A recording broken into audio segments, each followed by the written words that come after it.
Good morning from beautiful South Africa. The Rainbow Nation plays host to a colourful cast of aspirant surfers from across the world. Stop 2 on the Challenger Series.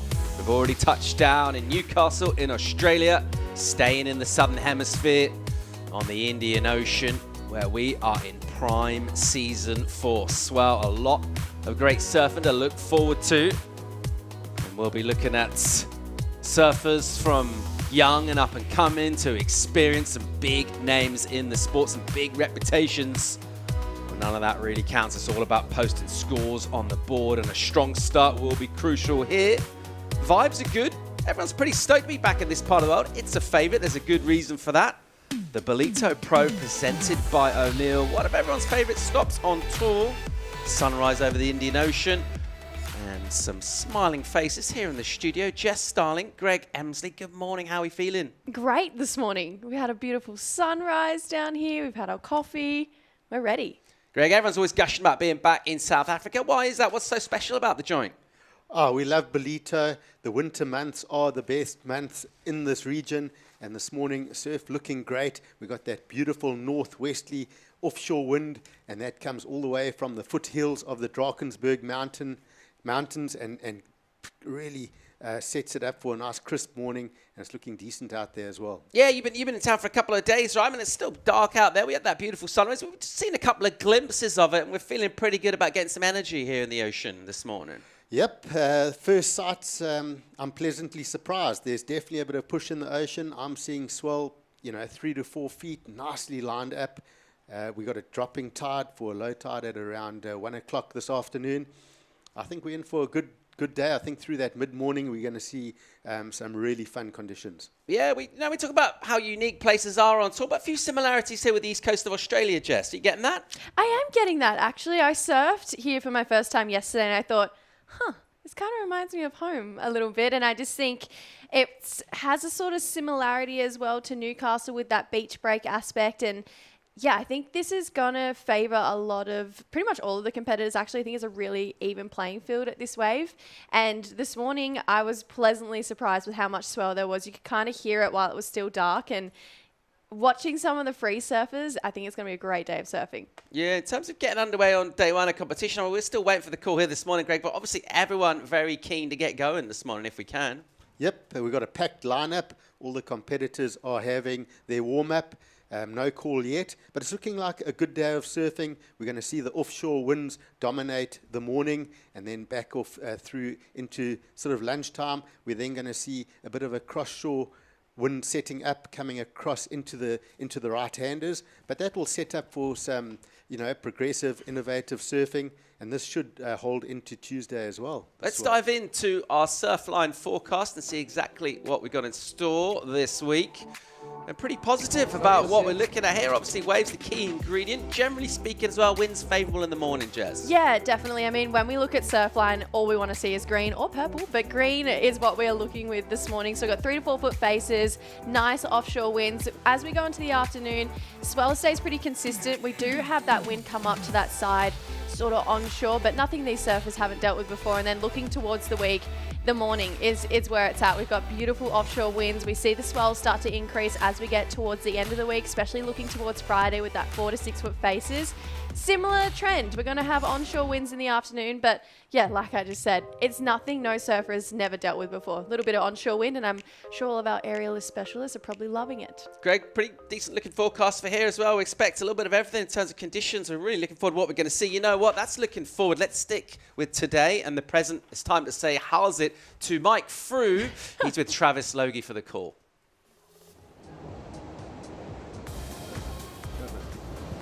It's a crisp winter's morning down here in Ballito. A new swell filling in for day one of the Challenger Series. Travis, what is the call for this morning? Good morning, Mark. Easy call this morning. We're on 7:30 a.m. start. We're going to bang the hammer with women's round of 48, followed by men's round of 80. And then we've got just enough time to squeeze in 2 more heats of the men's round of 64, the first 2 heats of that round at the end of the day. It's going to be a great day today. 30-minute heats, arguably the best day of the whole window, so we're going to capitalize on that. And Travis, with this new swell filling in, there's a lot of energy out there. How does the rest of the week look, looking at the forecast? As far as size is concerned, today's by far the biggest day of the window. I mean, it could change, but that's how it's looking. At the end of the day today, we are going to have some strong onshore winds, but we'll take it with the swell, you know. We'll take it, so we're fine with that. And then the rest of the week, obviously, the swell gets a lot smaller, but the conditions are quite nice. So we'll pick the eyes out of it over the right tides, and then the weekend's looking quite promising too. Great stuff, Travis. Back to you guys. Thanks, guys. Bit of a no-brainer, really, with those lines wrapping in. Greg, it looks really fun out there. We're on.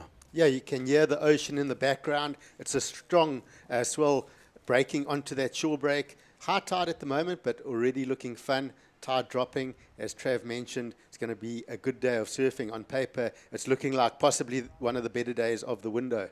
Challenger Series is the path to greatness, and that path got a little bit of a revamp recently, actually, and I think everyone can agree in a good direction here, Jess. A couple of changes on there, notably Pipe, of course, but Newcastle, so good they named it twice on the schedule. Yeah, it's a great looking schedule this year, and I love the fact that it rolls on to 2026 as well. So for all of us surf fans, this is great, more viewing for the rest of us. But yeah, Pipeline, it's a massive standout, and it's definitely the proving ground of surfing. We've said it for decades, and I think it was pretty pinnacle to have an event on the Challenger Series in Hawaii, and to be at Pipeline is just even crazy.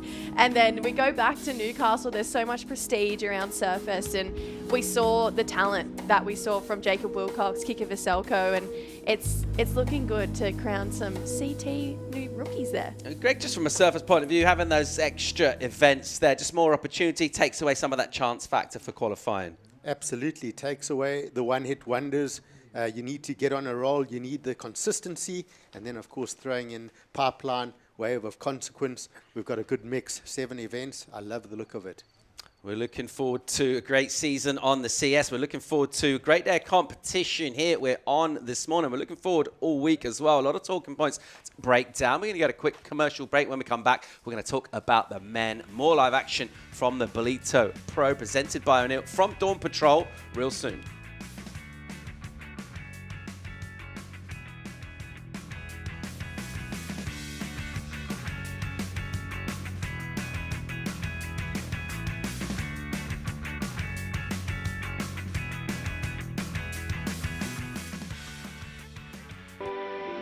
Welcome to KwaDukuza, the destination for all seasons.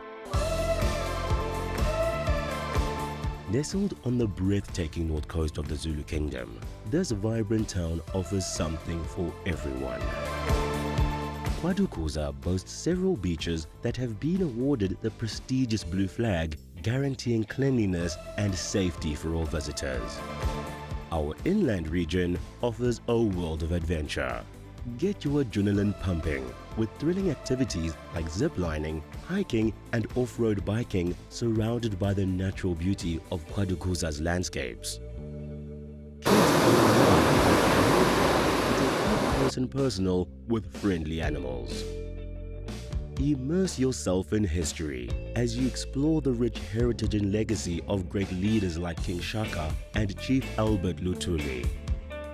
Conveniently located just a short drive from King Shaka International Airport and Durban International Conventional Center, making it easily accessible for both local and international delegates, with an abundance of world-class accommodation facilities, dining options and attractions nearby, you can truly make the most of your time in this magnificent region.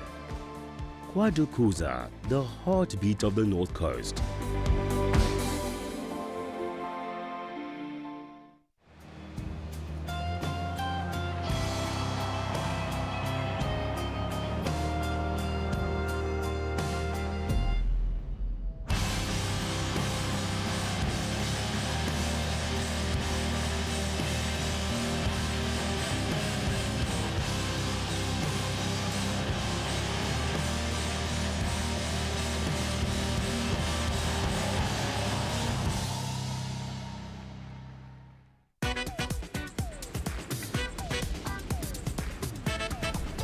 South Africa is one of surfing's most iconic destinations and one of my favorite countries on earth. How fun does this little wave look, though? I'm Ashton Goggins, a surfer, writer, and documentary filmmaker, and this is No Contest, Stab and Red Bull's travel show by surfers. Joined by the country's best and brightest, and with the continent's preeminent surf explorer and pioneer as our guide, Doesn't get better than that. this episode we're covering 1,000 kilometers of South Africa's east coast. Exhaustingly consistent world-class waves. A sprawling, diverse coastline, both culturally and geographically. Exotic wildlife, gorgeous natural landscapes, thriving urban centers, and thoroughly affordable world-class food and wine. Flavor Town. This is No Contest South Africa.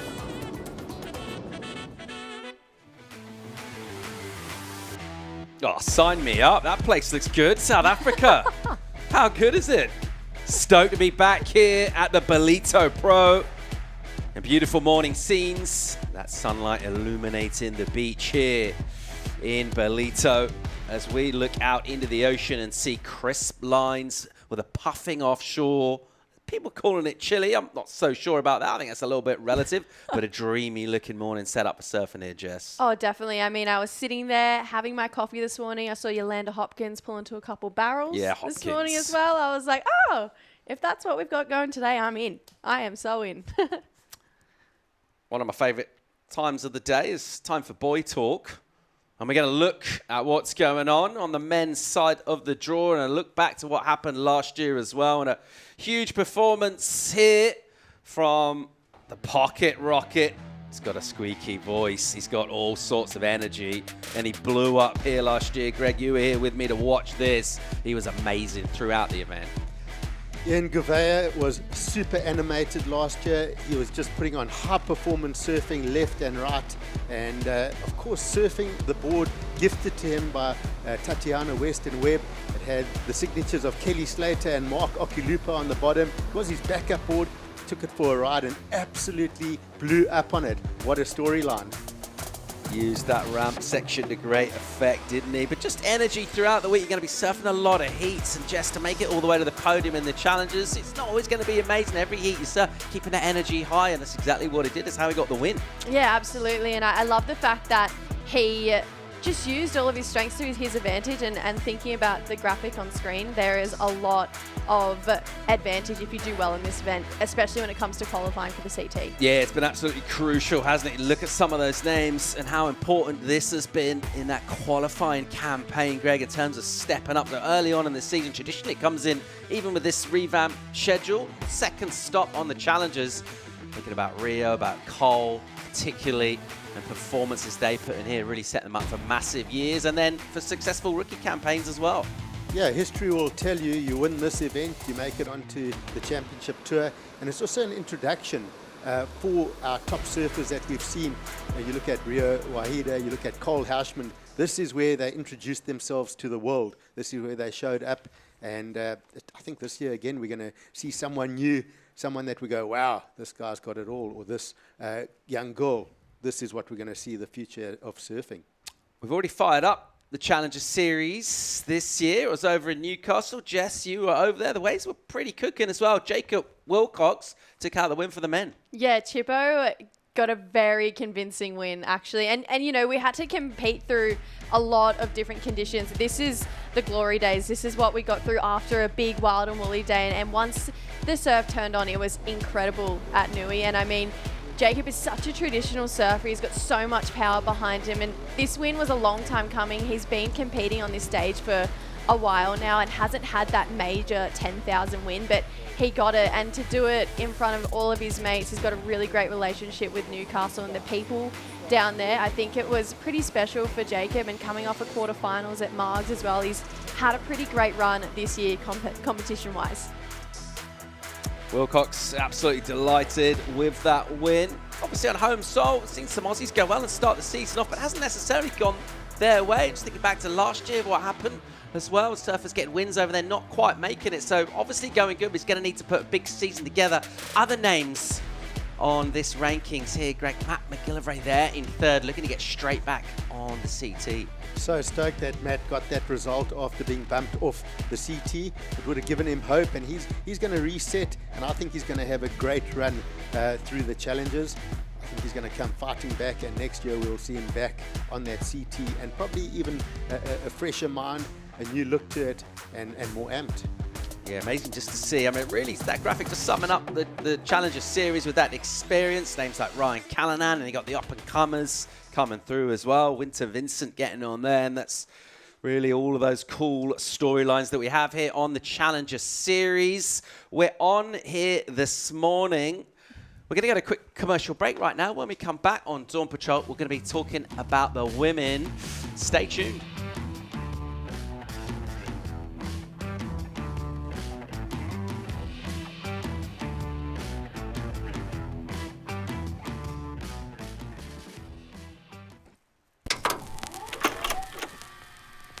I spent my life traveling since I was 12 years old. Absolutely eating this up, celebrating in style. For the most part, how this trip came about, I mean, I haven't been home for a winter in 13 years. I've started my career here. It's the waves, it's the places that have molded me into the person that I am today. I was thinking about just kind of striking a mission up the coast. Oh, that sounds epic. Dig to have you along for the ride. Yeah, no, I've been locked down for the last 50 days and let's link up and go surfing. This thing looks sick. Man, I reckon I just stood in f***ing dog shit. Nice. Look at this, bro. I just stood in that freaking doo-doo. I know what to do, yeah.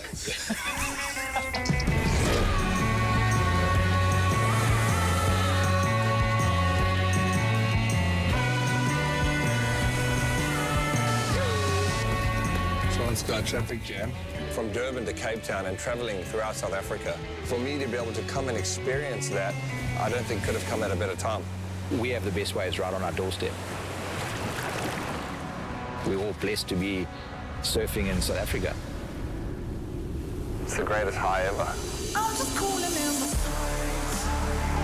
World going crazy. I ain't going crazy. 'Cause I ain't playing stupid games. I'm just cooling in the streets. 'Cause everybody's feeling so fucked up. I can't help but feel amazing. I'm just cooling in.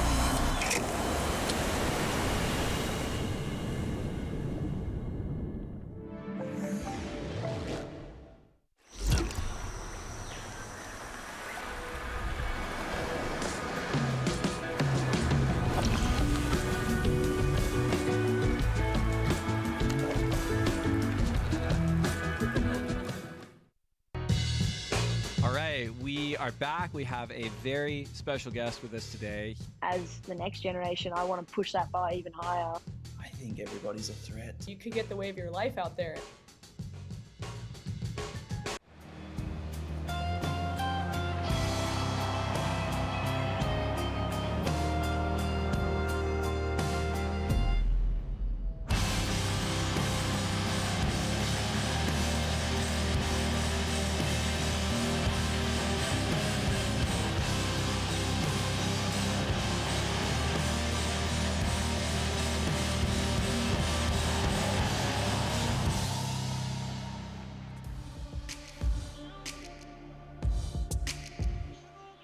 Welcome back to Dawn Patrol. It's the Ballito Pro presented by O'Neill, the Dolphin Coast of KwaDukuza. Stop 2 on the Challenger Series this year. Day 1 of competition. The great news is we've had a call from Trav and we're on here this morning. A little glimpse of the ocean there. Some last warm-up waves going down. There'll be a few nerves amongst some of the field here, Jess.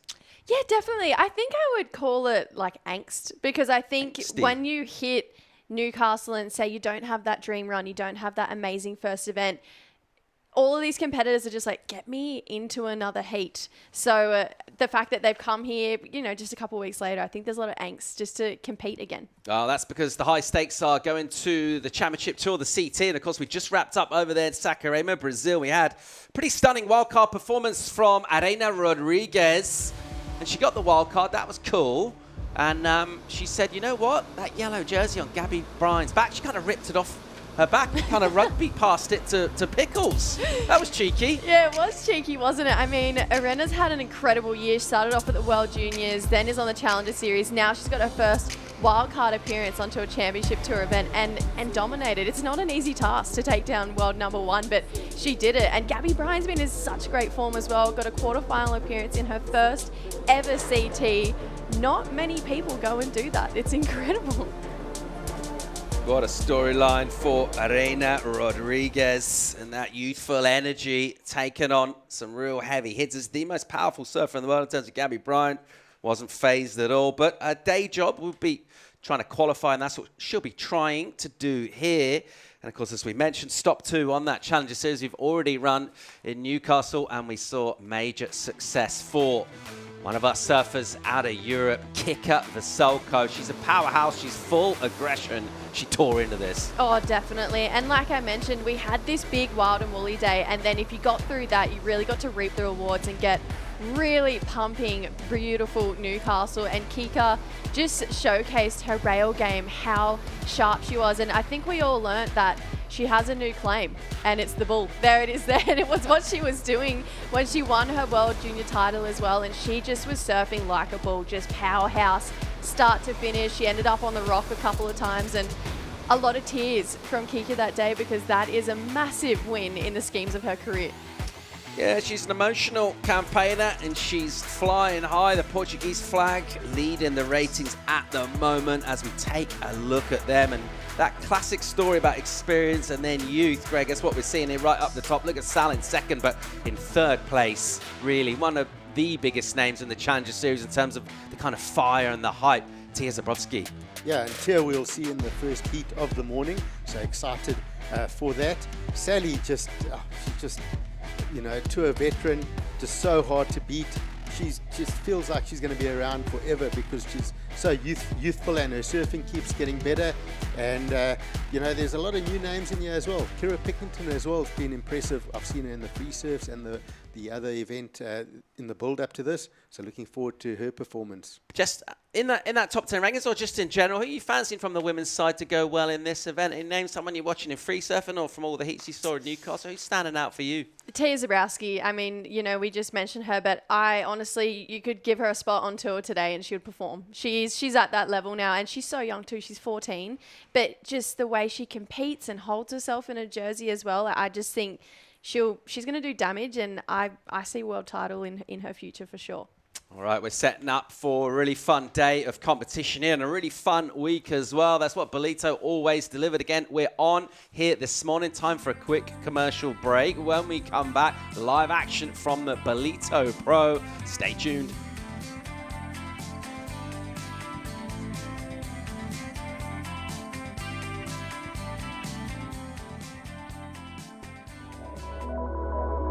Welcome to KwaDukuza, the destination for all seasons. KwaDukuza is not just for thrill seekers, it's a family-orientated destination too. Stunning beaches where sun-kissed sands meet crystal clear waters.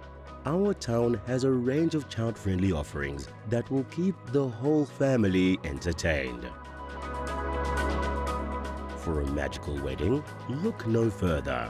KwaDukuza offers exquisite wedding venues that will create memories to last a lifetime. It also shines as an events tourism destination.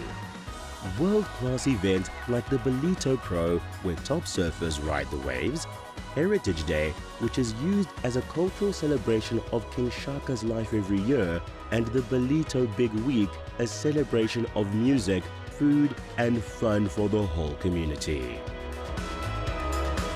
KwaZulu-Natal's a premier conference, strategic planning and team building destination, which is enabled by its close proximity to King Shaka Airport. Nestled amidst the natural beauty of South Africa's east coast, KwaDukuza offers a truly captivating setting for your next corporate event. KwaDukuza, the heartbeat of the North Coast, invites you to explore its beaches, enjoy thrilling adventures, create family memories, celebrate love, and discover its rich heritage. Start planning your unforgettable journey to KwaDukuza today.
Beautiful Monday morning on the Indian Ocean coast of South Africa. It's the Dolphin Coast where the Ballito Pro welcomes the finest shredders from around the world, setting up for a big week here. We're chatting through some of the talking points here on Dawn Patrol from the Challenger Series and just thinking about those ratings. Greg, we already touched upon some of that sort of youthful energy coming through, but in terms of actually getting that qualifying done, it feels a little bit last couple of seasons, maybe you'd rather be one of the dogs of war, someone with a bit of experience from the CT. They seem to have a bit of the advantage over the youngsters trying to burst through. Absolutely. Not that I'm calling you a dog of war either, mate, of course. I just want to be clear on that now, just in case. I'm a dog of war. I love the old guard, the guys that are, sort of fighting through and making comebacks. I always love those stories. I also like the new guard coming through. I think this year we're going to see a lot of the new guard. On an international front, Winter Vincent, that name, that style, I love it. And from the local front in the men's, I'm looking at Luke Thompson. I think he's almost got a similar approach to Winter. Those two guys are my picks for this one, along with Matt McGillivray. Yeah, we talk about the CS as well in terms of the quality of the waves and making that step up to the championship tour. Ballito can deliver unbelievably good conditions as well. Some tubes out here. We saw the air sections from Ian Gouveia to win it last year, but a couple of years ago, Jacob Wilcox, a perfect 10. How good was this? Oh, incredible. I mean, just the way he was so perfectly positioned in the pocket of that barrel. Had to tuck himself so tight in this, and you can see his tail kind of free fell off the takeoff. Really stalled, stayed nice and tight, and then came out and just said, all right, I'll belt it with the backwash as well, just to add another degree of difficulty. And Jacob's not one to claim, so the fact that he claimed it was a 10, it's like, okay, I'll take it. I mean, a 10-point ride in hiss and tubes is kind of where you hope your sort of dream heat will go. But, I mean, the other side of the scale there, 4 surfers out in the water, it's not going to be so much of that kind of priority in picking the waves that we get from surfer on surfer heats. Elbows out, Greg. It's all about scrapping and busting some waves, ripping it up. Definitely. And the good thing about Surfers Point here at Willard Beach is it's quite a big playing field. So under priority, you can actually sneak wide and find that peak down the beach. It can be a bit of a random peak, especially with the sandbar as it is at the moment. So that's what I really enjoy about this setup. You can make it happen. You can get lucky under priority. We've seen that over the last couple of weeks, the surfers hunting up and down the beach. We start on Surfers Point to the right of the screen where you've got the outcrop of rocks. That's where the sandbar starts, and then it stretches out across down towards surfers on the other, towards Sunrise on the other side, the far left. And in between, we've got a break we call Canaries, where you'll see a few free surfers. But you'll often see the surfers going right down to that end and often picking up those big scores further down. All sorts of free surfing opportunities up and down the coast here. Don't have to go far to find yourselves a bit of elbow room. But with the important business of surfing in a jersey will be our first heat. Checking out Tya Zebrowski out of France. Taking on Mirai Akita of Japan. Oceana Rogers from Australia. Sky Brown, the Great Britain. A two-time bronze medalist at the Olympics in the sport of skateboarding. Is this the first that we've got an Olympic medalist from another sport competing on the Challenger Series? It might well be. Yeah, it is. And, you know, she was down at Newcastle for the entire event. She was first alternate, just waiting, hoping that she could get in because, you know, it's a great problem to have. But unfortunately, her skateboard career kind of overlaps with a lot of the QSs in Asia because she elects to compete through Asia. And she was sitting at the Challenger Series just hoping she got in, and unfortunately she didn't. We got her in the booth for a couple of heats, and it's interesting. She's got such a long list of accolades, and then so does this lady here. Oceana into it on the backhand. Nice light touch from her, keeping that energy and speed down the line. That section comes at you kind of fast. There's a bit of bounce in there as well. Doesn't quite get the finish there, Greg, but a lot of points will come from that end section. Yeah, I think the judges are really going to award that finish. We've got a heavy-hitting sandbar closeout at the end of the wave. You've got to be super careful because it kind of bounces you on that closeout. If you get involved with that lip too much, you can get that bounce. We see Tya there with controlling that finish nicely. So you've got to be really forward of that lip, ride out with your own power. Make sure that board's facing the beach for the landing. Otherwise, you do get sort of backed off your board. It's a heavy-hitting shore break. Tia not wasting any time at all. We get something on the board. We talk about how prodigious she's been already in her young career, just 14 years old. You've seen that story a lot. I'm thinking of names like Tyler Wright, of course, with amazing success at CT level, a wildcard performance, going way back to Steph. What is it about the women? How come at such a young age they can just come in and threaten from the get-go? I feel like every generation there's a couple of girls who come through so young who just have this desire and hunger to surf like their heroes. And I just think that Tia is one of those girls. We think about Erin Brooks. She's still 16, 17 years old. Katie Simmers is still really young as well.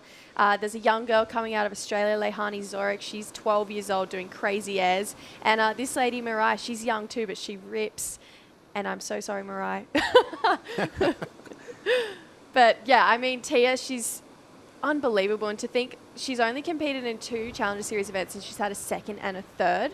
It's crazy. All right, Sky Brown, historic first wave, flying the Union Jack on the Challenger Series for the women. First time we've seen that happen. And part of our festivities here included a skate event at the local park. That went down yesterday. And 2 days ago, she was on hand there as well, just kind of checking things out. Absolutely inspirational to see someone of her stature supporting the local skate community. We've got a bunch of cool things happening throughout the week here. The music festival as well, which goes mad. And of course the main draw is the surfing. This has been best of the action so far in terms of linking together here, which is going to be crucial. Yeah, Oceana got a couple turns together back to back. I mean, she's from a pretty cool beach break on the south coast of New South Wales, so I'd say she'd be used to this backwash, but I love that one big hit there from Tia. That's her style. That's her bread and butter, just attack. She only has one gear and it's 100% all the time, and it looks like she's up and riding again here. Here we go, first clip off the top for her, and then the wave just not really cooperating. She was looking to give it the treatment. Just wouldn't quite stand up for her, but already with the intent, getting a couple of waves in, and she'll stay real busy through the early part of this heat and look to post something of quality. Not phased at all in terms of being on the Challenger Series with that big result, a couple of big results under her belt. And you just think, where can she go? It's very early to talk about world titles, but mean, it's just a natural path from where she is and what she's achieved. Yeah, I mean, you think about Tyler Wright. She won her first championship tour event at 14 years old. She went on to win 2 world titles, and who's to say she can't win more? I mean, I feel like Tya has that pathway, and it's definitely there, and she has the work ethic to get there as well. She works so hard, and I think the fact that she's had so many great results already so young, but is still so humble, is really great signs to the type of person she is as well. And she's a really sweet young girl. She has a really great relationship with her little brother as well, who rips too. It's a very talented family. But Tya, I think everyone's got her eye on her this year. And you know, when we were in Newcastle, we were all saying, just give her a spot on tour already, because she's surfing like she can be there. You're right. Looking to make amends for a bit of a slip on her first wave. Similar sort of turn, but that time she completes the first one. Doesn't quite get there on the seconds. Maybe not quite committing enough to those turns. She's going to need to dial it up a little bit here. This is going to be a tough, tough heat, particularly when Tya gets going, Oceana as well. At the moment, it is a couple of threes from Tya on the board. How nervy is surfing the first heat of the morning, Greg? And best way, I guess, to settle those nerves is to put a decent score on the board. Well, you're either an early morning person or you're not. And where do you fit in that category, mate? You're up before me this morning. I walked into the lounge then. You're already up and at it. Yeah, I love the early mornings. For me, early morning heat's good. You can also catch your competitors by surprise if they've still got a bit of sleep in their eyes.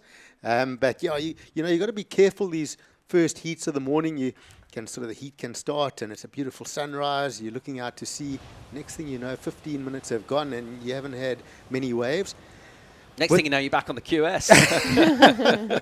You've also get with a higher tide, it's a bit slower, so you got to sort of not be too patient. You want to build a couple of scores and sort of, you know, get a foundation in the heat and then possibly get the priority. It can get a bit slow with a higher tide, so that's something our competitors need to be aware of and make sure they try and capitalize on those scores early. What I do like about this lineup right now is you've got sort of 2 types of waves. You've got the sort of straighter one that gives the heavy hitting closeout. We saw that first one of Tya getting that one solid maneuver. And then you get the one that comes out of the south that sort of runs down the beach a little bit more of a point breaky wave that gives you the combination of maneuvers. So you get a bit of everything. The criteria allows for our surfers to perform their best and either give us the one big hit or a combination of big maneuvers. Yeah, I feel like we saw a bit of that yesterday too in the QS. A lot of these Challenger Series surfers decided to get their reps in and compete in that as well. And time and time again, and we saw a competitor need a score and they just quickly shift up the beach and find it. And I feel like there's a couple of fun lefts down there as well, or at least there was yesterday. And so now with this increase in swell, it's going to be pretty interesting to see how one turn could probably make or break a heat just in the fact of scores. Oceana, though, here. Yeah, a bit of a bomb for her. Nice use of all of that wave face, and I love the audacity to take on that heavy section. Not going safe with her surfing, which is cool. Won't be a completion for her, but just showing a bit of a quality there. Yeah, Oceana charges. I mean, she's had second place at NIAS, one of the QS 5000s we have in our APAC region, and it was massive the year, and she was just going up and belting it in these really steep, critical parts of the wave, air dropping out. And it's such a prestigious event, especially in the APAC region, to go there and perform well there because there's so many different phases of NIAS. But unfortunately, Oceana's actually been really sick the last few days. She actually had a trip to hospital, so had her first surf back yesterday, and she's out here belting it. So I'm really impressed. I mean, that was a really tricky second section. That's that backwash we were talking about, a lot of wobble coming in towards that end part of that wave, but she's going for it. And yesterday she was going, I don't know how I'm going to surf a heat. So I think it's just showing the resilience and the type of person she is to show up this morning, be first heat of the day, and just try and give it her all. Yeah, because we wrapped up over the CT in Brazil yesterday. What do you think of Molly and getting that win over there, getting the yellow jersey as well? Pretty stoked about that? Oh, go Mole. I'm so stoked about that. I mean, it felt like it was time for her. She's made so many finals this year and semi-finals. She's been the most consistent surfer all year. And unfortunately, she's just been the bridesmaid and had seconds and thirds all year. But she got the win yesterday, and I was looking at her Instagram this morning. She was like, how good to win in Brazil. I sent her a message. I was like, yeah, Mo, got one. Yeah, the win in Brazil, and just looking, of course, to J-Bay, which is coming up real soon here in South Africa. And then Tahiti, we know what she can do in heavy water before finals as well. How do you fancy her chances of hanging on to that yellow jersey throughout? I like it. I think Gabby is going to want it back pretty bad. Talking to her at some of the events this year, I think she really thrived being in that yellow jersey, and she loved it. And then when you think of J-Bay, you think of power surfing, and she's probably the most powerful surfer on tour. And she's hungry for a win this year. She's hungry for a world title. And I think then you have Caroline Marks knocking on the door. She's had a year that hasn't gone her way time and time again, but when she connects, she's just incredible. So I think Caroline at J-Bay is going to be a massive threat. Greg, with these events that we got coming up as well, it's like a throwback to your day, the Dream Tour, right? Heading to J-Bay, going to Tahiti, and then Fiji. Looking pretty promising. Oh, I've got a tear in my eye thinking about the Dream Tour. Absolutely fantastic. J-Bay basically shows you up if if you're not used to that type of wave. And a lot of these surfers, I don't think, have spent that much time out there. And I'm always surprised to see how they sort of attack that wave. It is a very demanding wave. You've got to know how to read the sections, where you're taking off. You've got to have good coaching out there. Make sure you're setting it up right. You can be just one side of that takeoff zone and just you're sort of fighting the wave. But I think Gabby Bryan's going to be the one to watch in the goals for me and J-Bay for sure. I love that power snap of hers. Couple of sets rolling in here. Just over 19 on the clock. Don't have huge numbers yet on the board. Significant wave for Sky Brown on the backhand. And a big section afloat from her. She's used to all sorts of big impacts from her skate career. She won't quite get a landing there, but she connects with one of those. Big numbers could open up for her. Oh, definitely. I mean, we talk about J-Bay being a demanding wave. I feel like these end sections at Ballito are pretty demanding this morning as well. There's a lot of backwash to work with. You can tell she just got to that lip just a little bit late, so she needed to come in with a bit more speed, project out in front of the flats to really ride out of that. But that was a really tricky section. I mean, there was so much bump going into that turn, but I mean, they haven't landed it so far this morning with 18 and a half minutes to go. It's one of those things where the more you do it, eventually it's going to click and you're going to get out in front of that lip. And Sky Brown, like you mentioned, she's not scared. She's going for it this morning. So I reckon a couple more waves and she's got those end turns in the bank. For surfer heat, Greg, just thinking of getting through, even in second, what the scores might be. Tactic-wise, taking on the end section a good idea? Would you rather maybe getting some work done out the back with some turns and kind of aim to get a couple of fives that probably get you through? I think what I'm seeing with this end section is the surfers are sort of hesitant as they're heading towards it at the moment. You need to go in with full pace into that lip. And the the couple of things you need to focus on is when you connect with that lip, make sure you're getting a very quick rotation off that lip. Make sure you pivot quickly. You've got to get that board facing the beach and back onto that tail and ready for that sort of bounce. A lot of these girls are sort of hitting it and coming down sideways, catching that rail, and that's where they're getting caught up. You've got to be really quick with that rotation, face the beach, and as you hit that bounce, get super compact, and you almost want to disappear in that white water for a bit, and judges wondering where you are, and then pop up nice and tall and go, ha, I've made that one, give me a score. Let's see who can make that dramatic end section look good here this morning. 17 on the clock. Still waiting to see a bit of quality in this one so far. We've got major talent in the water, but no real connections. And you can see from those images there, there's not a lot of waves in between, and that's the result of that high tide, right? So we're still coming in for about an hour or so, is that right? We did have a high tide at 7 o'clock this morning. Okay, so it's just gone. Yeah, so high tide's gone. But it also can, the hour around that full tide can be a bit sleepy and a bit inconsistent. We've also got quite a strong period swell. You can see it lined up, so there'll be the good set waves and not much in between. There goes Mirai. Just squeezes the juice there. Not a lot of room to swing.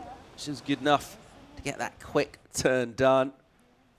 Feel like she's going to need a little bit more than that, though, Jess. She needs to find a wave a little bit more lined up. Yeah, we look at this heat and all of these surfers are 20 and under. So this is a really young junior field heat, 17 years old for Mariah. And this turn, it was nice. It feels like it was a really great starting wave. It's a nerve settler. I mean, she belts it right and times it really perfectly with that kind of side wash that was coming in. But I feel like Mariah has a lot to give, and she's new to this Challenger Series level. She's really consistent on that QS level. So first time, first year on the Challenger Series. She competed in the QS over the last few days, but actually trains in a wave pool. So she has a lot of time surfing wave pools in Japan, and Sky Brown, she's not scared of a wave pool as well. Nice big hit there from Sky to set up. And then the wave in deeper water. So just that first set up turn.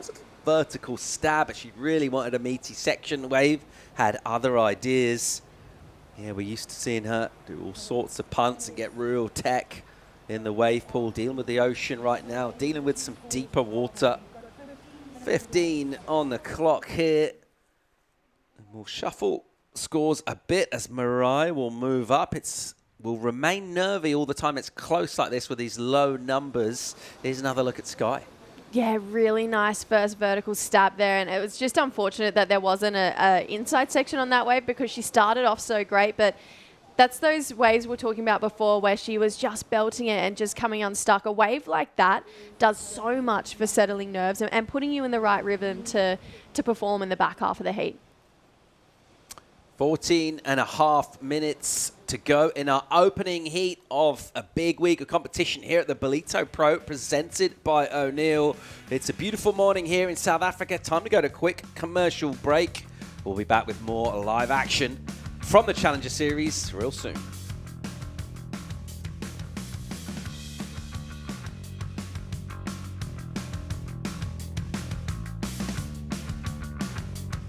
Welcome to KwaDukuza, the destination for all seasons.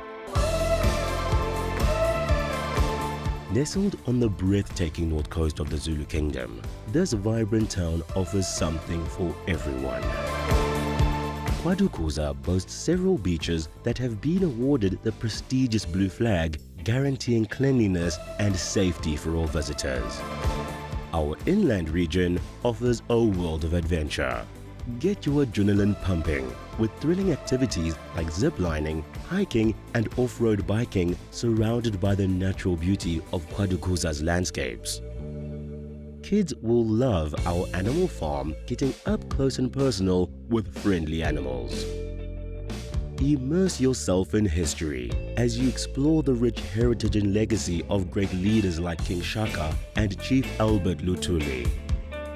Conveniently located just a short drive from King Shaka International Airport and Durban International Conventional Center, making it easily accessible for both local and international delegates, with an abundance of world-class accommodation facilities, dining options and attractions nearby, you can truly make the most of your time in this magnificent region. KwaDukuza, the heartbeat of the North Coast.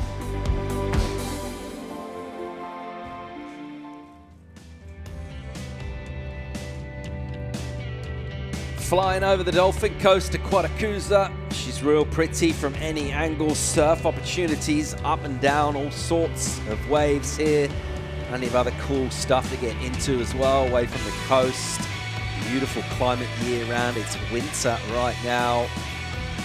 It's pretty balmy out on the drink. People surfing in shorts or maybe going for a bit of thin rubber just for the winds. But it's delightful, and so's this from Tya ripping in.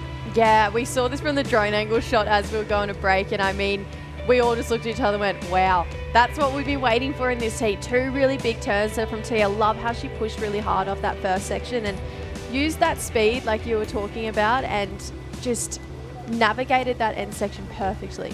How good was that first turn though? Judges will, a lot of surfers are going to surf for that end section, want to get that big hit, but I loved how she connected that first turn so vertical and came out of it with speed, got the solid finish, and surfing in the wave, surfing in front of the wave, not getting caught up with that lip. get that offshore wind that keeps you up there and holds you back. She's really keeping that pivot point down, and that also throws so much spray and looks impressive. 6-5 for Tya, and that'll put her in some control here. We're going to get another look and just see that aggression.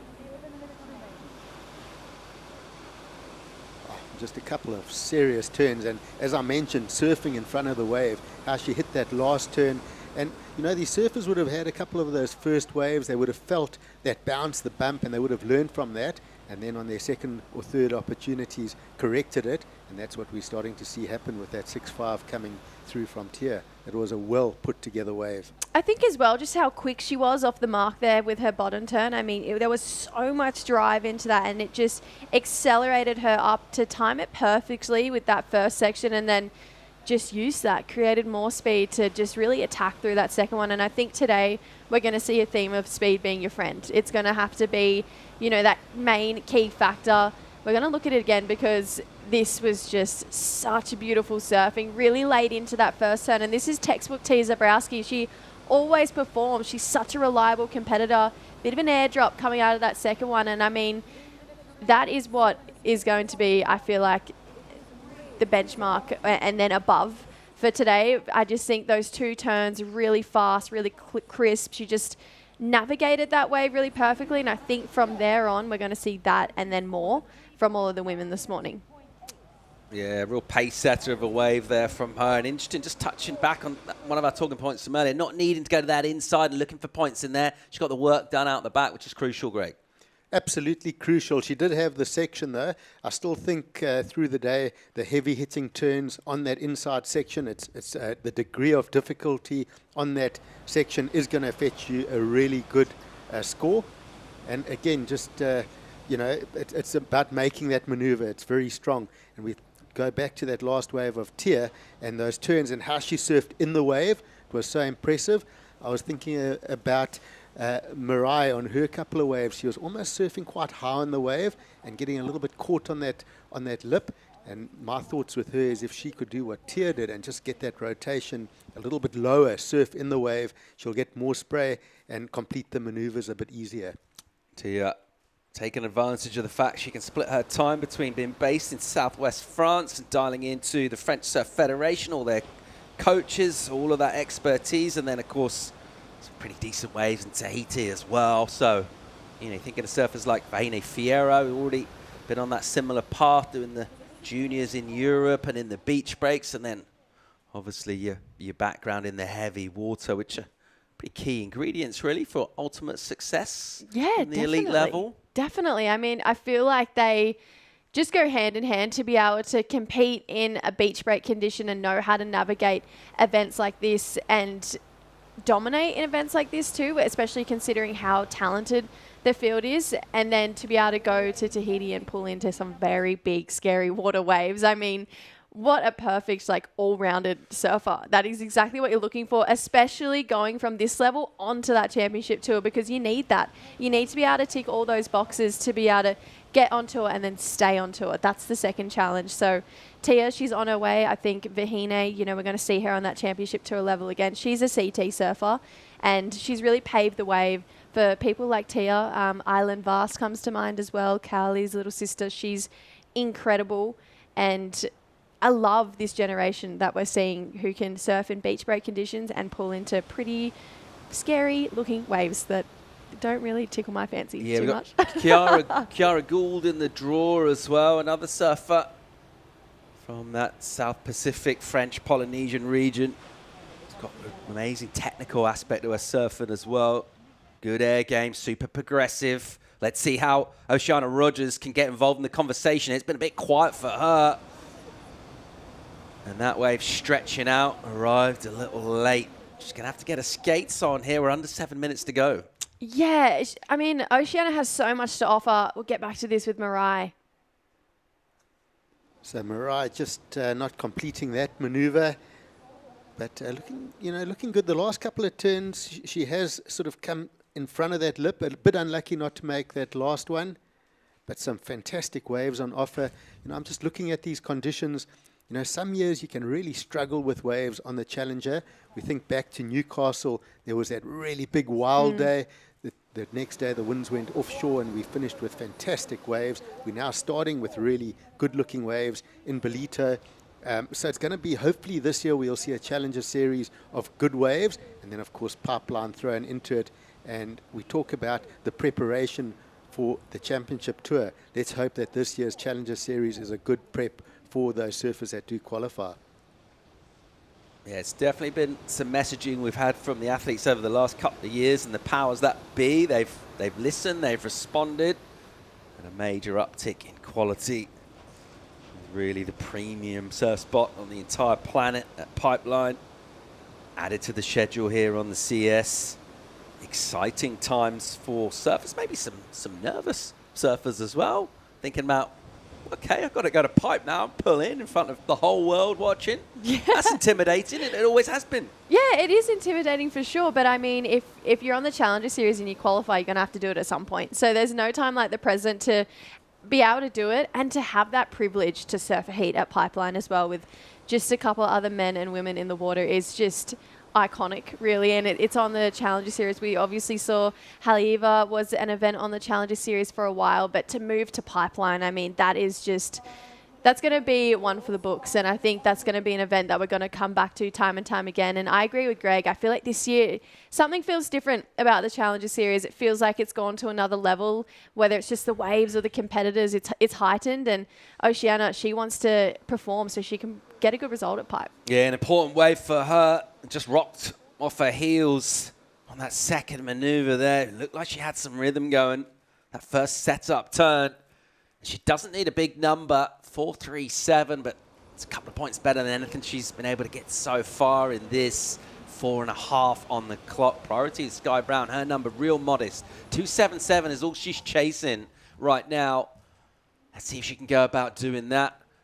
We've talked about the improvement that we've seen from Sky over the last couple of years. Now it's time to deliver that on the Challenger Series. She'll go here.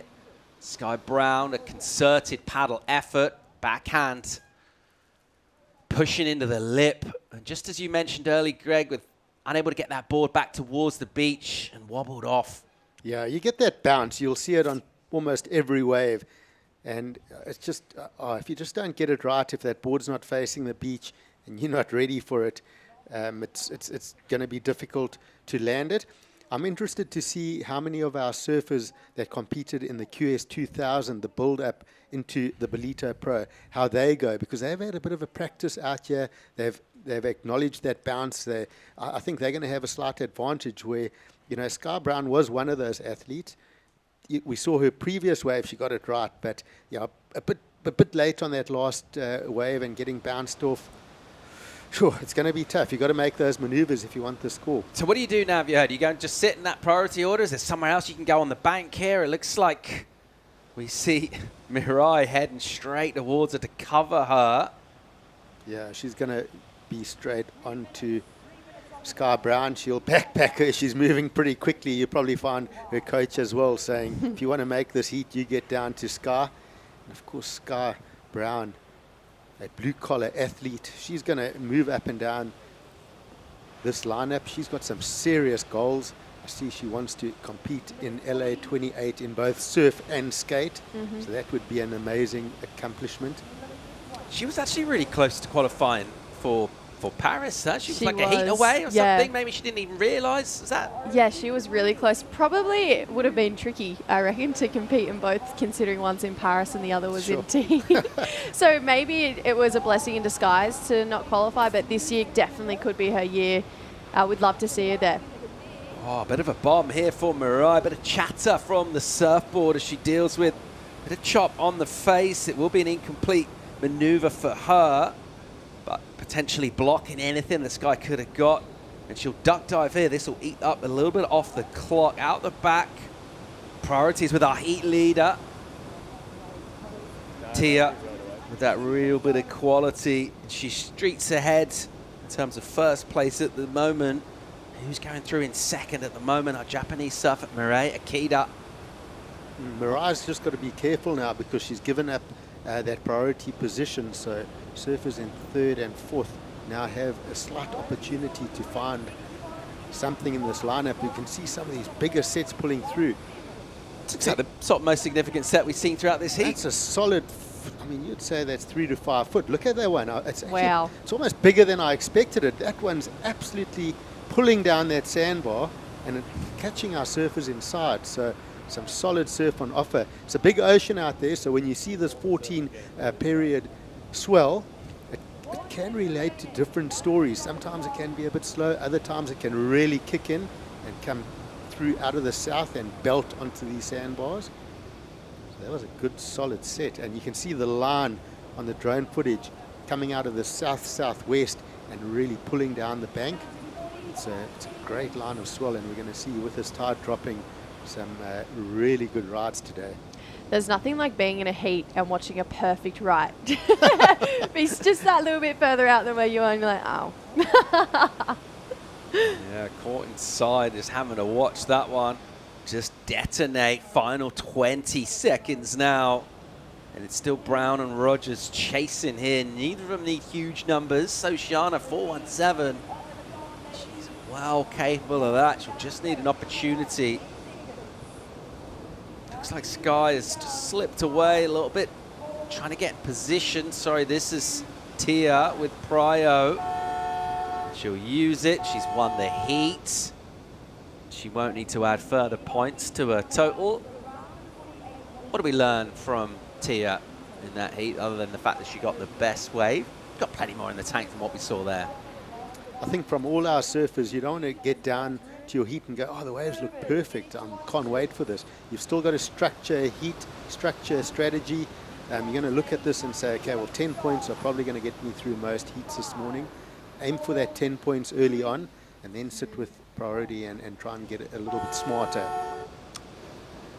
Zebrowski will keep the ball rolling from the fine Fettel she showed us in Newcastle. Mirai Akida, not quite so convincing, but the crucial thing is she got through 6.7. She'll want to put more numbers up than that. We'll say ciao for now to Sky Brown, Oceana Rogers. That's our first heat all wrapped up. We're going to a break. When we come back, more live action from the Ballito Pro. Stay tuned.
Welcome back to live action from Ballito. Having a look at Arena Rodriguez of Peru.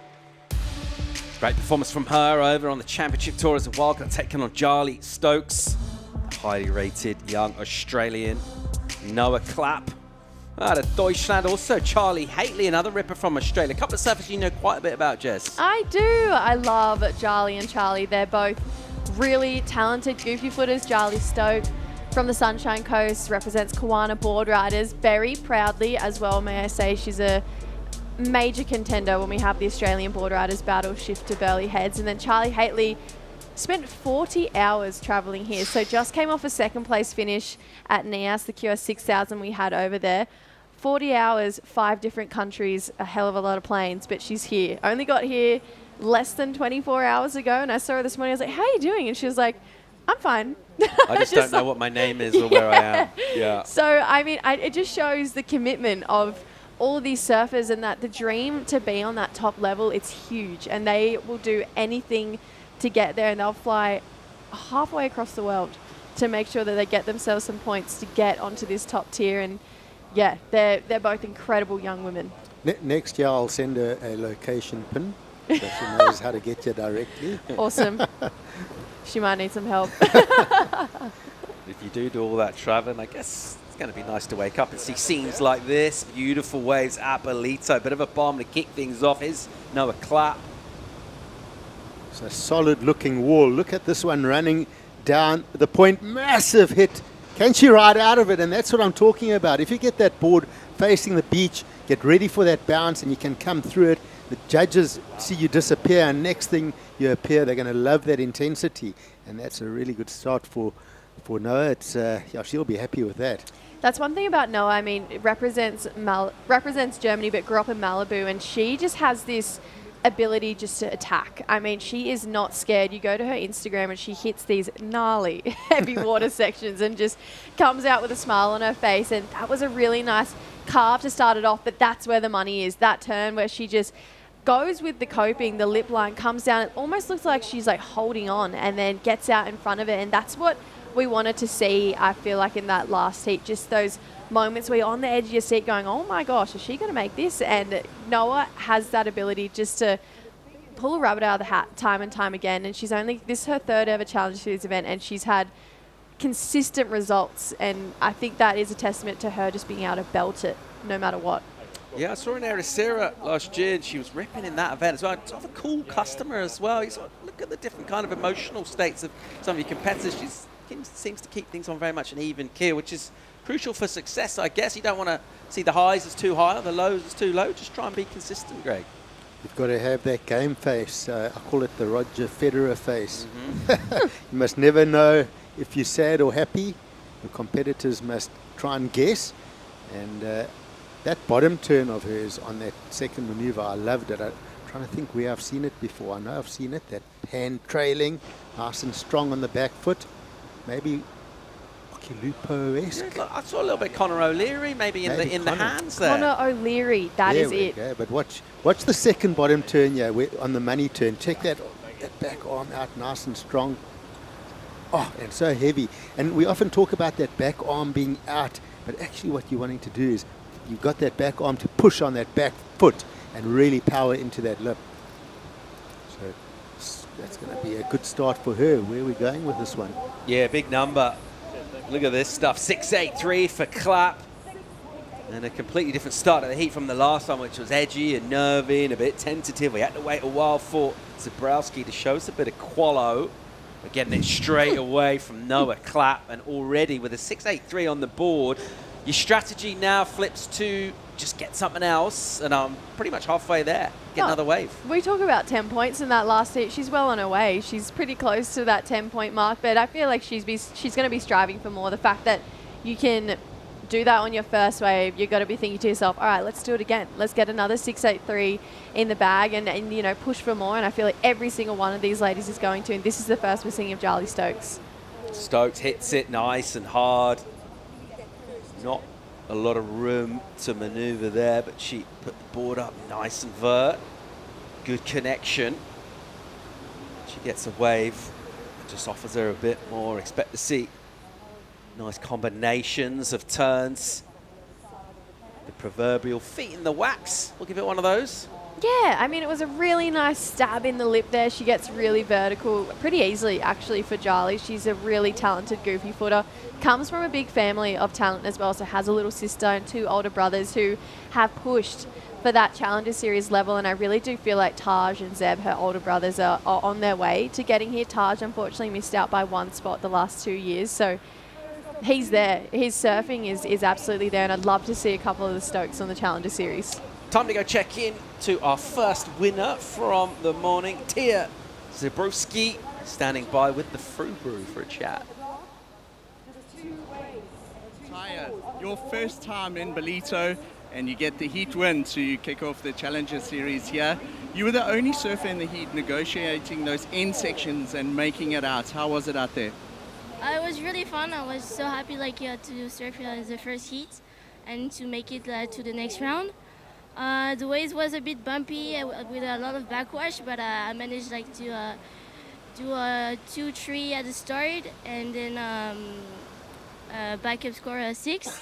Really happy to make it. Yeah. There was such a big set at the end of that heat. I'd call it an 8-foot set that broke there, the biggest of the day. All of the girls got caught. How did it feel out there? Yeah, I didn't expect that one to come. I was like, whoa. Yeah, I knew that we couldn't take those ones. But yeah, I only got a 3 set on the head, and I didn't move. So yeah, it was a bit strong, but it was alright. Well, great job. We'll see you in the next round. Thanks, Mike. Tya taking it all in her stride, really. I think we can collectively all get used to seeing her doing some post-heat interviews over the coming years. She's just a heat machine. Talent, the confidence. What doesn't she have? It's all there, isn't it? Oh, I love that. The 6.83 that she got on that one ride, just so confident. It's hard to think she's only 14 years old. I mean, that was just so mature, those turns. Like you said, get used to those post-heat interviews. She's going to have millions of them. Don't you reckon it's so funny, looking back, thinking, what was I doing at 14? I was wearing weird flat caps. She's out there just dominating heats. It's just okay. What was the flat cap? What was that about? You know what? This replay hasn't come at a better time. Noah, let's take another look at this 683. Really nice carve. This second turn has been such a highlight moment in this heat. Held on for the finish there, and it has those moments that we're looking for. And, she's up and riding. Oh, no, this is just close up. I'm just delusional right now. Still on Aussie time here. And belts it for that end one. Looked like it kind of spat at her a little bit as she was riding out of that turn. But Noah belts it and saved me from diving into. No, you're not going to get out of that wriggle out that. No. Was that a Peaky Blinders thing? What was the inspo there?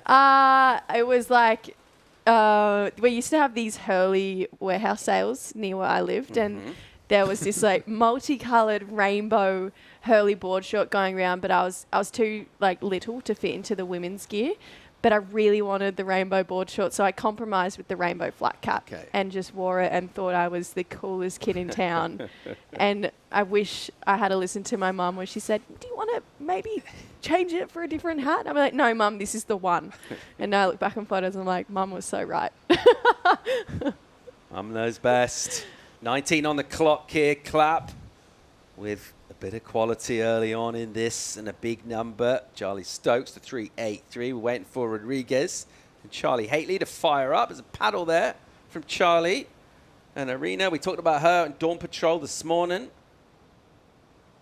Strong showing over there in Brazil with Saquarema. Jessie, you and I were over in the Philippines in the World Juniors. She ripped through the rounds over there as well. Looked really good. Yeah, she did. She was one of those dark horse competitors where I hadn't heard too much of her before, and then she came on and was just belting it. At a wave that La Union, it's a really fun wave, but it can be really tricky when you haven't surfed it for the first couple of times. And she just looked like she was a local. She knew that wave so well, and she's had an incredible junior career. She's a 5-time Peruvian junior champ. She was last year's South American junior champ, and then to get there, and I believe she got quarterfinals at the World Juniors, and she just was dominant. Took out big names as well. Didn't have an easy draw to get there, and she's up and riding here. First heat of the Challenger Series. Right on cue. That was a bomb of a wave. Spent a bit of time at the bottom and just somehow slightly overcooked it. What happened, Greg? Again, just a bit late into that lip. There's quite a lot of wind. That offshore wind's probably a bit stronger than it looks. So just getting caught up. Let's watch this replay. A good wave, though, solid, and sets up for the one big maneuver. And just a bit tall on that landing as well. Getting bounced off. You know, it's a heavy hitting end section. So a bit of an opportunity lost there. Big. I mean, you're not going to get many chances to make that many mistakes. 4 surfers in the water. I mean, how many times are you going to be on that rotation? Let's see if that proves costly. And let's think about it. When you get a wild card onto the championship tour, it makes the drive just go 100 times more because you've had a taste of that stage and you want to get back there. We think about Winter Vincent at Margs, went to Nui, had a great performance. Jacob Wilcox went from a wild card and a season on the championship tour straight into a win to start off the Challenger Series. Now, Arena, she's had that taste. She knows exactly where she wants to be and knows that she can get results on that level too. So for her to come straight from Brazil, straight into a heat here, she would just be craving to be making that championship tour even more now that you've just had that little glimpse of glory and what it's like to be on that level. How did you get here so quickly? That heat was like a day or two ago, wasn't it? Oh, that was nice. Hately ripping in. Really good first turn. And as she compressed off the bottom, we're thinking, going to see a big backhand combo. Didn't quite get there for the second maneuver. But important to open the account, really. Nearly half the heat gone. Here's your leader, clap. Wow. Buckets of spray. In sync. She's looking great. That was a massive turn, that finishing turn. Talk about timing and placement. That last turn was just spot on. I think she's going to get an even bigger number than the first. Noah clap for that last wave, and we'll get that replay. And wow, set up that first turn, but that last turn was just so well placed and on the rail, pulled it down. You've got points of difference there for our panel to look at. So we get a couple of replays here. This is Charlie on that first one. How good was that first maneuver? She needed the finish though. You had to get up into that lip early, get the two-turn combo, and then straight behind whips up that first maneuver. So checks that first turn and then that finishing turn. Super well timed. And I was speaking about the angle that the judges are sitting at. I did a bit of commentary on the beach in the juniors. And it's a little bit, that closeout section is a bit to the left of the tower. So the judges sort of look into that sunrise and sort of watch the angle of their closeout turn. So the surfers, it looks more dramatic, it looks more intense. And if you get that big turn, disappear behind the whitewater and pop out, the judges get a little bit of that wow factor. So that's why it's very important to get that finish on that big inside section. You're surfing for the judges. Yeah, I'm thinking like Nolan Raposa last year. Remember what he was able to do exactly on that end section. Everything was dramatic. It all came down to that finish. And he was getting through heats with big risk-taking maneuvers on the inside. Various ways of getting the score here. It doesn't really matter how you do it. Get the numbers done. At the moment, Noah Clapp. She's out of California. She represents Germany. She's going great so far in this one. Healthy total 12.5. She'd be feeling pretty good about her chances of getting through. At the moment, we're still waiting. Who's going to show up in terms of second place position? Just over 14 on the clock here. We'll see Charlie on a bomb of a wave, but not a lot of room. She'll go upside down and down. And she'll have to continue to be patient in terms of putting something to add to her 3.83. You can't say the commitment's not there. Yeah. But some heavy sections.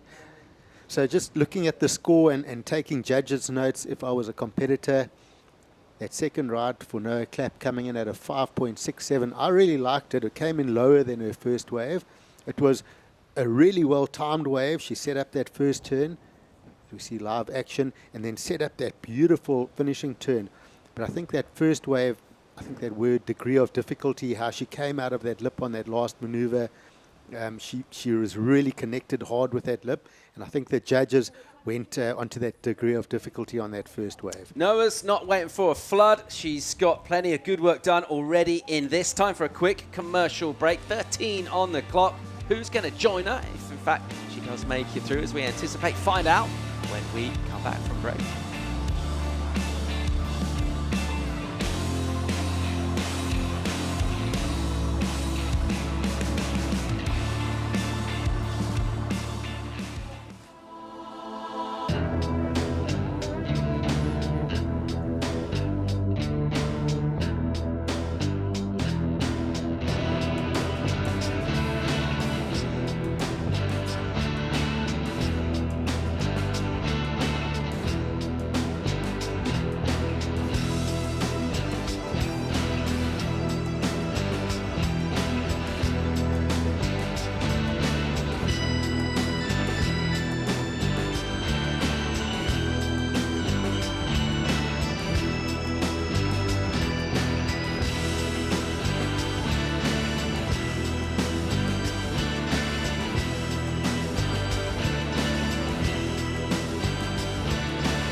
are back. We have a very special guest with us today. As the next generation, I want to push that bar even higher. I think everybody's a threat. You could get the wave of your life out there.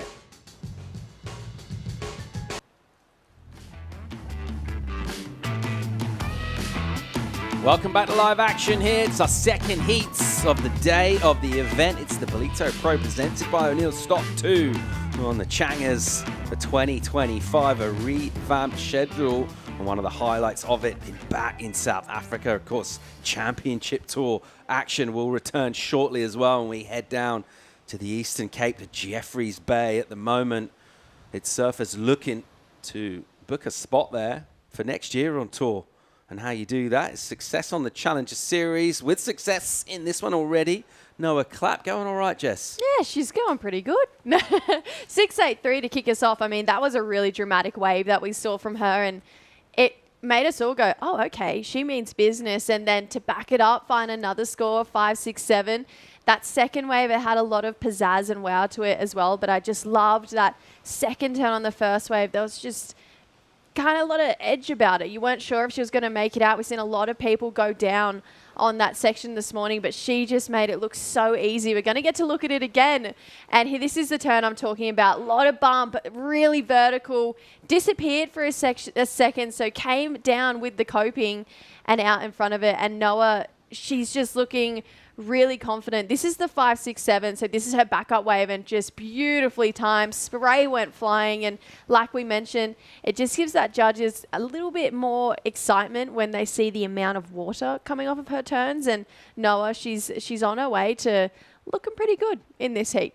Yeah, but a muscle memory, similar sort of wave and maneuvers from her. It's built her a big platform. Just thinking, take us inside the mind of Arena Rodriguez. You're getting a wild card, you're on the CT, you're beating the yellow jersey, and all of a sudden, you're on the Challenger Series, you're in a four-surfer heat, you got nothing on the board, Greg.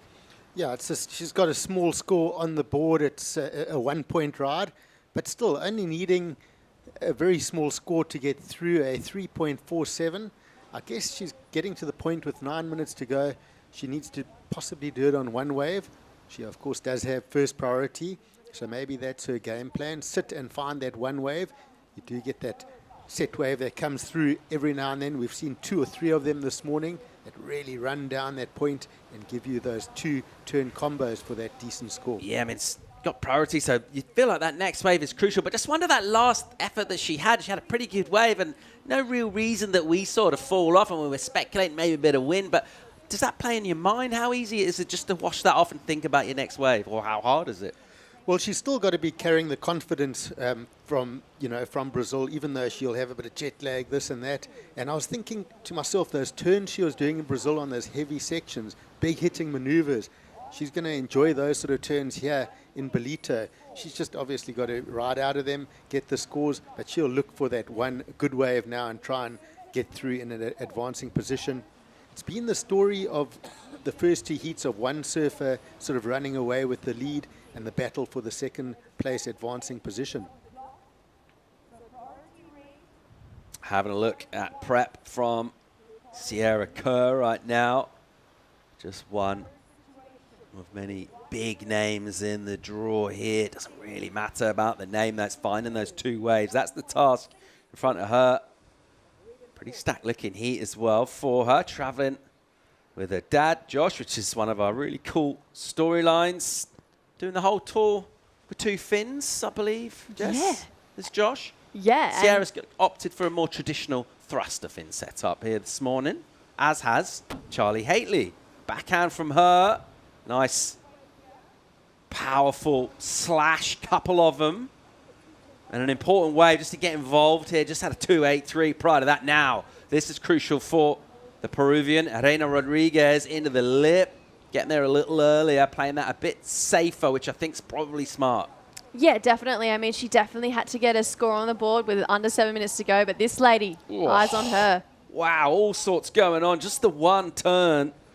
But that backhand from her, the rhythm is very much in tune with these sections. And we might see a little bit of a scramble here and get into the lineup. No, was just taken off. That was a quick mark. Oh my gosh. The enemy deserves no mercy. She She's had a like, little look around. I have the win and I'm getting prio right now. That was so good. I feel like this heat is starting to ramp up. We're starting to see everyone get to that point in the last 5 minutes, but okay, I need to get a heat underway. I need to get something going. We saw Charlie, really lay into that second section when it wasn't a super vertical face, but pushed so hard that she got a bit of release on that second turn. And then Arena one big section and just belted it. So at this point in the heat, Noah was pretty smart to regain second priority because it's really going to come into play with 6 minutes to go. All sorts of numbers going to come through here. This was Charlie. Yeah, 2 really nice turns. This is what I'm talking about. Pushed really hard, got a bit of release on that second one. She's got a lot of power in the tank. And then this was one nice turn. Got there early, like you mentioned, Paul, and really drove through that back foot to get a bit more kind of spray coming off of that back turn, but I feel like she's going to need more. Charlie, one big vertical hit. She's looking to hold on to second. So we've got scores coming through for all 4 surfers, but this lady right here has given us so many moments just to go wow about, and that was one of them. One turn, but she's just really figured out the momentum of this wave and exactly where to place her turns and in what part of the wave, navigating that backwash. And I think she's just looking like she's really comfortable in this lineup. Setting up for an exciting finish now when all these numbers come in, Greg. Let's see where this puts us in terms of requirements. I reckon Noah Clapp will still be feeling pretty good about where she is when all of these numbers are in. But in terms of the chase and pack, going to mix things up a little bit here. We were really waiting. I mean, we'll add quite a few surfers just with one wave. Let's get all caught up with this before we bring that situation.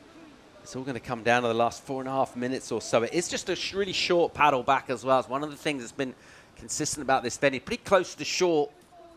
So your chances of getting a wave and changing your heat around, changing the requirement, and then getting back in for another wave as well, that's in your favor.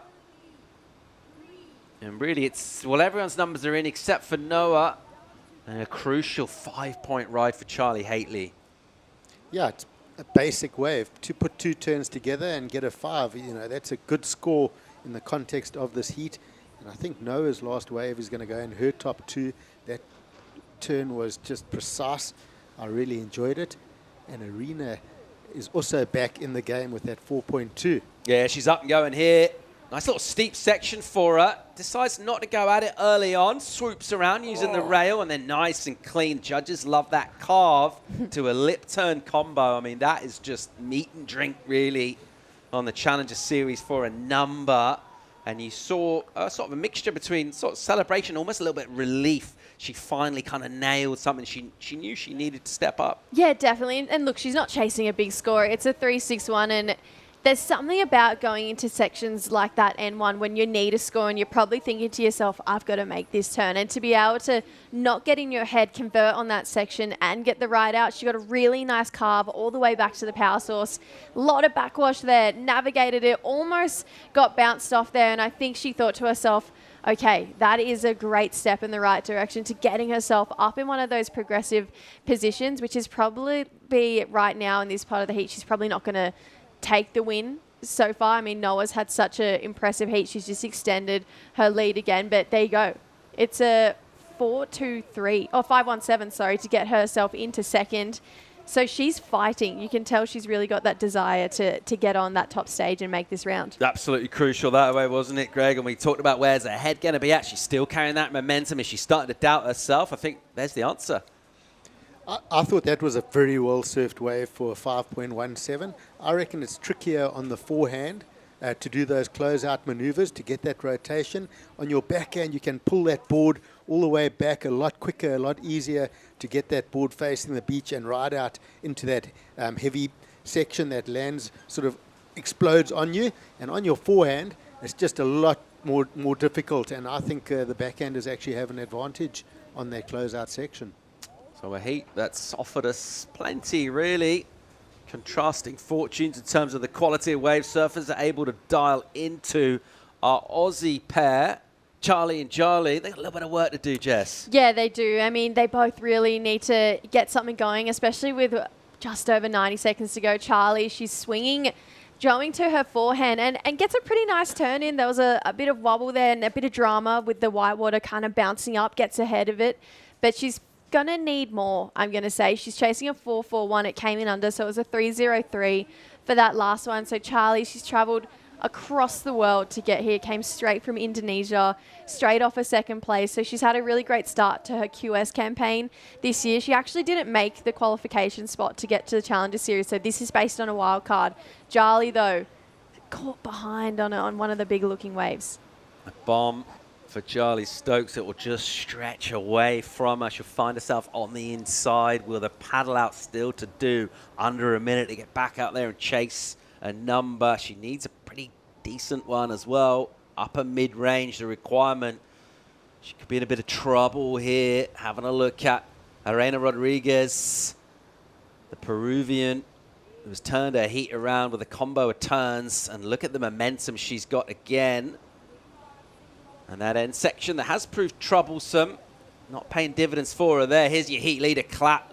Check this style out from her. The form has been amazing throughout. I mean, you can't really think of any mistakes at all she's made at any point. She's looked so good throughout. She's got that big backhand hammer on tap right now. I don't think she's fallen on any of them. She's, we've seen all our athletes coming unstuck today, but just absolutely controlling those finishing turns and so well placed, well timed. It's just fantastic surfing for the goofy footer. Yeah, let's break it down. That is a really critical section. Use that speed, and that bottom turn was just the perfect setup for her to be able to really open up, push hard on the top of that lip there. And this is what we've been saying. Once you use that speed, you can really get out in front of those sections and get yourself a pretty healthy number. Really entertaining heat, this one. And that talent, that depth of talent that we expect to see on the Challenger Series. I'm going to try and step up in the early morning here and just stay alive in competitions, what it's all about at the moment. 4 surfers in the water, maximize those opportunities when they come, trying to avoid the mistakes.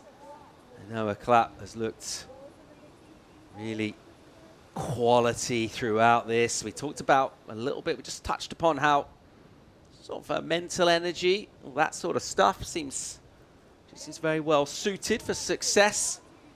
And a high level of sport. She's shown us exactly why she can be confident with some real quality backhand surfing here this morning.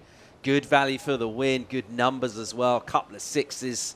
She's throwing away scores as well that other surfers in the heat would have loved to have. Arena Rodriguez, fresh off the back of a solid wildcard performance on the championship tour, and she struggled at the start of the heat.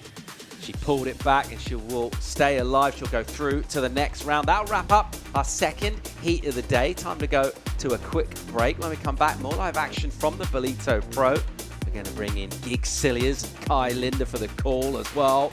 Stay tuned.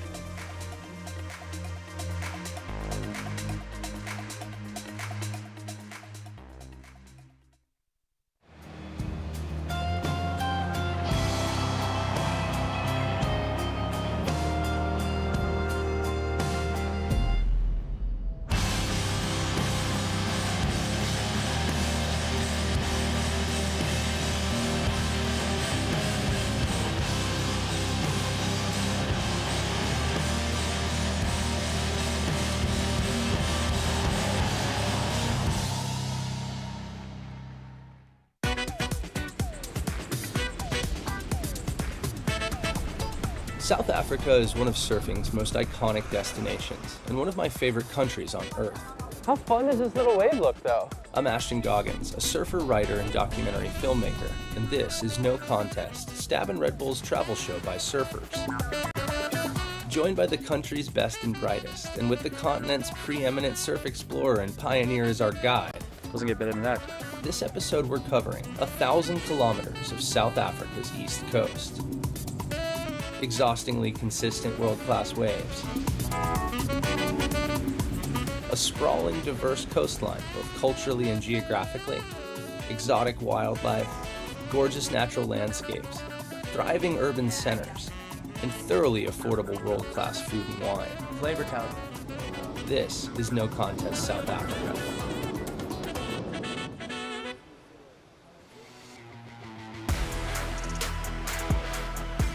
The sights and sounds of the beautiful east coast of South Africa.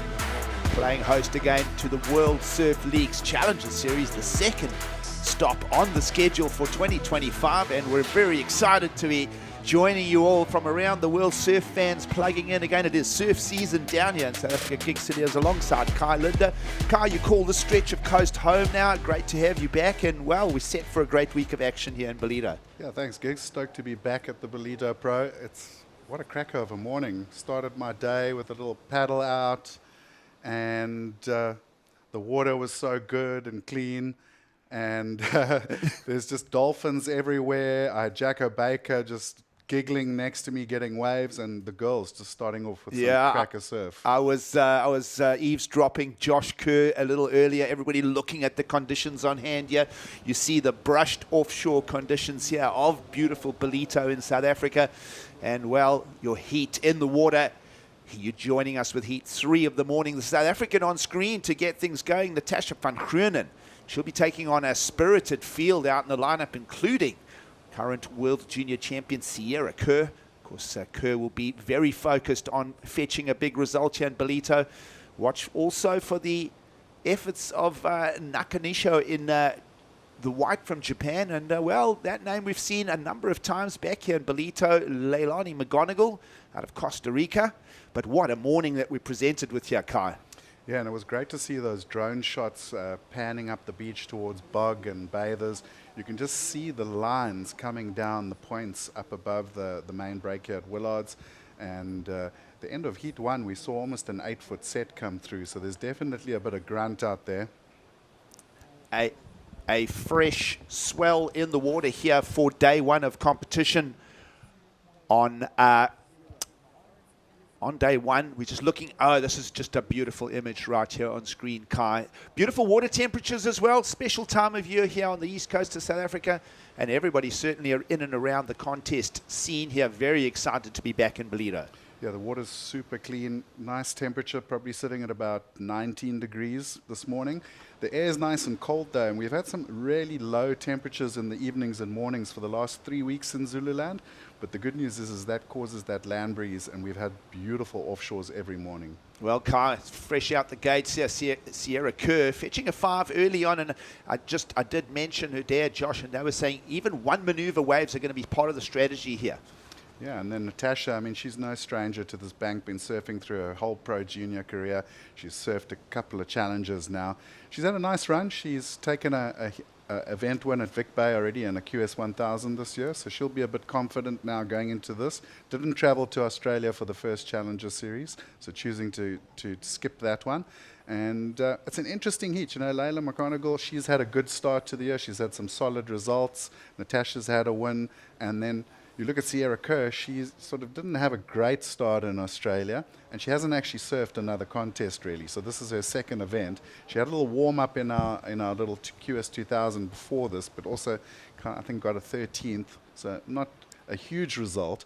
But looking at opening up with a 5 in her first heat of the Challenger, looks like she's pretty motivated to change that around. Yeah, and she's fetched that 5 with a single maneuver. So it's not about perhaps those waves that taper off. You've got to find that chunky section.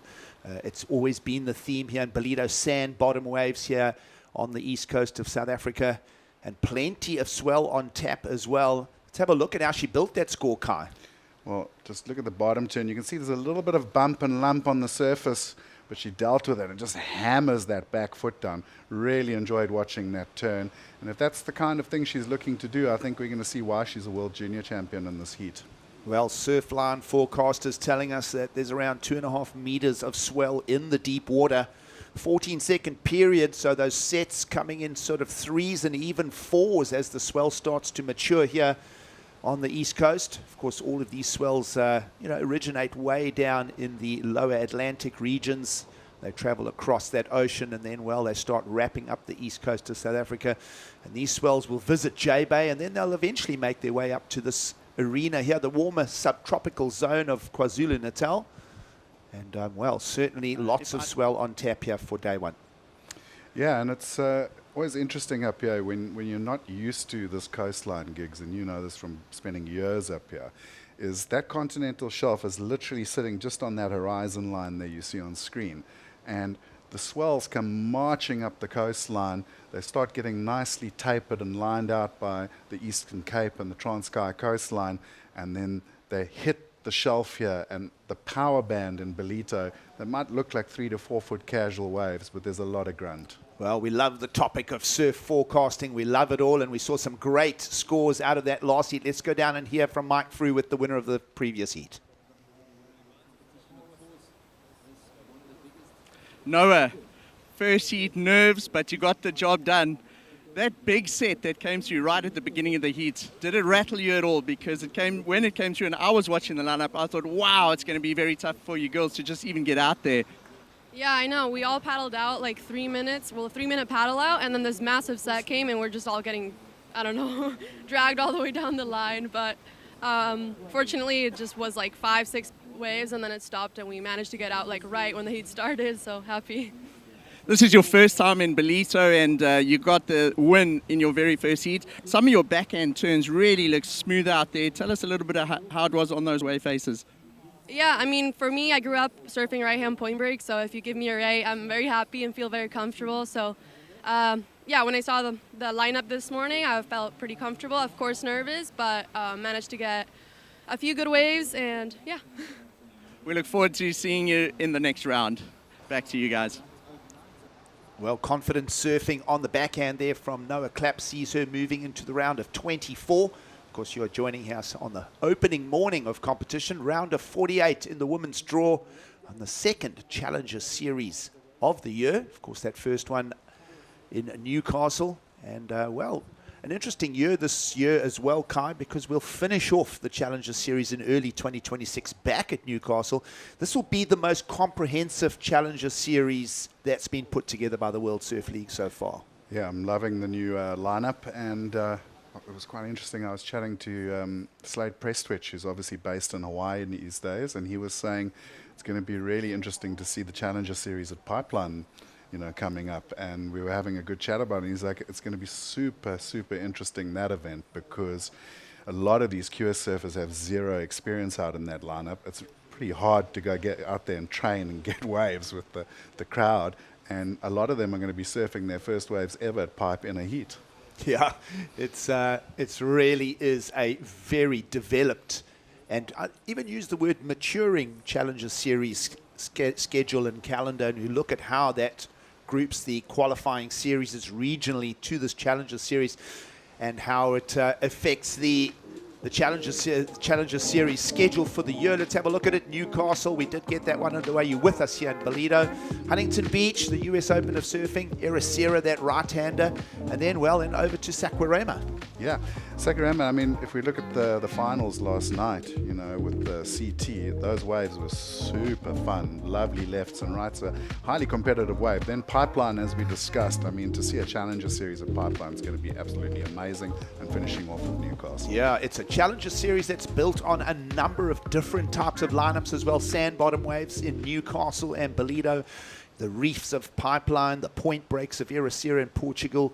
It really is a very, very interesting Challenger Series for the year ahead, and we trust that everyone is enjoying it with us as we are here in South Africa for the second of these stops. And we're just chatting about Saquarema there. We'll see it coming up in the Challenger Series in this calendar later this year. And you mentioned the championship tour wrapping up last night over there. And, of course, all of those surfers will be already looking at getting over to South Africa in the next 24 hours and get their warm-ups at J-Bay. But out in the water, it's Kano Nakashio, who in the World Junior Champs got a second to Luana Silva. So that's again talks to the story of how close the Challenger Series brushes up against the championship tour itself these days. Yeah, it's a fine line between sort of the QS and the CT. Oh, big heavy takeoff there. But what's interesting really is you've got this interesting dynamic of all these like really young surfers that have managed through their regionals to get into the Challenger Series. But now they've got this step up where they're coming up against surfers who are coming down from the championship tour with all of that experience. And a lot of them in their regionals have not come against this level of surfer. They haven't come across surfers with the sort of the dynamic surfing and the experience. So how fast can they adjust to surfing at this level? That's really the secret. If you can adjust quickly and get into your rhythm, you'll do well, and you could possibly look at qualifying for the championship tour. If you're not going to adjust to that big step up, you're going to very quickly learn your lesson and go back to the qualifying tour. There's so many intricate parts to producing surfing talent. Let's have a look. Talking of surfing talent, the McGonigal family out of Costa Rica, Leilani, down the line. She's no stranger to the lineup here in Ballito, and she'll stitch together 2 turns there for us. Lateral, but getting some movement, movement on her scoreboard as well here, Kai, as we're already down to 17 minutes remaining. So 30-minute heats, and this one's flying by. Yeah, nice high-speed surfing there, got 2 turns in. You know, if we look at the 5 of Sierra, that was like a really dynamic turn in a critical section of the wave. Like you said, Leilani, a little bit lateral maybe, but 2 big, fast turns, linking them well. So I think, you know, the judge is going to kind of enjoy that, and she's certainly going to put a score on the board. See temperatures still, as you mentioned, Kai, a little chilly this morning, but beautiful sunshine. It is winter conditions. And the notebooks are out amongst the coaching and support camps. Really, the only highlight score, we're waiting for that number 4, Leilani McGonigal, to come in to see how that will compare with that opener of Sierra Kerr, the 5. You saw it take off on this one, Giggs. Nice deep bottom turn, waited for the turn. And then again, just waiting on the bottom of the wave. You can see the power band out there. She's not having to come up and drive off the top. She's able to hold that bottom turn for a good couple of meters before releasing the rail and going for the turn.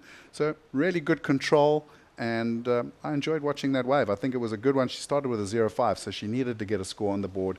15 minutes to go. We've seen quite a big lull in this set as well. Yeah, well, we saw that big set sort of rape through the lineup, and then that was a medium-sized set that followed the big one. So Leilani McGonigal just picking out a key wave there.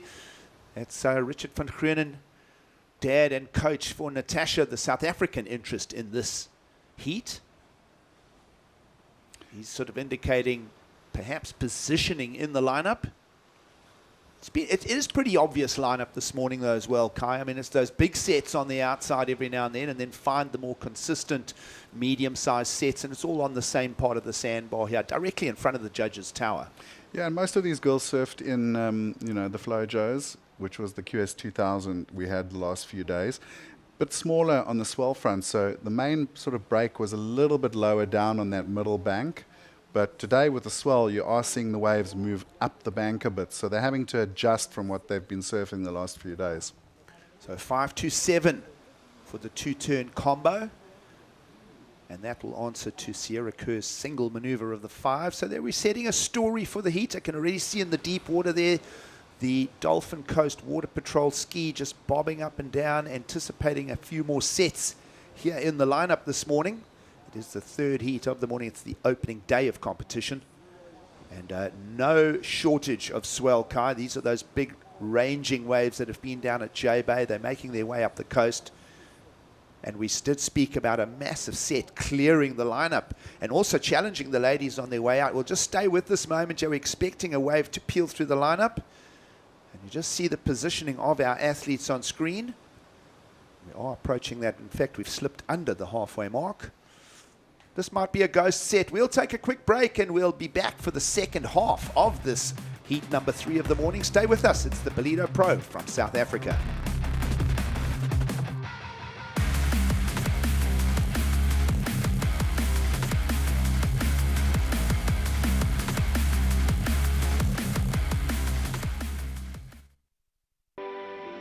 Welcome to KwaDukuza, the destination for all seasons. Nestled on the breathtaking north coast of the Zulu Kingdom, this vibrant town offers something for everyone. KwaDukuza boasts several beaches that have been awarded the prestigious Blue Flag, guaranteeing cleanliness and safety for all visitors. Our inland region offers a world of adventure.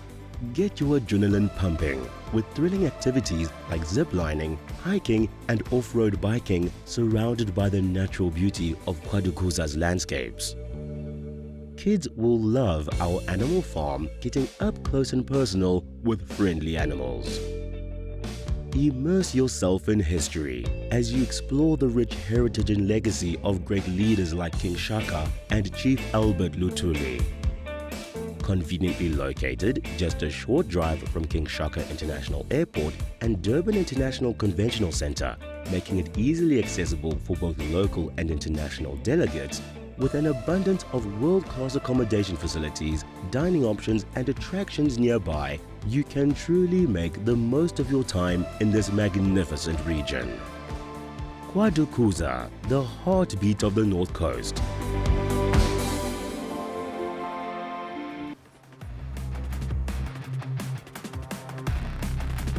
The beautiful Dolphin Coast.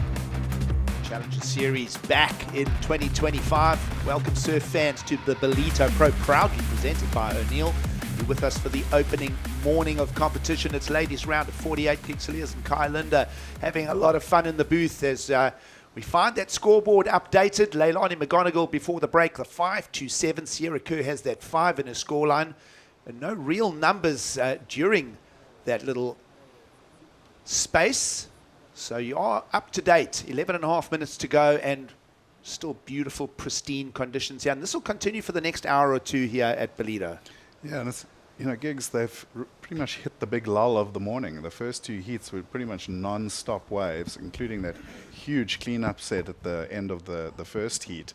And this morning as well, there weren't too many lulls. It was pretty consistent, but obviously we've got the tide just sort of starting to change now, so probably seeing a little bit of a result of that as well. But the offshores are blowing. Of course, we've got a bit of a prediction for a strong northeast this afternoon. So I think we've got to keep pushing. We've got to keep the heats flowing while we've got these beautiful, clean conditions. And hopefully this light offshore is going to stick around for a bit of the lower tide, because I think if you get some of those sets on the low tide on this bank with the offshore, we're going to see some seriously good waves. Well, local time around 9 a.m. here in South Africa. Of course, the northeast is the onshore wind. We just call it the nor'easter. Of course, the northeast could be offshore somewhere else in the world. But for here, we are east facing and the northeast is the onshore. But right now, it's brushed offshores as we get a quick second wave in the hatch for Leilani McGonigal. Single turn contribution to her scorecard. But right now, the strength of her heat and the lead for the 5-7 that she established with 2 turns. Here's Natasha van Groenen, the South African interest. And she's just trying to replicate, perhaps doing exactly what Leilani McGonigal did. They're just trying to track down the line, get a bit of board speed moving across the wave face. These waves do have power. They break very, very hard, so not always easy just to slam into the lip. These lips have got North Shore Hawaii power on a day like this. Yeah, and it's a tricky place to do that close-out maneuver because it really does bottom out on that sandbank. So you've got to commit and you've got to get out in front of that impact zone. See Sierra, they're just caught behind the section. It's often in these size sort of waves in Ballito as well, it's why you'll see the guys going to the air for the closeouts, because it's almost easier to land the air in the flats than to commit to the big lip turn. Yeah, I know we're going on about the conditions here, but it is a fresh swell. So that 14-second period moving very, very fast through the ocean surface here. Let's have a look at those scores and how they were built. Yeah, Leilani getting into that one. She got up to the lip, but not much going there. She got the 3.0. Natasha here, nice start, gets the whip off the top. Really needed to drive just a little bit sooner up into the lip there, so she could have ridden out. But unfortunately, she just got a little stuck in the section there, not riding out. She got the 1.9. I feel like Natasha's right there on that edge of where she could get a good score. She just needs to find the right sort of canvas to pull it out. Yeah, Father Richard won't be happy with letting go of that second maneuver there. That would have been a whole extra point on the scoreline for Natasha van Groenen there. So she'll find a 2.5, and she only needs a 3.01 right now to advance up into the top 2 positions. That would be at the expense of Sierra Kerr. But plenty of time for the World Junior Champion, the Australian in red. We've seen a lot from her in 2024. What a stellar year she had. I mean, how did you enjoy her in the pool in the Stab High event? Sierra Kerr, just, you know that she's knocking on the door of great things in the sport.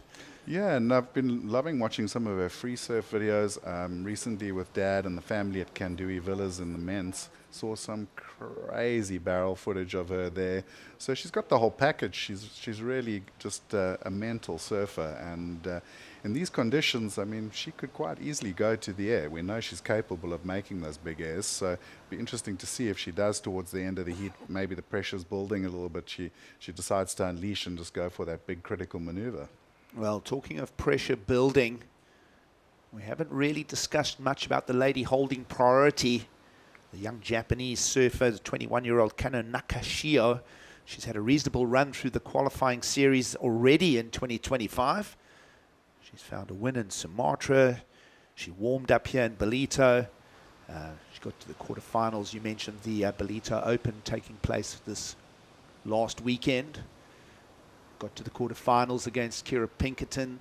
But that young surfer, Nakashio, she has campaigned very well at the World Junior Series as well. So we don't just write her off just yet. She's obviously trying to settle in the lineup. Meanwhile, blazing across your screens, and we'll focus in on Sierra Kerr there, who gets that solid maneuver in the lip. So that there will now ditch her low-scoring decimal, and she'll go into the lead with that, Kai, with 6.5 on the clock. I squinted my eyes, and it looked like a good turn. So we'll see the replay, I'm sure.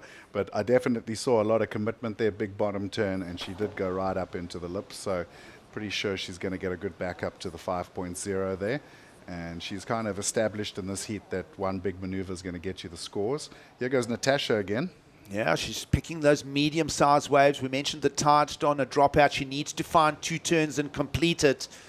And again, just stumbling on that last maneuver. South African Natasha van Groenen, already in her mid-20s. She's done a lot of work. She's campaigned hard in the full 2023. I remember her doing the Challenger Series sort of start to finish, and campaigning in Australia as well. So she's going to want to be capitalizing on this opportunity. And right now, 5.5 minutes to go, she's got to find herself something over and above those 2.5-point score averages. Yeah, and it's been a difficult heat. It's not had the swell consistency that the first 2 heats had. It's definitely had a bit of wobble time. But we've seen a couple of scores. I see a big paddle here. This looks like Leilani, not getting into that one. Also, the young Japanese surfer, I mean, she's had priority twice. In the gap there, she had a wave. It was only a 0.93, though, Gigs. So she's struggling to find the scoring potential out there. Well, judges' scorecard open right now for Sierra Kerr. We are waiting for that number to land, and we expect that she'll move into the lead. Let's have a look at that, Kai. Wow. Big drive, got the fins out. That's a pretty critical turn right there. I'm almost feeling like it was better than the first turn, a little bit more of a critical section. And you had Natasha. Nice first turn, got a little caught there, and you see her just getting caught out on that bump. And unfortunately, that just bled off a bit of speed, so she didn't get into the lip with enough speed to pull through that second turn. Yeah, you mentioned the power band in the wave earlier there, Kai, and it just seems like it is a little trickier than what it may look to viewers on screen as to where to set the rail on the wave, how to keep that speed going down the line, and then how to attack the lips that do have a lot of strength when they do pitch out. Yeah, when the swell's fresh here in Ballito, it can get a little bit of a bump and a wobble on it. You've got a lot of big rock sections under the water that can affect that as well. And it takes a while for the swell, when it's fresh, to sort of clean up and really get straight. And then, of course, we are dealing with the high tide as well. So there's a lot of refraction off the beach. Well, here we go. It's been a while coming. The priority has been held for ages by the Japanese surfer, who's going to nail a score here. And that is going to go a big, big way towards a heat result there. 4 minutes to go. Sets rolling through the lineup here. Leilani McGonigal will get her chance to try and build another number. And that one's just going to run a little flat on her. But Kano Nakashio, the Japanese surfer, invested close to 25 minutes really to find a meaningful score here. Just decimals prior to that.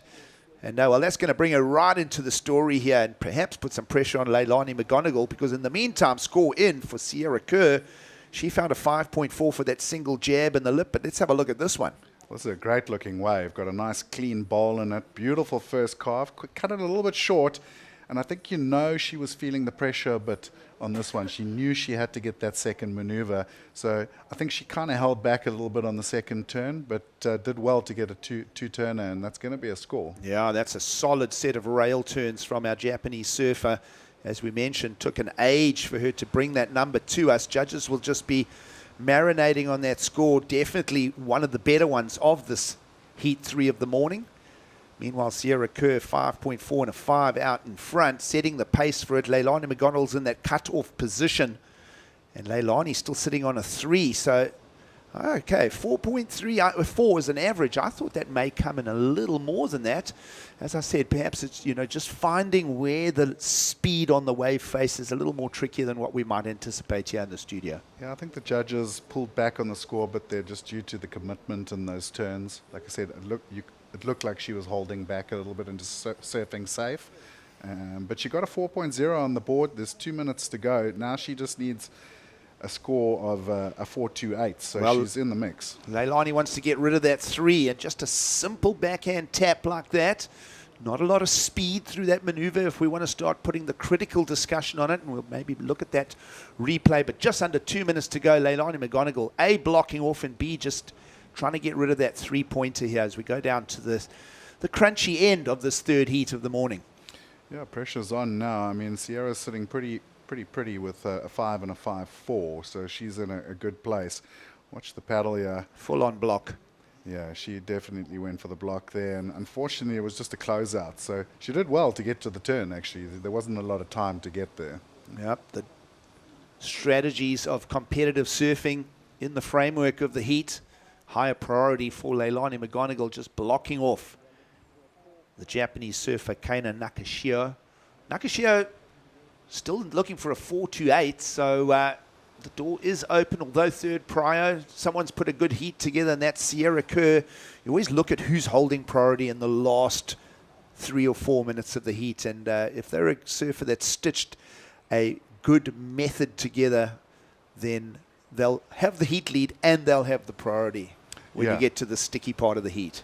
No, for sure. What was interesting too, Giggs, is looking at that aerial shot we just got, is you see how far down the bank they're actually surfing. Normally, like traditional Ballito, they'd be taking off right next to those rocks up at the north end. Well, have a look here. This is a high 4 required by the Japanese surfer. Is she going to hold on to it? She's not. She's going to get ankle tapped. And that is going to be Keino Nakashio packing her bags and already thinking about the next Challenger Series event coming up in Huntington Beach, California. I'm surprised. I thought that Nakashio might bring us a little more in that heat. That is how it works, though. It's not always easy to keep consistency. And it looks like without too much further drama, that's a last ride out as the horn is going to sound. Sierra Kerr's done a good job, Kai, of stitching together exactly what was required. Literally 2 single turns, 1 per wave, and fetching 5s on average to get the heat win. Yeah, it was not an easy heat at all, but she did well, committed to 2 big turns and got the scores, so she's through to the next round.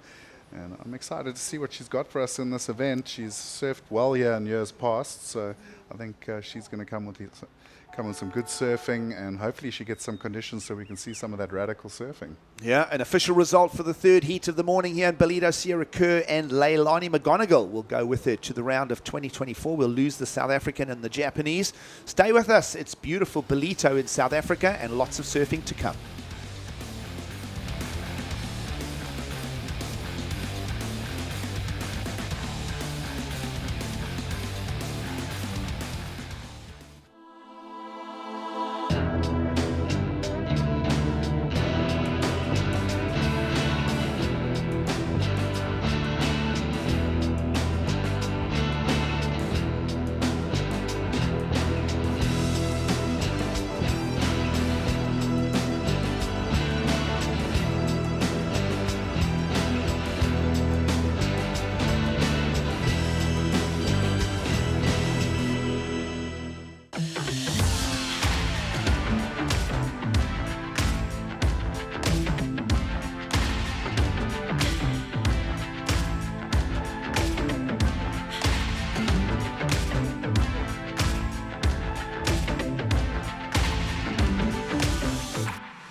welcome to the show. It is the World Surf League's Challengers Series, coming to you from beautiful Ballito on the east coast of South Africa. Beautiful lines marching up the east side of the African continent as we move into the fourth heat of the morning. It is the opening day of competition. Now, Suzuki from Japan takes on South African Jessie van Niekerk. Watch for Kiara Gould out of French Polynesia. She's just 14 years old, about to turn 15 in the next few weeks. Malia Lima, also a talented young surfer out of Hawaii. It's a very good morning. And Kunjani is the greeting from the beautiful Zululand coast. Gigsley is alongside Kai Linder for the call. 30-minute heats, and we're 27 in. No rides just yet as you join us on the opening day here in Ballito. Yeah, excited for this one, Gigs. Jessie van Niekerk's kind of been the standout for the ladies out of South Africa the last 2-3 years. She's been putting together some good results. She's had a win in Cape Town for a QS 1000 already, and she's got a lot of experience out on this bank. So hoping she can fly the flag for the locals. A lot of talent packed into heat number 4 as you join us this morning. Still brushed offshore conditions here. About 5 to 6 foot of open ocean swell according to Surfline. And with that 14-second period, it's giving surfers the opportunity to do things like that. Well, little jack-in-the-box recovery there, spring-coiled recovery for your Japanese surfer, Naino Suzuki, the 22-year-old. And she's been going quite well in 2025 as well. She made the trip to Newcastle. Not a great result there for her. But had a full run at the Challenger Series in 2024 as well. 33rd in Ballito. So she'll be wanting to get through this opening round here this morning. Yeah, another girl that's had a very good junior career as well, Gigs. She's been coming out to Ballito, I think, a couple of years now. So she's no newbie to this bank either. Really small, but she's a very dynamic surfer and not scared to go for those big single maneuvers either. So she's definitely, there's a reason she's in the red vest in this heat, and setting the pace with a 4.8. Yeah, 4.83, first number in for Suzuki. We've seen a big push from the young Japanese talent pool. Of course, South African Wade Sharp involved in the build-up to the first surfing Olympics ever, and put a lot of energy and effort into the nation's talent. We saw her just eyeing out the section, had to hold back just a little bit, which was a good move because that big rebound was coming. So lots of good awareness on that one, and not the best score of the morning, but a nice way to start your heat. There was no dramatizing there. That was just survival for her. That shockwave of the lip landing there. But a 4.83 sets the pace. It's the only ride of the heat thus far. You mentioned Jessie van Niekerk, the young South African. She'll be looking to find that advancing slot. And as I say, watch for the two young talents out of the Pacific region. Of course, young Kiara Gould and Malia Lima. Both of them teenagers, both of them already having outstanding results in their respective regions. And of course, both of them already getting a lot of international experience under the belt, and a trip to Ballito to boot. Yeah, well, it's interesting to look at ladies' extreme sports right now. I mean, if we look at X Games just going down, if you look at the skateboard, for example, the finals, your top 10 skaters in the ladies, no one over the age of 17. So 12-year-olds competing for gold medals. So it's incredible to see how in ladies' extreme sports, surfing, skating, BMX, all of it, and even snowboarding, the age has just come so low at the performance level because they're starting so young now. It makes for a very interesting sports-based discussion of, you know, when is someone too young? But when there's talent that's pushing like they are, and we've seen it in a number of sports. I remember, you think back many decades ago to the gymnastics as a discipline, and how the young 12-year-olds, particularly the Russians at the time, do you remember Nadia Comaneci and all that? So it's very interesting to see how do you hold the age group in check, if anything, as a discussion. Well, I mean, in skating, they just haven't. The Japanese especially, you know, you've got like 3-4 girls between the age of 12 and 15, and they are winning X Games gold in the half pipe, for example, in the vert ramp. And they're just skating at such a level that you can't deny them the opportunity to compete because they are the best in the world. Well, out in the heat here, young Kiara Gould, just 14 years of age. out of the French Polynesian region. We want to see how she fares here. Qualifying series events last year. She's already got a final against Eden Waller. There's another young name if you're talking of young surfers coming through the global focus of the sport. So all very exciting, and so much has happened in such a short time in women's surfing. And of course, we think back, you think back 6-7 years, there was great surfing going on, but now the push that has come, it's incredible. Yeah, it's absolutely incredible. Well, you spoke about Stab, and you look at the Ladybirds, in Stab High.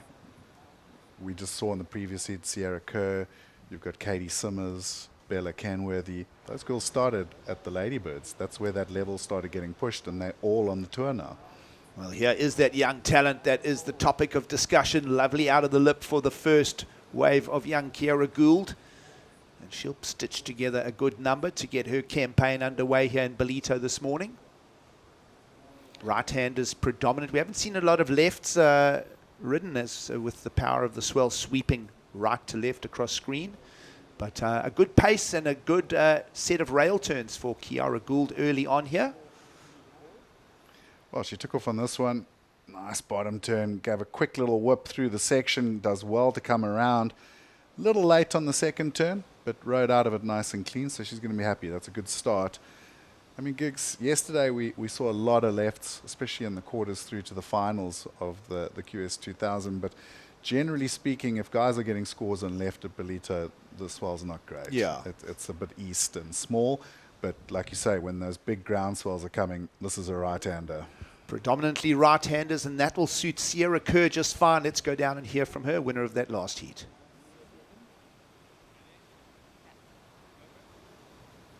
Sierra, congratulations. I think from the beach, we've seen cooking waves down the beach the whole day. It's a little bit trickier than it looked. You said you're also getting blinded. How was it out there? Yeah, I mean, it looks really fun, but to be in the spot for the good one, there's a lot of stretchy ones, so you have to try and find one that doesn't stretch, and then it's pretty hard to see what the wave's gonna do because you're just looking at a sun, and I was there, I'm just guessing, and then, yeah, so you kind of have to time it earlier than you think because you just don't know what you're gonna be hitting. Amazing. And do you feel like you got the gist of it? You can give your dad some advice for his next heat, or not so sure? Yeah, Tide's gonna be a lot different by his heat, but yeah, I kind of know a bit of the lineups now, so give him some caddy advice. Amazing. Well, good luck for the next round. See you later. Thank you. Well, Sierra Kerr and Leilani McGonigal getting through that previous heat.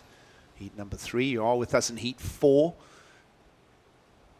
Just letting that number settle there. There's the opening score of the Tahitian in blue, my apologies, in white, a 517. I just also want to reflect on what Sierra spoke about, the waves that feel a bit more stretched out. So there's the punchy ones and there's the stretched out ones, and certainly a stretched out 517 for the Polynesian to get going. Let's have a look live action here. Jessie van Niekerk has come from deep behind, and that one's going to pay absolutely no dividends at all, and that'll hand one of the first priorities of the heat to young Lima from Hawaii. Yeah, I kind of feel like she was the deepest surfer there, and she had the right of way, but she went because those other surfers were having a look out on the shoulder, but she probably shouldn't have gone for that one. It was a little bit of an error. But, a couple of minutes into the heat already, feeling a bit of pressure to get that first wave start. So she did go, but maybe that'll release the pressure now. She can sit a little bit under the other surfers and find some quick scores. Well, Sierra did also in that heat interview reference, it is a little trickier out there than what it may seem. There's one that completely stretches across the beach. So signs of building swell, tide dropping. And certainly we'll have surfing action all day long today for day one. Yeah, rain or shine, onshore, offshore. The first day it's got swell, so we're going to surf. Even in the onshore, though, with these conditions, you'll have competitive surfing. You can actually see a little bit of a ruffle starting on the water already. That's that first sign that the easterly is definitely coming. Well, this does bode well for the rest of the week as well, because even with that swell in the water, if it fractures up a little bit with the onshore conditions, it starts making a little more peaky and even more usable for both women's and men's field here in Ballito. Yeah, it's not going to be a problem, I don't think. Looking at the forecast as well, we're not on a bad forecast this week. Also with the tides pushing out. Here goes Jessie, though. Young South African back at it, finds a wave that allows her into the lip. But she'll free fall out of it and back to the drawing board with around 17.5 minutes to go. So plenty of time ahead still.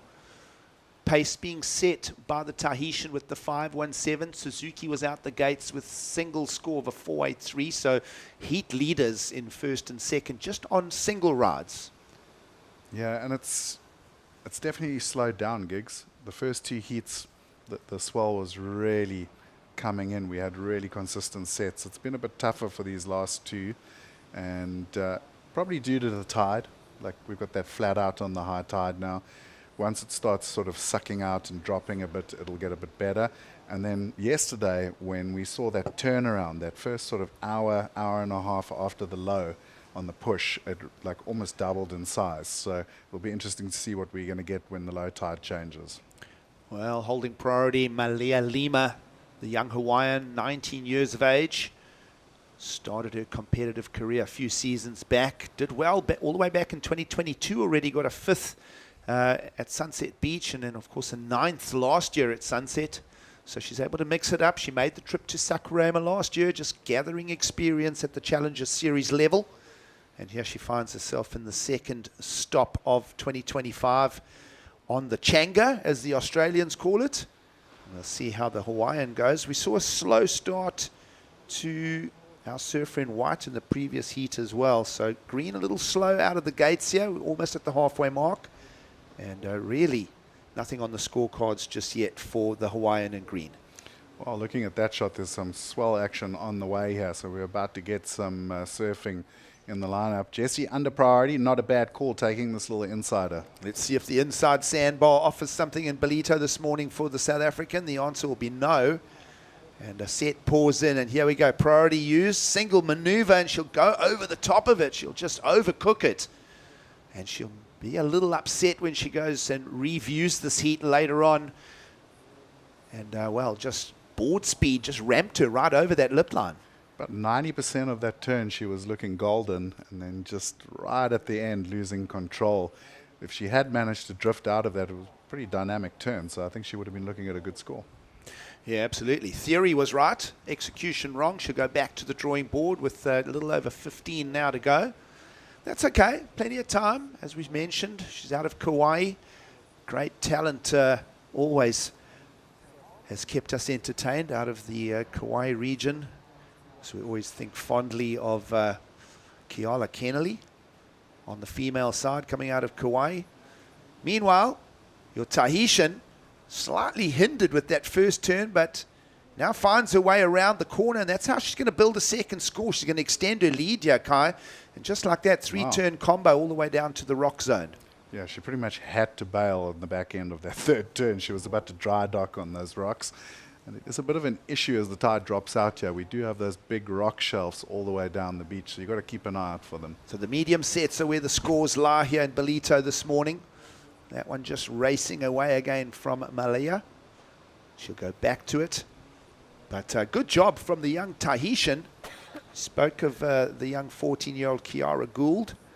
And judges working on a second counting ride from her, which is going to cement her at the top of the scoreboard. Well, she found the runner. Look at this. Boom. Like you said, she got a little bit of an awkward landing off of that first turn. Had to wait for it. Goes up into the lip again.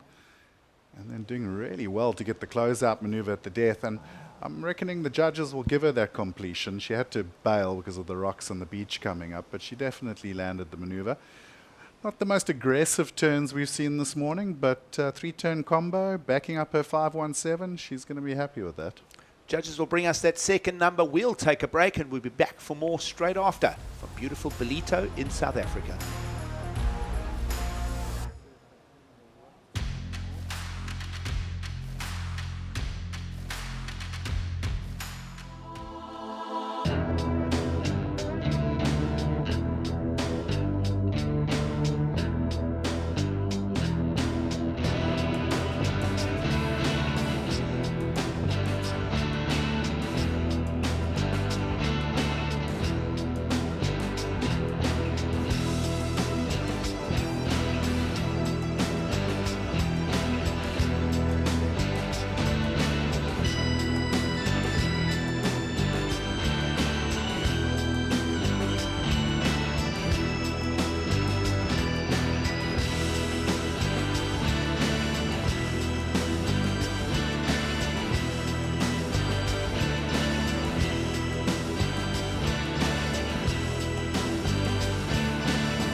We are back. We have a very special guest with us today. As the next generation, I want to push that bar even higher.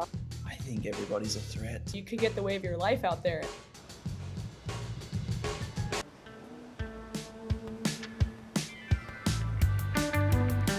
It's the Challenger Series from South Africa. It is surf season down here at the bottom of the African continent, and you're with us for the Ballito Pro, proudly presented by O'Neill. Welcome back to the action, Heat 4 of the morning. And while you were away, 3.5 adds to the 5.17. The young Tahitian, the 14-year-old, is out in front here in the fourth heat of the morning. Gig Saliers and Kai Linda having some fun and throwing some topics around. As we still have 11 and a half minutes to go in this one. Lots to go still for Suzuki, Fanikak and Lima. Here's a little replay of what went down in the break. I saw we were waiting for a score for the young surfer in green. Nice big crack off the top there. Unfortunately, not able to get the second turn, but still she'll get a score there. And then surfer in red getting this one. Little highline carve. And that was a heavy section. And just Gigs looking at the break there. Can I just say one thing I'm immensely excited for coming up in the following couple of weeks is a big, chunky South African coming home with a yellow jersey and heading to his favourite wave. Well, Geordie Smith will be packing his board bag and leaving Rio de Janeiro this morning and on his way to Jeffreys Bay. Looking very, very forward to that next stop on the championship tour. But we'll have a lot of fun this week here in Ballito with the Challenger Series. We're looking for participants for the 2026 Championship Tour, and we'll find them here in the Challenger Series of 2025. And, well, again, heat leader Gould just doing the right things at the right time, perhaps trying to replace a score there of the 3.5 for her previous counting score. Did really well there. I had my doubts as she went up into that lip, but held the turn, rode out. Looking at replacing a 3.5 was a pretty heavy section. You'll see her take off here over the bumps. It was quite late up to the lip line there, so doing really well to make it out of that turn. Yeah, not seeing, I would sort of Kai and I look at each other and go, well, we're not going to improve on a 3.5 with that, but she'll remain in the lead as we slip under the 10-minute mark. Heat leader Kiara Gould from French Polynesia out front over Nanayot Suzuki. Do we owe her a score? No, we don't. So that's it. That's your open scorecard right there. 5.17, 3.5 for the lead. Suzuki still looking for a backup score here. And meanwhile, Kiara Gould, you know what? We were wrong. Slight improvement. 3.8 decimal improvement on the 3.5. The judges liked the commitment. I think that is the key word right there. We saw it with Sierra Kerr's previous heat win. We've saw it with Noah Klupp as well in the second heat of the morning. Big hammer turns in the lip is where the numbers are going to come. You can fetch a very good to excellent category score just on a single maneuver out here this morning. And that's obviously a clear message communicated from the judging panel with the conditions in mind. Yeah, and I must say Noah Klupp, probably my pick of the surfers of the morning thus far. She really surfed well. Big solid backhand turns and very heavy committed sections. So far I haven't seen a lot of her surfing, but was really enjoying watching that heat this morning. She really pulled it out the bag. Well, 11 official languages in South Africa. There is a young South African, and we'll talk a lot more about her. She's coming up in a little while, the young Leprot from the south coast of KZN in a stacked heat. But talking of the 11 official languages, a klap means a very hard hit in one of the languages respected from the South African culture, the Dutch Afrikaans language. Yeah, I just thought I'd throw that in there. Oh, let's clap the lip, man. No, a klap. Yeah. Exactly. And she did just that for that heat win in the second heat of the morning. Here we are in heat 4, just under 8 to go. Sets approaching.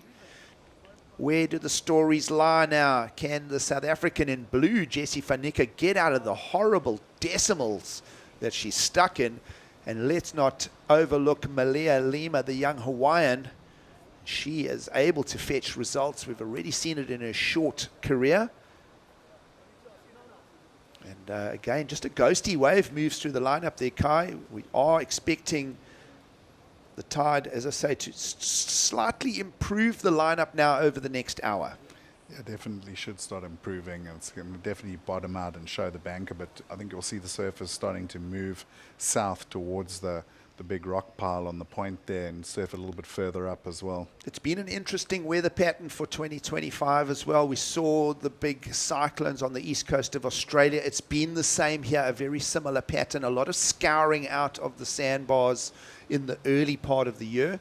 But they're coming back very quickly with these southerly swells, which will move the sand around.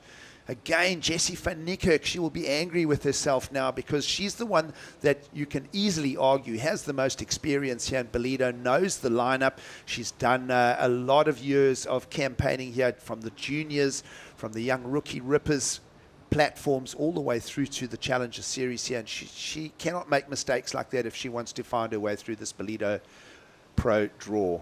100% gigs, but also was sitting up top, had sort of the priority situation, and now we're seeing a set move through the lineup as we left that drone shot. So she's got to kind of hope that she finds a little peak further down the bank. Look at this one now for the Japanese surfer. Nice looking bowl. Well, Suzuki finds one of those waves that are stretching, and that's why she is not landing those last maneuvers, every single one. I'm almost wondering, do you think she's on an epoxy equipment that might be a bit corky underfoot?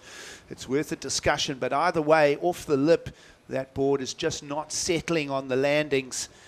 And nonetheless, good lip line on the first part of that wave for Suzuki, and she's going to add another number to her scoreline. Well, as she took off here, I was just thinking, what a nice looking wave. Big drawn up bottom turn, hits the little carve, and right here, committing to the turn, just unable to stick the landing. And it's a pity. If she had made that turn, it would have been a really good score. That board just blasting away on the landing for young Suzuki. Got to love the overviews here of beautiful Willard Beach in Ballito, South Africa. Of course, over in the next cove and a number of other coves in the area. Lots of free surfing taking place. Everybody that stays within walking distance, pretty much all your competitors, your entire field of men's and ladies, all within striking distance here of the various lineups. And no wonder it's one of the favorite stops for all of our traveling surfers.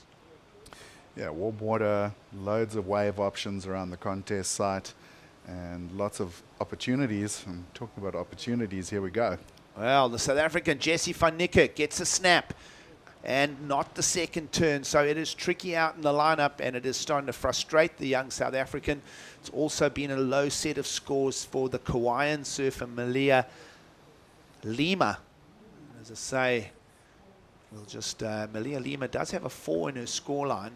So we'll just update the scorecards shortly. But this one's whizzed by as well, Kai.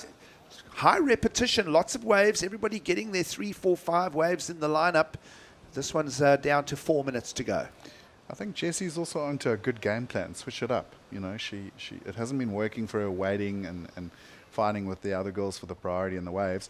Some of these smaller waves do seem to be sort of running down the bank a little better. She was just a bit short on the second turn there, but it was close to a 2-turn combo. So maybe sit a little inside and start hunting the smaller runners. Yeah, fair comment there. Perhaps the good scoring waves are not the apparently obvious ones approaching it onto the sandbar in the lineup.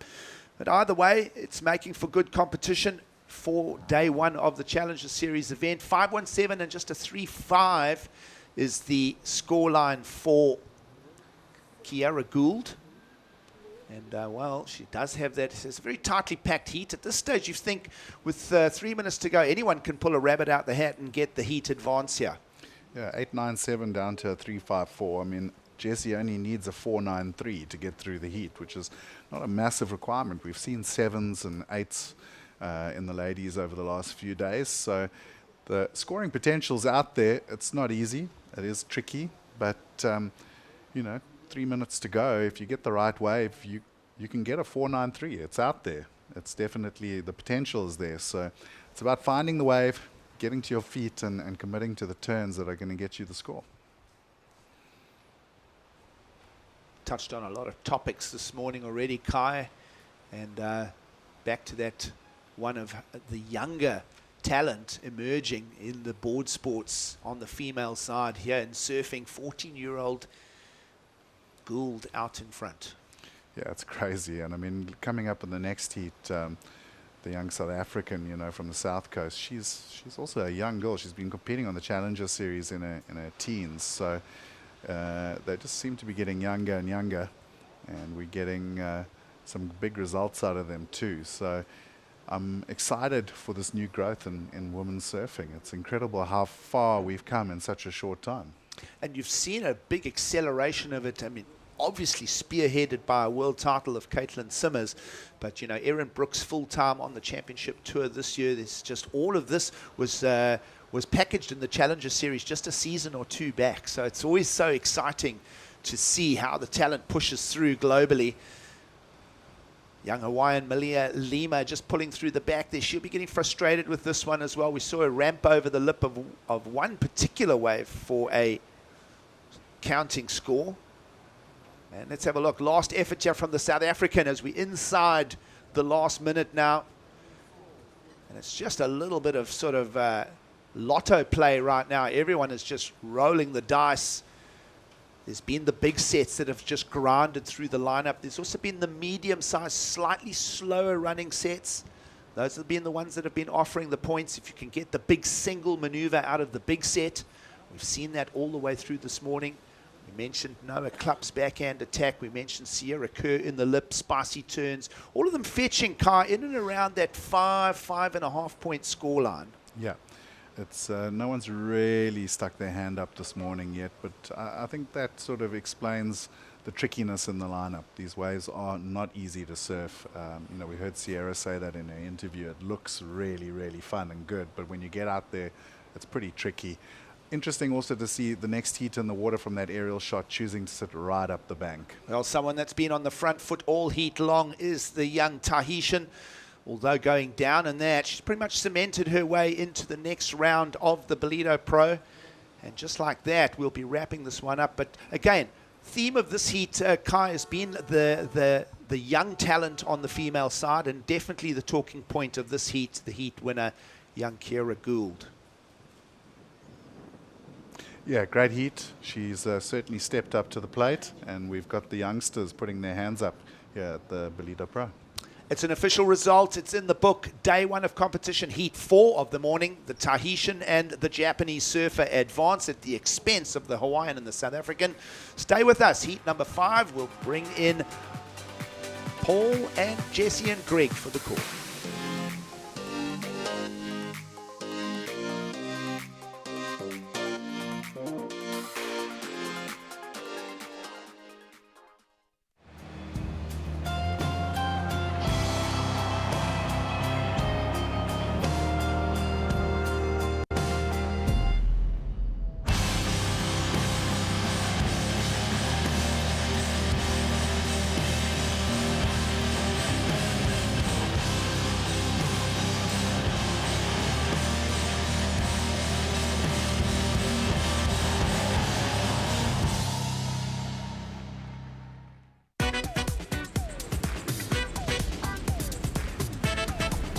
South Africa is one of surfing's most iconic destinations and one of my favorite countries on Earth. How fun does this little wave look, though? I'm Ashton Goggins, a surfer, writer, and documentary filmmaker, and this is No Contest, Stab and Red Bull's travel show by surfers. Joined by the country's best and brightest, and with the continent's preeminent surf explorer and pioneer as our guide, Doesn't get better than that. this episode we're covering 1,000 kilometers of South Africa's east coast. Exhaustingly consistent world-class waves. A sprawling, diverse coastline, both culturally and geographically. Exotic wildlife, gorgeous natural landscapes, thriving urban centers, and thoroughly affordable world-class food and wine. Flavor Town. This is No Contest South Africa.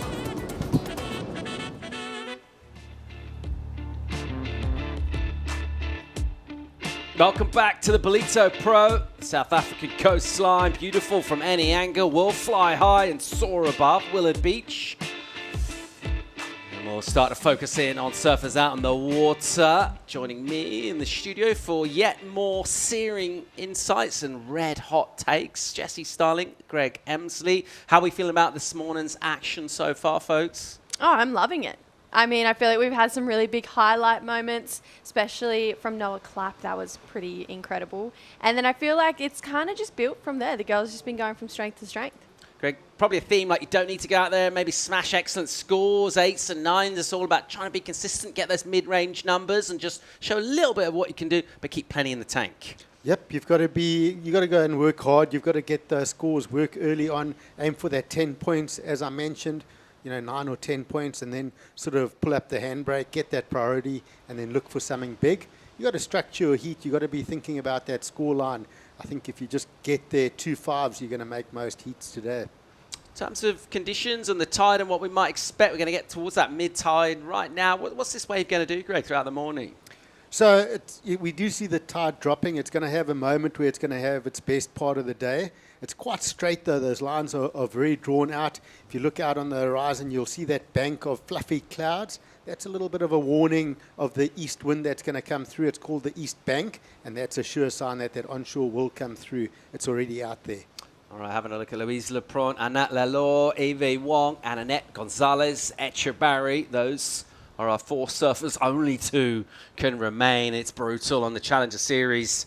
3rd and 4th will be really a free surf trip around the coast of South Africa. That's a pretty good option. Not a bad commiseration prize, but what you really want to do is try and go deep into the rounds here and set yourself up for a solid start of the season. Haven't done that already. Annette. Wow. Been ripping already this season. She's full of confidence. Well in the qualifying series event here as well, and all the way for the win. She was doing exactly that in the qualifying, the QS 2000, those big single maneuvers on the forehand. It's just an amazing approach that she has. I said that's almost her signature maneuver, and she gets so compact. She gets that board facing the beach, and she's had practice here all week long. That was a solid first wave for her. Yeah, so this is Leah Lepron. I'll just clean up my mistake from earlier. Sisters Louise. Tell us about Leah. So Leah is still young. She's she's 14 years old. So surfing the local junior events. So she's got the wild card spot here. Very, very competitive surfer. In fact, the whole family, Leah, Louise, and Luke, really cool kids. I love them. So cool to hang with. But strong surfer, and she's got such good strategies. Watch this first turn. I love how she rips it back to the beach, sets it up. So this is a good start for the youngster. Nothing to lose here for her. I really like this replay here of Annette. I mean, she was just going for it on that one. Just one big maneuver, but there was a lot of risk, a lot of potential for good points on that turn, and she really capitalized on that section. And then this was that last wave we saw of Leah, so she's backing up her first wave, which was a 317 with a really nice vertical tack. And I think those sections where they're steep and coming back towards you and capitalizing on that is really going to be the make and break of getting through heats today. So I feel like that's going to be a big confidence builder for Leah, and I love the fact that she's competing here with 2 of her siblings. They've got Luke and Louise, and they're all so young and pretty well accomplished over here in South Africa. I mean, a lot of junior titles for Leah. I feel like this is a pretty cool story of a family coming through here. Absolutely. And the fact that she's got 2 waves quickly out of the gates is also a good sign for me. You can get a wild card into these events, surf against these top surfers, and you get a little bit starstruck, and you can end up sitting there watching your opponents going, wow, check that, and not riding any waves. And it's good that she's got the quick start here. As we see a paddle from Leah, a quick backhand wave from her, gets it up a little tentatively, will be a completion from her. She's locked in to stay busy. Leah representing that strong generation of South African talent here on the Challenger Series. Let's get down and get insights. Winner of the last heat is with Emma Smith. Kiara, it took us a while to get you up here. You're getting all the love from the locals on the beach. How's your time been in Ballito? I know it's your first time here. Yeah, it's been really fun. I've been enjoying the weather and the waves, and really good food, so yeah. Amazing. And I saw you surfing into the dark last night, putting in a lot of practice. How was that heat for you, and did you have a strategy going into it that you were able to keep? Oh yeah, I just went in and just trying to have fun and get good waves and just surfing. Amazing. And what are you riding today? I know you've been surfing a lot of heats the last few days. Have you changed up your gear with the bigger swell? Yeah, I changed up to a 5.3 CI Pro. It's been really good in these bigger conditions, so yeah. Amazing. Well, good luck for the next round and rest up. Yeah, thanks, Sam. It's just surfing. Don't need to make it hard. Keep it simple. No, simple is best. And I mean, I feel like we spoke about it earlier in that heat with Tya. There's such a good crop of young surfers coming through, and just seeing that they can simplify it so young and not overcomplicate it. I mean, even in this heat, Leah, she's 14 years old. And the fact that she's just turning waves, there is that strategy of, the more times you're on your feet, the more opportunity you have. And she's really taken that. But Nat, we're going to see a first wave of her here. Yeah, the powerful Goofy just lining up, give it the treatment. Section had other ideas, just ran away from her. But you can see the setup work. She's looking to really unload on the section. Sort of surfing we saw from the likes of Noah Clapp earlier on. Similar sort of stuff you can expect from a Nat. Good combinations from her on the backhand. She'll need to find the right wave in order to do it.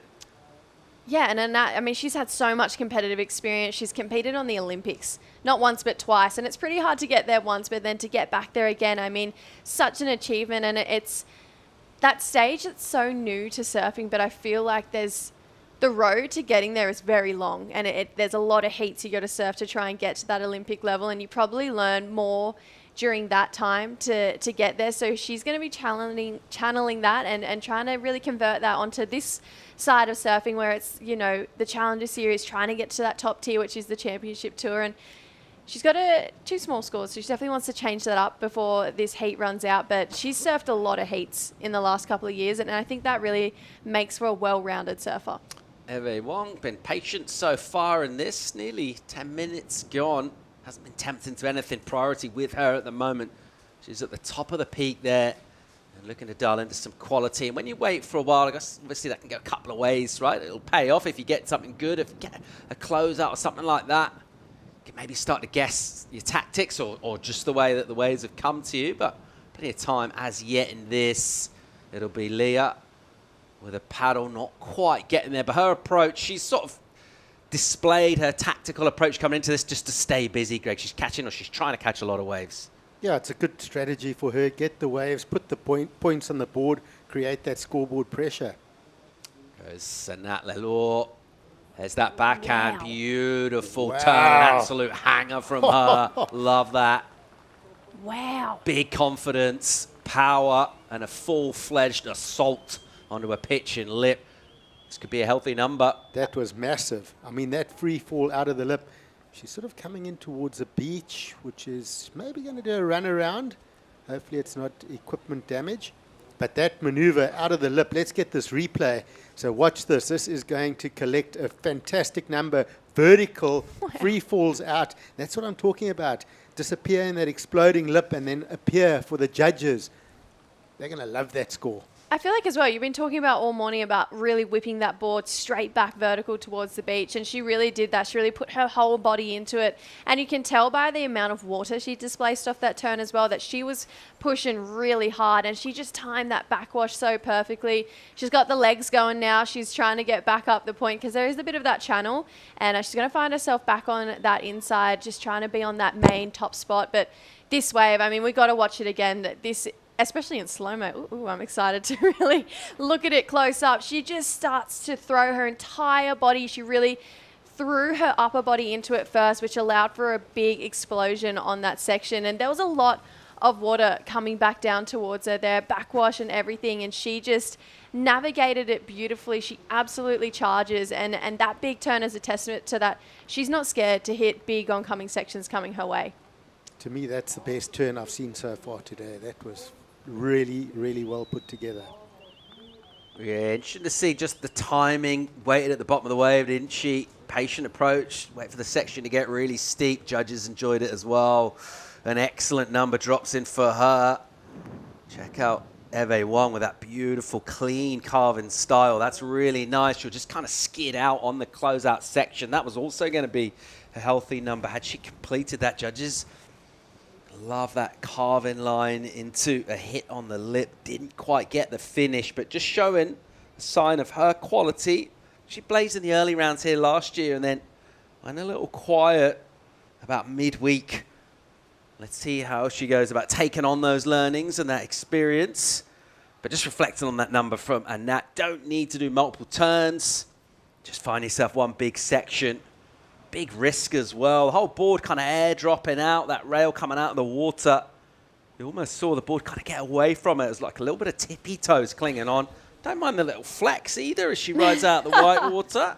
Don't mind it at all. Oh, don't mind it at all. And it comes back to that point that we were talking about at the start of the day, that one turn can really change anything. I mean, one massive hit can make or break a heat, and this is exactly that. I mean, an excellent score for just one turn. Look at this bottom turn, just really drew a beautiful line to be able to throw her body into that section, airdrop out of that turn, still come down and confident with the convergence of the water. I mean, that's the scores you want. That is the score of the day so far, and hopefully she just goes, all right, let's do it again, and we've got a chance to see if she can right here. Yeah. She's got a tail up. She's full of confidence. She'll clip into the lip. It'll just be a quick swing, but it will be a score for her. And having done that run around, wasted no time, just getting another wave. So she's been real busy. That's wave number 5 for her. It will be an improvement for her backup. She's in the decimals prior to that. But what a way to give yourself confidence. More important even than confidence is that numerical advantage. She's got that with the excellent number. When you're in a heat and you hear some excellent numbers come in for waves that maybe you could have been in contention for but ultimately weren't, does that spur you on and go, great, there's big opportunity here? Or do you think, should have been mine? Or neither, or something else altogether? If you get the score. Now, if you're one of the other surfers in the water and you hear that, does that fire you up or do you go, oh, no? It's not really what you want to hear. It's not ideal, is it? No, it's not the ideal situation, but you've got to start then thinking to yourself, 15 minutes, where am I? How do I structure the rest of my heat? Am I attacking first place, or am I saying, okay, let's leave Anat now? She's going to probably take the win. Let me focus on the other two competitors. How am I going to make sure I advance through this heat? So it becomes a little bit of a battle for that second place, especially if Anat can find another wave. She'll run away with that special wave in her scoreline, that 8.33, and she's already backed it up with a little 3.1 backup. So a strong lead for her. Yeah, solid numbers, 11, 4-3 out of 20, and with 15 minutes to go, I think we'd all back her chances of improving on that 3. Midway point in the heat at the moment, Annette Lalore, one of the goofies with some major power. She's got excellent already. Dreamy scenes from above.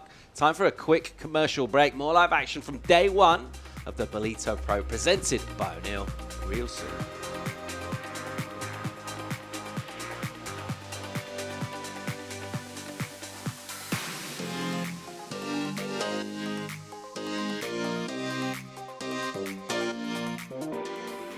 Welcome to KwaDukuza, the destination for all seasons. Nestled on the breathtaking north coast of the Zulu Kingdom, this vibrant town offers something for everyone. KwaDukuza boasts several beaches that have been awarded the prestigious Blue Flag, guaranteeing cleanliness and safety for all visitors. Our inland region offers a world of adventure. Get your adrenaline pumping with thrilling activities like ziplining, hiking and off-road biking surrounded by the natural beauty of KwaDukuza's landscapes. Kids will love our animal farm, getting up close and personal with friendly animals. Immerse yourself in history as you explore the rich heritage and legacy of great leaders like King Shaka and Chief Albert Luthuli. Conveniently located just a short drive from King Shaka International Airport and Durban International Conventional Center, making it easily accessible for both local and international delegates, with an abundance of world-class accommodation facilities, dining options and attractions nearby, you can truly make the most of your time in this magnificent region. KwaDukuza, the heartbeat of the North Coast.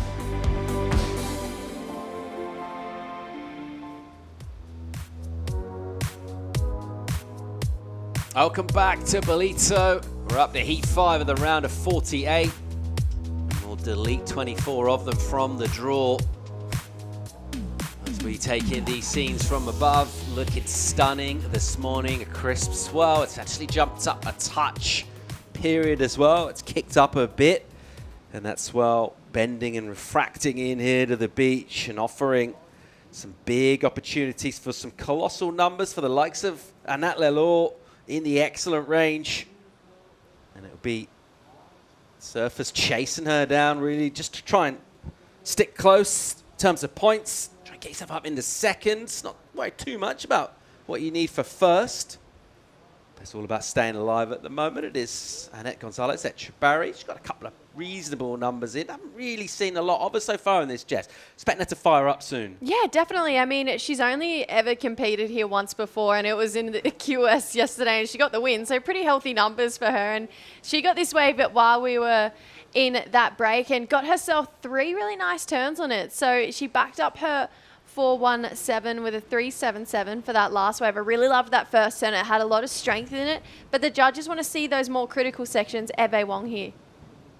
Yeah, so Eve on a nice looking wave. How vertical was that attack into the closeout turn? So we spoke about her waiting with that priority and choosing a really spectacular wave. I love that first maneuver, how vertical she got up in that lip. Point of difference. It's easier for the backhanders. We've seen them get up into the lip, but the forehanders to really take their time and get so critical and then get the finish. I think Eve is going to be super stoked on this score. Yeah, this was a really nice wave. I mean, it almost looked like a point break when she was paddling into it, belted that first section, used that speed, and really timed into that second one. She kind of looked like she was floating and drifting over the coping there for a moment and came down with a lot of style and a lot of steez, and Nat here trying to back it up. Yeah, Nat just belting this. Another great combo from her. Tell you what, she's on fire this morning. Really dialed into conditions. Whatever her preparation's been, it's set her up for a bit of a statement performance in the early round here, because that's going to be another solid number. The 3 will be gone for sure. I reckon we're going to get a solid number for Evie Wong as well, because the glide and the speed and the combo of turns, and really those scores sort of reflecting what's in the water at the moment. We see these lines come through, looking real quality, all lined up. Surfer's able to dial into that like a net. How's this aggression? Oh, so nice. I mean, she's really feeling it this morning in her heat and went super vertical on that second turn, and love just the fact that she's feeling it too. You know, you can tell that she's confident when she's finishing her waves, especially with a steep section, a lot of water coming back towards her like that last one. And she's got the best wave of the day so far, that 833. It made us all go, wow. And it definitely means something when you watch a surfer make you and do a turn, and it makes you feel something as well. When your surfing can affect people around you, that's when you know it's a good turn and it's going to be a good score. And I feel like that last wave, it's going to back it up beautifully. Yeah, good number for Eve as well. That drops in 717 for her. Bit of quality. So a great heat, this one. It's the first one really where we've seen some of those riches get spread around. We've seen maybe one surfer be dominant, but really nice numbers for her. That'll fire her up. Let's get another look at this, just the style. So what I love is building up that board speed. Watch how vertical she gets that board on that turn, and then sets up. She knows there's big numbers on this inside section and just drifts over that lip and gets that board facing the beach. She uses a bit of the drifting slide of the tail to get that board facing the beach, a point of difference, and gets a good score, the 717. So a solid second place position for her. And then Anat as well, with a really good wave on the backhand. Right, point wave here for Leah Lepront. Wants to keep involved. Won't do it with that. Bit of a closeout. Just ran away from her. She's got time, 8.5. Not loads of it. And those numbers, as soon as Eve gets a more legit backup, that'll get tougher for her. She's still on a 2 at the moment. So it'll be tougher surfers chasing down like Annette and Leah. Time on your side. It is a short paddle out or a run around, as we saw from Annette early on. But it's great to see the waves from the first day of competition just sort of set the tone. Some real quality, some offshore winds in the morning.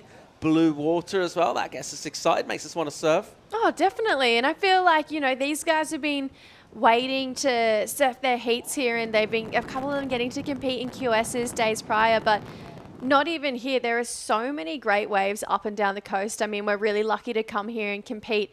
And you can tell by this drone angle shot, just the lines that are coming through. All these little coves along the coast just have these incredible, really fun waves. I surfed a wave yesterday called Bogs, and it was just a really fun little right-hander. So it just seems, you know, doesn't sound, the name doesn't sound like good surfing. No, it doesn't. Yeah, but it's actually yeah, sick. It is. And just seeing the amount of talent as well from the local community and how much they invest in surfing around here, it's just, it makes you want to push that little bit harder and surf a little bit extra. Greg Emsley, what's the best part of the South African coast for surfing? Ballito. There we go. Just a little too long of a pause there, mate. Hang on. No, to be honest, there's too many to choose. Our entire coastline has fantastic surf. But let's talk about Willard Beach. We've got 5 surf spots within Willard Beach that we can surf. It's a blue flag beach. The number 1 criteria for a blue flag beach is water quality. We saw that drone angle, perfect visibility.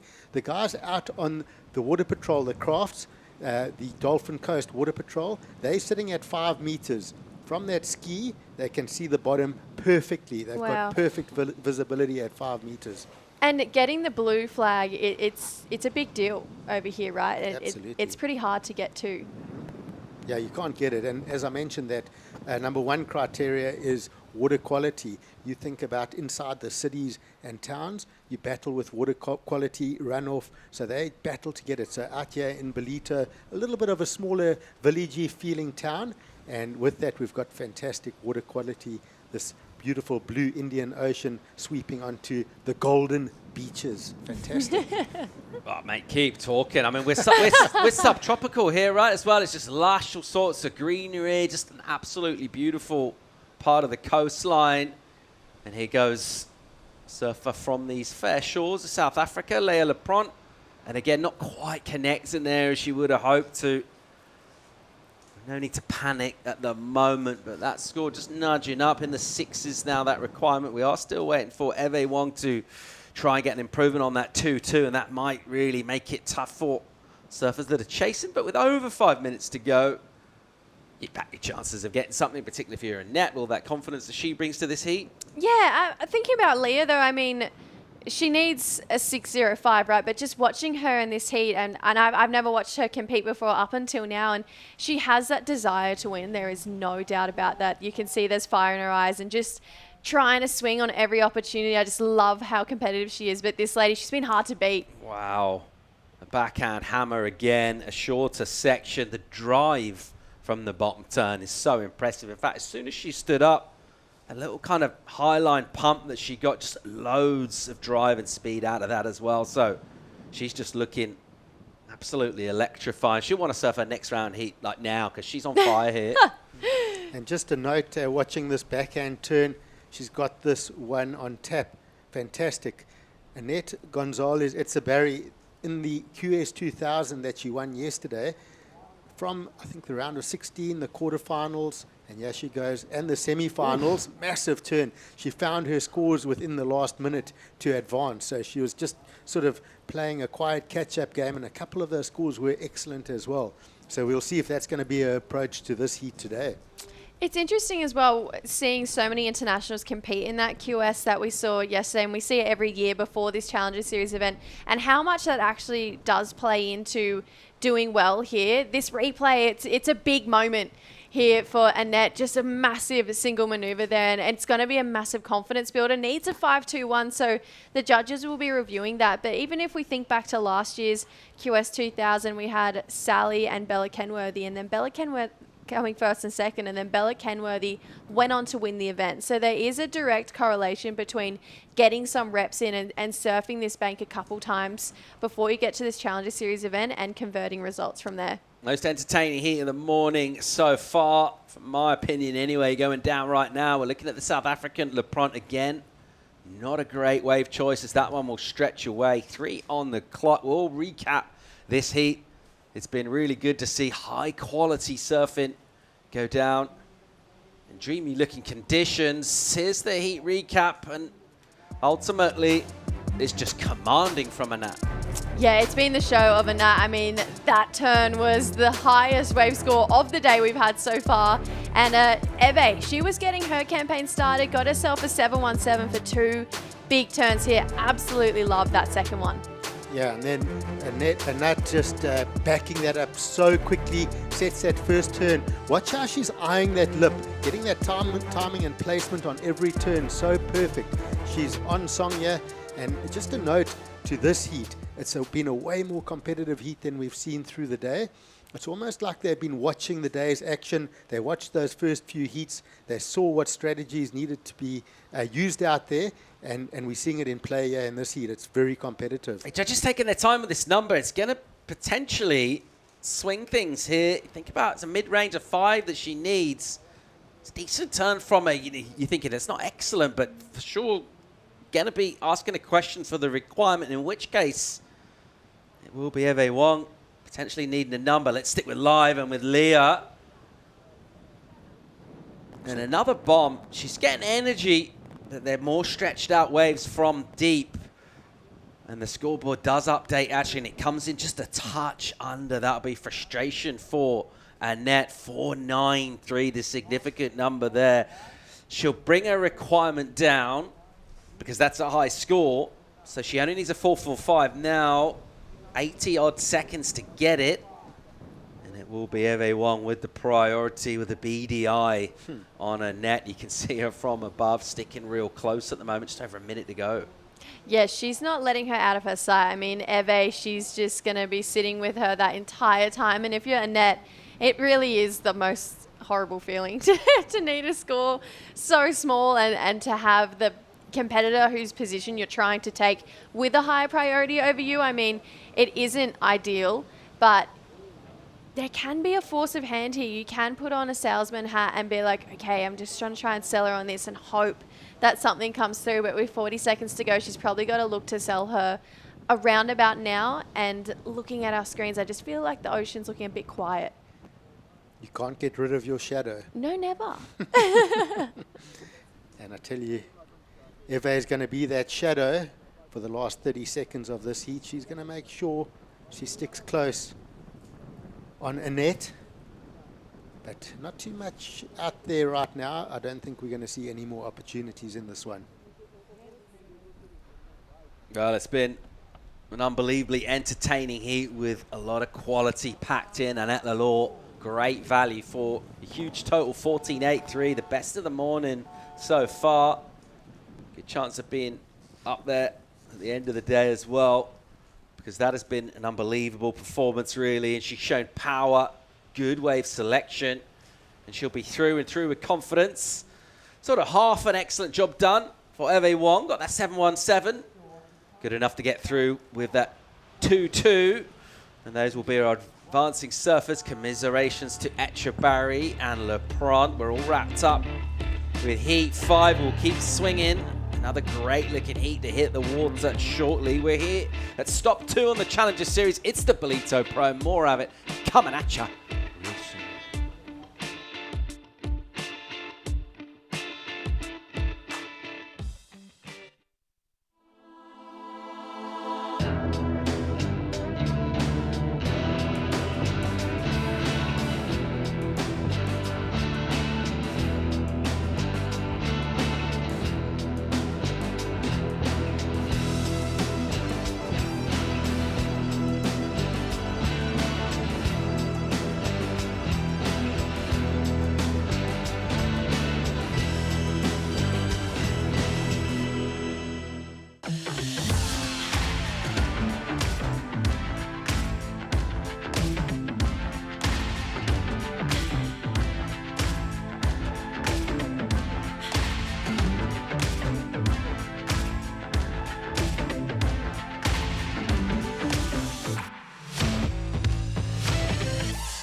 The Ballito Pro cooking at the moment. Beautiful looking wavescapes here at Willow Beach in Ballito. It's the Dolphin Coast. And midwinter, it's pretty fine.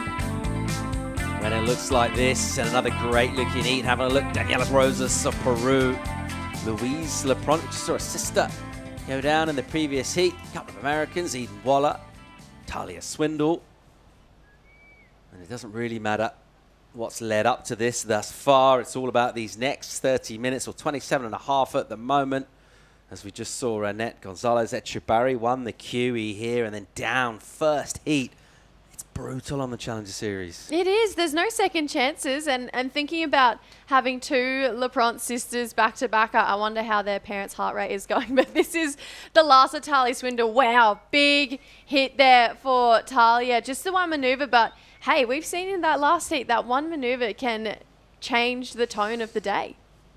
It does feel like we're getting more scoring opportunity from these waves at the moment, Greg. Just that water draining out a bit, the section standing up. It was a little bit sort of tentative and a touch wobbly early on, but right now, dreamy looking stuff as you crank your bottom turn and go up into the lip. Great style from Rosas. I love her flow. She'll just swing into these sections. Won't quite get there for a third turn. But she's been good value on the Challenger Series and seasons past. You'll look to try and string together that all-important consistency and get the campaign going here at Ballito. Super fast surfer. I love the speed she generates. And that whip off the top as well looks really solid. And I'm still believe that the goofy footers have a bit of an advantage on this wave on those finishing turns. The forehand, it's a bit tougher to get that board facing the beach. I love that first turn. And then gets a nice wrapping cutback. But unfortunately not finding that finish on that closeout section. And we've been talking about that closeout section. The surfers that go up into the lip and hang on the lip and use the lip to bring them back down, they normally get blasted at the bottom of that section. You almost want to use your own speed and your own power to connect that lip and come off that lip with your own speed, get ahead of it and get the finish. You want to attack it, basically. Solid set here, closing out the lineup. As we'll see surfers try and get in position and lock into this. Decent number for Talia, 4.83. Nice crack from her. That one maneuver, getting her a decent mid-range score. Set up a bit of a platform. Get your completion on your first wave as well. Helps you feel like everything's kind of going in the right direction. You're not kind of chasing or making amends for anything that's gone previously. Yeah, and similar to Arena Rodriguez this morning, Talia Swindle did the Australian leg with Bella Kenworthy. They're best mates, those two. And I think just being in that environment and being around those surfers for 6 weeks, basically, I mean, it's such a good learning curve, and it would make her want to be there, especially with her best mate, Bella Kenworthy, who's also won this event. Nice hit there, though, for... Which one? Louise. Louise. Oh, I was like, Leah Louise. Louise. It's Lulu. Louise. Lulu. I love that. Yeah, so Louise, that was a good turn from her. She can be dangerous when she's on form and she's super focused. She gets that backhand whip going. She's got a seriously good backhand turn. We saw that maneuver. And she's going to want to start. She's got a bit of experience now, still just 16 or 17, but she's ready for a big performance. I've seen as well, she's got third in the ISA World Juniors, which is no easy task. So she's definitely got reps in these international stages, which comes into play, especially when you're surfing a Challenger Series heat. And the round of 48, it's hard. You know, there's a 50% mate rake, and she got herself started with one really nice vertical hit there. She's had Challenger Series experience in the past. She got 3 events under her belt last year, and she really wants to, I feel like, make a great campaign here, especially in South Africa, because the competitors here are so passionate about their country and putting on a show for all the locals down here as well. So I feel like after seeing Leah get knocked out, she's going to be like, let's do it. Let's do it for the family and let's do it for the South Africans. Big brother Luke will be kind of half coaching her as well. Classic family. I think Luke's also surfing in the event. He's coming up later. He's a good, solid, close to 90 kgs. Wow. Goofy foot surfer, big boy, strong competitor. Went for a little run the other day with Paul, did about 4 or 5 Ks, and he came around the corner doing a bit of training. I nearly ran into him, had to make way because he's a big bloke. Did a bit of a sidestep. But cool surfing family. I love all 3 kids, and they're all goofy footers. They've all got that good point break backhand, big turn off the top.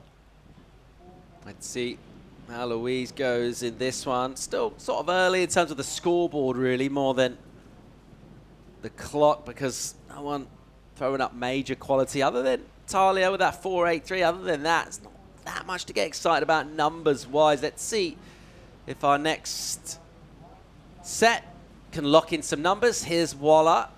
Nice carve and turn using the whole wave face and then the combo. So a really important wave, a settler for her. Nothing on the board prior to that, just a 0.9. And then just patience as well, holding that rail line.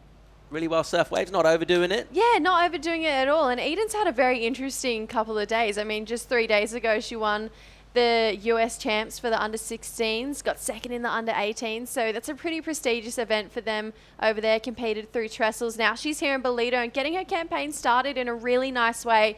This second turn, this is the money. Kick the fins out, drifted over that coping a little bit more, and just like Greg was saying, you use that speed, you get up over that section, it makes it a lot easier to ride out and with confidence instead of battling just that conversion of the backwash and the whitewash. So Eden, surfing well beyond her years, did the same in Newcastle, and she was one that I was really excited to watch her compete again here in Ballito. Technically, for me, that was the best forehand turn I've seen today. The way she got up into that lip, pushed off it, rotated, and just speeded ahead. She had that board not only facing the beach, she actually brought it all the way around, and just lightning fast. I love that closeout maneuver from Eden. Let's check, maybe we'll get a slow-mo. So here it is, sets that first turn up, holds that rail, and then into this lip. And Jesse, you mentioned it, up into that lip. Look how quickly she brought it around, actually more than facing the beach. She brought it right around and super quick. So there was no bounce on the landing. She had full control of that maneuver. Eden Waller paddling back out with a little extra spring to a cadence, getting the good news from our beach announcers, 5.33. Also, first place position in this. Not yet to come though, 20 minutes, 30 seconds to go. And this one just setting up quite poised at the moment, expecting to see quite a bit more from Daniela Rosas as well, the Peruvian. She's got priority. She's got quite a bit of experience at this level to draw upon as well. In front of her, a wall will stretch out and she'll drive for speed. Really nice. Whoa. Just dragging that rail through the water. And it looked dynamic, it looked cool. It's just the one maneuver, but it was exciting. Could be a decent number for her. Solid. You think about the Peruvian, and we've got 3 Peruvians in this round. We saw, of course, earlier Arena getting through her round. We got Danella with this last wave. Watch this turn. Big, massive hack off the top. We've also got Sol Aguirre coming up. Think about world champion Sofia Milanovic. Wonder how much she has to do with these girls. Of course, Punta Hermosa's favorite child. And Sophia, she won this event twice before as well, so she was really kind of setting the tone. I really believe that these women would love to add another Peruvian surfer to that long winners list that we have here, and it's a prestigious event. We've talked about it time and time again. There's a massive correlation between doing well here and then getting yourself onto that championship tour. And then for the women, so many world champions have won this event. Think about Pauline Menza, Lane Beachley, Stephanie Gilmore, Sofia Milanovic. Like, the names, the quality of the names as well, impeccable. And it's just a testament to how historically great this event is for surfing. Absolutely. We saw big Luke Lapront on screen as well. Yeah, what did that? So Go that way? Was that stay there? I was getting mixed messages from the hand signals. Paul's confused. Stay busy, but be patient. I do that with my kids. Stay busy, be patient. I do that with my kids, and I say go left, and they paddle right. When I say paddle right, they normally go left. But yeah, it's always difficult to direct from the beach, but it's like herding cats, isn't it? Yeah, it's but that was Luke Lapront on screen, obviously doing a bit of spotting for his sister. Where she goes, live action from Louise. She'll click one off her heels for a first turn. That was nice. So he got her onto a decent looking wave. Did well, Luke. Tick. Tick for the coach. Yeah, that second turn, it was spicy. It had a lot of meat behind it as well. She's super young and she's not a massive frame either. She still seems quite little. And the fact that she could push so hard in that second turn, I really liked it. I liked the intent. And I feel like we're looking at a very competitive family here. Yeah, absolutely. Very competitive. So sets up that first turn, gets a bit of spray up into that lip. And as you mentioned, rotates nicely and nice and controlled. So that's probably going to be her best score. That's going to put her well into this heat. Yeah, numbers-wise, one of those heats where everyone's just kind of getting involved, getting in the conversation. Haven't seen anyone absolutely crack it yet, have we? We're still sort of waiting for that moment with just over 17 to go. And it will be just about the sections, really. And as soon as someone finds one that offers up all of those key ingredients, expect that judging scale to open right up. But we're quite close together in terms of numbers at the moment. Get that last score to come in for Louise. It'll be a reasonable mid-ranger, certainly a helpful score for her. It's her best. It's also good enough to put her in the lead over Rosas of Peru. That's where we are at the moment. Louise Lepront in first place, but in terms of the numbers, she'll need to do a bit more serving, I think, to hang on to that 16.5. We're expecting these scores to nudge up a bit. We'll kind of need it as well. Yeah, definitely. I mean, we haven't really broke out of that 5-point range. That 5.33 is the best so far for Eden, and we want to see, you know, these women get into the sixes, but they're making the most of what has been kind of a sleepy heat. We haven't had any of those major sets come through that are offering those big, heavy sections that are pretty dramatic to go and hit and then come back down and land. Thinking of, you know, Noah Clapp, that last heat as well with Anat. So those waves, I feel like we're slightly heat on, heat off right now, but like you mentioned, Greg, there's a certain point with this dropping tide where the surf just turns on and it really hits its peak for the day. And I feel like the theme for Ballito and time again I've heard about Surfers Point is the lower the tide gets, the better it gets. Yeah, the other thing that's starting to happen, you can just see it on the screen, is that northerly winds turning a bit northeasterly now. This will be the start of the turn of the wind. So it's almost a little bit devilly up the face, causing a bit of chatter, and that will start playing games with the surfers' surfboards. They're going to have to really keep that board underneath their feet, keep nice and compressed, because it's going to want to jump out on some of those turns. So that's a little bit of a note that I'm taking in this heat. It's also been a bit quieter, not too many set waves in this one. If you're a surfer in priority with this strong southwesterly swell that's on offer, you can take a look up the beach towards that break that you surfed yesterday. Bog, that will be the indicator. That will be the first spot that the set hits. Then it will wind down the point and then eventually arrive at surfers. Oh, I love the inside knowledge. Just Good to know. Just over 14.5 minutes to go in this at the moment. Louise Lepront in the lead from Daniela Rosas. Time for a quick break here this morning. When we come back, we'll bring you more scintillating live action from the Ballito Pro. Stay tuned.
are back. We have a very special guest with us today. As the next generation, I want to push that bar even higher. I think everybody's a threat. You could get the wave of your life out there.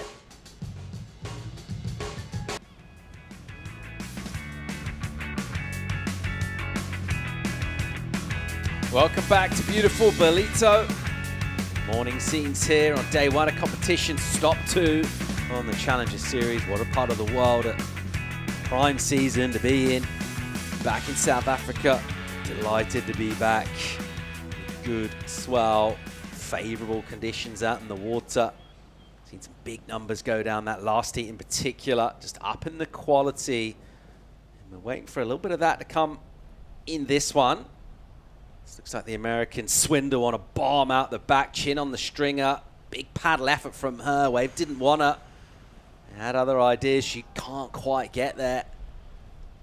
Let's see who's in position for other waves remaining in this set. She'll actually get another swing here. So here goes Tya.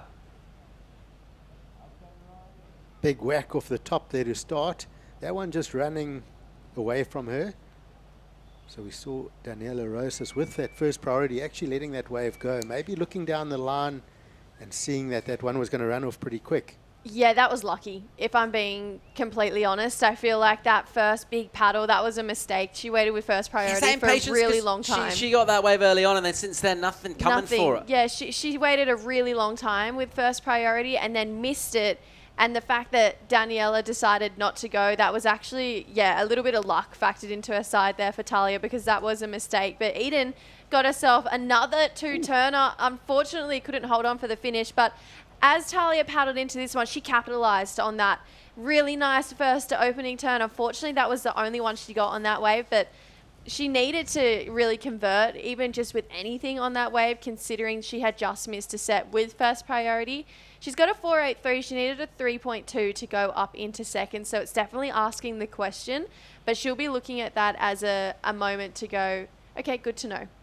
You know, she knows that she can't paddle for waves and lose priority, not with 10 minutes to go. So Tya, yeah, did well to convert on that last wave, but she'll be looking to tidy that up in later rounds for sure.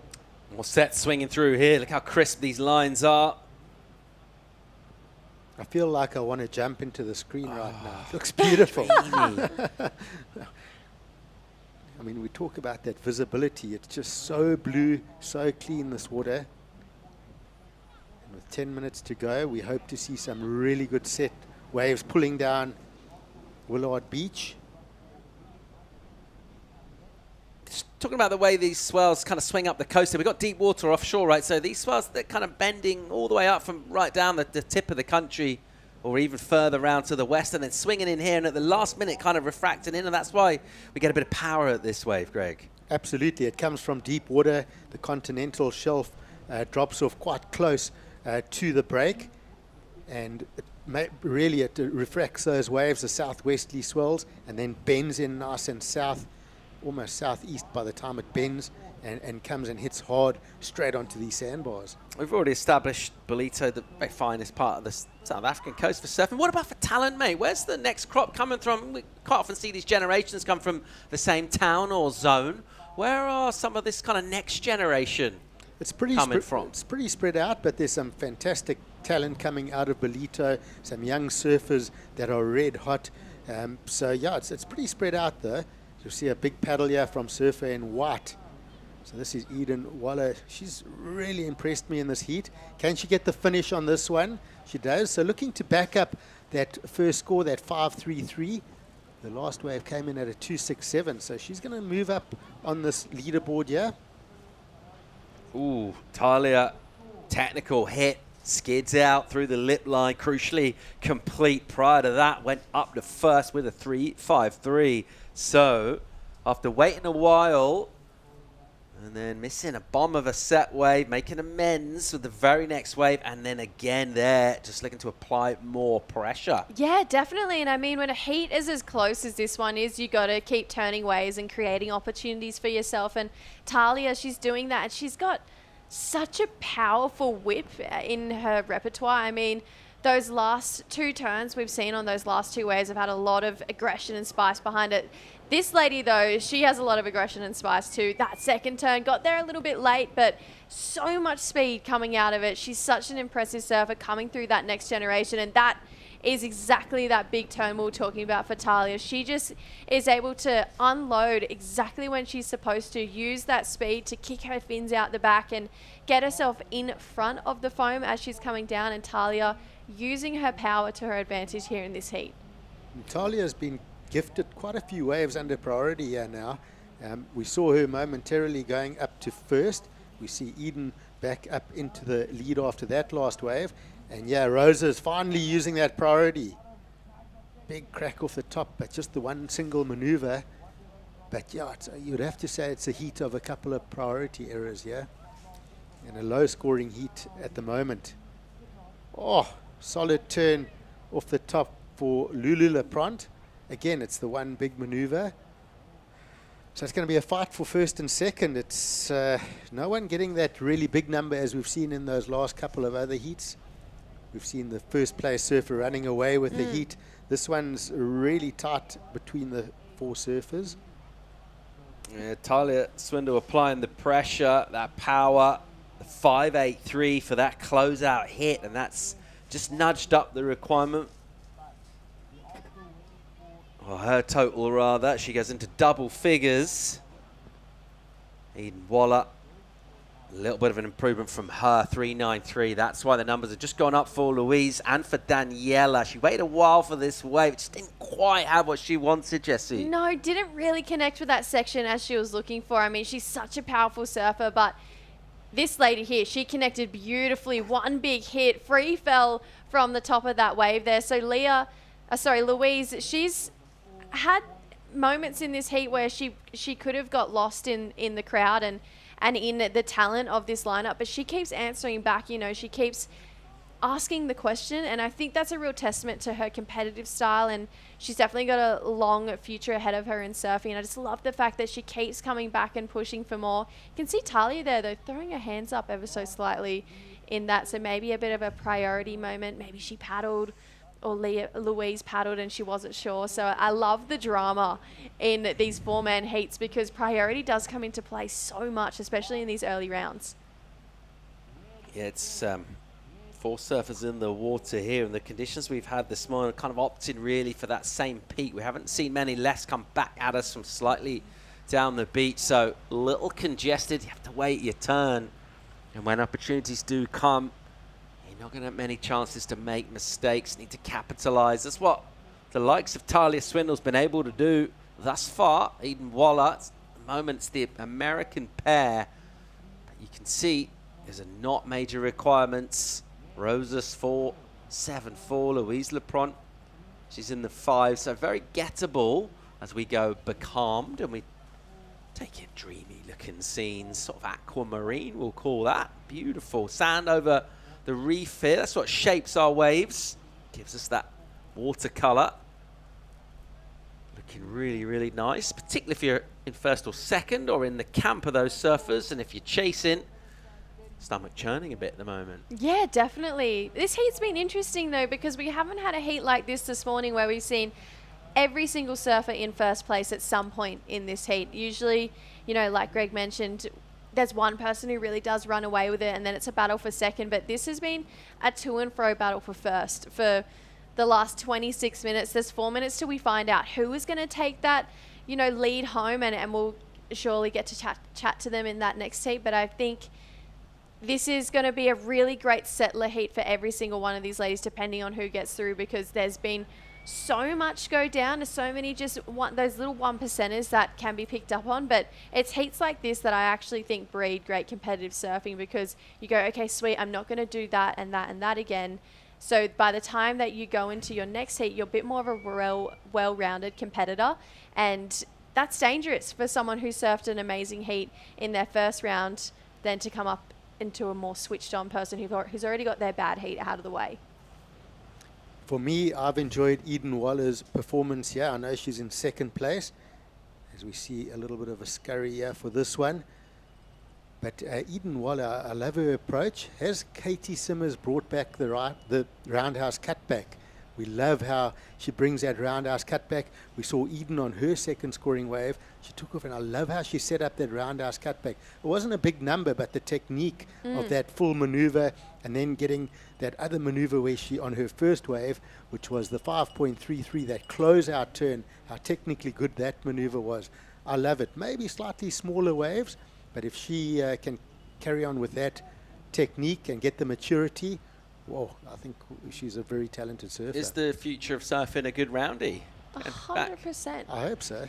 I love a good roundhouse. It never should have left. A roundhouse is so beautiful. And like you think about some of our greats of our sport and just like the building blocks of our sport and the people who made it what it is, a beautiful roundhouse cutback is major in their repertoire. Katie Simmons, only surfer out of the men and women to be able to do it in Abu Dhabi in the basin as well. Going all the way to the wall and just driving one back. That was beautiful to see. And what a weapon to have in your armory. It's something we sort of associate with the Californian surfers, I suppose, as well, isn't it? Going back to people like Tom Curran and just almost that in-between turn that helps you build your scores and just looks great, powerful, smooth. All of those good McFerning. things. Parker's got a beautiful roundhouse. Dean Morrison. Oh, there's some good roundhouses out there. Steph has a Gilmore. great roundhouse. But you're talking about two maneuvers in one, right? You've got to go out onto the face, hold that line, be compressed, then come all the way around, rotate, hit the lip, backhand, and then come back forehand. It's a most amazing maneuver, really. And it sets you up with that major maneuver back into the critical section of the wave. Yeah, I mean, if you're a regular foot and you live on the Gold Coast, it's almost the only time you go backhand, right? It's Literally. hitting that whitewater Literally. section. Promise, can confirm. All right, down to the last minute or so here, nearly. Just a minute 10 remaining. And whereas we were in terms of the scoreboard, this is first priority with Eden Waller, second place for the young American. That one will stretch away. She won't add numbers there, but what she will do is keep anyone chasing her down from finding anything on it. Watts out the back now. We're inside that final minute. Thinking about that requirement, Daniela Rosas, 4.74. She just needs a wave. She hasn't been able to catch loads of them thus far. She's gonna need something. Talia with first prio just kind of swings underneath there. Will be Louise here with a chance and some speed and a cupped out section. And that lip will just bounce the rail of her board. Not sure we'll see any more waves from her. She's on the inside.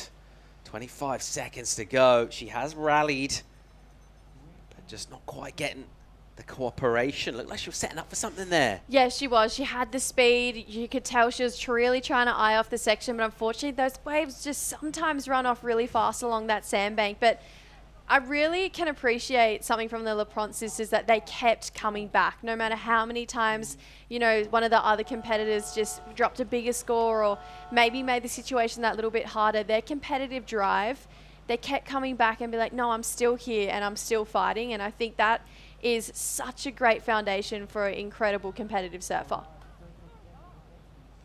Official results are in, and it is the American pair, Swindle and Waller. They'll get the advancement out of the round of 48. That'll wrap up Heat 6 here at the Ballito Pro Opening Day competition. It's looking pretty good thus far. A great looking heat will hit the water soon. We'll also bring Gigs High back in for the call. More live action from South Africa right after this.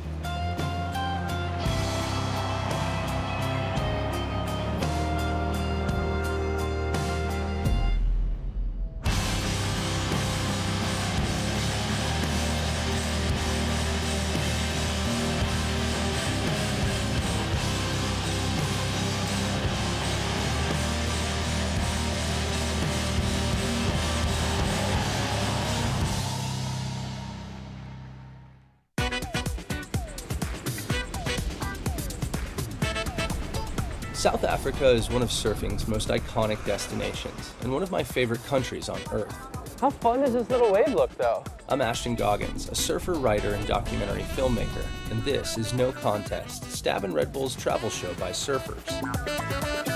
Joined by the country's best and brightest, and with the continent's preeminent surf explorer and pioneer as our guide. Doesn't get better than that.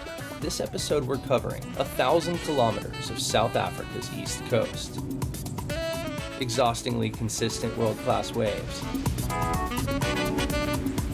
A sprawling, diverse coastline, both culturally and geographically. Exotic wildlife, gorgeous natural landscapes, thriving urban centers, and thoroughly affordable world-class food and wine. Flavor Town. This is No Contest South Africa.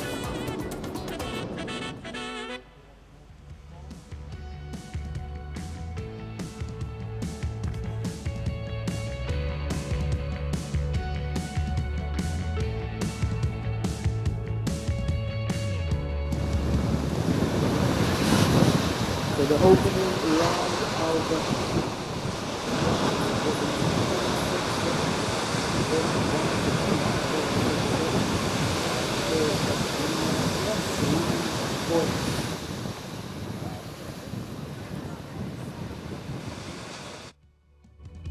Very, very special about it, and we're happy to share it with you, Gigsaliers, alongside Kai Linda.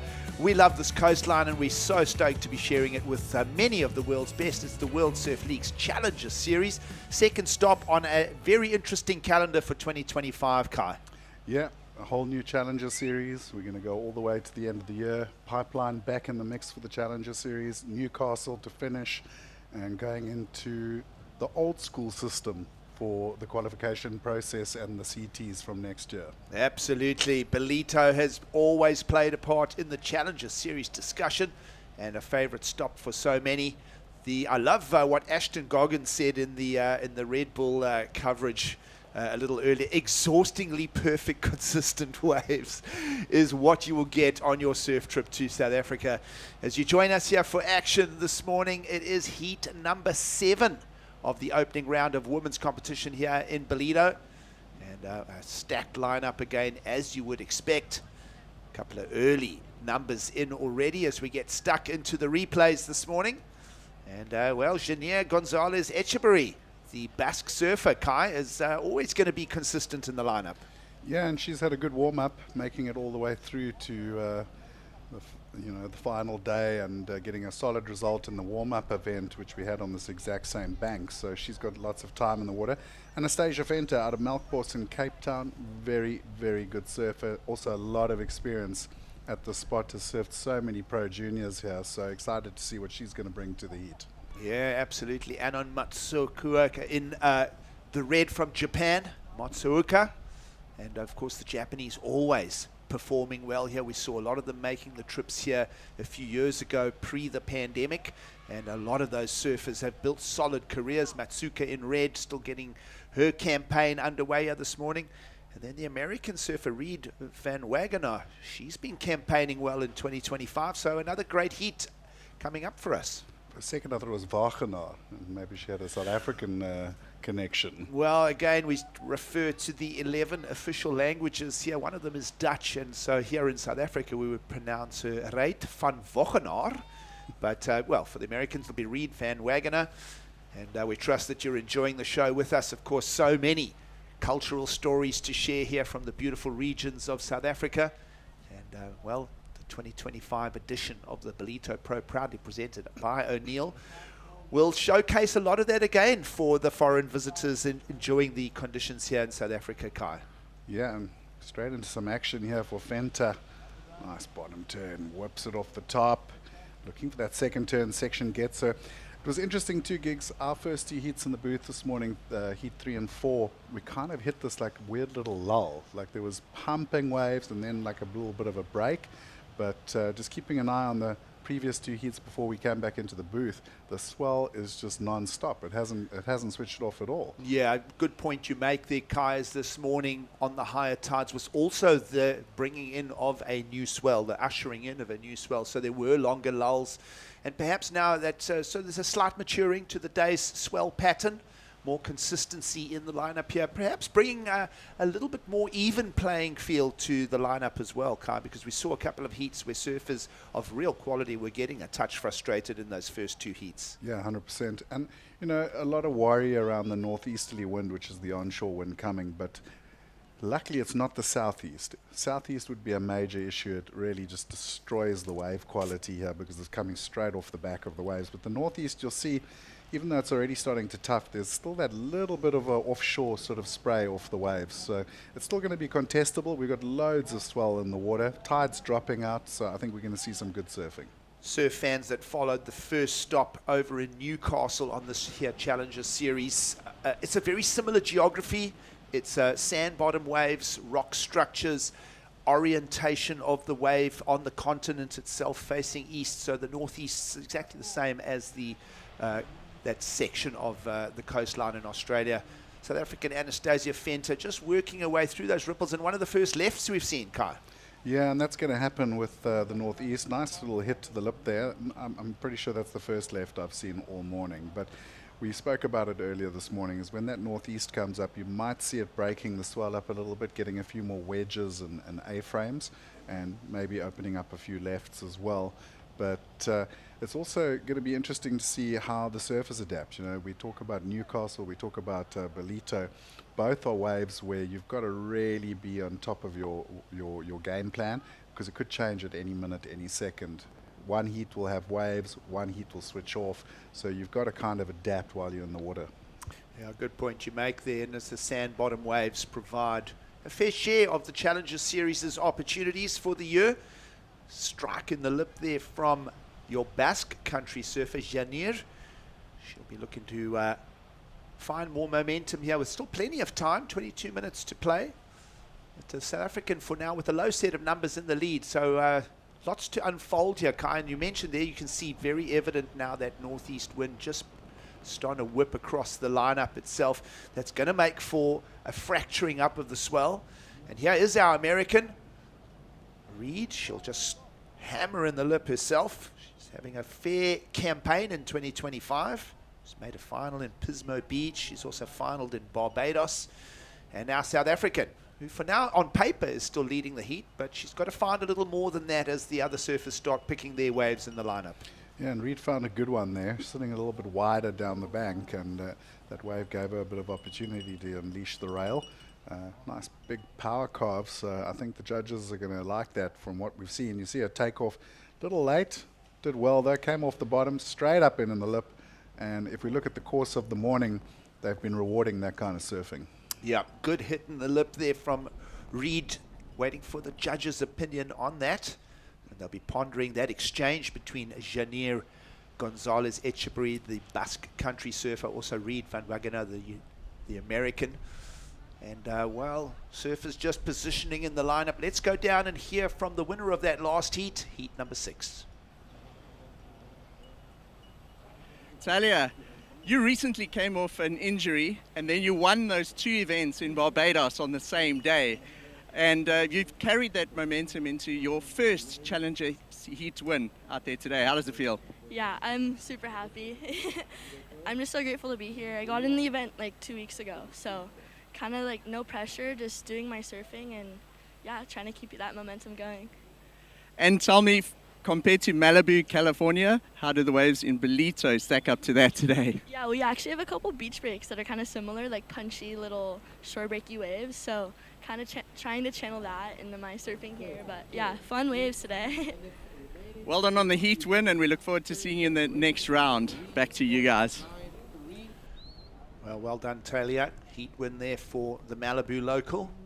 Of course, somebody that knows those beach breaks and the little innuendos of the coastline, Strider Wasilewski. He's given me a few little tips as to how and where. And talking about how and where, look at this ranging set going through the lineup. Just as we spoke about the ocean bringing a little bit of a pattern of consistency, there are still those big rogue sets out there, Kai. Yeah, definitely. In the last 2 heats, I saw a couple of big sets rolling down from the top of Bog.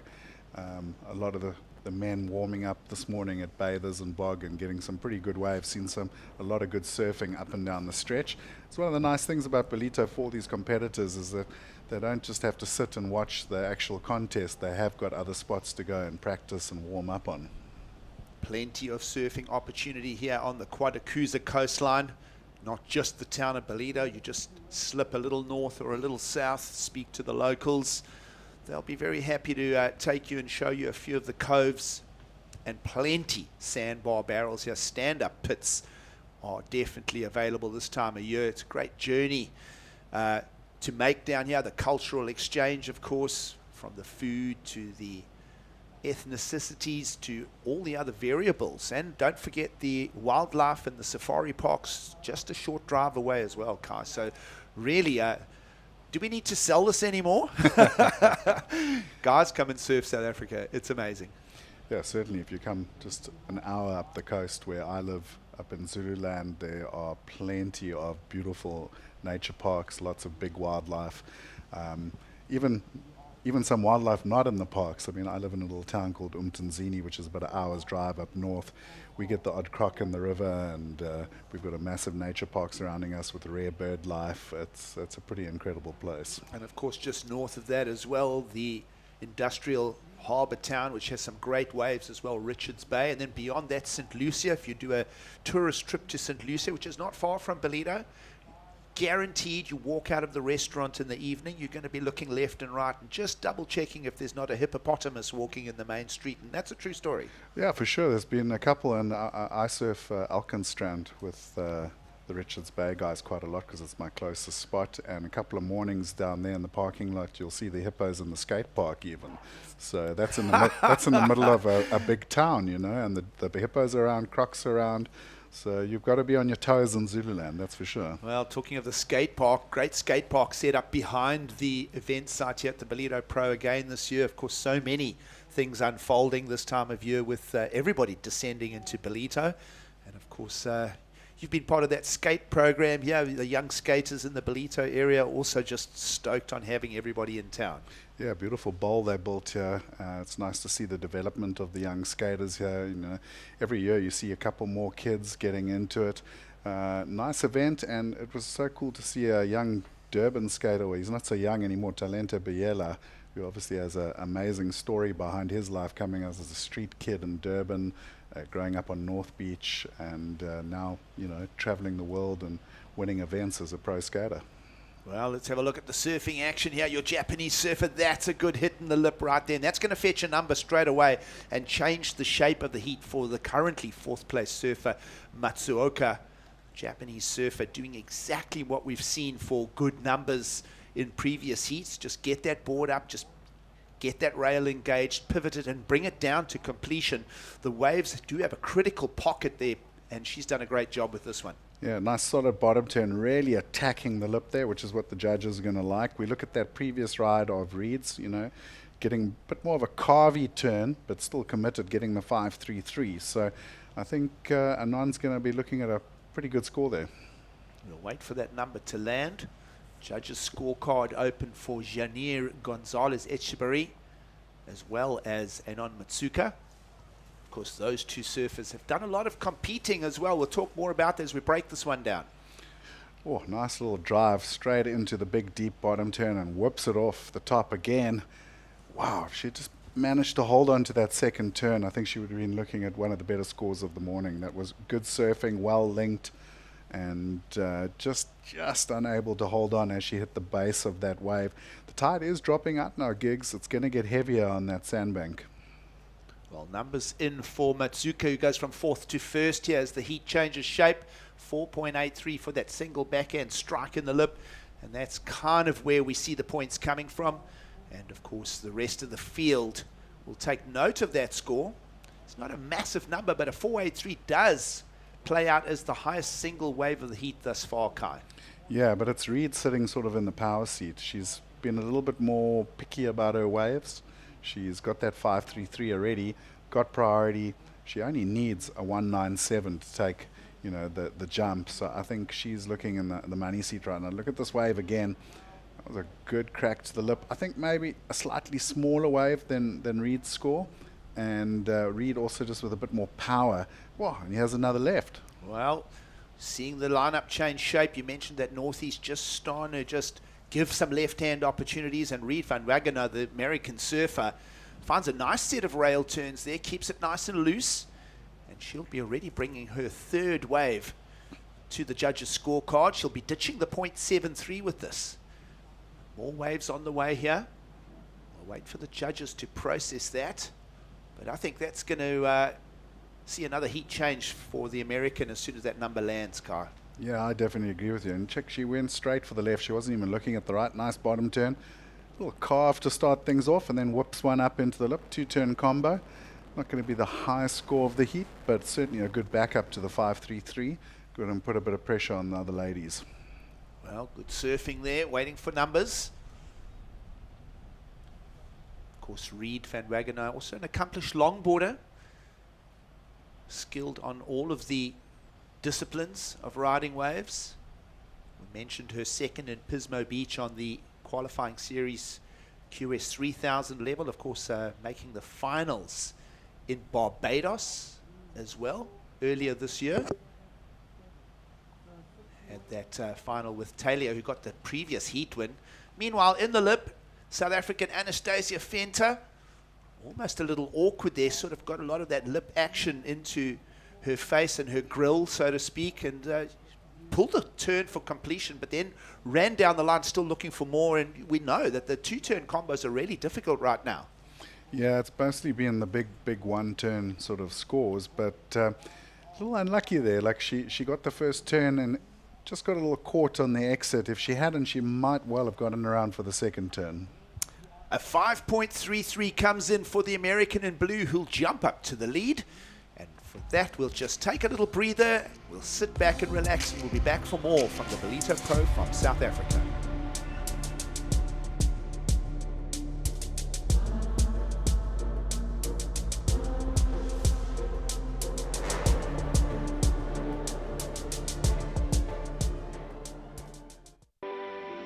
Welcome to KwaDukuza, the destination for all seasons. Nestled on the breathtaking north coast of the Zulu Kingdom, this vibrant town offers something for everyone.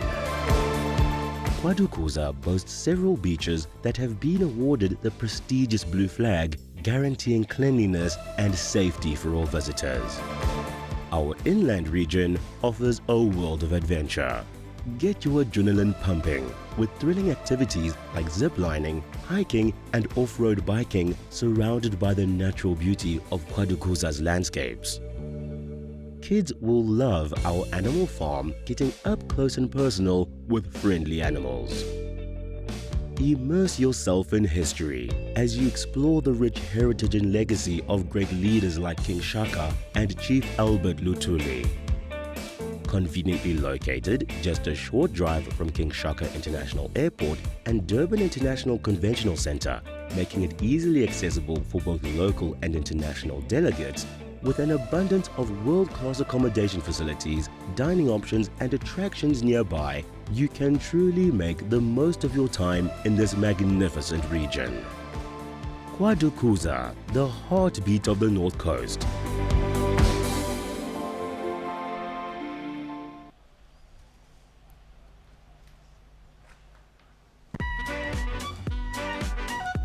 The Ballito Pro presented by O'Neill is brought to you by KwaDukuza Municipality, the official host and title partner of the Ballito Pro presented by O'Neill. By Corona Cero, made with 100% natural ingredients. By SMG Yamaha, the official vehicle and water safety partner of the Ballito Pro presented by O'Neill. And by O'Neill, the official presenting partner of the Ballito Pro.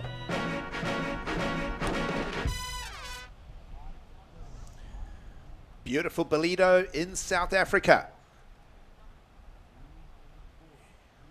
Beautiful Ballito. We're loving it. It is day one of competition. Thanks for having us. It is the World Surf League's Challenger Series.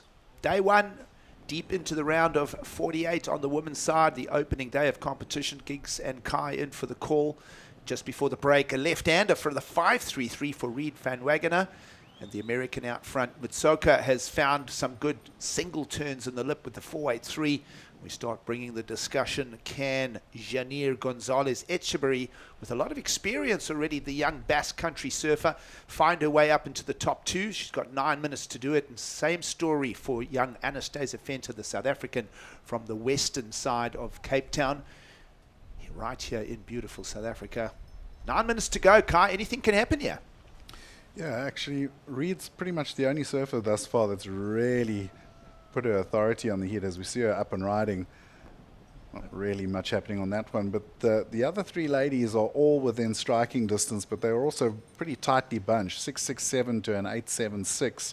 You know, biggest requirement there being a 5.28, 5.09. So really open heat. The problem now as we're getting into the back end is the pressure's going to start building, 8.5 minutes. Yeah, exactly. Everybody will feel the crunch here, except perhaps Reed Van Wagener, the American on screen. She's done a good job thus far, just into the double digits. And Mutsoka, as we say, lying second. 5.28 requirement to get there for the heat lead. Of course, young Anastasia Fenter has some experience on the Challenger Series.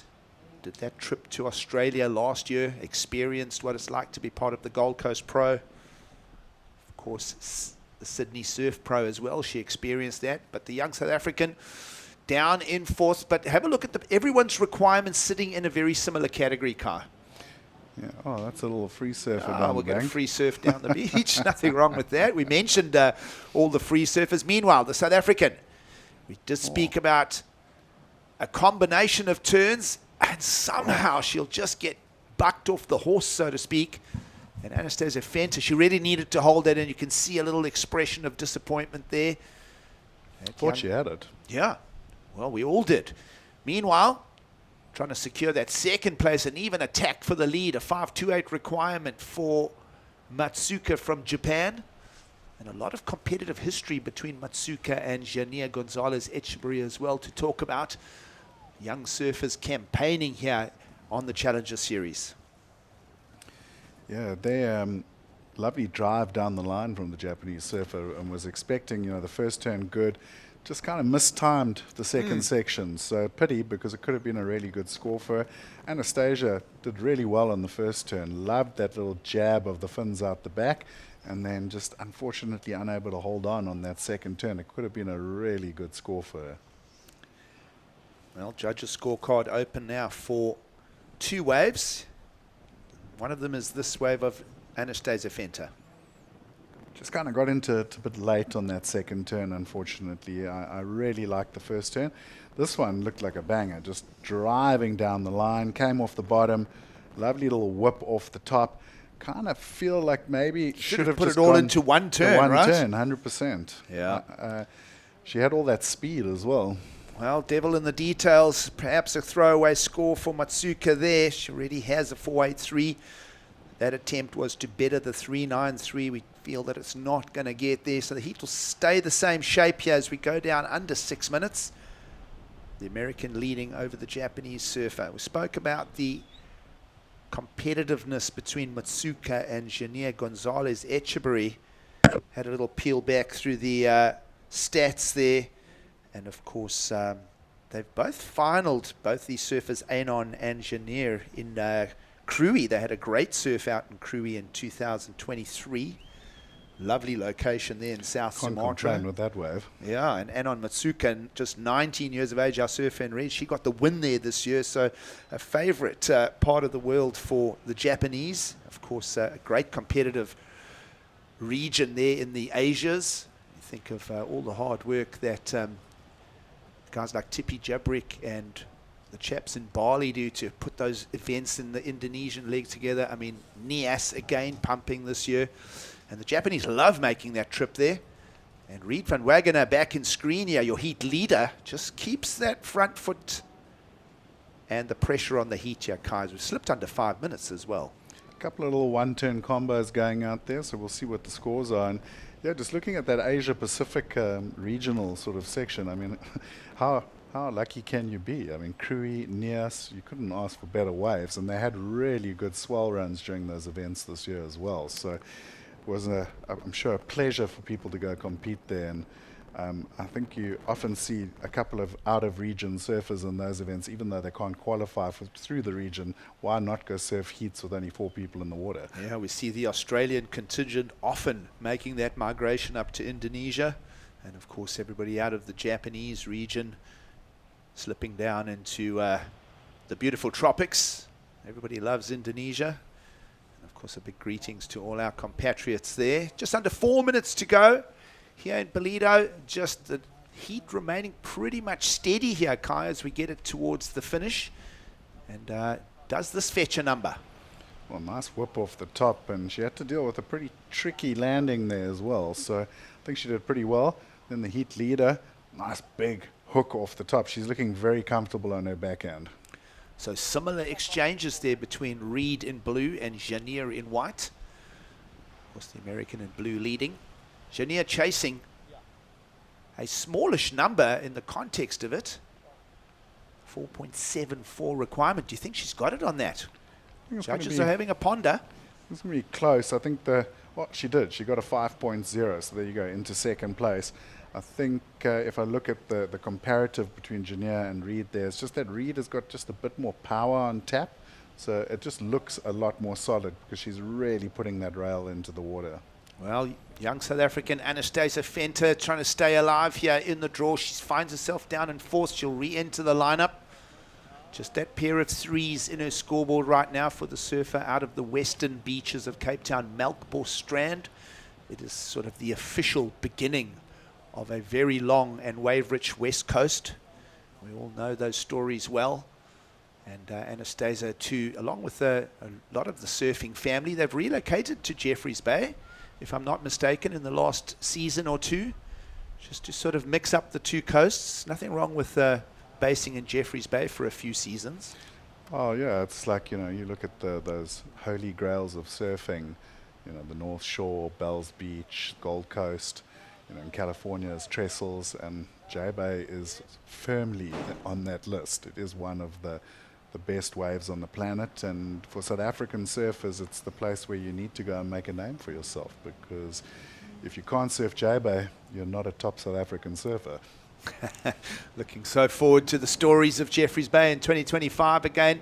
Meanwhile, important part of the heat now, priority lies with Matsuka, who's been bumped down to third, chasing the 4.21. So a lesser value score required to flip the heat back in favor of the Japanese. Right now, Janier has got over her competitor. We spoke of their competitive history together.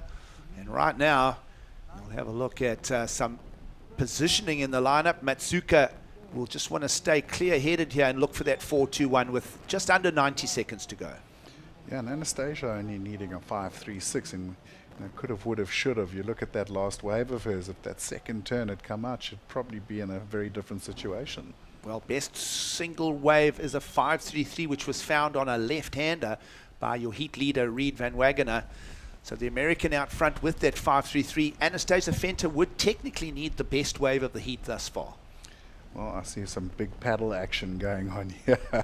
You got Janier protecting her second place. Of course, Matsuka has got the priority, so she's going to be able to take a wave. So now we're going to have 40 seconds of fun and games. Well, you see everybody patrolling around here. Sets approaching. As the clock's going to hit 30 seconds, priority with red. That is the story to hook onto here as we go into the last seconds of this heat. The young 19-year-old Anon Matsuka from Japan. She already got a qualifying series win in Krui in Sumatra this year. She did fall out of Newcastle very early on. And here's an opportunity here to find the 4.21. She got a good score, and she's going to duff it right there. Just a little inside wave. The pressure of the clock there, Kai, just kind of squeezing her into that wave choice. Well, she had to have a go. End of the heat. She needed a score. Couple of seconds there. It looked like that wave might just give her the opportunity. Unfortunately, got guillotined on the turn, so it's not going to be. But solid performance from the young American. I think she showed some class there. Was patient, chose her waves, and got the scores. And all credit to Janier Gonzalez Echeverry, who just sneaked up from third to second there. So an official result in the book, round of 48, heat 7. The American and the Basque Country surfer will take the advancing slots. They'll be alive in the draw. We'll lose Anon Matsuka and the South African Anastasia Venter. Stay with us. It is the opening day of the Challenger Series coming to you from Ballito in South Africa.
Crystal clear waters on the east coast of South Africa. Southerly winter lines of swell marching in for the Challenger Series stop here in beautiful Ballito.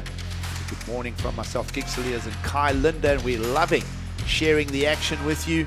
It is opening day of competition, and we've kicked off the round of 48 on the women's side of the draw, and we're going to bring that topic to a wrap up here as we introduce the next heat. Sol Aguirre from Peru, watch out for her. Vaihatimahana Inzo from Hawaii, Minami Nonaka from Japan, and South Africa's hopes on Danielle Powers. It's a good morning, and Kai, we're having a great time with it, and so is everybody that's made the trip to South Africa. Impressed. You pulled off that one, Gigs. That was one of our curveball names for commentary team. You can see you did your research. Well done. Are you referring to the Hawaiian, of course? Yes. There's always one or two names when you come into the booth on these challenges. We love the cultural part of it. We've got people from all over the world. We just love it. Let's get stuck into the replays for the round of 48 Heat 8. Well, a nice first turn there, and then comes off and lays into the second turn. Of course, Minami Nonaka, no stranger to Ballito. She's had solid Pro Junior results here before as well. And Sol also has had some great results in Ballito before. So she's loving being back, I'm sure. And both of them with two-turn combos showing they know what to do out on this bank. And both of them bringing some maturity to their surfing campaigns themselves. As you mentioned, none of them strangers to Ballito now. We've seen them campaigning over the years. And it brings a great story. The young Hawaiian, Inzo, will come up against, you can argue, the more experience of names like Sol Aguirre and Minami Nonaka. Yeah, and then, of course, Daniela Powers in the heat, one of the more experienced South African ladies, also vastly involved in the background of surfing in South Africa, has been working with Surfing South Africa, development surfing out of Cape Town with her husband Mark Powers. So a big part of the scene here in South Africa. Nice to see her in a jersey again. Yeah, absolutely. Cape Town being well represented over the last decade again. Lots of young surfers just focusing on the sport and getting all kinds of successes. We think of it all being spearheaded several years back by Mikey February, particularly. He really just blew the lid off and made that. He did his full-time year on the CT in 2016 or 2017, and that has ushered in a lot of inspiration on nearly every level at every beach. And gee, there's a lot of different beaches in that beautiful Cape Town area. Gee, it's a big area. You talk to. I spent probably 20 years in Cape Town. It's not a simple thing just to pop into the car and go for a surf, because it's a big coastline, two oceans pretty much, and quite often we'd call it the Tour de Cap, because you'd get in the car, end up driving about 6 hours and end up where you started. Well, Danielle Powers will know all those stories very well, so she'll see how she navigates in the lineup against an international field. 30-minute heats this morning, best two rides counting, as is the formula for competitive surfing. And you can see the overview of the lines approaching here. Here's your Hawaiian. And she'll just poke the nose on that one. Right intention, though, early on is just get up in the lip, get that speed off the first maneuver, and just get that solid critical section. One turn. We've seen the one-turn hits, getting the heat wins all morning long here. It was looking good. Just caught the nose on one of those little cross chops now with the Northeaster, and unfortunately buried the board. But everything up until that point was looking pretty good and pretty clean, and she's on the right game plan. Quick little in and out for Minami. Interesting, we watched those first two rides, like pretty similar looking waves, but Sol just getting the 1 point sort of advantage on that first exchange, getting the 6 and Minami with the 5. So the two more experienced surfers already establishing themselves in this heat. A 6 is going to go a long way, we feel, in the context of the numbers and the averages that have come out, and we've only seen 1 or 2 heats where 8s have come out of the lineup. Of course, Anat Lelior, a couple of heats back, really attacked the lip. But for most part, the opening round here, 5 to 6 points is a very bankable number, and definitely where everybody's trying to navigate towards. Yeah, and it's interesting, like, you saw that heat of Anats. It was one of those heats where you had one of those big set pulses. They had a couple of those big sets. So the girls were getting really like solid scores on those big one-turn maneuvers on the slightly bigger surf. Last heat, we kind of went back to that little run of slightly smaller waves, so maybe needing to get 1-2 turns under the belt. And it's kind of carried over into the start of this heat. But we might well see a pulse come in of some slightly bigger surf. It's been happening sort of ebbing and flowing the whole morning. Yeah, good point you make there. With half an hour heats, you can almost sort of cash register hour by hour, and in each hour there has been that sort of moment of flurry of sets to really sort of flush the lineup out. It was nice because, we always worry about the easterly winds here, but it is blowing. But when you saw that drone shot as we came into the heat, the ocean's still looking pretty clean. So it's not too messed up yet. There's still big, southerly swell lines coming in. So I think we're going to still see some very good surfing today. You could almost argue right now the wind's gone a little bit more side shore as well, more north than northeast. Yeah. You can see the grain on the ocean surface left to right across your screens. We are on the east-facing shores of South Africa. There you can see those sets again. We spoke of the momentum and the rhythm of the sets through this day one of competition. And, some of those bigger waves actually aren't the usable ones at all. Yeah, well, it's definitely on the bigger ones. You've got to get down the line and get that big turn done.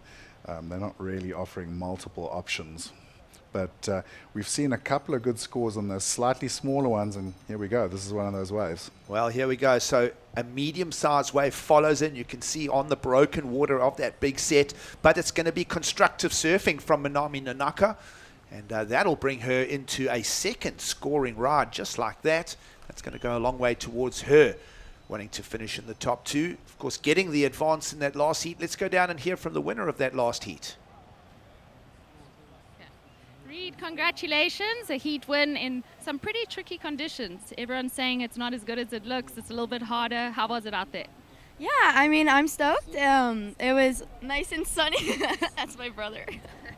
Yeah, it was nice and sunny. Definitely a little tricky to line myself up with the right landmarks, and they're a little fast to get to, but just stoked to get a few. Amazing. And I think you powered up on a lot of the South African snacks. I saw you doing some tasters, some taste testers. What were your favorites? Oh gosh, the biltong, right? Biltong was really good. And then are they sweeties? Sweet, yeah. I think that, yeah. And then those, yeah. But all of them were amazing. It was so cool to try different food. Yeah. Amazing. Well, it's paying off, and good luck for the next round. Well, nothing wrong with a bit of biltong. For those viewers around the world who've no idea what biltong is, it is in America it would be a beef jerky. Yeah, but it's but not purer. The same. It's not the same. Powered by biltong. Powered by biltong is something that every South African has grown up with. We love all the stories, all the cultural impacts of the Challenger Series, of course, everywhere around the world. I mean, surfing's such a global sport, and yeah, we've got our little cuisines and our little things that we love to share, and biltong is one of them. A dried out meat. Let's have a look at this. Sol Aguero opened with a 6. Wave number 2 coming at us. Nice and heavy on the back foot. Just doing the basics solidly and well here, Kai, and she's on her way to stretching out that lead over the field as we hit the 19-minute mark. Yeah, and we saw a good wave just before the interview for the Japanese surfer. I've just become a very big fan of both these girls. Minami and Sol have really matured into incredibly good surfers, especially on the rail. And both of them, not the biggest girls, so the power may be a little less than some of the other competitors, but really, really clean rail surfing. And that's why they're getting rewarded with the scores. Well, good technique from Sol Aguero. Judges will just ponder that, as we've seen a good set of numbers for the heat lead right now for Minami Nanaka, 5, 6, 7, and a 5. We feel that Sol Aguero is going to take the lead off the Japanese surfer Nanaka when that score lands. And just as you mentioned, more in the technique in applying the power, because none of them are physically very, very big athletes on the weight scale. Yeah, and there's a nice little turn out of the Hawaiian. Looking to get in the game, we saw her go for that nice big turn on her first wave and just, bearing the nose a little. So good for her just to get up, get a turn under the belt, get the confidence, feeling a little bit better. 18 to play here in the final heat of the round of 48. On the women's opening morning of competition here at the Ballito Pro, been lots of frequency of waves as well. There's been no shortage of waves in the lineup for day one. Plenty of regular patterns of waves moving through the lineup. No one going short of scores. I mean, I think all competitors at least 4 to 5 waves each as you look at an average for the morning's action.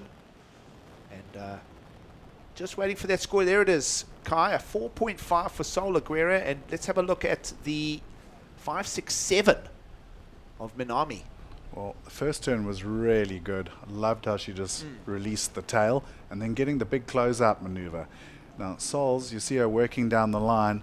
Bottom turns, nice whip into the lip, but definitely the Japanese surfer with the 2-turn combo there. And it was a heavy section to close. And then this was the last wave for the Hawaiian.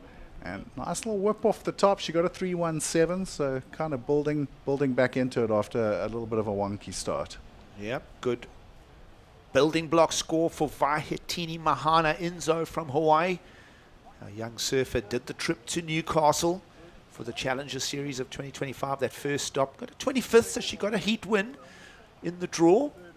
And here she finds herself in Ballito now, trying to emulate that. Right now she is down in third, but you know, still plenty time.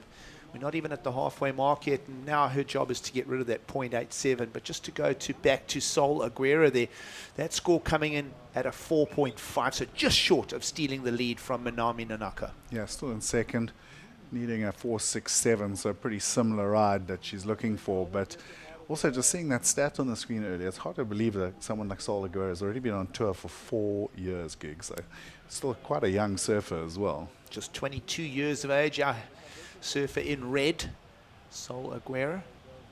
And Minami Nanaka, 23 years of age. So they've been campaigning a while. We saw a lot of young surfers. You were mentioning Minami Nanaka, no stranger to come into Ballito, also no stranger to coming to South Africa. We saw a lot of Japanese coming over around 2017, 2018, that City Surf Series. You were part of that back then. And Minami Nanaka was a regular finalist in those events back then. Here she is in South Africa in 2025, 2-turn combination this time. Yes, now that is going to really start sealing the deal for her and moving through to the next round for Minami Nanaka. I've got to say, wave selection top. She's really finding those waves that are giving her a scoring opportunity. Another 2-turn combo. And we watch this one. Just look at that nice taper on this one. Lovely little bowl, puts the rail down. A little bit of expression and then getting around a little bit late on the second turn, but she managed to hold on. Might well look at getting another score on the board, but she's picking the right ones out there, Gigs, and that's what's helping her keep the lead right now. She is. Heat leader Nanaka waiting for another score, perhaps to replace the 5 that she experienced earlier. While the judges work on that, we'll sit back, take a quick break. Stay with us. It's beautiful Ballito in South Africa.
We are back. We have a very special guest with us today. As the next generation, I want to push that bar even higher. I think everybody's a threat. You could get the wave of your life out there.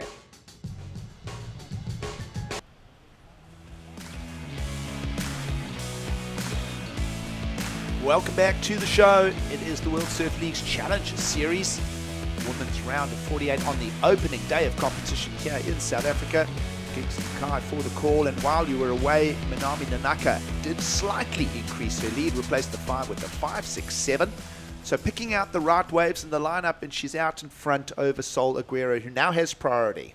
Yeah, I mean, good surfing from the young Japanese surfer, but also really good wave choices, and that's what's helping her stay out front. Score came in while we were away for the wine as well, 3.33, so she's slowly building and increasing her scores. Going to need a 7.17 though to get up ahead of Sol. This was that wave, Giggs. You saw a late takeoff, nice bottom turn, little whip off the top, and then the big committed section hit. Did really well to ride out of that. Judges rewarding at 5.8. And she's putting the pressure on the rest of the heat. Sol now needing a 5.47, so she's going to have to get similar score to that first one of hers that she had. And the girls in third and fourth now are under real pressure. They are under pressure. You look at the heat is torn in two. Inzo and Powers down in third and fourth respectively, requiring scores in the very good to excellent category now. We've spoken of conditions all morning. We've broken it down for you, and we've spoken of these bigger, almost non-points offering sets. We'll see if this one changes the story. No, it doesn't. We've seen this throughout the morning. Every odd hour there's this big set that just comes through and flushes everybody, keeps them honest in the lineup. Yeah, and Ballito is not really a bank that you want to be in front of that wave. It's not the easiest duck dive in the world, and you know, we've seen in previous years here at Ballito, leashes and boards been broken on the duck dive, so kind of want to keep an eye on the lineup. You can kind of glance south towards Bog and Bathers and see those sets coming generally. But also, I suppose, when you're in a Challenger Series heat, you're kind of concentrating on what's happening around you in the lineup, so you might get caught out. Well, Kai, you spoke of the deep shelf out the back, the drop-off. So these are deep ocean waves. They come in with a lot of speed and power, particularly when Surfline tells us it's 14-second period. So there's those longer lulls, and then those sets arrive, and they can break with Hawaiian-type power here. We've seen it over the years, and every now and then the Ballito Pro will just produce some fantastic stand-up tube opportunities, and it'll also give you a bit of a humbling and a good old rattle, so to speak. Yeah, no channels in Ballito. you got to pay your dues to get out to the lineup. But it's been a bit of a weird year for us. Some serious rain in the late summer here in KZN, and we saw a lot of flooding. So haven't really had the sand build up. And also, sorry to interject, but very similar to Australia and East Coast, we saw the cyclones quite late on the calendar. So that is all played into how the sand lies, and yeah, a lot, as you mentioned, a lot of rainfall. The water's cleaned up beautifully though.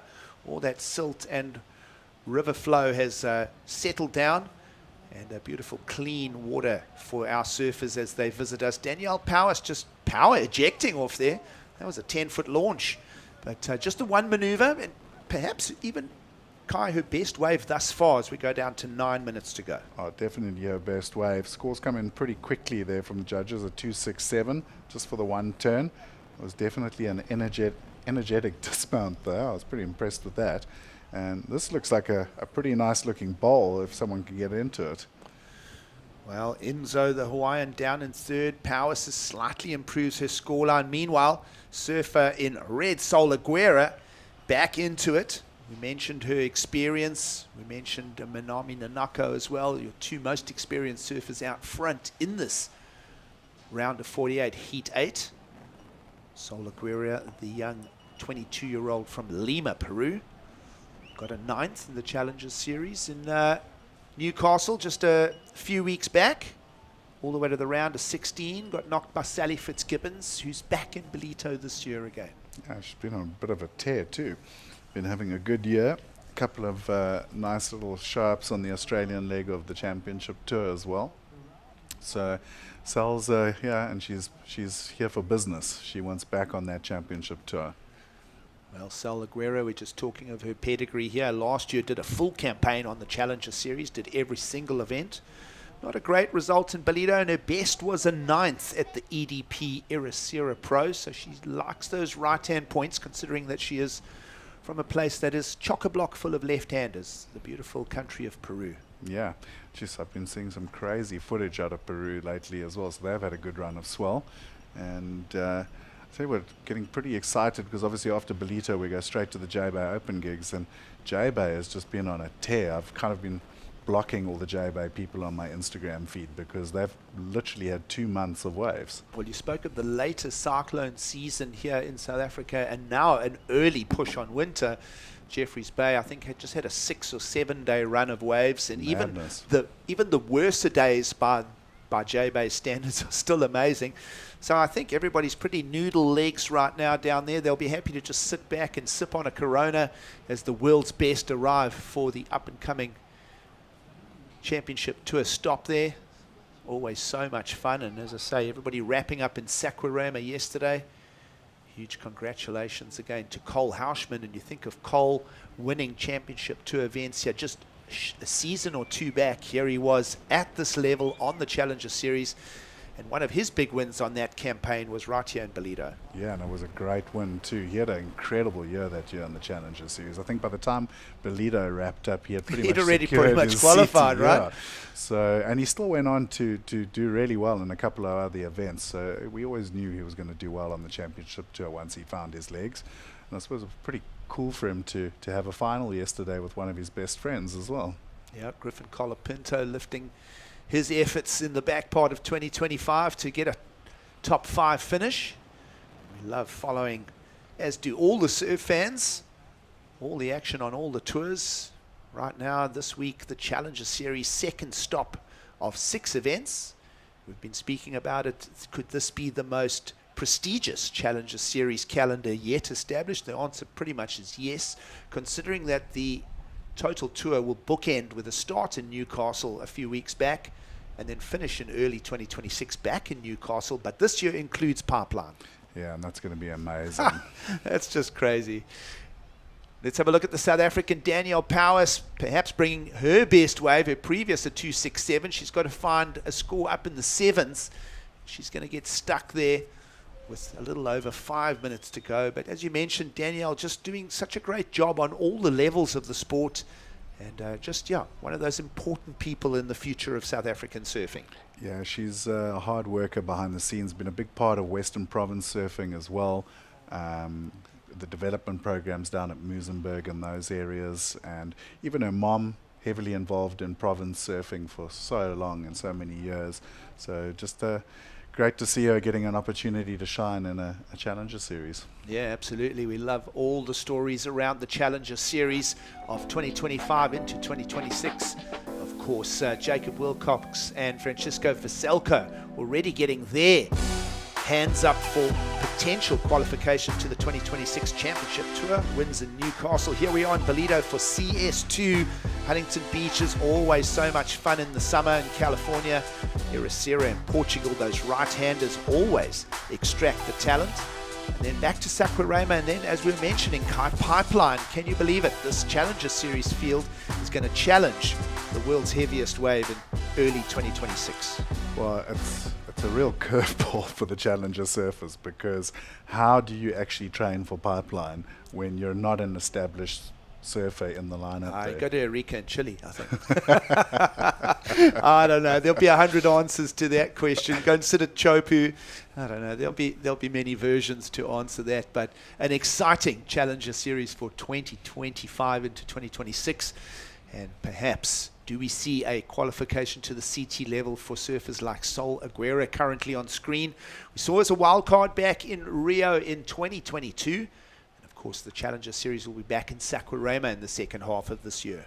Yeah, and Saquarema's become like an establishment, you know, on the World Tour. It was incredible again to watch the CT over the last few days and see how many people on the beach just watching the event. And it's maybe not like the most perfect wave on the tour, but it always produces the goods as far as high performance surfing. Absolutely. Just the crowd buzz in Rio de Janeiro, just absolutely insane. We're not doing too bad with our crowds ourselves here as the week unfolds. The beaches will get totally packed here. And of course, as is anywhere in the world, the locals that are down at the beach, they get very passionate and patriotic about who they support. But I must say, I thought it was a fairly unbiased Brazilian crowd this year. They cheered for everybody. Yeah. They did have their favorites. I mean, I saw a lot of... well, they certainly got behind Cole. Yes, and, well, behind Griffin as well. So an all-Californian final there yesterday. Of course, Luana Silva, former World Junior Champion, making a finals. We haven't had a Brazilian female win there in years, and I thought that was going to get close. But Molly Picklum just absolutely smashed it with backhand turns. And, I mean, before that heat was halfway through, she'd pretty much stitched it up. Let's see how the backhand surfing goes here in the Challenger Series. Not going to be a change in the numbers there for young South African Danielle Powers. And just like that, we're down to 2 minutes to go. Minami Nanaka still out front. Sol Aguirre in with a shout for the heat win and bragging rights for the interview. Just a 5.47 required from the Peruvian. But either way, sitting in the top 2 for the advance. Yeah, Minami is taking it easy. She's been up in front for a while now, and I think she's just kind of sitting out there waiting for the priority. She's got a good buffer. I mean, a 5.47 for Sol, that's one of the better waves we've seen in the last few heats. Most of the heat wins with like sort of mid to high range 5s. And now the young Hawaiian having a look. Well, she's been very quiet all heat long. She is capable of turns like that. And does that suddenly put a little pressure on the heat? Because Vahitina Makaha Inzo only needed, well, she does need a 7.44, so it is a stretched number, but 2 good turns, perhaps her best wave, Kai. Yeah, and might just get another opportunity on the last minute on the way out. She could change her requirement. It's going to depend on how quickly the judges get it out. Let's have a look at this one. Takes off, not much in the first turn, but then comes off the bottom. Does get the whip over the top there, but I'm struggling to see that go too high, and it comes in pretty quickly at a 4.07. Well, still her best number just yet. That'll reduce her requirements to 6.7, but we're inside the last minute. The reality of it, it is a beach break situation. Stranger things do happen in competition. But here is your heat leader. Lovely flex and strength there to bring that turn through. Not a powerful one, but a nice dynamic to it. And, well, does she replace a number? It's a talking point with 20 seconds to go. Well, a pretty spicy turn to finish the heat there from the young Japanese server. She likes it. I can see she is pretty pumped up. If we get the replay, you'll see that she really blasted the fins out the back on that turn. So she's just looking very comfortable out here in Ballito gigs. She's paddled out there. She's put down the scores and going to easily cruise through to the next round. She is, and she already holds the 5.8 and the 5.67. We're just speculating, does that sort of flared dynamic off the lip, do the judges recognize it as power? Either way, it's not going to factor in because round of 48 heat 8 is now an official result. The young Japanese surfer Minami Nanaka and Sol Aguirre will be moving through to the next round in Ballito. Stay with us, the action will continue. We'll bring in the A-team of Paul Evans, Greg Emsley and Jess Starling for the call. Stay with us.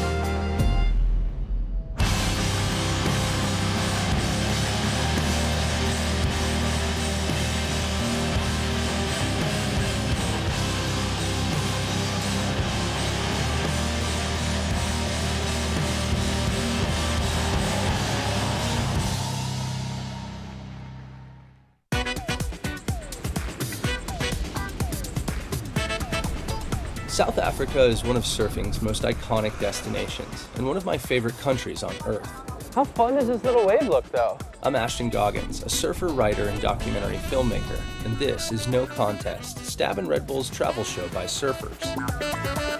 Joined by the country's best and brightest, and with the continent's preeminent surf explorer and pioneer as our guide. Doesn't get better than that. This episode we're covering 1,000 kilometers of South Africa's east coast. Exhaustingly consistent world-class waves. A sprawling, diverse coastline, both culturally and geographically, exotic wildlife, gorgeous natural landscapes, thriving urban centers, and thoroughly affordable world-class food and wine. Flavor Town. This is No Contest South Africa.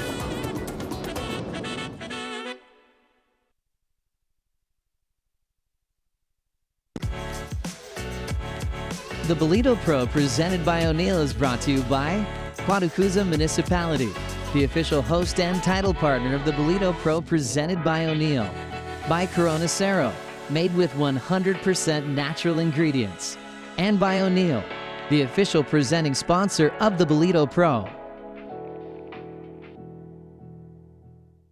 Oh, nothing gets me psyched to watch surfing like the honey baritone of the CEO of Stoke, Joe Turpel. Loving hearing him in our cans. Loving the vision on screen as well. Ballito looking beautiful on a Monday. End of the morning, getting up towards high noon. Vibes are pretty good in here too, Jess. You like Joe Turpel as well, don't you? I do love Joe Turpel. You know when you just aren't expecting something to come out of someone's mouth? That's what I just went through. I wasn't expecting to hear him, and I just went, oh, it's Joey. Joe. Oh. How about some boys? What do we think? Oh, it's going to be good. I feel like as well the wind's puffed up a little bit, so a bit of airs are going to come into play this afternoon hopefully, but they're going to have to be pretty technical considering how much the wind has come up, and it'll probably be more into the rights than the lefts. Absolutely, into those right-handers. The boys are definitely eyeing those ramp sections, and that wind's perfect for it. Yeah, here's a quartet checking out Connor Slipen of South Africa, Luca Cassidy from Mexico, Ryan Huckabee from the USA, Rafael Teixeira of Brazil. He's a battler, he's intense, and he'll look to try and bring some of that intensity here and go at this hard. He's going to have to. A lot of talent out in the water right now, and not a lot of room in terms of advancing positions. Just two can stay alive. We had a little bit of activity during the break. Should we get caught up? Yeah, this is Connor Slipen. So one of the two brothers competing in this event here got a really nice start to this one and came round with the finish. So it looked like he was going to bury his nose, but managed to pull it out in front of him. And then Blue Lucas Cassidy, he wanted a piece of it as well. He's starting to widen that stance. We think we know what that means. Hopefully it's going to take to the air. And he does. Wow. Great start to the heat for Lucas Cassidy. He liked a bit of bravado in that one. And Ryan Huckabee, he's got a great air game as well. So 3 really nice waves to start it off. And we sprinkled that we might go to the air in this heat. And we have. They. Interesting comparison as well. We saw Connor Slipen, Condog, getting that first wave. He loves to go to the air, but he opted to go for the 2 solid turns. And then, of course, Huckabee with that air rotation, and Cassidy with a solid air maneuver. He really lined up, as you mentioned, it widened that stance and got good rotation on that finish. As we see from above, on the backhand, the Brazilian vet, Teixeira. And he'll swing across and exit, sort of stage, bottom right, as we check it out from above. We've lost 5 minutes off the clock here, already seen some boosting go down. We talked about that wind blowing into it. Surfers love to take advantage of that. You can see the Rashi flap in. This really felt like it was probably the best air out of the two between him and Ryan's. He got really nice projection out off that lip and landed straight into the flats. Ryan's, however, not as far out as Lucas Cassidy's, unless Lucas is maybe the angle we're looking at it might have given it a different perspective. But watching the two, it felt like that Lucas might have had that edge over Ryan's. It just really projected out and it got a really nice spin. And I think the scores are going to reflect that as well. I think Lucas is going to get himself the best wave of the opening exchange. I agree, and I quite like Lucas, how his body talk was really apparent, how he really pushed that shoulder forward and got that rotation. And this is Rafael Teixeira, strong backhand, goofy foot surfer. Nothing really on offer there, quite a foamed up wall. So he got out of that one, he'll reset. So he's got to match these 3 natural footers in this encounter, but it will be a point of difference for him. He can look for those big backhand hammers. Yeah, look, to try and do that. It's quite an attritional sort of character as well, isn't he? He likes to be challenged. He likes to be, in a situation. You can see some of those outpourings of emotion as well, and he gets himself fired up, and different ways of doing it, of course, in a heat. It's all about being in the top 2. You can see that texture, a few little white caps. That is that wind blowing into things. Pretty much right on cue, actually, according to our Surfline forecast. Yeah, we definitely knew that this kind of cross onshore was going to come up this afternoon. And, you know, Greg, you're talking about those clouds out to sea and how they're going to bring in the onshore wind. Is this the onshore wind that we're seeing, or are we going to get another wave of wind coming through this afternoon? So it went from northwesterly direction, which was direct offshore, then it went across to northerly, and right now it's like a northeasterly, might go more straight easterly, so coming more cross shore. But yeah, it's going to get pretty strong. And how's that score for Lucas Cassidy? Is that a little note to the surfers from the judges, start of the men's round? This is what we want to see. Absolutely, 7 points. You'll take that for your first wave. Yeah, really solid from him. And just the extra speed and juice he was able to squeeze out of that section. He knew when he stomped it. It was a nice clean landing as well. He was feeling it. Judges were too. And from a wave that was relatively kind of innocuous, able to turn that into a big score, surf up that potential. It's going to be the name of the game here. Ryan Huckabee, he'll go, all right, okay, see what I can do then. We know about his air game. He can go really, really big. Yeah, we saw him showcase that in the World Juniors at the start of the year as well. He got 9th, ended up losing to Bronson Mady, who has an incredible air game as well. And he went on to win the World Junior title at the start of the year in the Philippines. But I feel like Ryan's been that guy who maybe hasn't had all the wins and all the victories, but he's just getting stronger each time we see him in the Rashi, and I feel like he's just really starting to find his feet as a competitor, and it's all going to click for him soon. I feel like I can feel it coming.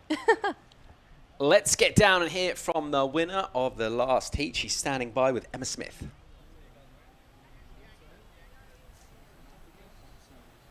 Okay. Manami, welcome back to Ballito. It's your 5th time here. How was the heat? Yeah, it was really windy, but I got to 5 mid-range. So yeah, I'm happy to get through the heat. Amazing, and I know you've got lots of friends and family watching you at home. Do you want to give them some love? 応援ありがとうございます。無事ラウンド1、1位通過できました。次は明日以降になると思うので、また応援よろしくお願いします。Amazing. Well, good luck for the next round. Oh, the stoke is real for Nanaka, and you can see how much it means, that last heat of the round, getting that win, getting through, staying alive in competition. You can go anywhere from here. The glittering prize at the end being, of course, the CT, but ahead of that, put a run together and get going. Here's some momentum. Yeah, another air here for Ryan. So backed it up as a 5-5. So the judges actually liking that wave better than they did his first wave. So it was a 4.27 for his first day. I feel like that one did get that little bit more projection, maybe a bit more height and pop in comparison to his first wave. Lucas Cassidy here. Let's see how he backs up this 7-point ride. So it goes to the air, gets the air rotation. So yeah, it's a solid maneuver as well. I still think the first one he had a much bigger rotation, quicker through the air, but a solid section on that one. He'll back that up. Teixeira behind. Whoa, vertical attack on those turns, so a different approach, gets the 3-turn combo, but strong vertical backhand surfing. So judges will obviously have to compare and look at these numbers. They've got to look at the big single air rotation maneuvers, then of course the combination of maneuvers, all within the criteria. Let's see how that goes with our panel at the moment. It is that 7-point ride, the first of Lucas Cassidy. Sort of stands out on our scoreboard, but we're going to get another number to come in for him as well. Also second or third wave for Teixeira when it comes through. And it will set us up here. We're still plenty of time on the clock, but obviously surfers all paying attention to the fact from that opening exchange and that score being rewarded for the above-the-lip antics of Cassidy. Yeah, and Cassie's so young as well. He's only 16 years old. He's competed in those specialty events for airs a lot as well. Second year in the Stab High this year. And he's got a really great repertoire considering how young he is. And we spoke about it with the women's division this morning with the likes of Tya Zebrowski, that we have this new crop of this really young generation coming through that's really leaving their mark. And I feel like we've got the same thing going in the men's side of the draw with just how progressive they're getting so young, thinking about, you know, Lucas Cassidy, Loki Cullen, who ended up winning the Bottle Rockets this year. I just think we're just going to keep seeing the progressive aerial game just keep getting better and better and better each year.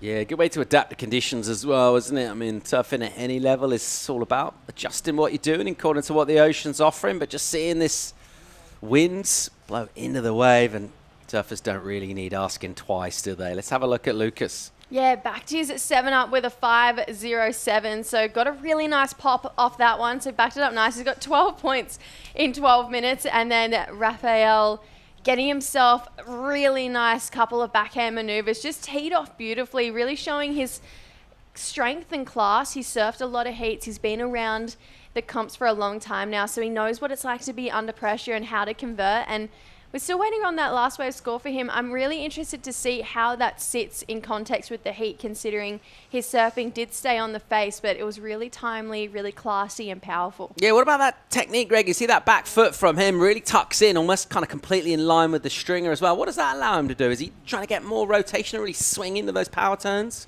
Well, he's pushing so strong off that back foot, so he's getting super critical, nice and vertical in the pocket of the wave. I really like that three-turn combo.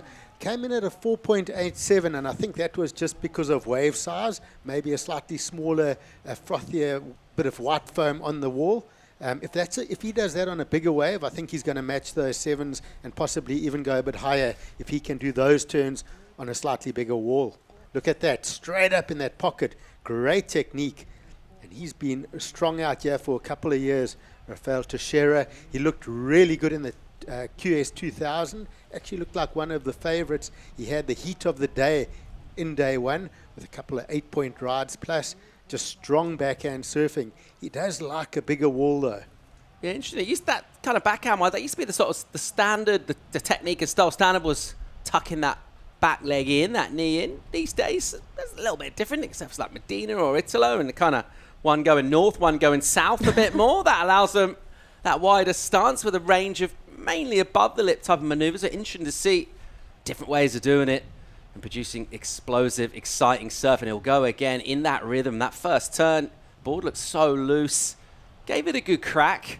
And the wave just ran away. So back on that point, from a coaching perspective, Gabriel Medina actually has a bit of a different technique, and he doesn't push that back knee in like a lot of surfers. So he's kind of thrown those coaching techniques out a bit, because surfers can argue with their coach, well, Gabriel Medina does it better than anyone, and look, but honestly, coach's nightmare. It is, to be honest, because ideally, as we see, Condog, nice air rotation for him.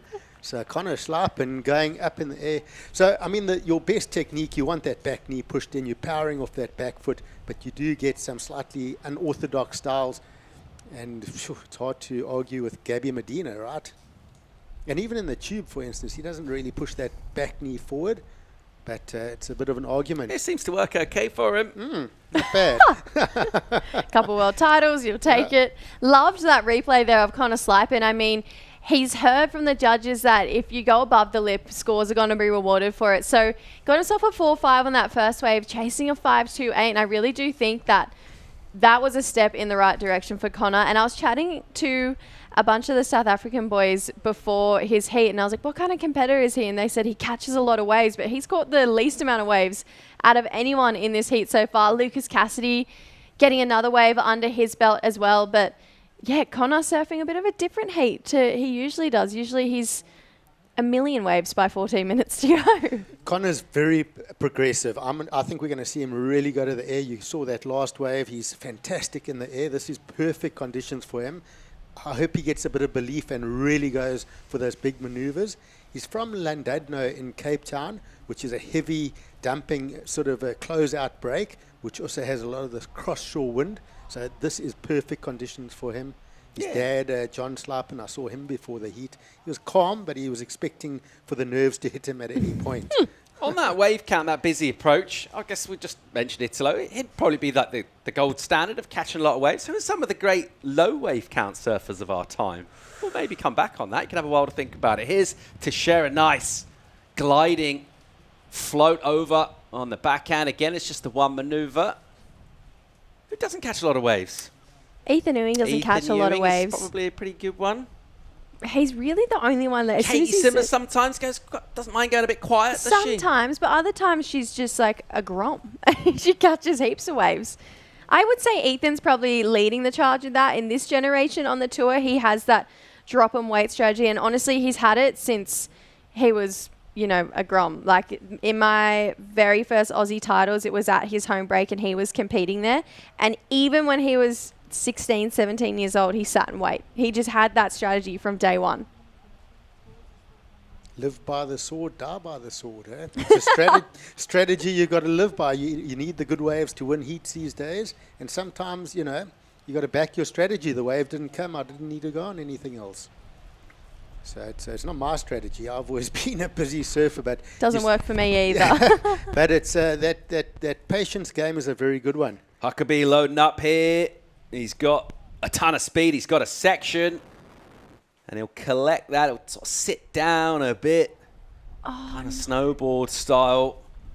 And ultimately, I think that'll be deemed incomplete for him. But just showing us exactly what he's going to be looking to try and do for the remaining 12 and a half. Yeah, really had the speed, had the loft that he was looking for as well. Came so close to landing. You can see that wave did really lose power as he was landing.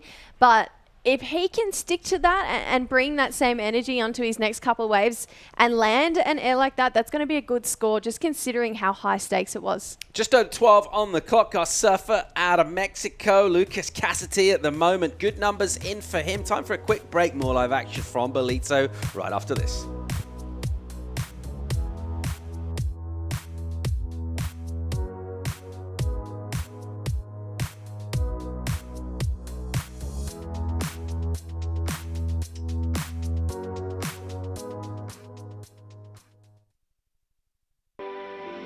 Welcome to KwaDukuza, the destination for all seasons. Nestled on the breathtaking north coast of the Zulu Kingdom, this vibrant town offers something for everyone.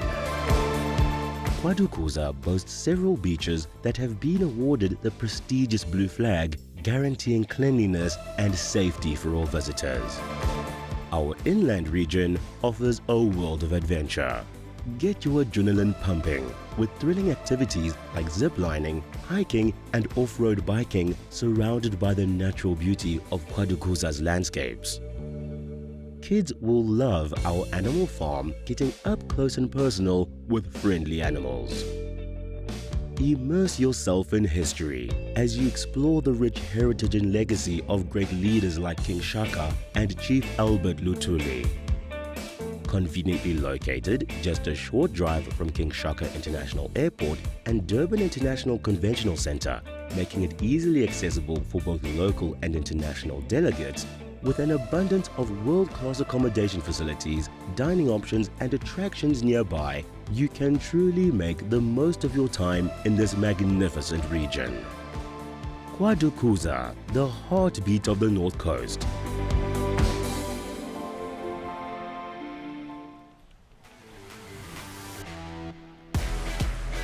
Beautiful Ballito offering us plenty already here this morning. We've wrapped up the women. We're into our first heat, the round of 80 for the men, and it is at the moment Lucas Cassidy in the lead from Ryan Huckabee.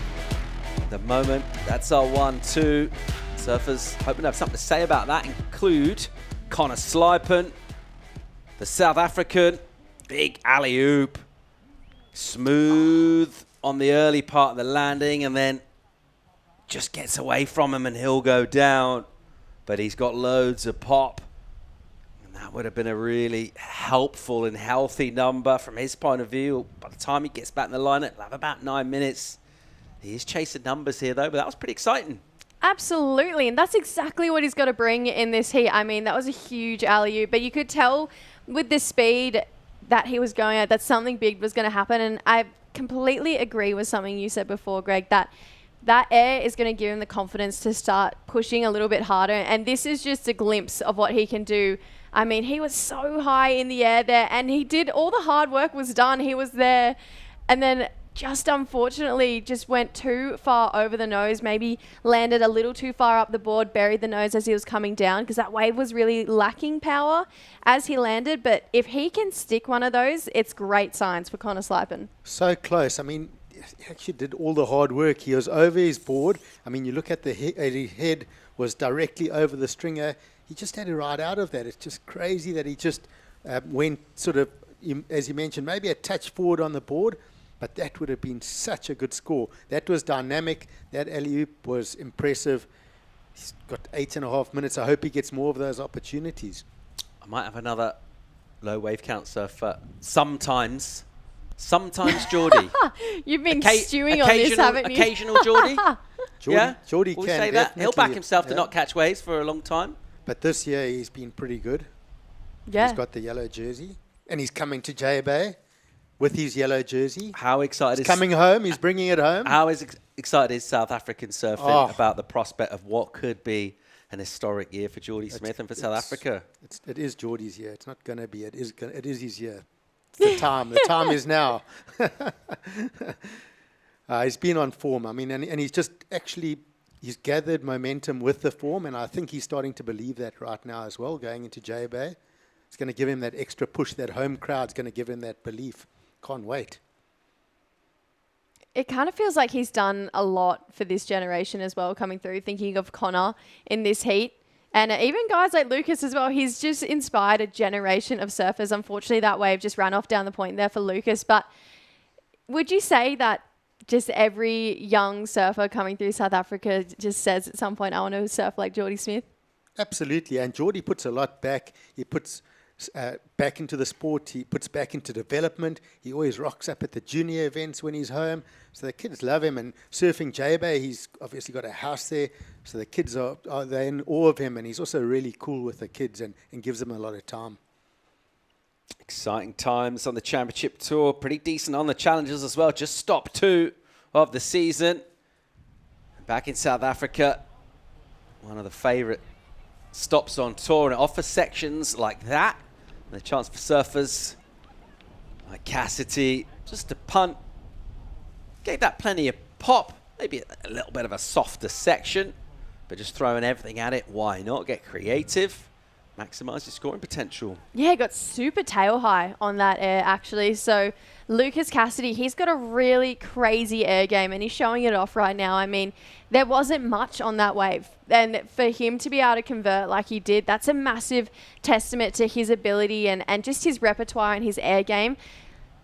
Let's break it down a little bit closer. You got a bit of a check turn into this one, came up to the section, and went for the slob grab as well. I'm not sure if he got there exactly, but that was really tail high, really inverted there for Lucas Cassidy. And I just think this is a great showing for his first round heat here. I mean, this is heat number 1 of the round of 80, and he's just kind of just looks like he's having a really fun free surf at this point. I like this one. I think it could go into his top 2. As you mentioned, super tail high, and he had quite a strong, heavy landing in the flats and pulled that board around nice and clean. Maybe a slightly smaller wave. I think it could just go into his top 2. Yeah, it does. 5.23 gets an improvement.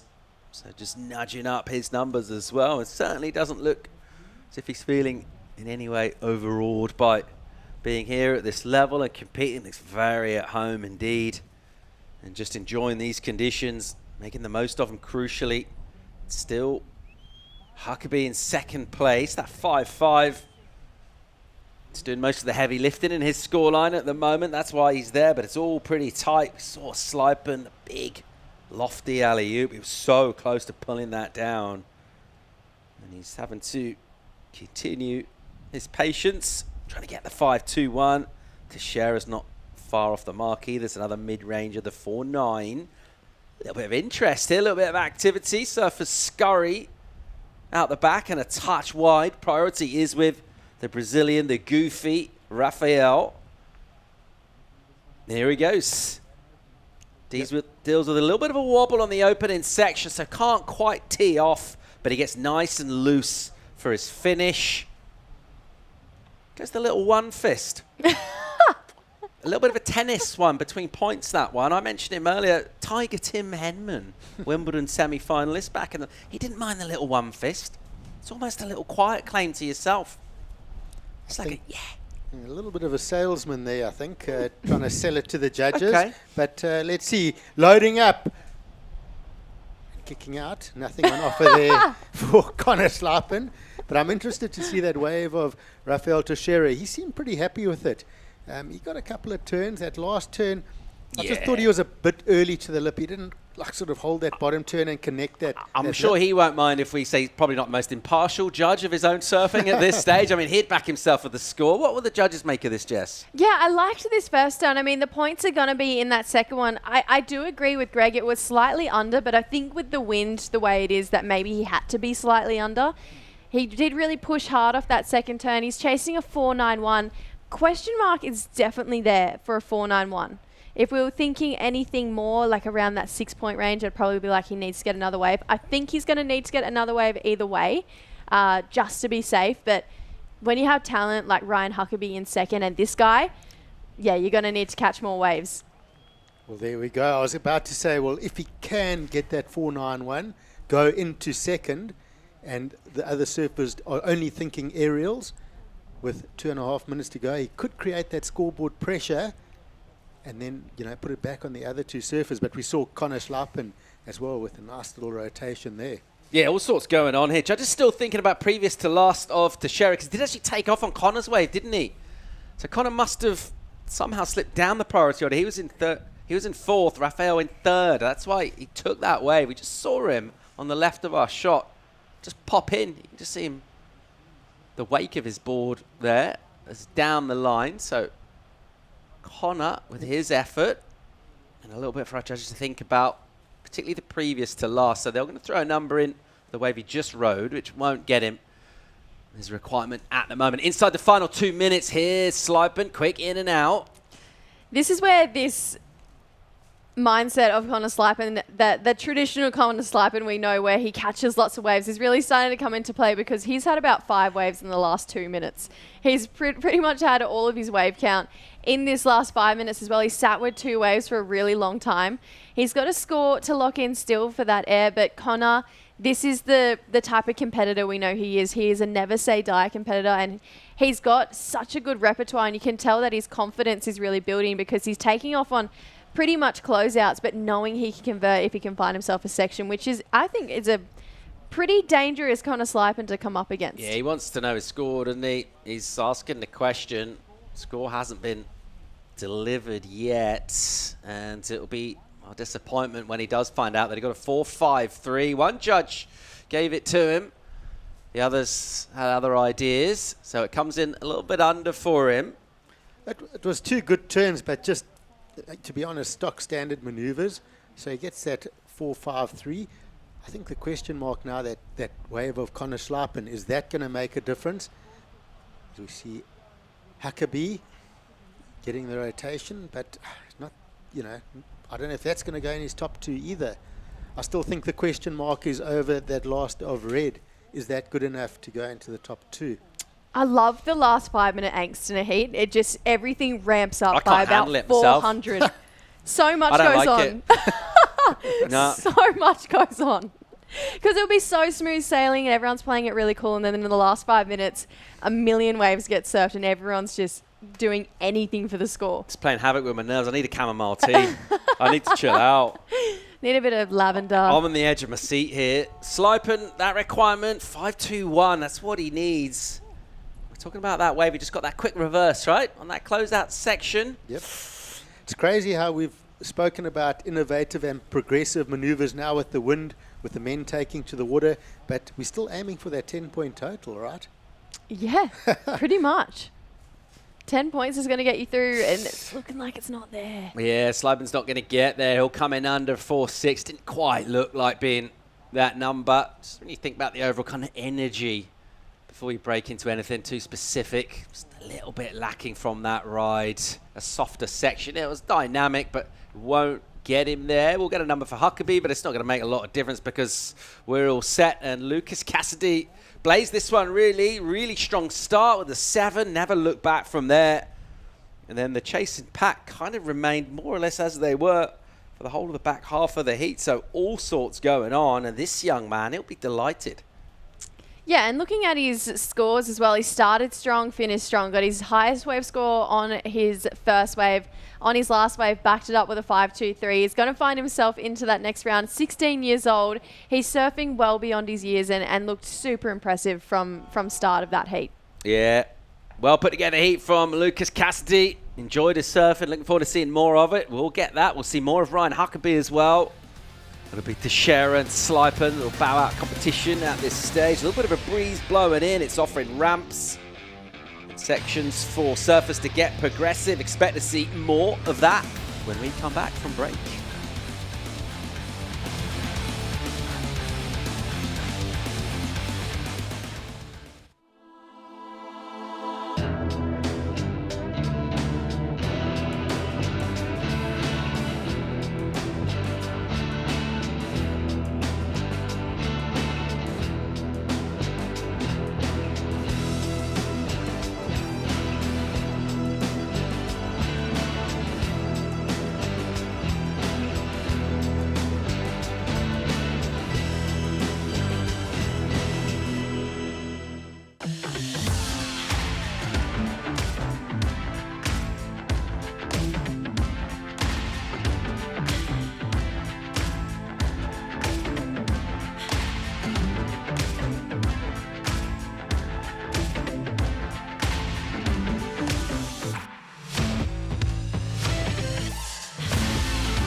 It's the Ballito Pro coming at you live from the Dolphin Coast of KwaDukuza.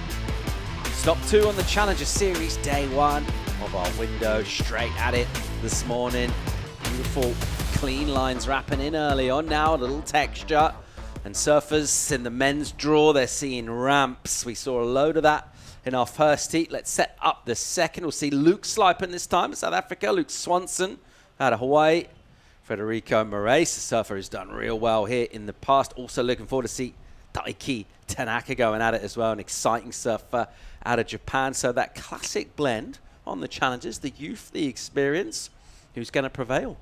It's a really great heat, actually, this one. And I feel like when you have a sibling in the heat before and you see them not get through it, it actually almost revs you up a little bit more, thinking about, you know, even the LaPrance sisters that we saw earlier. Now we have the Slipen brothers. It's not great for parents because your heart rate stays really high for 40 minutes, or an hour actually in this case. But Luke, he's one of Connor's biggest supporters. I was chatting to him. He's saying traveling with Connor has been one of the best things about being on the Challenger Series, and now he'd be looking to get through and make it through for the Slipen household. What are we expecting from Luke in terms of his surfing compared to Connor? What kind of a surfer is he? He also likes to go to the air, but he's got a lot of big open-face calves. He's very quick through his maneuvers. He's also got that almost like a wow factor. You're not sure what maneuver he's going to go to next. He's like a surprises you, just cruising it down the line, and next thing he's vertical into the lip. So a very exciting surfer. And I've got another one for your list, by the way. The low wave count surfers. That's one of my favourites. I like Federico Moraes. Can go quiet sometimes. That's a good call. A little bit of a pattern emerging here. We're talking about surfers that like to carve on a rail, that kind of want that clean water. A little bit choosy, aren't they? They want proper set waves. They're not looking for kind of maybe full rotations on a closeout so much. Yep, absolutely. Federico knows exactly which wave he needs to perform the maneuvers that he does that score well, and he won't go on anything else. Had to deal with a bit of an injury over the European winter. Maybe came back a little early. Had a crack in Peniche and wasn't quite ready to surf, but hopefully he's all rested up and recuperated, ready to go at this. Well, speaking of Freddie as well, he's actually had really great results. He had a second back in 23 when Cole won, and unfortunately that's not the start he was looking for. A little bit late. Is that the Starling curse again? There? No. Okay. There is no Starling curse. Look, I've seen it a couple of times this morning. I don't know what you're talking about. Could be the new name for the commentator's curse. It's just you. Paul. I just call what I see. I won't lie to the surf world. Don't lie. Now, Fred will be fine. Yeah, looking forward to him. Find his rhythm in this. Here's Swanson, talking of well-rounded surfers. Let's check him out on the backhand. It's neat and tidy, kind of crisp. Never looks as nice when there's a bit white water on the face, does it? Yeah, it's not that perfect green wall, but he's still got some nice surfing done on it. Went pretty vertical on both of those turns. Got a quarterfinal finish here in that QS 2000 that we had those last couple of days. And like I mentioned earlier, I do think it really helps when you have a heat in conditions that were really similar to this yesterday to be able to come here and apply those same strategies. I liked these last two turns though. Got himself a nice hook in the pocket and then went really vertical on a very foamy face, but just showing that he's staying composed while it's rough texture. And now let's imagine what he can do on a really nice clean face. Yeah, Greg, we were talking earlier about the new schedule as well and how good it is for the fans essentially to see Pipe back, but also for the Hawaiian contingent. In terms of getting on tour, they've got to go to waves that are sort of quite different. I mean, they surf windy beach race, of course, over there as well, but being able to have a wave at home for them, that's going to be massive, and we could expect to see a lot of talent emerge from that region as a beneficiary of that. Here goes a veteran. Yeah, so Frederico up and riding. You saw him with priority, and I'll get back to that. Wax it up over there. He looked at that wave, and this is behind Luke Schleipen, so gets a little reverse. But he didn't actually get to his feet on that wave, so he wouldn't have gone into the priority rotation, and he would have kept that first priority. That's what I think. That's why he had such a high priority and getting that last wave, because he didn't actually get to his feet on that other one. Right? No. And that can be a little bit of trickery. You can sort of go on a wave and not stand up, and your competitors could think, oh, you've stood up. You paddle back out, and they think they got a higher priority than you, and off you go. Wrong. I really liked this last wave here of Luke. One thing I loved in particular was the transition between two turns. Had a lot of speed, flow, and there was no downtime at all in between that. No double pump, no second guessing, just one beautiful bottom turn into an air reverse there for Luke. And that goes back to that key point of you never know what you're going to get with Luke Schleipen. And then here's that trickery we were talking about with Freddie.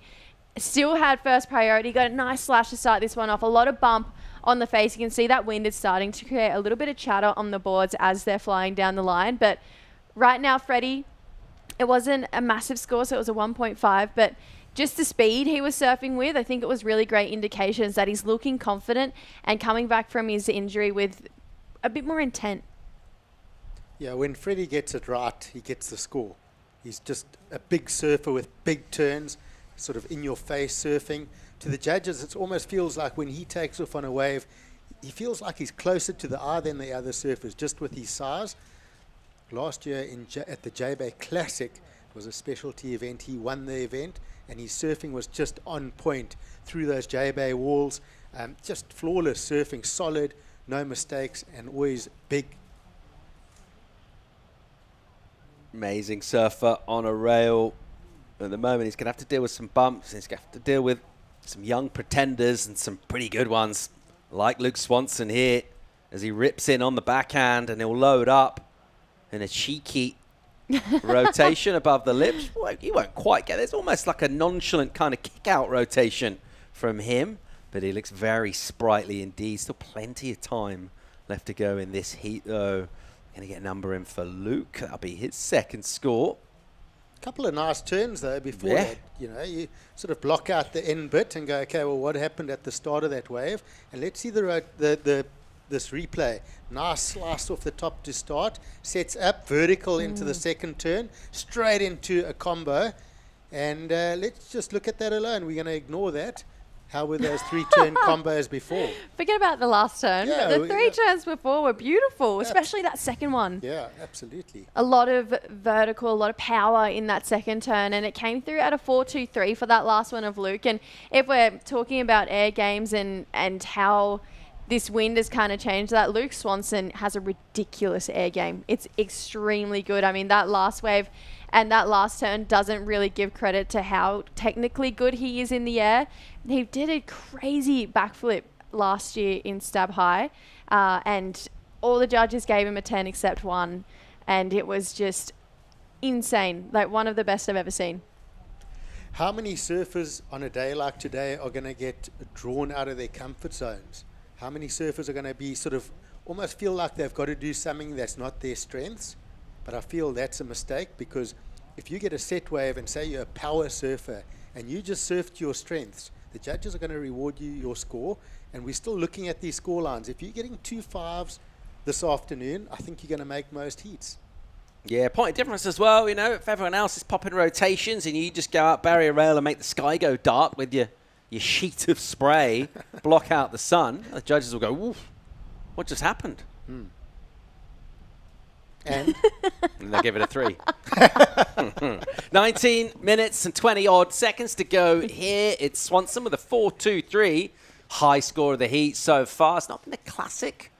Still plenty of time for it to fire up, though. Speaking of judging, this is our criteria. Who knows what any of this means? We all do, Paul. Committed major maneuvers, so they want to see these big turns in the most critical part of the wave, and that genuinely is this morning. It was at the end of the wave when that backwash was coming through, and it really did start to grow and steepen. That right now it feels like all the parts of the waves are pretty much the same. You know, it's become that part of the tide where we're seeing that same power trickle in from start to finish. Is precision and flow new? That used to be speed, power and flow. What's happened to speed and power? Have we given them up for precision? Speed, power, and flow is on through all your maneuvers. Okay. So that's got to be through all those components of the criteria. Gotcha. Here goes Tanaka. Nice, sort of bouncy, bigger wall for him. Uses the rail. Does it really well. And he'll smack that, and it'll smack back. He'll go down. He'll have to think on. Stuck in the 2s for his high score. See if he can improve that with the work that he was able to do in that 18.5 on the clock. And remember, within the criteria, the judges will give judging notes for the morning. So they'll send out, these are the conditions. And now starting this round of 80 with the men, they see the onshore winds and they go, okay, this is what we're looking for. So they'll give a criteria within a criteria for the precise conditions of the day. Yeah, I think one takeaway, there's lots of different ways of getting scores, essentially, aren't there? Absolutely. Surf to the criteria, there's many ways. It suits many styles of surfing. And that's why I say, I still feel if you can get a nice big hack out on the face, come in and do like a big Larry layback, and everyone else is going for airs, I think you can get a really good score like that today. Let's get down and hear from the winner of the last heat. Lucas Casti is with the Fru Brew. Mike Fru.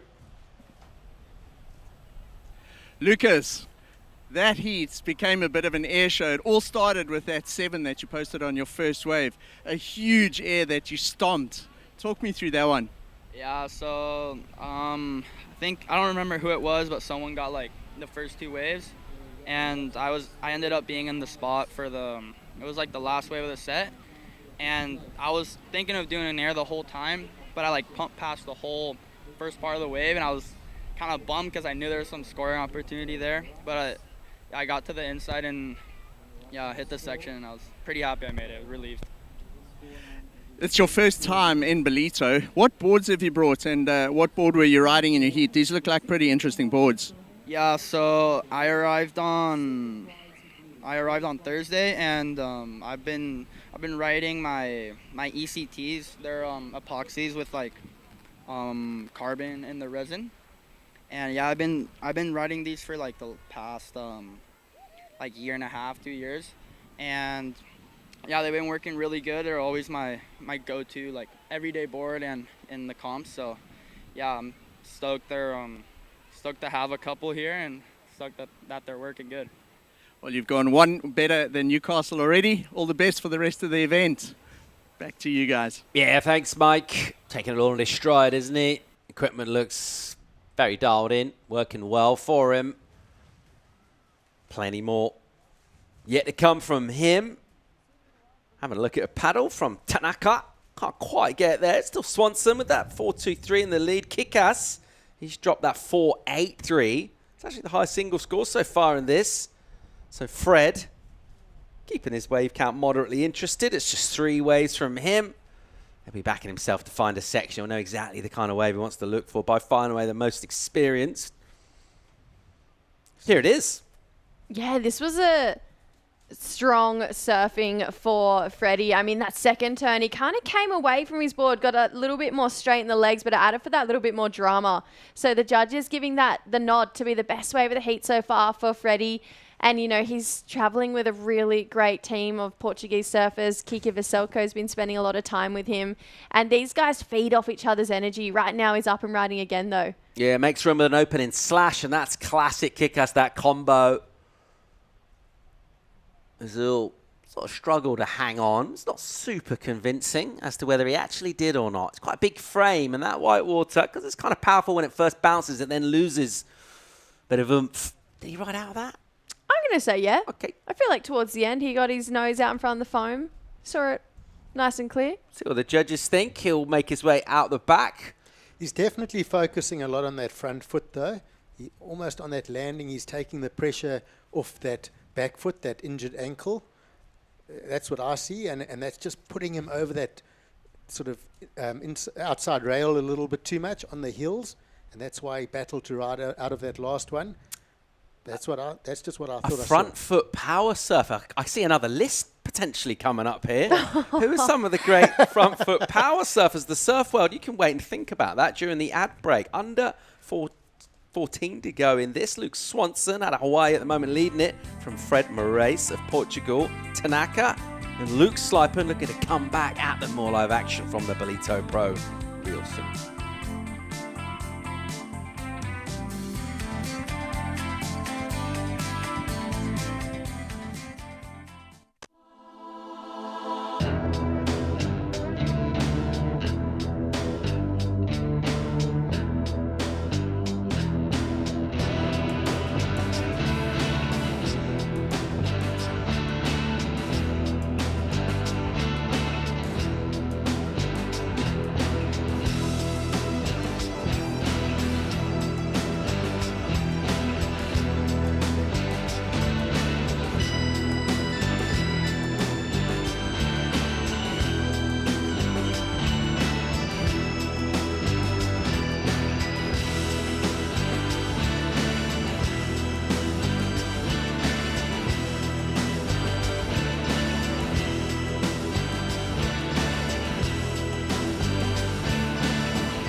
We are back. We have a very special guest with us today. As the next generation, I want to push that bar even higher. I think everybody's a threat. You could get the wave of your life out there.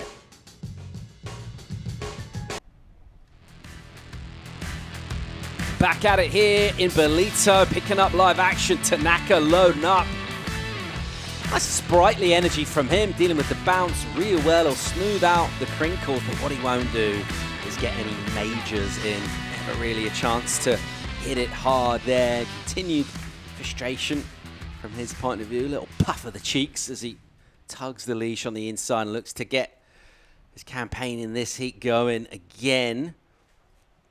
A couple of numbers. So got a 3-8 for Fred.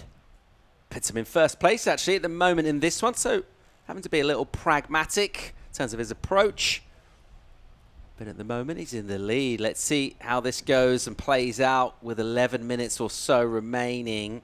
Just having a look at Luke Swanson here during the break. Yeah, we got a score to lock in for him. So we haven't seen this wave yet. He spent a lot of time racing down the line. Got a very quick air reverse in there for Luke. And with a finish, so a little combo up there for Luke Swanson. But that whip was extremely fast there. And then Freddie, this is where he really starts to lay the rail. And he gets himself at that second turn. So he scores to lock in still for Daiki, especially for this last wave. Really quick transition surfing here. But just didn't have that big open water face he was looking for. Daiki is such a talented surfer, and he really hasn't had the opportunity to lay into some of those massive turns that got himself onto this Challenger Series. And he just needs to... I mean, you can see he's trying so hard to convert, but that wave just had that side wobble too, and he just was a touch late to both of those sections. What you're seeing on your screen now and what's starting to happen on those last few waves with the cross-shore wind is those beautiful stretched out lines that we saw in the morning are now starting to get chopped in half. So surfers are trying to get that one maneuver, hop over the section, bounce to the next section, get the next maneuver. So conditions changing quite quickly here now. Under 10 minutes to go in this one. We've got numbers in for Fred, which consolidates his position, improves his backup. Also Swanson, a similar theme from him. It's not a massive number, but it helps him, just kind of nudging away a bit. Anyone got any front foot power surfers? I have a really niche one from the UK. Wow. Yeah, Spencer Hargraves. Wow. Yeah. Spence. Great call. Good one. Benny, legend. Former multiple European champ. Absolute ripper. Front foot power surfer. Anyone else? I think I've got one. Mm. Pedersen Rosa, Brazil, the Wow. animal. The animal. Wow, he could rip through those waves. That was proper front foot power. Speaking about the theme, we came to talking about the injury, but wasn't that the story with Tom Carroll? Am I right thinking maybe injured his left knee early on in his career? That's kind of changed his approach, and that's where that kind of quite unique style that he had that no one else really did. He re-pushed off the front foot. The master of power. Really? Has there ever been anyone more powerful than him? No. TC. Won this event before too, actually, Tommy Carroll. Not much he hasn't won. Yeah, it's an interesting topic. He could probably win a breathwork world title at the moment as well. He's doing a lot of good work in that space, isn't he? Yeah. I followed on a couple of them. They're great. I've been to one live. You walk away just feeling so zen. Just levitate away. Oh, it's just so good. It's so good. I'm almost feeling it in the studio, yeah. Thank you, Tommy. I just lifted up off my chair while you're talking. Yes. It's the Tom Carroll effect. It happens. So Swanson being more patient in terms of his wave count in this, but at the moment, with priority and with second place position and with a wave and an opportunity, doesn't really go for the first maneuver, just kind of pulls out of it. A little disinterested really overall with that wave. It was pretty bouncy for him, and we've seen a rapid shift in conditions. The last bit of wind, but didn't really change the water surface that much on the way, but we're getting a bit of bounce. What's going on here at the moment, Greg? Is this tidal? Is this wind? A bit of both? No, the wind was always going to come up and really start blowing and chop this ocean up, start breaking these waves in half. It's also the tide, and it's definitely a bit tricky out there. But I feel Federico Moraes is just competing well. He's going to win this heat on solid surfing and good competing. He seems to have control. He's not thinking out of the ordinary. He's just keeping it simple and solid. And it does kind of come back to that 10-point ride theory that we have from the very first heat of the day so far. He's come pretty close to 10 points. It's 9.23, and it's just been such a consistent theme all throughout the day. And even now in conditions like this, you know, it's not ideal to have strong winds, but let's be completely honest. Every single one of these surfers has to compete through the QS series, and there is no QS that hasn't had a day with some onshore winds. It's just a massive part of our sport where you do deal with all these different factors of Mother Nature, but these guys are on this level because they're talented enough to surf incredible even when the conditions do change. And I think that just speaks to the Challenger Series, and it's something that I think resonates where the Challenger Series is a mix of, you know, that QS warrior, you know, get through at any cost mixed with CT surfing. And it makes for a really fun, high stakes tour, which is what we're seeing here at Ballito today. On that note, all our surfers are on at least 4 waves, 3 of them on 5 waves. So the onshores do create lots of opportunities, lots of bowls. And I'd rather take a little bit of size and onshore than smaller, clean conditions. Yep, I agree. Under 6 minutes to go in this. It is Fred Moraes with plenty of CT experience. And a glorious run 1 year through J-Bay. A few years ago now. That big, beautiful 10 out there. And he has shone at locations all around the world, including this one. Former finalist did, Cole Hauschmans. And here he goes. He'll whip up a ton of spray. And that's that classic style from him. Just giving it a tap with the back foot. Releasing that tail. Important way for Tanaka. Needs to get involved here.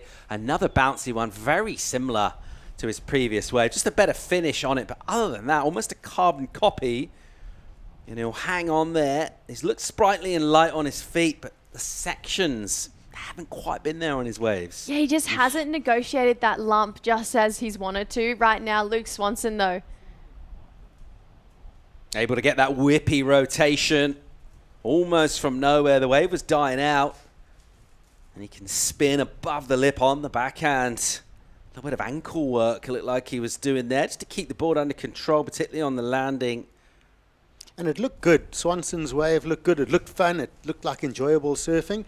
But you're not going to be able to deny that last wave of Frederico Moraes. I think that's going to be the best wave of the heat. 2 solid turns. I agree. I mean, we got the replay of it now. He just waited until this wave steepened up so perfectly, laid into that first turn, and then attacked that second one, had that same sort of coping projection out in front of it mentality we've seen all day. So he's definitely got the experience here. There's no wonder he's made a final this event. He's surfing so well and looks comfortable here. Daiki got some great surfing done. I mean, it was really quick and not a lot of downtime in between his maneuvers. Unfortunately, he was just ever so slightly behind, just again.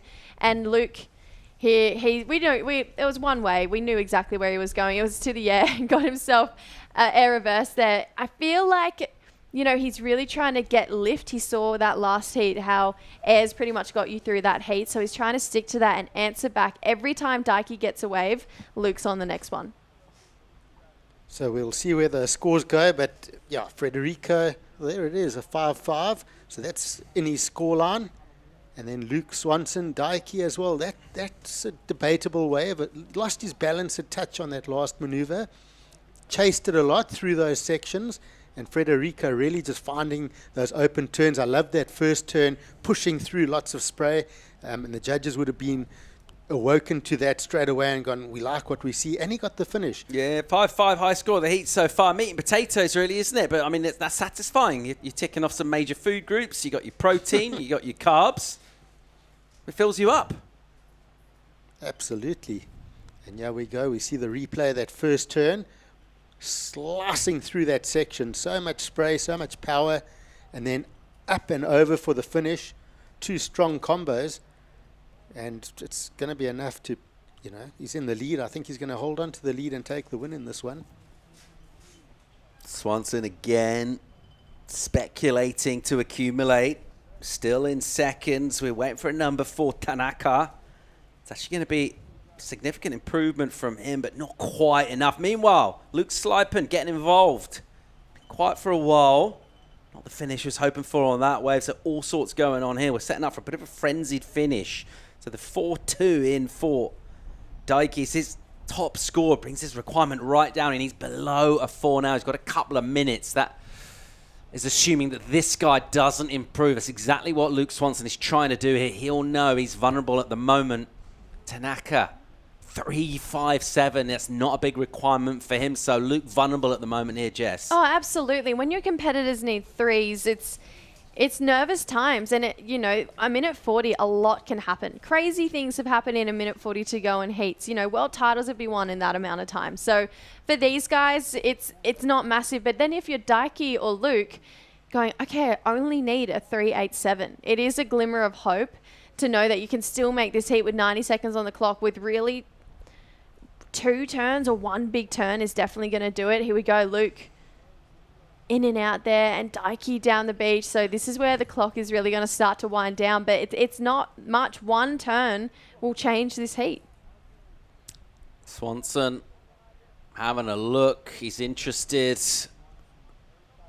on the backhand once again. Gives it a couple of prods. Won't go complete. Nothing to get particularly excited about there for him. Under a minute now as he makes his way back into the lineup. Tanaka will be a throwaway, but where will it put him in the lineup? He's the main danger man. That requirement just adjust 417. Here's Slipen looking for 446. Not a big number. Opens up just as well to kind of hang on as it got bouncy. Now the finish here. I wonder if he knows what he needs. Not a big score. If he just slammed a couple of big turns on that one, you could have forced the number, right? Yeah, definitely. It was a good size wave. I mean, he gave himself the opportunity to get that score on that wave, but then maybe didn't realize what he needed. It was a nice first turn. If he just had belted it a couple of times, we could have a different story with 10 seconds to go. Hit the wobbles on the opening one. Just kind of gave up on the inside. Only looking for a mid-4. Just throw whatever you got at it. And maybe with this wind, he doesn't know the requirement. And, I think there was opportunity on that wave. Fred Moraes will look to bring this in. And really, all of his experience, he draws upon that to put in a performance you kind of expect from him in terms of not really worrying too much about all that's going on around him, all of the head noise, any of that stuff. And his story with Ballito will continue here as he'll bring it in and he'll stay alive. He'll get a heat win as well. Luke Swanson will advance in a relatively low-scoring affair. And that's our second heat of the round of 80 for the men on the Challenger Series. So that classic story of CT vets with all the experience taking on the young and up-and-comers. That one was, well, a little bit of both. We think Swanson in seconds with all of his bright future ahead of him. Speaking of a bright future, Geek Cilliers, Kai Linda, they're coming in the booth for the call. We'll keep the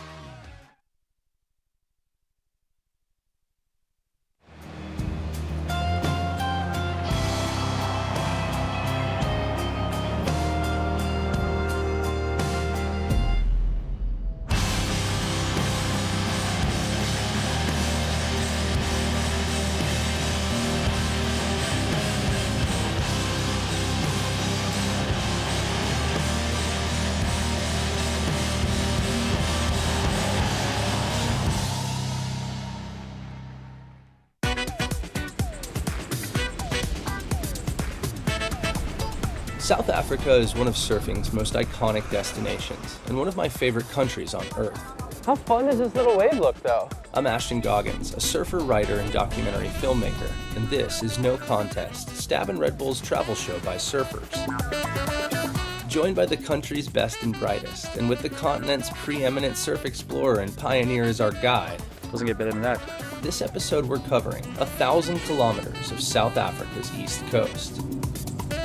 Exhaustingly consistent world-class waves. A sprawling, diverse coastline, both culturally and geographically. Exotic wildlife, gorgeous natural landscapes, thriving urban centers, and thoroughly affordable world-class food and wine. Flavor Town. This is No Contest South Africa.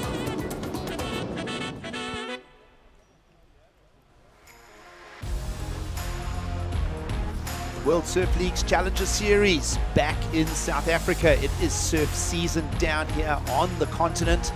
We love all the action and we trust that you're enjoying the show with us. It is the Challenger Series second stop on a very exciting schedule for 2025-2026. Geek Cilliers alongside Kai Linda for the call. It's day one of competition. We got through ladies rounds of 48. We're into the men's. Tough conditions with that onshore wind, but still some points coming out of the lineup. Yeah, Gigs, we seeing those little white caps out there now, but what was nice in that aerial shot was seeing those lines. You could still see those straight lines of swell. So it's competitive. There's waves in the water, and these guys are on the Challenger Series trying to get on the World Tour. So get out there and get some scores. An exciting Challenger Series as well, starting in Newcastle, bookending with a finish in early 2026 in Newcastle, and many entertaining stops on the way. This is the gateway to the Championship Tour. It is the Challenger Series as we introduce Heat 3 of the round of 80. Oliver Zeitz surfs under the Netherlands flag. He's out of Kauai in the Hawaiian Islands. Joe Azuchi, a regular now here in Ballito. He is part of the lineup along with Billy Stearman, Olympian participant, and Justin Becret representing the French flag. And we welcome you to lunchtime here in beautiful South Africa. And Kai, you were mentioning the tide falling out, the onshore wind. Couple of pockets. There's some bigger waves which perhaps aren't the opportunities. It's the medium-sized sets in between, and those are the ones that perhaps will allow our surfers to, you know, get some punts, some cracks in the lip, and even to the air. Yeah, I mean, it looks pretty tasty from the air. You've got this beautiful water and the lines coming in, but you can see those ribs moving back towards the south side of the beach, and that's what's going to make things pretty difficult for the surfers in the lineup. But having said that, wind is up the face. That means the aerials will come into play, especially for the natural footers. And we've already seen some good surfing over the last 2 heats, so we can expect to see some big scores. Well, have a look at the replays here. We have a couple of numbers already coming at us, including this one of Justin Becreta, 4.5, Kai. Yeah, nice couple of turns there, getting the link-ups. It's quite a heavily experienced heat, this, if I look at it on paper. I mean, Joe Azuki, been around for quite a long time. Billy Stammond is one of the older gentlemen on the Challenger Series. And Justin Becret's also been going for quite a couple of years on the QS and Challenger. So it's really just Oliver Zietz that's coming in with the new blood in this heat. Yeah, love to showcase the new names. We'll find out if that is a relative of Sebastian Zietz, of course, Seabass. Remember him winning the Triple Crown back in 2012. So perhaps part of the family tree. We'll dig into that as the show goes on and the week unfolds here in Ballito. And that's what we love about the Challenger Series, and it gets fed from the regional qualifying series, 7 different regions. And this is the filtering process of getting surfers from, you know, unknown names out of unknown beaches, perhaps, and all the way to the top of the sport. Well, and looking at the Nederlands, we've got a local born and bred surfer who will be coming into the lineup at some point in Beric de Vries, who's also representing the Netherlands these days for Olympic qualification. Well, it is the round of 80. And lots of familiar names. I saw Jadson Andre walking through the athlete area. Of course, a lot of campaigners are back in Ballito in 2025. And, well, we know that surf fans love to lap it up. We trust that you're enjoying the show with us. It is just day 1 of the Challenger Series. Becret already a 4.5. Will get working on another ride. He's going to drop the 0.2. Gets the rails working. I had a brief chat as we switched heats. Greg Emsley was just saying that, you know, as a coach, you want to just keep those rails in the water. There is a lot of side chop coming through. Waves do have a lot of power to them.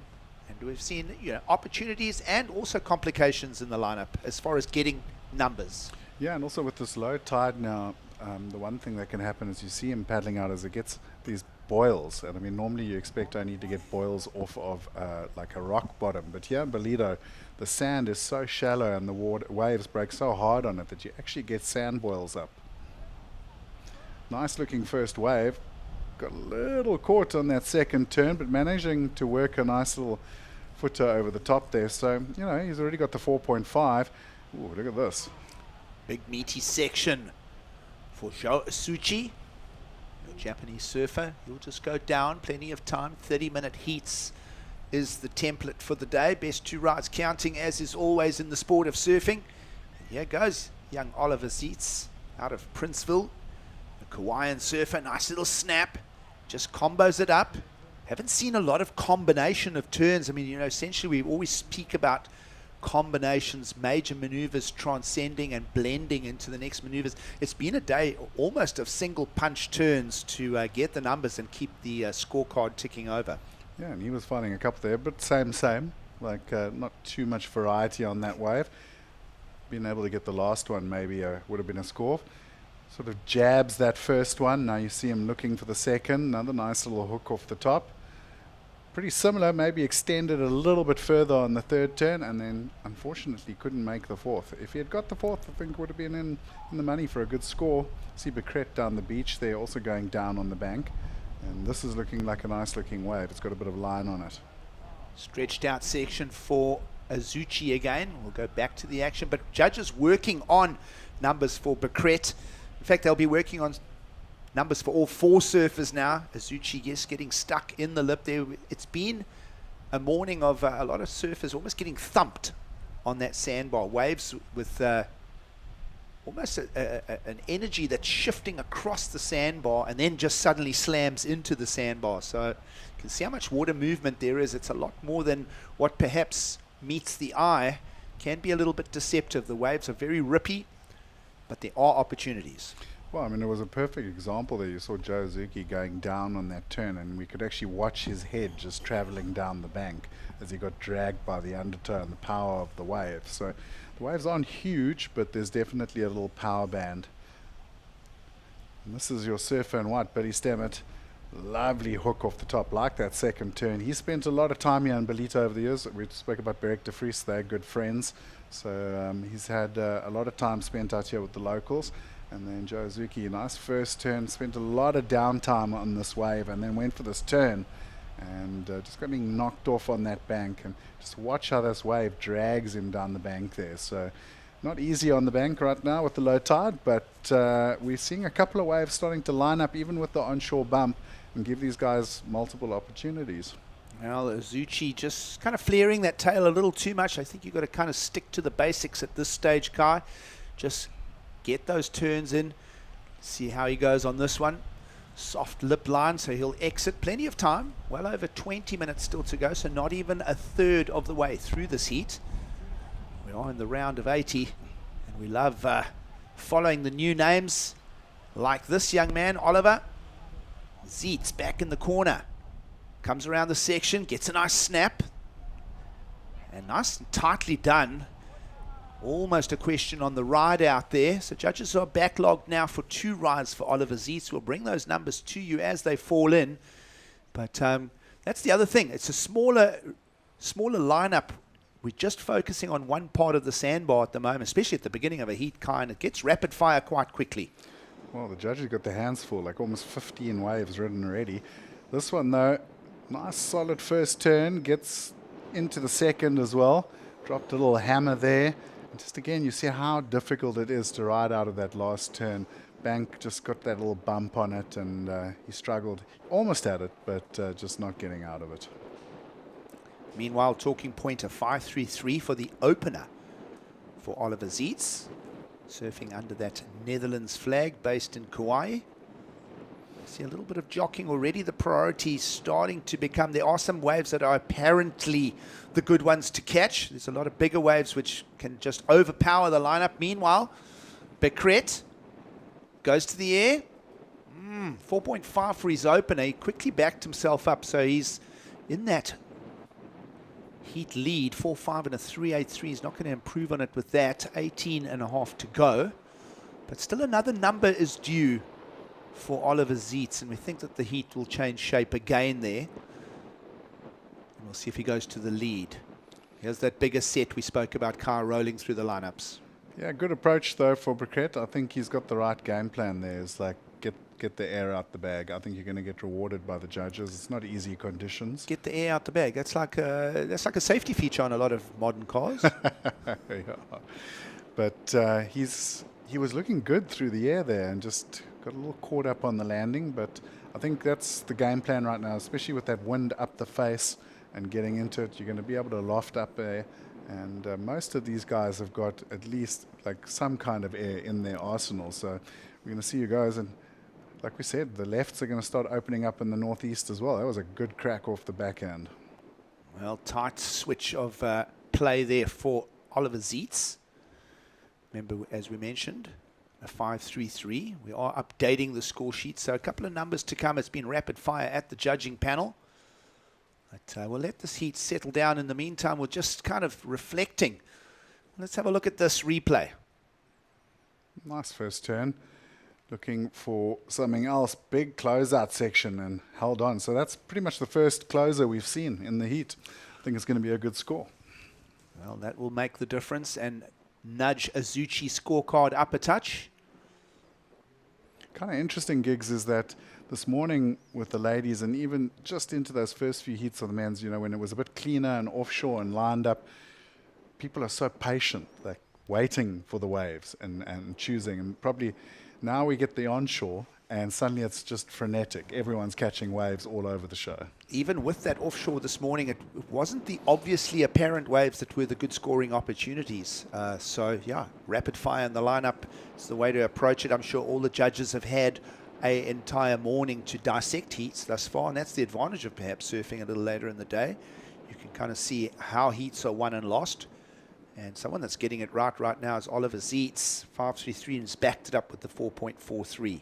Yeah, and he's still going to get a score for and that. we're still big on for the backhand left-hand turn, single yeah. snap.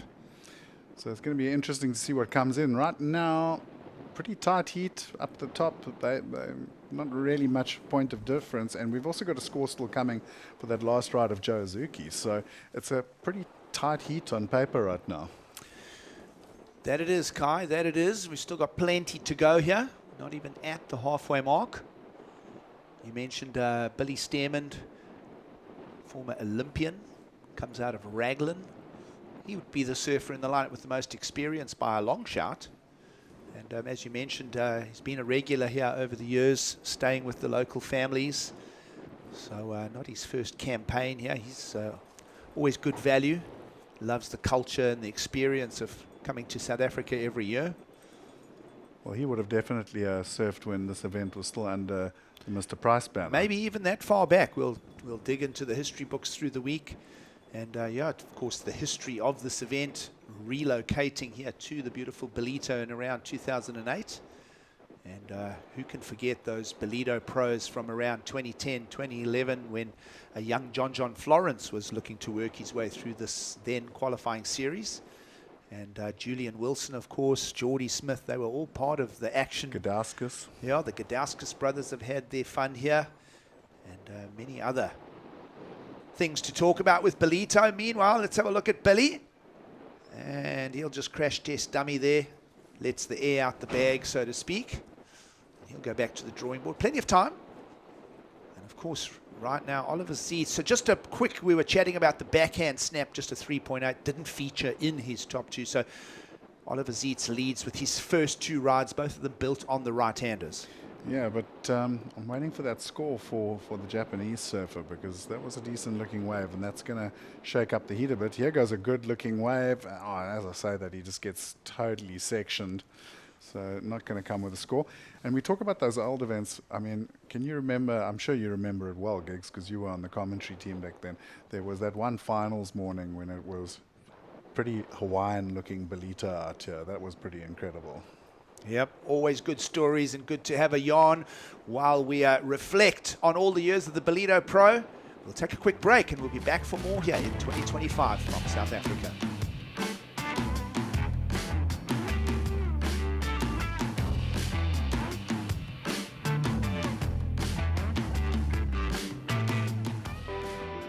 Welcome to KwaDukuza, the destination for all seasons. Nestled on the breathtaking north coast of the Zulu Kingdom, this vibrant town offers something for everyone. KwaDukuza boasts several beaches that have been awarded the prestigious Blue Flag, guaranteeing cleanliness and safety for all visitors. Our inland region offers a world of adventure. Get your adrenaline pumping with thrilling activities like ziplining, hiking and off-road biking surrounded by the natural beauty of KwaDukuza's landscapes. Kids will love our animal farm, getting up close and personal with friendly animals.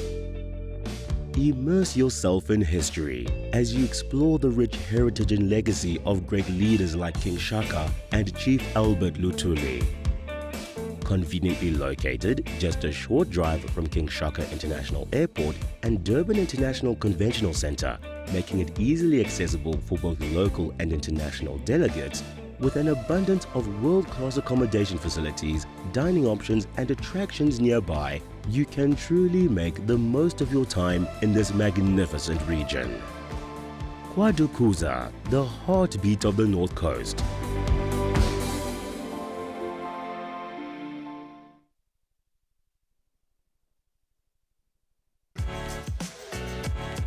The Ballito Pro presented by O'Neill is brought to you by KwaDukuza Municipality, the official host and title partner of the Ballito Pro presented by O'Neill, by Corona Cerro, made with 100% natural ingredients.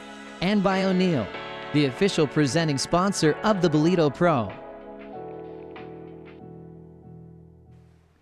And welcome to the live action of day one of the Ballito Pro, proudly presented by O'Neill. 11 and a half to go here in the opening round of men's competition. It is day one. We'll go through the ladies round 48, the opening round, into the men's opening heats of the event, second on the Challenger Series schedule for 2025-2026. Updated top left of screen. We are up to date. Oliver Zietz leads the heat over Justin Becret. And Azuchi chasing just a 2.4, so it's going to be a race to the finish line here, Kai. 11 minutes to go. Azuchi and Stearman are in the game here. Yeah, Billy only needing a 4.6, so totally in the game. And, you know, it's always going to be a hard one. You see such a high wave count for most of them, but then this guy, least waves caught in the lead. Well, Ollie Zietz back at it. Wave number 4 for him. Just clicking through the multiple sections. Lots of power in the swell, onshore just twisting and buckling it, but opportunities on the low tide here. You can see his waist deep there. We spoke of that granular sand, making for some funneling right-hand barrels when the conditions align here. Now, this is the time of year for it. We're reflecting on the 8 to 10 foot pits that entertained the young talents of the time, like John Florence, Julian Wilson, and Geordie Smith. And, well, we've always loved the pathway to the championship tour via this here, the Ballito Pro. And perhaps we get one of those nuggets of opportunities later in the window. Either way, it's always a consistent break, and there's always lots of surfing available for us. Let's have a look here. Becret, strong northeast wind now as the guys are trying to punt into that, trying to face their bottom decks into it there, Kai. And that one not complete as we slip under the 10-minute mark. Yeah, Giggs, and you know, you look at the heritage of this event. We always talk about it starting with the Gunston 500, but what is an incredible thing about this event as a Challenger Series event is that the guys and girls who win this event almost 100% end up on the championship tour the next year. Yeah, good point you make there. Top left of screen, additional block now. Your action as far as activity goes. 7 waves in the lineup for Becret and Azuchi. A much lower count for heat leader Ollie Zietz. So Zietz picking out the berries, so to speak. It is a tricky lineup, but he seems to be reading it quite well. Yeah, he's just being a little bit more choosy on the waves he's catching. You know, you're going to see varying game plans in these kind of conditions. It's pretty random out there now. So some guys are just going to try everything and hope for a score. And I mean, if we look at Joe Azuki, 7 waves caught, but he's got that 5.93, so he found one gem out there. But right now backing that up with a 2.0, so needing to find another score. Lineup keeps some movement here. Billy Stearman is going to find himself a runner here. 2-turn combination perhaps. Yes, that's going to go a long way towards Stearman's campaign here in the opening round in Ballito. 2-turn combo. Haven't seen a lot of those, and that one was right on the money for the Kiwi surfer. Yeah, and really solid closer there too. That was a pretty heaving section, so he's found the wave that he's been looking for. I mean, he hasn't had a great amount of scores, 3.73 being his highest prior to this. So he's certainly going to improve his situation. And looking for a 4.6, I think it could go there. Yeah, I would say it's in the hat. The 35-year-old from Raglan on the North Island of New Zealand, back in South Africa this year. Of course, he came into focus. We were talking about back in 2010, 2011. And, well, we'll pull that tapes back for Billy Stearman shortly. But you think of, he really shot into the limelight back in 2011. We'll talk more about that. Let's break this one down, Kai. Well, saw that little rib coming, so it gave the little jab, but it was the second turn where the money's going to come. So that was pretty cool, calm, and collected from him. He saw that first turn, needed to just get in position for the second. And then we saw this now. This looks like he was going for the punt, and there it is. Bit of a soft punt, but the second turn was nice. Well, either way, heat leader Oliver Zietz just freewheeling his way to another score. Judges will ponder that exchange that you've just seen on the replay. We're hanging a question mark as we frown at each other in the booth here. Oliver Zietz, does he improve on the 4.43 with that?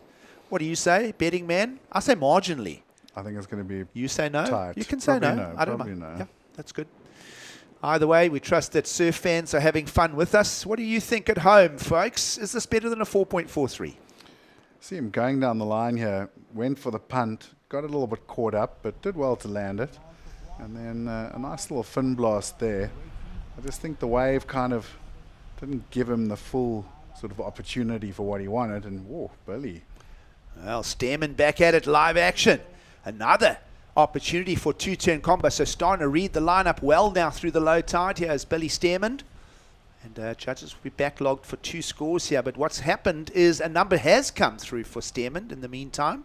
He did find himself the 5.9 previous to what we've just seen, folks. So that redirectional cutback on the face made it through, found that end section. So two-turn combo for a 5.9. Healthy number in the context of the lineup because hasn't been a lot of two-turn combos out there. And he's just found himself another one here as well. Yeah, a little bit of a float with an airdrop, but the second turn pretty strong. And then managing to still get a third with a nice whip over the top. So 3.73 to replace. I think Billy's going to start putting some pressure on the rest of the heat. Well, the Kiwi surfer in white pushing now for a heat lead with that.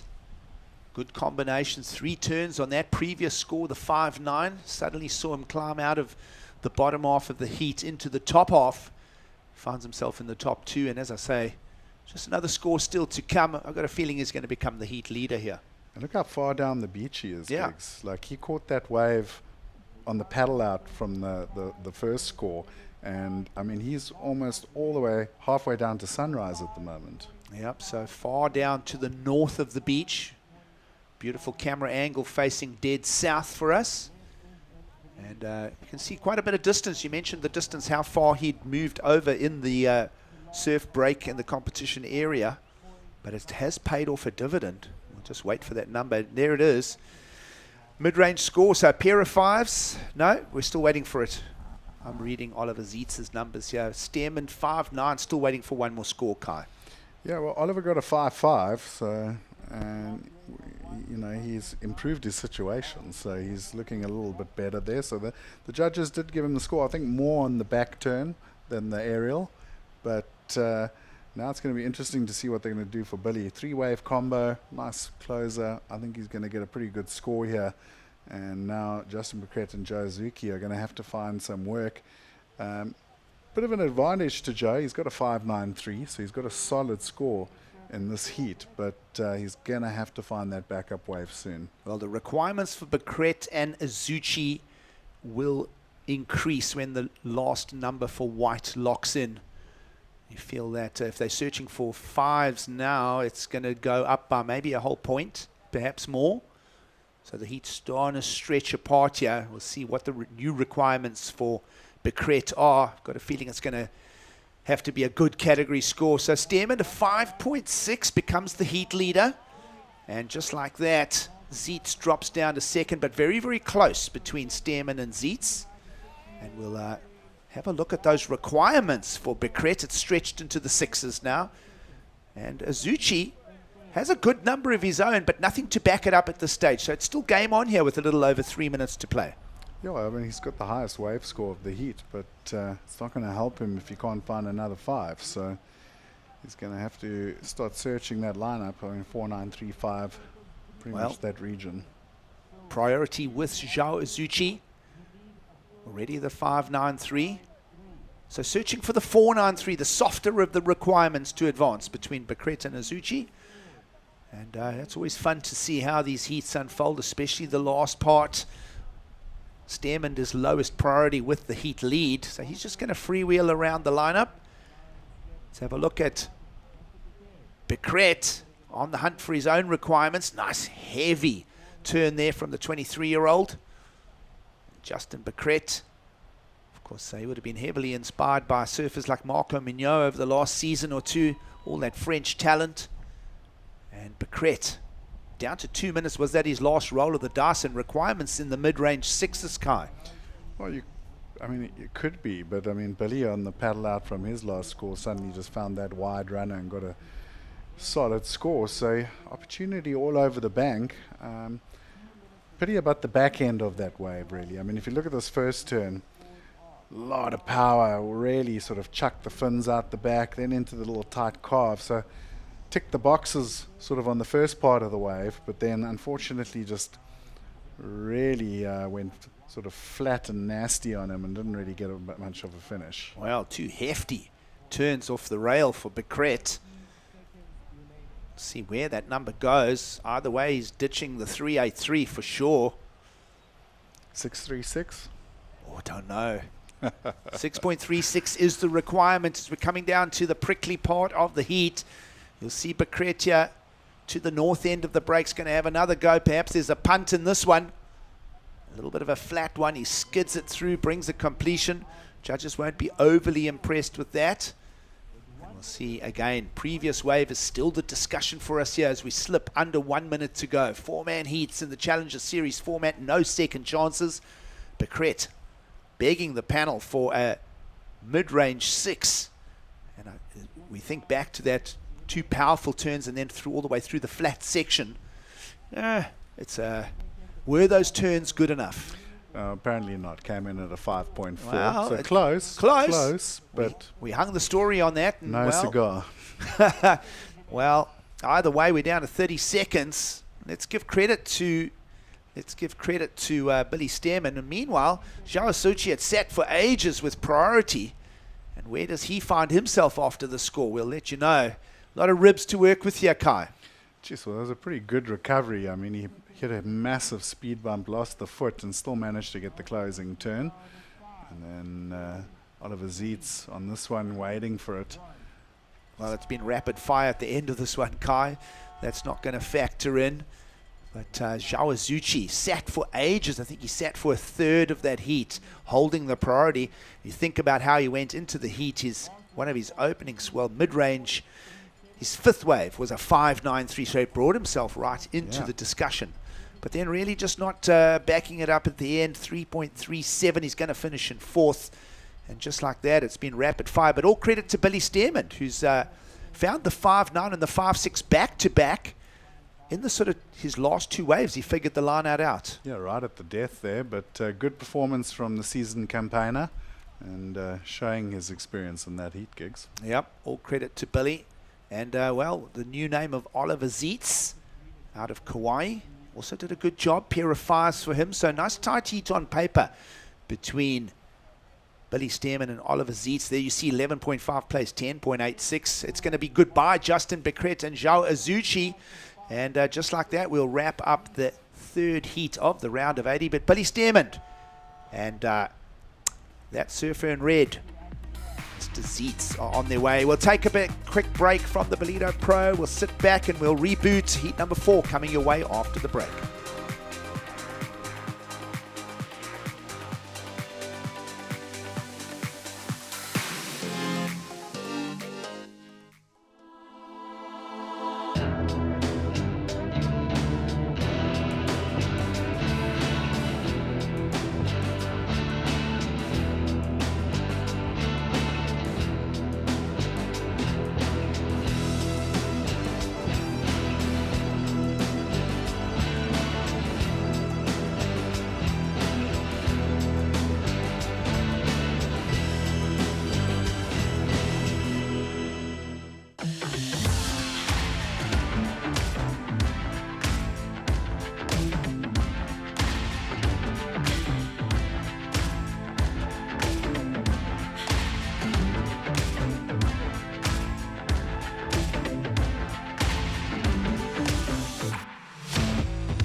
Beautiful views of the KwaDukuza coastline here on the east coast of South Africa. It is the World Surf League's Challenger Series, second on the calendar for 2025 into 2026. And Ballito plays host to a big field of men's and women's competitors. It's a good afternoon, lunchtime here in South Africa. Gig Cilliers and Kai Linda having a lot of fun with it. We trust that you are as well. It's not all fun in the water, though. It's serious business. This is the pathway to the championship tour as we tee up another heat in the lineup. 30 minutes best 2 rides ahead for Pedersen Crisanto, former championship tour campaigner. Watch for the young talent of Luke Tima, who's been putting his hand up and following in the successes of young surfers like Jackson Bunch. Of course, Thomas Lindhorst, South African stalwart, goofy foot attacker from the East Coast. And Luke Lapront, fellow goofy footer, will represent the Rainbow Nation. Yeah, Luke from the South Coast, Scottsboro. Really good surfer. We've seen his sisters in action already today. And he's come a long way since I first saw him surfing in the Groms. Very powerful surfer, not scared to go to the lip. Tom Lindhorst, you talk about power surfer from East London. We know where Greg Emsley and them grew up. It's always power surfers, and he's a very dangerous surfer in these kind of conditions too. Well, talking about someone that's dangerous and can do turns like that is Pedersen Crisanto. And Kai, what are we seeing here? A pit stop underway so early on for the Brazilian in red. And, well, I want to try and drill into this to see what has happened here. But spicy turn from Pedersen Crisanto, who's a re-energized Pedersen in 2025. Yeah, nice to see him briefly in the CT, and then obviously hopped the midnight flight over to Ballito and made it in time for the Challenger Series. Of course, Pedersen has had pretty fantastical results right here in Ballito before too, helping him to qualify for the CT when he got there. So I'm sure he's going to be looking for a good result here. Yeah, already 33 years young. I feel like he's been around for ages, but he really has. He's been campaigning since a teenager. And as you mentioned, Kai, he's always enjoyed his trips here to Ballito. And a little pit stop here. Jadson Andre just giving the support there. Of course, great to see Jaddy Baby back in 2025. He'll be pulling on the singlet at some stage. And Pedersen Crisanto, who's beefed up a lot. He's put on a lot of meat. You remember when he was campaigning a lot a decade back, he didn't have a lot of weight on him. He had to rely on his air game. But now he's got that rail power. He's got a little bit of Aleo Muniz power in those legs. Been working very, very hard in the off-season, and welcome back to Ballito, Pedersen Crisanto. You mentioned the goofy footers, Kai, and here goes Luke Lapront. He'll just go down in his opening ride. And, well, quietly getting the job done as well has been Luke Tima. 5.1 top left of screen is made up of 2 scores. One of them a 3.33. So no real numbers just shouting at us just yet in this heat number 4. Yeah, and it's amazing to see how big Luke Lapront's got him too. I watched him take off on that wave. He's turning into quite a big unit, so he'll have a lot of power when he does get in. This is that 3.3. Okay, so getting a little fling around on the aerial. Nothing too fantastical, which is why the judges kept the score back down. But at least he's sort of getting his groove going. Well, priority handed to Tom Lindhorst, fellow South African goofy footer. He'll just pace it out, looking for the right opportunities. We saw Billy Stearman figuring it out in that last heat, pulled the trigger half a dozen times on throwaway scores, and then suddenly backed himself up with high-end 5-pointers. So perhaps Tom Lindhorst has taken a little page out of Billy Stearman's book. He'll hold the priority for now. Meanwhile, Pedersen Crisanto, 5.33, useful number to get going. Yeah, and you know, these conditions, Pedersen is really dangerous. He's got the flair, he's got the power, he's got the experience. I certainly wouldn't want to be picking him up against my surfers if I was a coach in these kind of conditions gigs. Well, talking of experience, that's what got the heat win for Billy Stearman. Let's go down and hear from him. Yeah. Billy, congratulations. It was a bit of a stressful heat. It all started happening at the end there. How was it? Yeah, it was actually pretty hard. I don't know if you could tell by my body language, but I don't know, I couldn't find anything at the start, and I saw a few rights up the top and kind of paddled up and snagged one up there, and then just got one back-to-back under priority and managed to get, a couple 5s. And, yeah, it was pretty stressful towards the end, you know. Everyone out there ripped, so, yeah, stoked to make it. Nice. Well, you're looking really good and strong on those last two waves. I know you've got local Beric in your corner giving you some coaching tips. Yeah, it's good to see Beric and the family and all my friends over here. I haven't been here in a couple of years, so it's good to be back. But yeah, staying with a couple of the Aussies as well. So yeah, we're kind of just cruising, enjoying it over here. I love it over here so much, so it's good to be back and yeah, kind of just taking it day by day and enjoy the process. Amazing. Well, good to have you back and job done. Good luck. Cheers. Well, Billy Stearman is on his way to the next round. So looking forward to seeing more of Billy. Always got a good smile on his face as well. He's good value, staying with the De Vries family. He always has over the visits here to South Africa. Yeah, it's nice to see him back. It's interesting when we look at Ballito because there's so many stories like that. You know, you look at the De Vrieses and hosting a lot of the Aussies and Kiwis over the years. I look at the Bell family. You know, they've got Tahitians staying and Australians and all sorts with Sophie and Tom and them. So it's cool that the local families really not only support the event but also support the surfers that come over to visit. Yeah, absolutely. Deep set of turns here from Luke Tima, young Hawaiian in motion and really accentuating, leveraging that bottom turn. It's taken a while here. This is a priority call from Tom Lindhorst, and Greg Emsley will be frustrated with that. We know how hard Greg is on his fellow East London campaigners. But a former national champion here in South Africa, Tom Lindhorst, will go back to the drawing board. Plenty of time ahead. As we saw Billy turn that heat around really, really quickly back to back. He was just sharing in that beach interview how he couldn't unlock it. And then suddenly just found two back to back. So that could happen to any surfer at any time, and it'll keep the heat on its toes. Well, it was also interesting seeing in the background while that interview was happening, we saw Pedersen go for like a pretty big aerial as well. Just lost the board, but already with a 5-3 on the board, that's him showing his intent that he wants to get a big score down and get through this round as fast as possible. We'll see how he goes. Still plenty of time. Meanwhile, Crisanto trailing the young Hawaiian Luke Tima, who found a 4 in the lineup, so 2 big turns. Just accentuated them, got a combo. Haven't seen a lot of combinations and maneuvers today. It's pretty much been about the single big crack. But a gentle combo for a 4-pointer. Has him out front. And as I say, waiting for something special from Pedersen Crisanto. We saw his intention that he will want to go to the air. A quick look at the results directly. The tour leaderboard on the Challenger Series will be based on the results from Newcastle. A nice big heavy leverage turn. He's keeping the board in the water here, just keeping it steady. And a lovely energized punt from Pedersen Crisanto. Will show how to find a number to back up a 5-3-3, and well, the Brazilian right now will be moving towards the heat lead. Yeah, definitely one of my picks in these conditions. You know he's going to come with some of that Brazilian flair. Luc Lepront now going down on the turn for the second time, so he's struggling a little bit with the conditions. And I'll tell you what, Giggs, there is a dark horse in this heat in Tom Lindhorst as well. He's not one of those sort of showboat surfers, but he's got a big power package, and he often comes from behind in heats. So he's only had that one opportunity at 0.7. We saw him go down on the turn, but if that man gets a nice big pocket, he can lay down some power turns.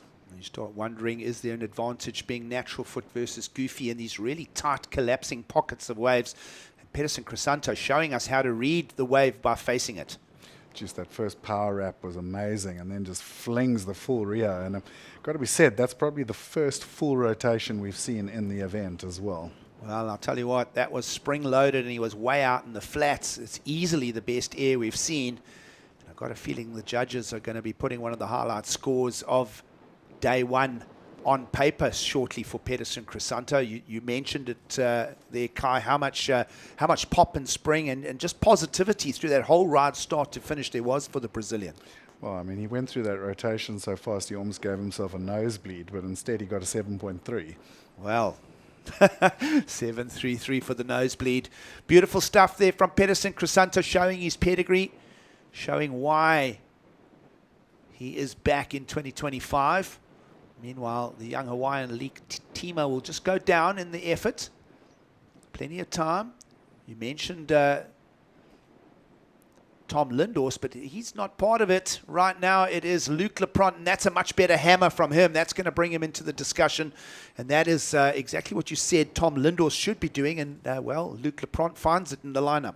Yeah, one of the O'Neill team riders as well out of South Africa, and he's been fighting above his weight for quite a long time now. I mean, he's still quite a young guy. You know, he's last year was still representing the SA Junior team, so he's been on the Challenger Series now, a youngster, getting experience, and I've seen him pull out some big results in the past in the juniors. So he's got the pedigree gigs. It's just about putting it together up against guys like Pedersen. Well, Kai, you've followed the Lepront's family, of course, 2 surfing sisters as well, so it's the trio of Lepront's.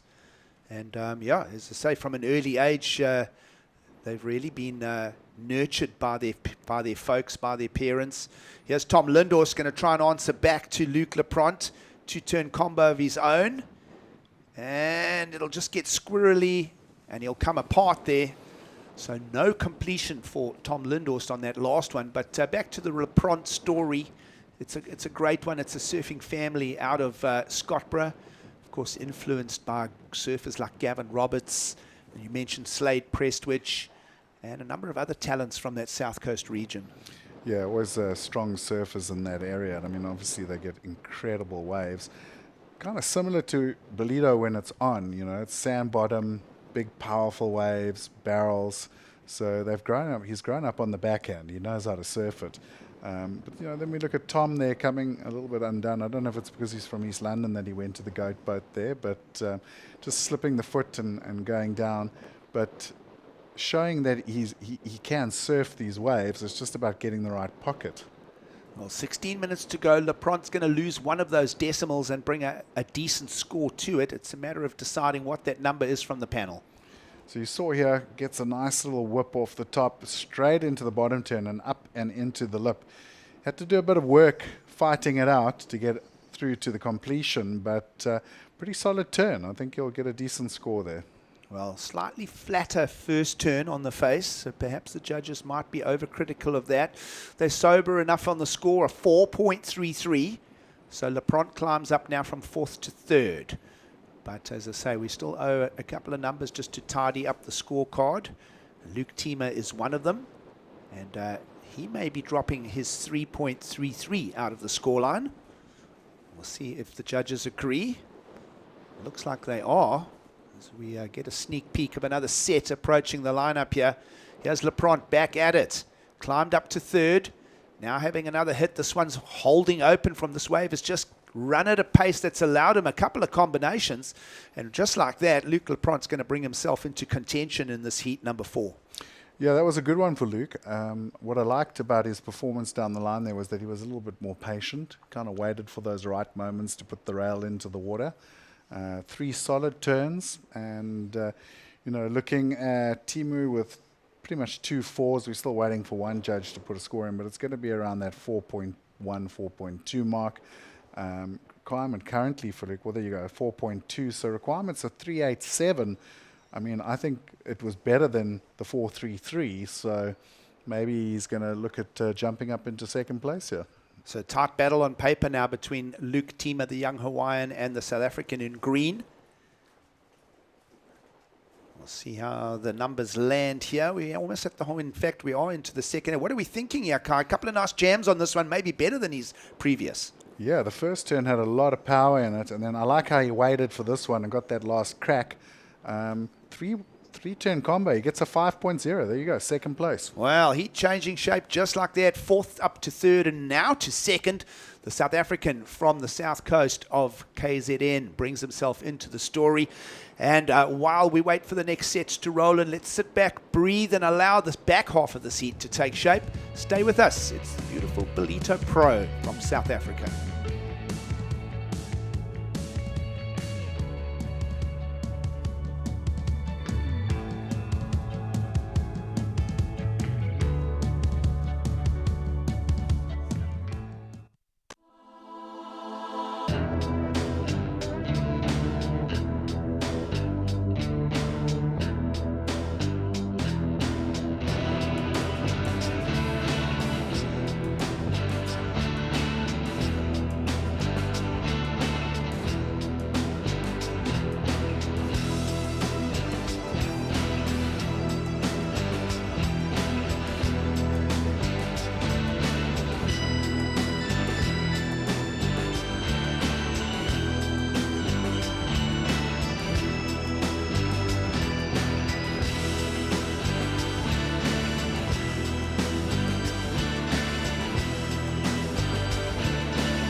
We are back. We have a very special guest with us today. As the next generation, I want to push that bar even higher.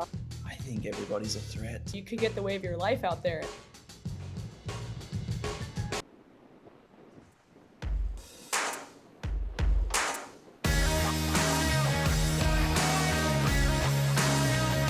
It's beach time here in Ballito in South Africa. Surf fans down for the opening day of the Challenger Series event. It's a good afternoon as we continue the action here, round 80, heat number 4. It is the opening round of men's surfing.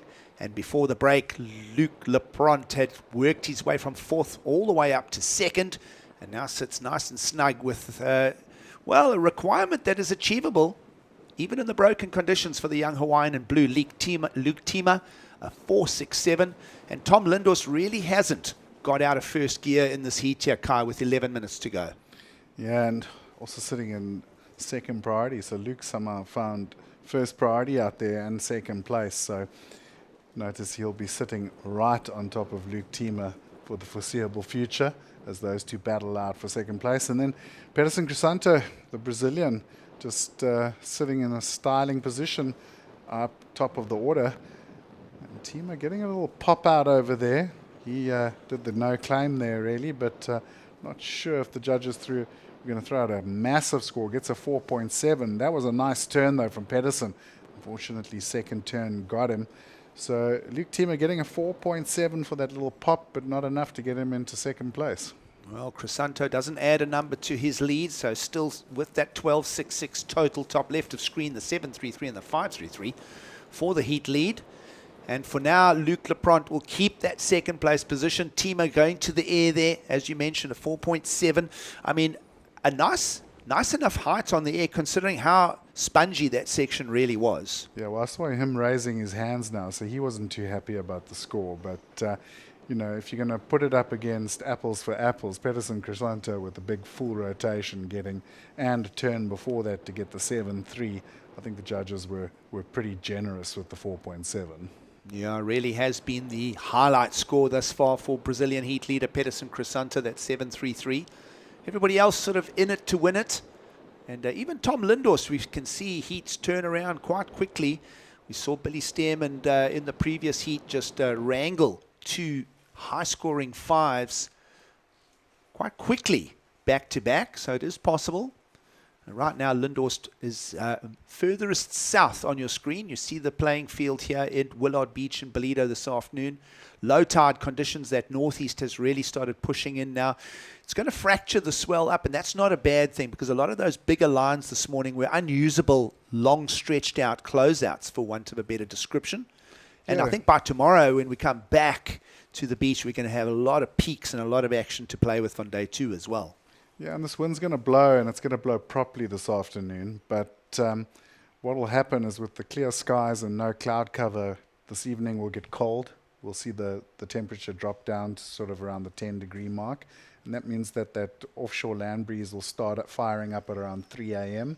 and start grooming the surf. And we'll probably wake up to a sunrise with nice, clean offshore conditions. Well, beach conditions right now, low 80s Fahrenheit. It's beautiful during the day with the winter sun on it. And, of course, as you mentioned, Kai, at night, it's only a 2-hour drive to some very high mountains called the Drakensberg Mountains. They do have a touch of snow from time to time. And we had some snow recently, so that air is cold inland. And as you mentioned, we'll wake up to offshores again. And well, it's just, we love it that time of year. It's typical of the winter surf season here.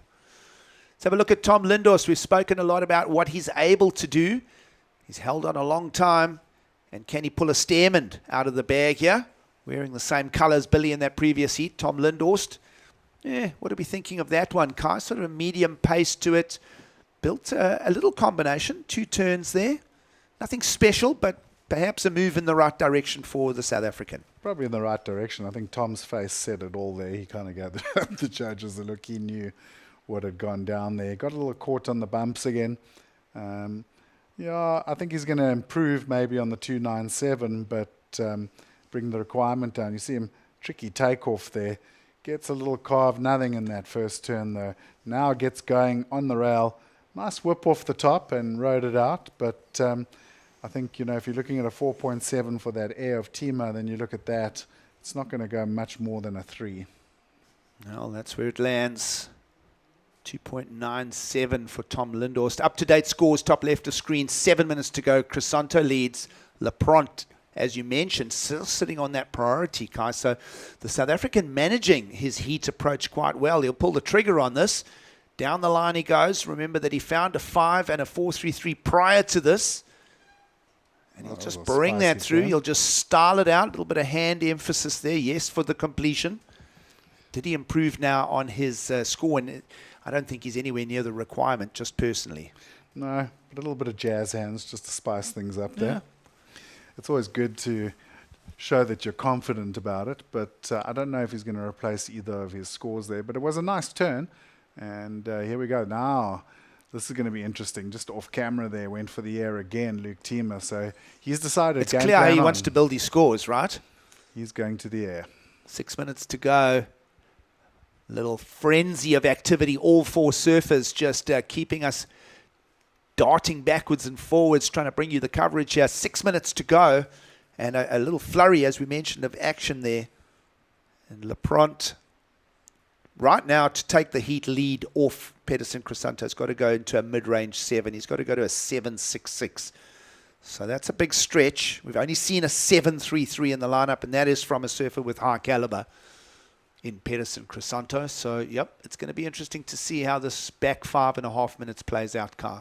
Yeah, I'd say Pedersen's in a pretty commanding position in the heat. He's got that buffer of that massive score of a 7.3, and like you said, we haven't really seen anyone go above 7 in the last couple of heats. So I think he's looking pretty safe, but Luke Lapront's got some work to do. He's got Thiemer breathing down his neck. It's just going to take one wave from Tom Lindhorst to connect the dots and get a score. I mean, he only needs a 6.36, so it's well within his means, and we're seeing a bit of swell action come through the lineup now too. Yeah, wide shot here, just showing you what the conditions are looking like. It is a little bit of a rougher surface, and the pattern has been wave 3 and wave 4 have been smaller set waves. We've seen a couple of scores come even on broken whitewater faces, but medium-sized waves allowing a steadier pace and allowing for combinations of turns. Yeah, and it's always interesting at this level because we look at the Challenger Series and you've got, what we refer to as the QS grinders, the ones who normally surf these kind of conditions in a lot of their events. And then you've got sort of the top tier surfers coming down from the championship tour who don't compete in this. So who's got the advantage in this scenario? Normally we look at it as being the surfers with the experience who've been at the championship tour, the challenger are going to be always the hard ones to beat, but they're not really used to competing in these conditions anymore. Yeah, good point you make there. Of course, waiting for numbers to settle here from the panel. See, much like Billy Stemmer, Tom Lindhorst has actually moved way down the bank in front of Surfer's Lane. So he's putting a bit of distance between himself and the others. Of course, Pedersen Crisanto quarter-finaled in Newcastle. So he comes here as a high ranker. Lost in the quarterfinals to Kaoli Vast. So we'll see if Pedersen will steer this, I'm sure, to a heat win. Not seeing too much of a problem in that if we're going to look in the crystal ball here. But have a look at the point spread between Lapront, Thiemer and Lindhorst. It's not a lot. And other thing to note, Luke Thiemer has been trying to unlock the combination, well, unlock the formula of getting a score. He's already 10 rides in the lineup. Yeah, he's been very busy. Those two are kind of sticking to each other now. 1 minute it's Luke paddling up the back of Thiemer, now it's the other way around. So this heat is all about the battle for second right now. But here goes Tom, finds a left. Well, rare left here for Lindhorst. Oof. Kick that one away, but we'll stay in on the action. Watch green and blue, cat and mouse. This is that strategy. Remember, a higher priority belongs to the advancing surfer right here in green. So it's going to be a little tussle here. How does Luke Thiemer, the Hawaiian, get away from Luke Lapront's blanket right now? Well, it's going to be pretty tough because it's a small lineup and there's not a lot of space. So it's pretty funny right now because, like I said, 1 minute they're paddling down the left, the next minute they're paddling down the right. But Luke's got the second priority. So And if he Timo would feels- want to even fake a couple of paddles to try and sell Luke Lapront off. He's going to get away from his opposition here. This is an all chance here. Little snuggety wave on the inside, and it's not going to come together for Luke Timo. High corner. Yeah, as the Zulu language says, high corner, which means no, it's not going to happen. But there's enough time. I will throw that back at you, Kai. Could he get back out into the lineup? Yeah, well, he's right on the bank, and we saw Billy pick up that wave down there, so there's always a possibility. Here goes Tom. He's found something he likes the look of. Well, 90 seconds to go. Lindor still be getting frustrated. He hasn't shown his full potential here. Part of a talented group of surfers out of the East London, Buffalo City area. That's about, well, mathematically just over halfway between Ballito and J-Bay if you're going to do the road trip, the town of East London. Slip in there quietly, look up Greg Emsley and friends. They'll show you the time of your life if you enjoy waves. Grab a Friesland. Grab a Friesland, which is a milkshake. Meanwhile, this man here has done it all right. Goodness. That one's not going to factor in. As we're down to inside the last minute, it is looking like Pedersen Crisanto. And the story of Luke Lapront is back now to a priority. So, wow. Are we going to see a South African get the advance here? It is possible. It's about time. It's been a tough day as a South African supporter. Not much happening. We're down to Sarah Baum and the ladies. But hopefully Luke's going to get through. We've got Maddie McGillivray, who's sitting in third place on the Challenger Series as well right now. So, well, those are seeded South Africans. They'll be coming up in tomorrow's draw. But, yeah, it's good to see the young South Africans making a push. We mentioned the Lapront family. And great to see how both Luke's sisters also campaigning on the women's side of things. Yeah, I heard Jesse talking about them in the heats, just saying you could see they never lay down. They were really fighting and scrapping. So good to see that hunger in some young South Africans out there. It's not easy to be a South African and qualify on the World Tour. Greg Emsley can tell you just how difficult it is. But it's nice to see a couple of youngsters coming through the ranks and really like showing that hunger. You know, Aiden Masenkamp's still coming up. He's another one that's got that hunger. He really wants to get there. So hopefully we're going to see a few better results for the South Africans than the morning's been so far. Well, a heat that has featured two goofy foot South Africans. We are going to lose Tom Lindhorst out of the draw of the Ballito Pro. But it is a congrats to Luke Lapront. He's going to advance. And, well, let's just give a little tip of the hat to Pedersen Crisanto. They did everything right there, kind of surfed with some spice, found an assortment of waves in the lineup, and, well, found some excellent scores. One of them is 7.33. Yeah, good heat from Pedersen, just showing his class and his experience, as well as how radical he can be even in these marginal conditions. And now just excited for the next heat. Some more big names coming out. Now, round of 80 heat 4 is in the bag. Stay with us. We'll continue here in beautiful Ballito for day one of competition. We'll bring in Paul Evans, Jess Starling and Greg Emsley for the call.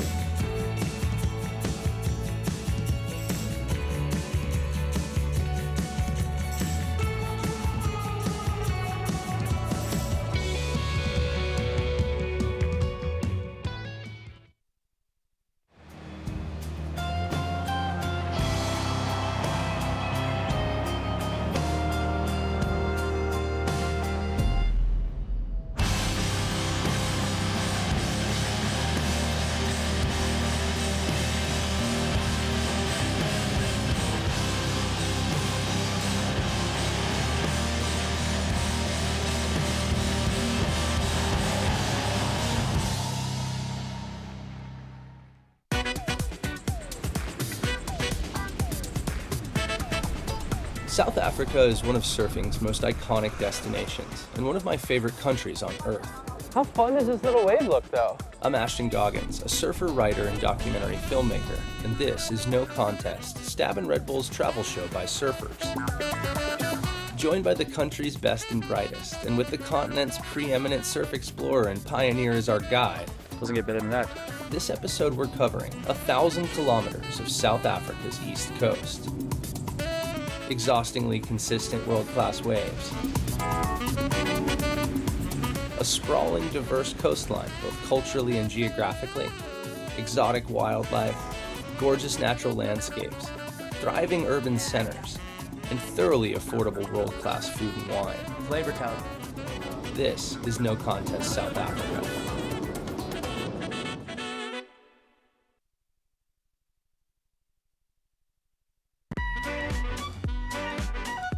The Ballito Pro presented by O'Neill is brought to you by KwaDukuza Municipality, the official host and title partner of the Ballito Pro presented by O'Neill.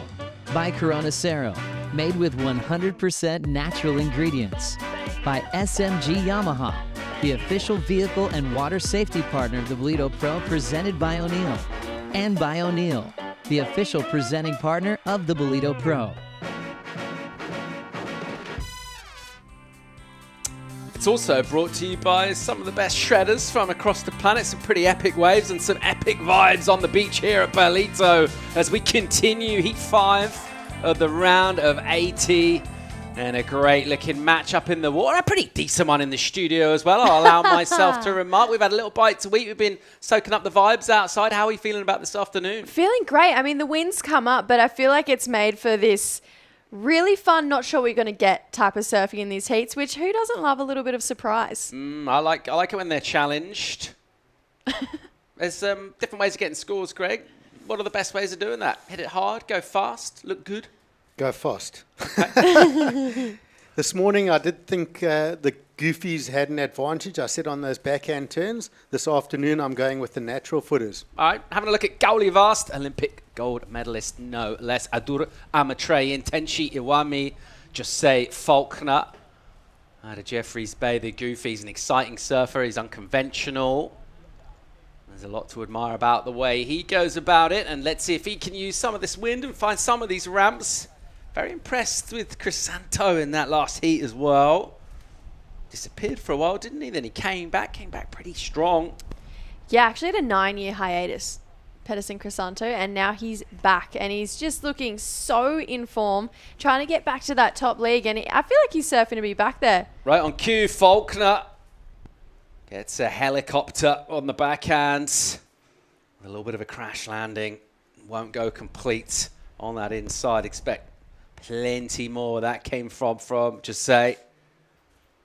Jose is a very dynamic surfer. He's one of those guys that can turn an average wave into a good wave. He moves quickly in and out the lineup.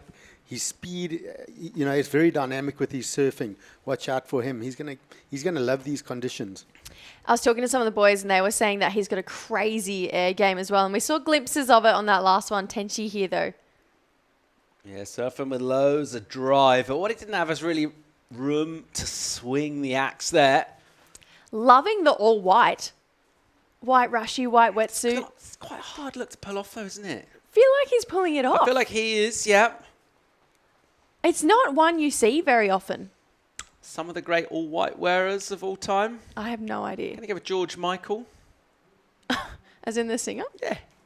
Oh, I was like, what's there a George Michael music video, surfer? the white pants or the white sort I'm not going to lie, I haven't watched any T-shirt. George Michael music videos. What? Just going to pretend you didn't say that. Just over 24 minutes to go here. And that 5-5 in for Faulkner, previous to last. The last was incomplete. It's the best of the scoring so far. So a little frenzy at the get-go here. And I think everyone really identifying it isn't go out there and sit and wait. It's just catch waves and get in that rotation. And you can really see from that drone shot how this local wind shot is blowing into this right-hander and creating a little bit of kind of crossed-up conditions. Cowley out the back, just perched and lurking. Priority is with the diminutive Basque Adura Matreyin, who loves to compete as well. Pretty strong contingent out of that region this year on the Challenger Series. Bit of youth to them as well. Look forward to seeing how they go throughout this event. Yeah, thinking about Cali Vast, I mean, he's just coming off a second over there at Newcastle. Best result he's had in the Challenger Series ever. Before that, it was just a quarterfinal finish, which is still amazing. But for him to crack that final, and him and Jacob had a pretty cool final against each other, went for a couple back and forth battles. It was one for the Goofies, which everyone was loving. And to be sitting at second place and then coming here to Ballito, which we know holds this prestige about doing well here, is a real pathway setter to that championship tour. If he can go back to back here, I think we're going to see the likes of a very informed Cali Vast on his way to where I believe he belongs, which is the championship tour. Absolutely. Olympic gold medalist, deserves to be on the championship tour. Working, of course, at Olympics with Hira Tiranatufa, Jeremy Flores. He's here with Joan Duru, working with Joan. And Can he put a whole season together? Has he got the consistency? We haven't seen him do it before, but there's nothing in saying that he can't do it this year. He's working with a new team, just like Greg mentioned, Duran Daru, and he worked with him over at Newcastle, seemed to play off pretty well. Second place, you'll take that. And he just looked like he was just really enjoying himself. He looked a little bit cheeky more than anything. Faulkner here. He's sprightly. He's light on his feet. And a bit of a wiggle to release to get down for him to finish that ride. In the lead right now in this. Looking to bullet. He'll improve his back score marginally. Not enough to really warrant reading it out. It'll stay pretty low at the moment. Otherwise, 3's apiece for everyone else. Iwami, Amatreyan and Vast. Jose Faulkner out of Pelsris, Jeffreys Bay. So really good out at J Bay. But Pelsris is sort of down the beach, lots of little beach breaky, little reef breaks that he surfs in this sort of wind all the time. He goes left. He does go left quite a bit. At J Bay. Yeah. I can respect that. Kitchen windows, there's a little left-hander there. But so raw, like a raw talent. I took him over for a World Juniors in 2012 to Ecuador. He got to about the semis. But halfway through that event, as a coach, I realized he couldn't speak English. So he's doing sign language. He was speaking Afrikaans. And lastly on the story, one of the best things, he came in from a heat with 2 Hawaiians. There was no priority at that stage. Hustled the heck out of them. And they got to the beach and they said, "What are you doing hustling an Hawaiian?" And he looked at me and he said afterwards, "What's an Hawaiian?" Love that insight. Let's get down here from the winner of the last heat with Emma Smith. Okay. Pedersen, this is the event that actually got you onto the championship tour in 2018. How does it feel to be back in Ballito? Yeah, it feels great. I know I love this place, the people, the food, everything. And yeah, I have a good memories from 2018. And today the waves are a little bit bumpy now in the afternoon, but in the morning was really fun, like glassy and offshore. So yeah, I'm happy to make my heat. First heat always like the hardest one for me. And yeah, I'm moving through to the next round. Amazing, and you obviously just got here straight from Rio. Are you changing up your strategy slightly? I know you're still fighting it out and battling it out to qualify. Yeah, I was in Rio, competed the CT, and then I lost on Friday, and straight after my heat, I went to the airport, straight to the South Africa. Yeah, the strategy is it's the same, you know, keep calm and try to get the best waves and show my surf. Amazing. Well, it's good to have you back, and good luck for the next round. Thank you. Well done. Onwards and upwards for Crisanto. He's got plenty more in the bag. Busy. Faulkner. A little flick of the tail on the white water. Still with that lead at the moment by virtue of that high number. We're going to see something modest dropping, I think, for Adur as well. Cowley's been picky. He's been out the back there and he's been waiting until he sees something that piques his interest, like this. Good first turn. Deep, committed bottom turn. Solid. Really nice combo. And a big wave. It's one of the cleaner sort of faces I've seen in the last while out on the lineup. And that's going to be a really good score for Carly Vast. Yeah, I feel like we haven't seen that nice flowy connection in a while. I mean, you could tell when he was paddling into that one, it had a really nice corner towards it. And a lot of these waves, you can convert on one big turn on one of the ones that does seem to run off the bank a little bit more. But he found one that just bowled up perfectly in that second turn. It was critical. It was really nice. And I feel like this is going to be a great score for Cowley. Really nice first turn still. Came up, had to battle with foam up the face, got up and just attacked that section with a pretty crisp ride out. So I loved that wave there for Cowley Vast. No downtime. Combination of 2 major maneuvers. Bang, it's got to be a solid score. Definitely. Yeah, oozing a bit of confidence as well. Just to sit and wait for that. Watching the others scrap around a bit. Wasn't really flapping. Benny even looked around to see what they got. Here goes Adur. Gets his first snap. Almost stops the board entirely. Dealing with that wind pretty well. Now some speed from a low line. And he'll slam the lid shut. Wow. Did well to hold on to that last turn. I thought he was going to get bounced off that one. And then I was like, oh, no, that's a shame. And then he married out of it. So He's back in the heat too. He's got a crazy clip out at the moment, actually, and he went to Namibia with one of his mates, and it's on his Instagram. It's wild. Those guys scored. Faulkner with another wave there. So was that number 6 for him? He's been real busy. Similar sort of story for him, though, on those bouncy right-handers. We're waiting for numbers for everyone to come in, but we feel it could be a significant one for Qualification. We waited a long time to find basically a combo wave, just some clean water. That's exactly what he got. Used those strong legs to hold that bottom turn and then give it the full treatment on the backhand.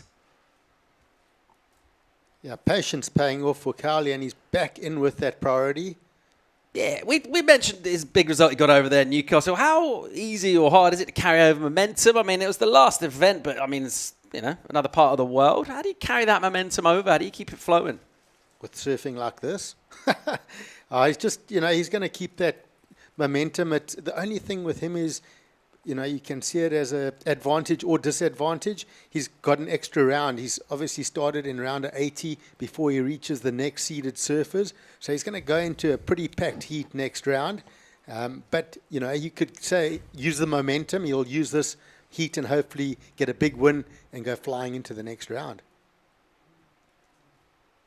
Come into that with a little bit of a read on the lineup. Just a bit of heat sharpness as well. See how he goes about doing that. 6.33 in for him, though. That is the best score of the heat as we approach the halfway point. Going to get number 4, Adura Matre in as well. Shortly, his third ride. That wave from Adura, it was quite an interesting wave. It was a very difficult wave to surf. There was so much bump on the face. It's almost like the wave didn't want him on it. It was trying to knock him off with side wash, but he did really well to get those couple of wrapping turns. And then that finish. Jesse, you said you're surprised he held on. I was also very surprised he managed to stick that last maneuver. Did really well. I think that will be a sort of backup score for him, though. He's going to look for that cleaner face and get those combos. Yeah, I feel like that's a really great point, actually, that it just almost felt like the wave didn't want him on it anymore. And he was like, no, I'm getting a score on this one. And unfortunately went down on that second one. But the last turn, you know, he hit it and then came down kind of straight-legged and hit backwash at the same time. So did well to react to that section and get himself the ride out. And the judges are still definitely thinking about that score. And there it is. It's a pretty good one in the scheme of the heat. Yeah, healthy number 4, Adura 5.3. Live action from Iwami at the moment. Nowhere to go apart from eject out the back. 14.5 to go here. It is Qualification in the lead at the moment. Second place on the Challenger Series after just one event. We'll watch Faulkner go again. So Jose has been really busy in this one. Whoops, into the reverse. He's just had quite a few incomplete waves in a row. He started with that 5.5, so a solid score. He needs to look at backing that up, though, and put himself in a more solid position. I feel like that second turn, I mean, it was crazy. There was a lot of intent and excitement behind that turn. But when you're chasing a 3-3, potentially maybe just belting it for a finish and giving one of those judges those end section turns that threw heaps of spray might have been the way to go there for Josh there. But hopefully he gets another opportunity before the end of the heat. Time for a quick break here at the moment. Qualification in control of this one. More live action from Ballito real soon.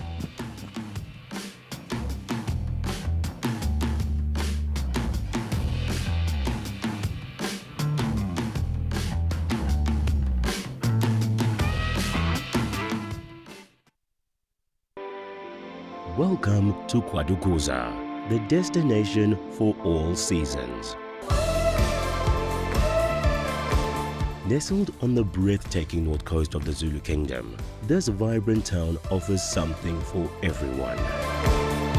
KwaDukuza boasts several beaches that have been awarded the prestigious Blue Flag, guaranteeing cleanliness and safety for all visitors. Our inland region offers a world of adventure. Get your adrenaline pumping with thrilling activities like ziplining, hiking and off-road biking surrounded by the natural beauty of KwaDukuza's landscapes. Kids will love our animal farm, getting up close and personal with friendly animals. Immerse yourself in history as you explore the rich heritage and legacy of great leaders like King Shaka and Chief Albert Lutuli. Conveniently located just a short drive from King Shaka International Airport and Durban International Conventional Center, making it easily accessible for both local and international delegates, with an abundance of world-class accommodation facilities, dining options and attractions nearby, you can truly make the most of your time in this magnificent region.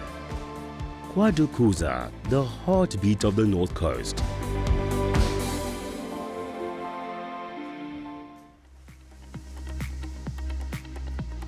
Flying high over Ballito and enjoying the scene here this afternoon as we set up to wrap up our first day of competition over the next couple of hours or so. Plenty of daylight left here, midwinter. Nice and sunny beach weather. And a little bit of energy from a wind which started off moderate, a little bit more aggressive at the moment. And it's providing some challenges for surfers, hunting scores. It's provided opportunities for the likes of KwaDukuza who has put together quite a polished low wave count style performance. Just the two ways ridden in this. They've been pretty decent, though. The backup, the 347 is the one he'll want to work on. And working on the backup is what Faulkner's been trying to do. That's why he's been so busy, because he's got the 5.5. He'd be thinking, I'm close to getting there. But he just wants to wash off the backup wave. It's just a 2.33. And he's been trying to do that and just trying to improve on it. He hasn't really been able to connect thus far, but you just got a feeling, playing that numbers game, he will get a decent section. He's got that electrifying brand of surfing. And he has gone quite big. He's put those combos together, been incomplete on the second turn. We see that lovely drone footage. This is Adur going for a lovely, blowing the tail and also going big, not holding on. So these surfers, we have spoken about it. Maybe they just need to calm it down, complete those maneuvers. But these type of conditions are those free surf conditions where you just want to keep blowing the tail and having a bit of fun. As a coach, when you see one of your surfers do that kind of thing, are you frustrated? Are you thinking, dial it down? Are you making signals? Or are you just sort of swearing under your breath? I think it's a good idea in these conditions, get those 2 scores under the belt, as we've spoken about, head towards those 2 scores, those 10 points total, and then start playing games, putting the tail out. We saw Federico just going solid and winning his heat comfortably. So, those are the 2 trains of thought. But these surfers just they see that wind, they see those sections, and they can't help themselves, right? To be honest, with heats like today, when you see people just trying to put the numbers together in comparison to people who are just dominating and giving it their all, there's a massive difference. And the people who dominate are usually the people who you see qualify or get close to qualifying in that top 20, in that top 10. And I think it's days like today that actually make great competitive surfers. Jose Faulkner still looking for a low number. He's been battling for one for a while to get himself up into an advancing position here, part of the strong South African contingent in this event. We've seen plenty of surfers from this region represented well throughout our opening day competition here at the Ballito Pro. And they want to come back tomorrow, throughout the week. Right now, he's just got to deal with some troubled water, as has Iwami. He'll do reasonably well there. Sort of bounced away from him in the section. He was squaring up. Yeah, as he paddled into that, had a really nice, clean opening start to that face. But when you look at Tenchi in the context of this heat, and every single surfer ahead of him has at least a 5.5 or near around that or above in their lineup, at this point, you really want to be matching that. You want to have something in that 5.5, that 5.7 range that's going to really put you in this heat. He's surfing super fast, but unfortunately, there's just not enough opportunities on his wave selection. So if he's going to do it and try and convert a score in one turn, it probably has to be more than that. It needs to be something above the lip to try and get himself at least a 5.5 and then a backup. He's got 8 minutes to do it, so more than capable for Tenchi. But right now, those single maneuvers, they're not going to get him through this heat, unfortunately. As we see, this is a replay here of the last of Adur. 2 really nice turns there, actually. So he's only chasing a 4.51 to move up into the lead, and he's been turning heaps of waves and attacked those last 2 turns. And he's looking positive. He's wanting to make those maneuvers and really stick them. Some of the other surfers we've seen, Jose and Tenchi, sort of jumping off a little bit early, not convincing on their finishes. And I think that's going to be important here if they want to advance through the heat. And Adu's really holding on. He's trying to fight these waves and stay on and complete those maneuvers.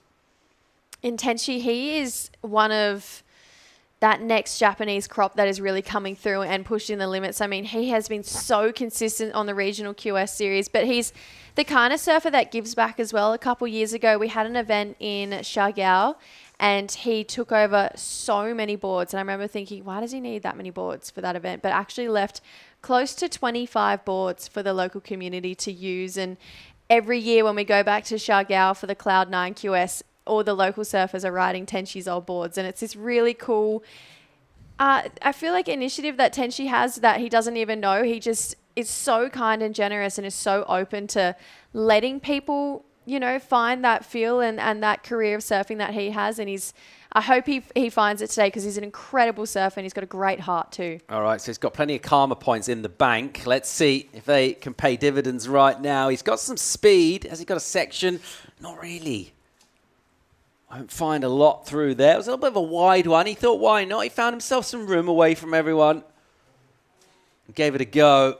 Still not quite standing up for him that wave, and still looking for a number to high five right now. Close to a 6, really. I'll need at least that to stay in the competition here, Greg. Yep, and we do have a change of situation. Yeah. So Adur goes into the lead, so I think deservedly so. But interested with Carly Vast, how patient he's been in these conditions. I mean, he's got a completely different strategy to the other surfers. Do you think he's trying to get on our list? I think that's what he was listening. He's itching to get on it. It's like, that sounds like a cool list to be on. Some pretty cool names on it. There's a couple of lists that we need to make. I'm on a terrible list, which gave me the name Greg O.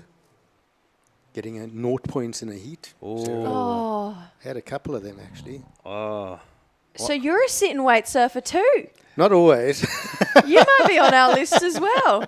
Here's There he Cowley. goes. Whoa! Backhand hit from him. Wow. Again, knifing with loads of whip and drive. Loads on that section. He was going fast. But that's it, though. That's the type of surfing we were just talking about. It's the difference between catching heaps of waves and trying to force a score to what Cowley's done and just backed his ability over wave selection. And he's just found himself just a little gem and belted it twice. And, you know, he's so talented. And you say it's not much, but I really liked those 2 turns, these last 2 turns from Cowley. I feel like there was so much power and aggression in there. That first turn drifted at the top of that on the second one as well, and just no downtime between those two. Again, it was kind of like 2 punches in the face, like boom, boom. And what about the kick out as well? Pretty authoritative, wasn't it? There Just was slicing out the back. Confidence and just style and steez almost just oozing out of him. And I really loved that last combination of turns from Cowley Vast. He makes it look like there's no bumps out there. The other surfers are all sort of bumping around, and Carly's making it look like it's smooth faces. And also, he's proving that being patient is the right strategy for today, because I think he's going to drop a really solid score. Should we let him on the list? I'm not sure. I have to think. Oh, he's on 4 waves now, so maybe not. Here he goes. He's got some pretty solid quads to smooth out those bumps. I reckon he could do a few pretty decent squats of different sorts. Yep. It's looking strong, and that score does come in. He's dominating now. Yeah, it goes back to where he's been most of the heats. It's another 6, comes in slightly under. Bit of a shocker for Awami. Continues as we'll pick him up. It's all going a bit wrong for him. And he's still hunting down numbers. So Cowley just pipped for a short while there. In terms of first place by Amatreyin, and then back in that position, leading this one at the moment. 3 on the clock. Next heat is paddling out. Is not what you want to see if you're surfers chasing. And just say he was mega busy. It's just gone a little quiet now. He's kind of trying to focus and crystallize the situation and just think, all right, hang on. The scattergun maybe isn't really working. I don't need to go crazy, but I do need a 5. I need something mid-range. I need a bit of open water in front of him, essentially. Will he find it? 2.5 to go. We know he's got a really great air game. We saw glimpses of it at the start of the heat. A 4.77 in one maneuver is an air. You know, if he just can pull a rabbit out of the hat, which I'm sure he's done in conditions like this time and time again, he's going to find himself really questioning that score to get himself up into that second spot. And he's got the third highest score of the heat so far. It's a 5.5. Knows what a 5.5 feels like. So a 4.77, in theory, should be easy to find. But he just needs to figure out what type of surfing he wants to do in his wave. He's looked a little like he's been in two minds in some of his surfing. Maybe just wanting to be progressive but traditional at the same time. One turn, like I've mentioned all throughout the day, one turn can change this heat right now for Jose. Cowley's taken one of the tickets in this heat, and I think there's one more left. Who wants it? So it's just under 2 minutes to go. Jose just looking for a 4.77. Here he goes. Whips up in that first section. Vertical on the next turn. There's another section. He's got to hold it. Can he hold on? Whoa, he's asking the question. There we go. Gives the claim. So the mechanical bull not getting the better of him on that one. And he manages to stay on. It's 4.7. 3 turns. Go on, Paul. Are we there?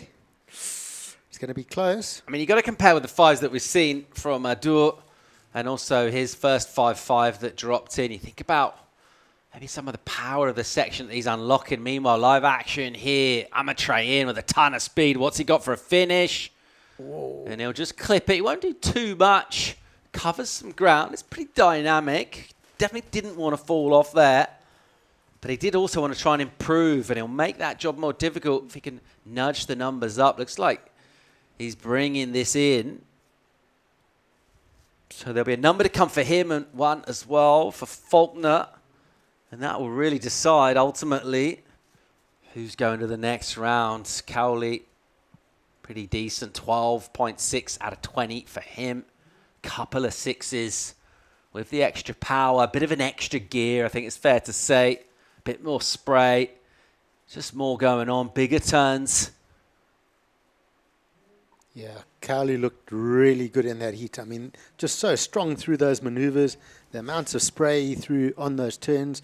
And as I mentioned, the bumps just not even getting in his way, just powering through all that bump.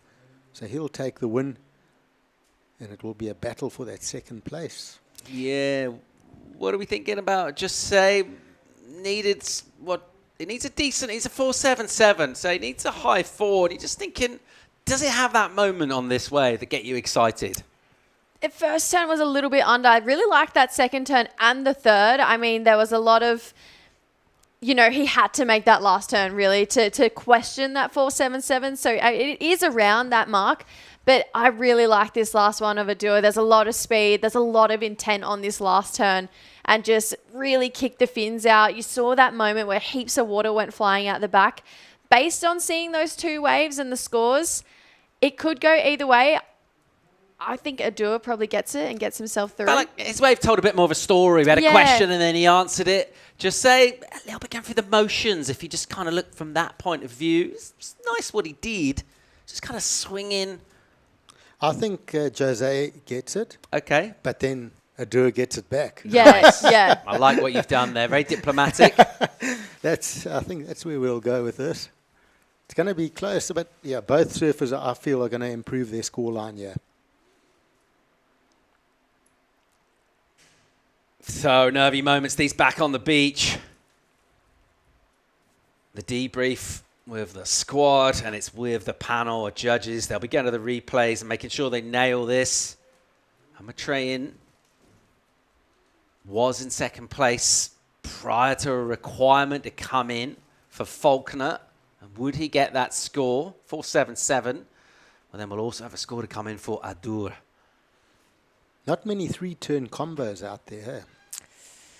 No, but we have seen a lot of 1-turners pay more than 3-turners. I did really love those last 2 turns of Jose. I feel like it definitely asks the question, and it looks like it comes in short. Unfortunately, it's a 4.37, so close, but just not enough there for Jose. Yeah, disappointment for that man. No lack of effort whatsoever from him, though. He rode 11 waves. He gave it absolutely everything. He gave himself a chance, a shot. He came pretty close in the end, but ultimately it is those narrow margins. It will be KwaDukuza who will advance with a little extra confidence, if he needed any, coming off the back of a final. And this general vibe, it'll be Adura Matrain as well that'll advance with him. We'll keep swinging here in our opening round of 80 for the men. There you go, the €2. Vast and Amatrain will advance. And that wind will whip in throughout the afternoon. There are still sections out there to belt if you can find them. We'll keep it going. More live action from Ballito right after this.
Welcome back to Ballito.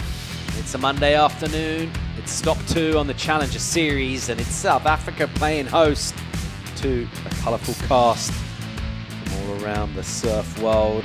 One goal really for being on this tour. This is the stage, this is the platform from where you step up and go elite to the CT. Looking to try and do that out in the water right now from Japan. Shohei Kato. We'll see Jose Francisco, Brazil. Tali Wiley from Australia, and a name we've come to know well and love down the years, Jadson Andre. One of the great characters, really, over the last 10 or 15 years. Amazing energy, always good vibes, and still plenty of surfing left in him. Check out Kato. And he'll spring and bound into a section. A little sticky with the spin. Just about hang on for it. That sort of wave took a long time to die, didn't it? Meanwhile, here's Francisco. Looking to swing on the backhand. Not a great choice from him. I think start of the heat, everyone just decided to try and stand up. Yeah, get the ball rolling. Why not? I mean, this is a great heat, and I think about all the different styles in this heat, and we've got a handful. We've got a lot going on. I mean, Shohei is a really light-footed surfer, goes to the air a lot, has that more progressive side of the game, where then you think of Tali Wiley, who's had championship tour wildcards, including this year at Bells, and won the trials in very similar conditions to this, but he's a power surfer. There's no denying he's built like a footy player, and he surfs so strong. So I'm going to be interested to see if he watched Cowley in that last heat. They're built pretty similar. If he's just going to sit and wait, or if he's the guy that's going to turn and burn waves. I think, guys, I might have a new criteria for a list. Okay. Surfers that have changed the judging criteria. Surfers that have made kind of judging shift. Jadson Andre, when he came on tour and was doing the air reverses, and then Kelly had a little grumble about it. Remember that air reverses then ended up kind of losing a little bit of their stock, didn't they? They ended up getting scored down almost as a kind of a direct result of him. And what was his weakness at that point, Jadson? Anything that wasn't an air reverse? backhand turns. He wasn't very good at them. He actually phoned me after then, and he said, I've got a weakness on my backhand. Can you book me a house at J-Bay for 1 month? I want to come there in the off-season and just practice. It was around 2009. I booked him a house, helped him, and he stayed there for a month to work on the backhand turns. What a legend. Yeah. And it worked well for him. What a glittering career he's had. Here goes Wiley. Being pretty sprightly, just trying to get there and squeeze one extra maneuver in. Doesn't quite do it. Francisco having a paddle. All sorts going on the backhand. Jadson whipping that board around. Looks like a little wider, doesn't it? That equipment for him, so it'll be loose. Let's see how that pays off. He's got some long paddling arms, this man. There's very few people in this event who have 10 years of championship tour experience under their belt, and he's one of them. And I feel like that is an advantage, just to have surfed on that level and to want to be back there so hard, and just the drive. It's so much more when I feel like you've had that taste of glory to be on that level. So we'll see how Jaddy performs in these conditions to get himself through those deep rounds to get back on that tour. Time to go here from an Olympic champion. It's Cowley Vast, winner of the last heat. Cowley, another great win. You continue the momentum that you started in Newcastle, second on the Challenger Series. Tell us about that heat. You were quite patient, and the whole heat changed once you got that big wave in the 7. Yeah, that was the risk. Out there, it's really hard. You also need to build your scores, especially in these type of conditions. Really unpredictable. You never know. You could be a good one, and then you stand up. It's not a good one, and then. So that's why I took the risk to wait. I got two good ones, and in between the heat it was kind of long. I was kind of stressing at one point, but I'm focused. I'm strong mentally. I think I'm working on it at least, and it worked for me first round, and into the next one. Tell me, Cowley, what does the Olympic gold medalist choose to ride in conditions like this in Ballito? What board were you on? Talking about the Olympics, I'm trying to be as good as I was mentally. That was the key for sure. That helped me a lot during the Olympics. So I'm trying to recreate this energy, this mindset, this how I was.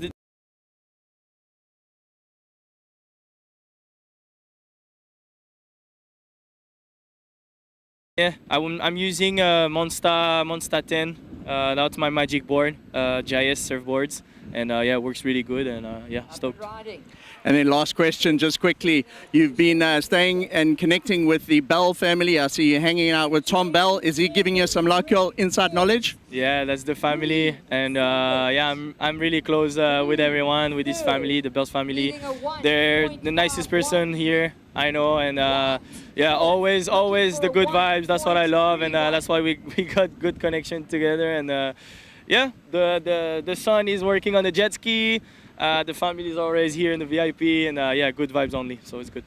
Good stuff, Cowley. We'll see you in the next round. Back to you guys. Yeah, I love it. Thanks, Mike. Great interview there with Cowley Vast. Ominous, isn't it, when you see him with everything coming together? We know about the surfing, but when the mental side of it, that all clicks as well, Greg, can be really, really dangerous here.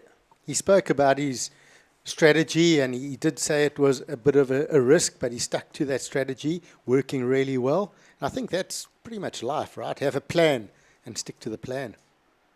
And yeah, we go up and riding Tali Wiley. I love his backhand surfing. I just think he's just so precise with his turns.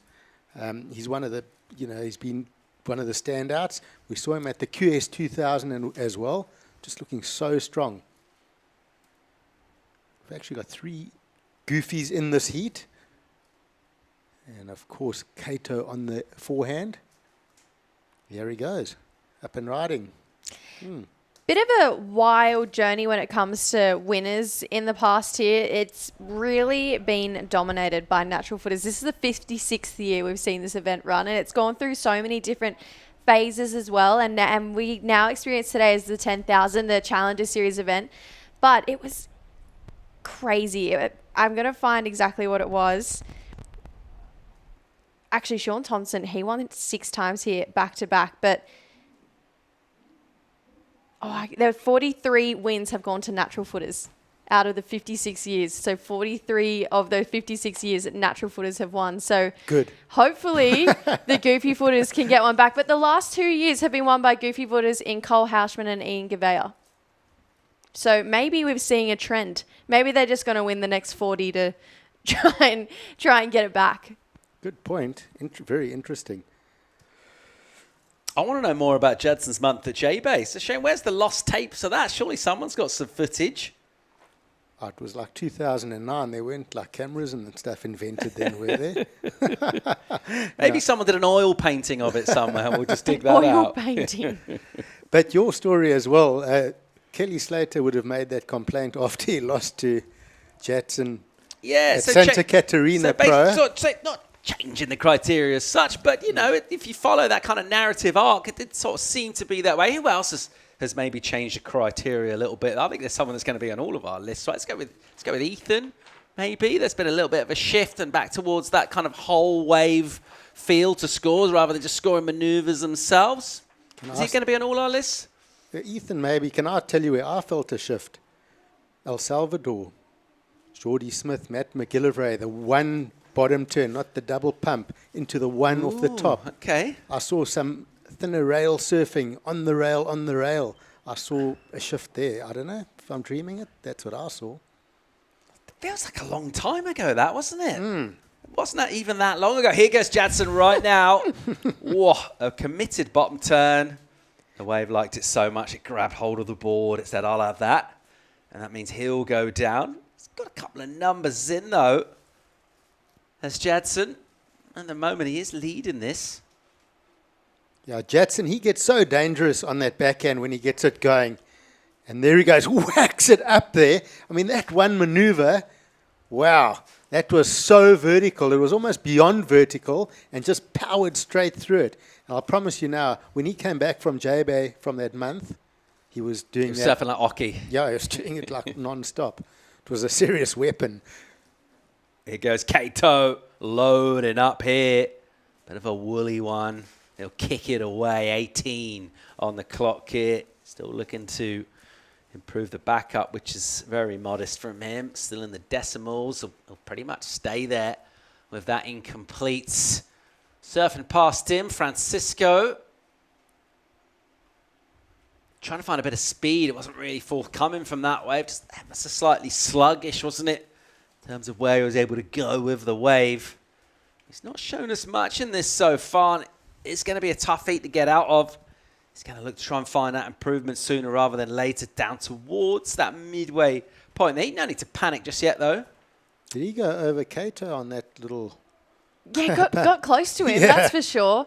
I mean, I really liked that wave. It was another 3-turn combination, but just didn't have that one major moment that kind of made you step aside and go, oh, wow, yeah, there's a score coming his way. So we've seen so many different strategies over the last couple of heats. Since this wind has puffed up, we've seen people turn, 11, 12 waves in a heat. And then we've seen someone like Cowley who's just sat and wait. And it's a risk, but it's a gamble that looked like it was worth taking that last one. But that was a huge single maneuver there from Jose. That was incredible, really vertical.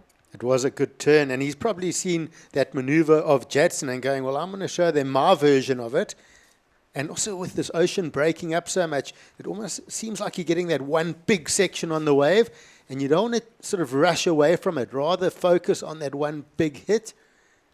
And that was a serious turn. So vertical. Gives it a good crack. And it would feel nice to connect as well before you get into scores. Just the feeling that you're getting from a good hit on the lip. Building up a bit of momentum even in your own mind and a bit of that confidence from riding out of your maneuvers rather than watching waves go a little bit wrong halfway through. Just over 16 minutes here as the wind will continue to whip into this lineup and crumble a few lips. Haven't seen loads of airs go down for a little while. Suddenly we opened this round. It was all about that. Meanwhile, loading up Kato here and right on cue. Gets a nice clean rotation. It will be a point of difference from what we've seen thus far. And he's been looking for that last few waves. You see him, that mid-face pump, looking for speed. Here's the forehand from Jadson. Wave will crunch, and he'll kick out. Where's Kato's score going to go? He's looking for a number. For sure he's going to improve on his backup, which has been really low, but this could be really helpful for him. Oh, definitely. I mean, this is the type of surfing we knew he was going to bring to this heat. He's got a really great air game, just like we saw in that last one, and did it in a pretty cool part of the wave as well. I feel like we could see it coming from Shohei, just the way he was widening his stance, really trying to gain his speed. But we've seen it's two different types of surfing. There's that progressive surfing, and then we get this traditional powerhouse of Tully Wiley here, who can just manufacture really great scores just from tagging it the way he does. Even on that wave, there was no real wall from start to finish. There was just some sections. He was kind of surfing the bump coming back towards him, but was just whipping it in the pocket there for Tully. Yeah, Tully wanted a score on that one. He was just going to work that as hard as he could. I mean, you couldn't have surfed that wave much better on what it offered. And I spoke about the three goofy footers in this heat, and Shohei has that point of difference, and that air rotation, I think, is going to be that point of difference for him. And I'd like to get that replay of it, but just so clean and neat through the air. The landing was beautiful, and we see up and riding. Big hit from Jadson, goes incomplete. But that last of red, I really liked it. So here it goes. So let's see. It's a big section as well. Speeds up. Oh, just rips straight through that so quickly. Lands perfectly. No downtime. No grab. And I think that's going to get him a really good score. You kind of projected mid-face as well. That was pretty crazy. And then Tully on this replay here just can go so vertical no matter what the wave is doing. He had a really great read on it. Got up and over and whipped over that foam there. Unfortunately, didn't ride out of that last turn, which may hurt the score a little bit. I feel like there was a lot of punch and aggression in that last turn. He's looking for a 4.24 to get up into that top two. But I just think he's probably going to need one of those waves we saw Callie get and just punch two big turns, which we know he can do. But Tully, he's looking strong. But right now, Shohei got himself into the lead off that last one. It was a 4.77 there. So it's a low-scoring encounter. And I think Tully, they're going to look at that. And, I have mentioned this before. He did probably he was incomplete on that last turn, but a couple of really strong hammers before that. Yeah, sort of sheer force of will, wasn't it, that allowed him to sort of attack that wave. It's hard to see the section is actually hit, and he just belted it. Yeah, was it that side wash that we've seen come through and kind of break the waves in half, and he was just surfing right in the pocket between the wave and the side wash for the entire wave. He actually read it really well.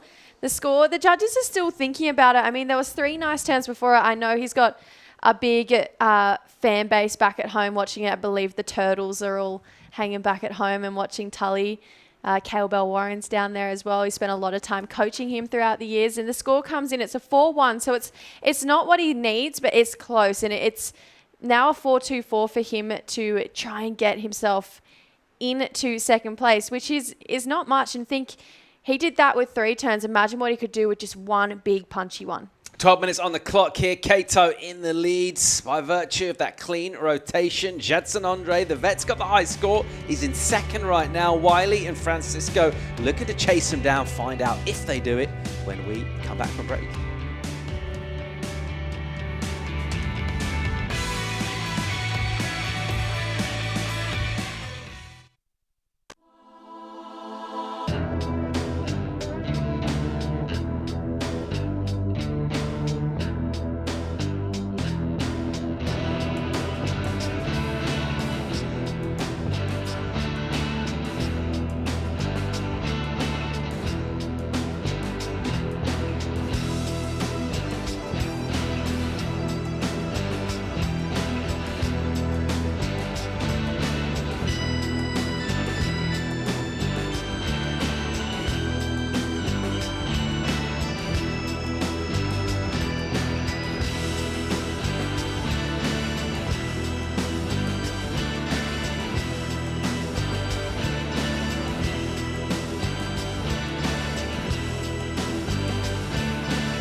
are back. We have a very special guest with us today. As the next generation, I want to push that bar even higher.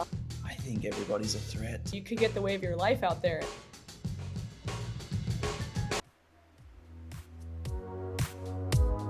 Welcome back to beautiful Ballito as we'll fly in from the lineup and over our contest area here. And another fantastic afternoon as we see surfers looking to put heats together in some conditions that there's plenty of waves out there, there's plenty of energy, that's not lacking.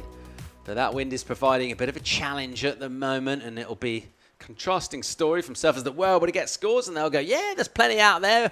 And then surfers unable to do so will feel they would have loved to maybe surf in this morning's conditions. That's what it's like on the Challenger Series. Well, any surf event really going to have evolving conditions throughout the day. We're absolutely delighted to be back in Ballito, though.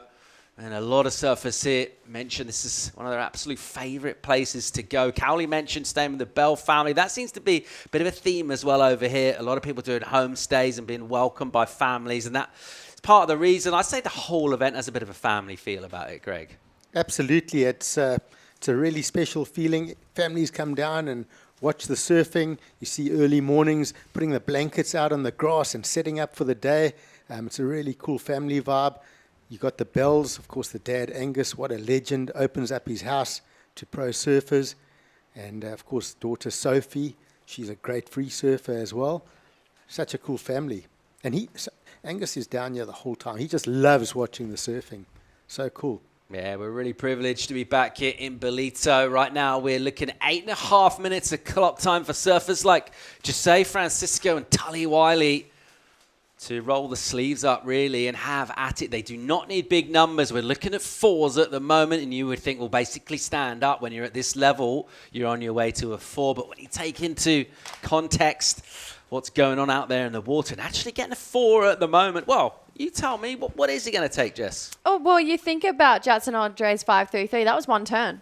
So a 4 can be one turn, and it's time and time again, we've said it throughout the day, one turn is going to change this heat. It's just finding that section where you can just lay into it.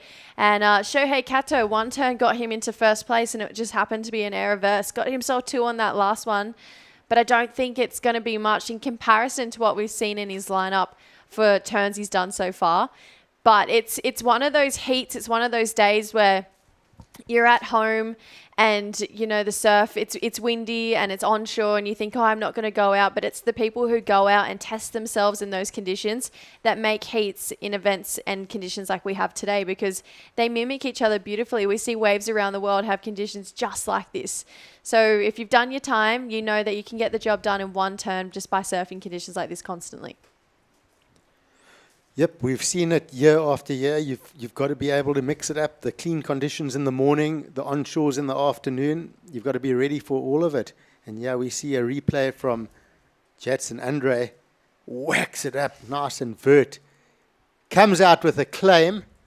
Oh, so and the board kick as well. Yeah, love that. And look at this, on the rail. We haven't seen many open-face rail turns like that. So Shohei in the lead gets a combo. Is a bit of a point of difference how he held that rail through that opening turn. I like the look of it.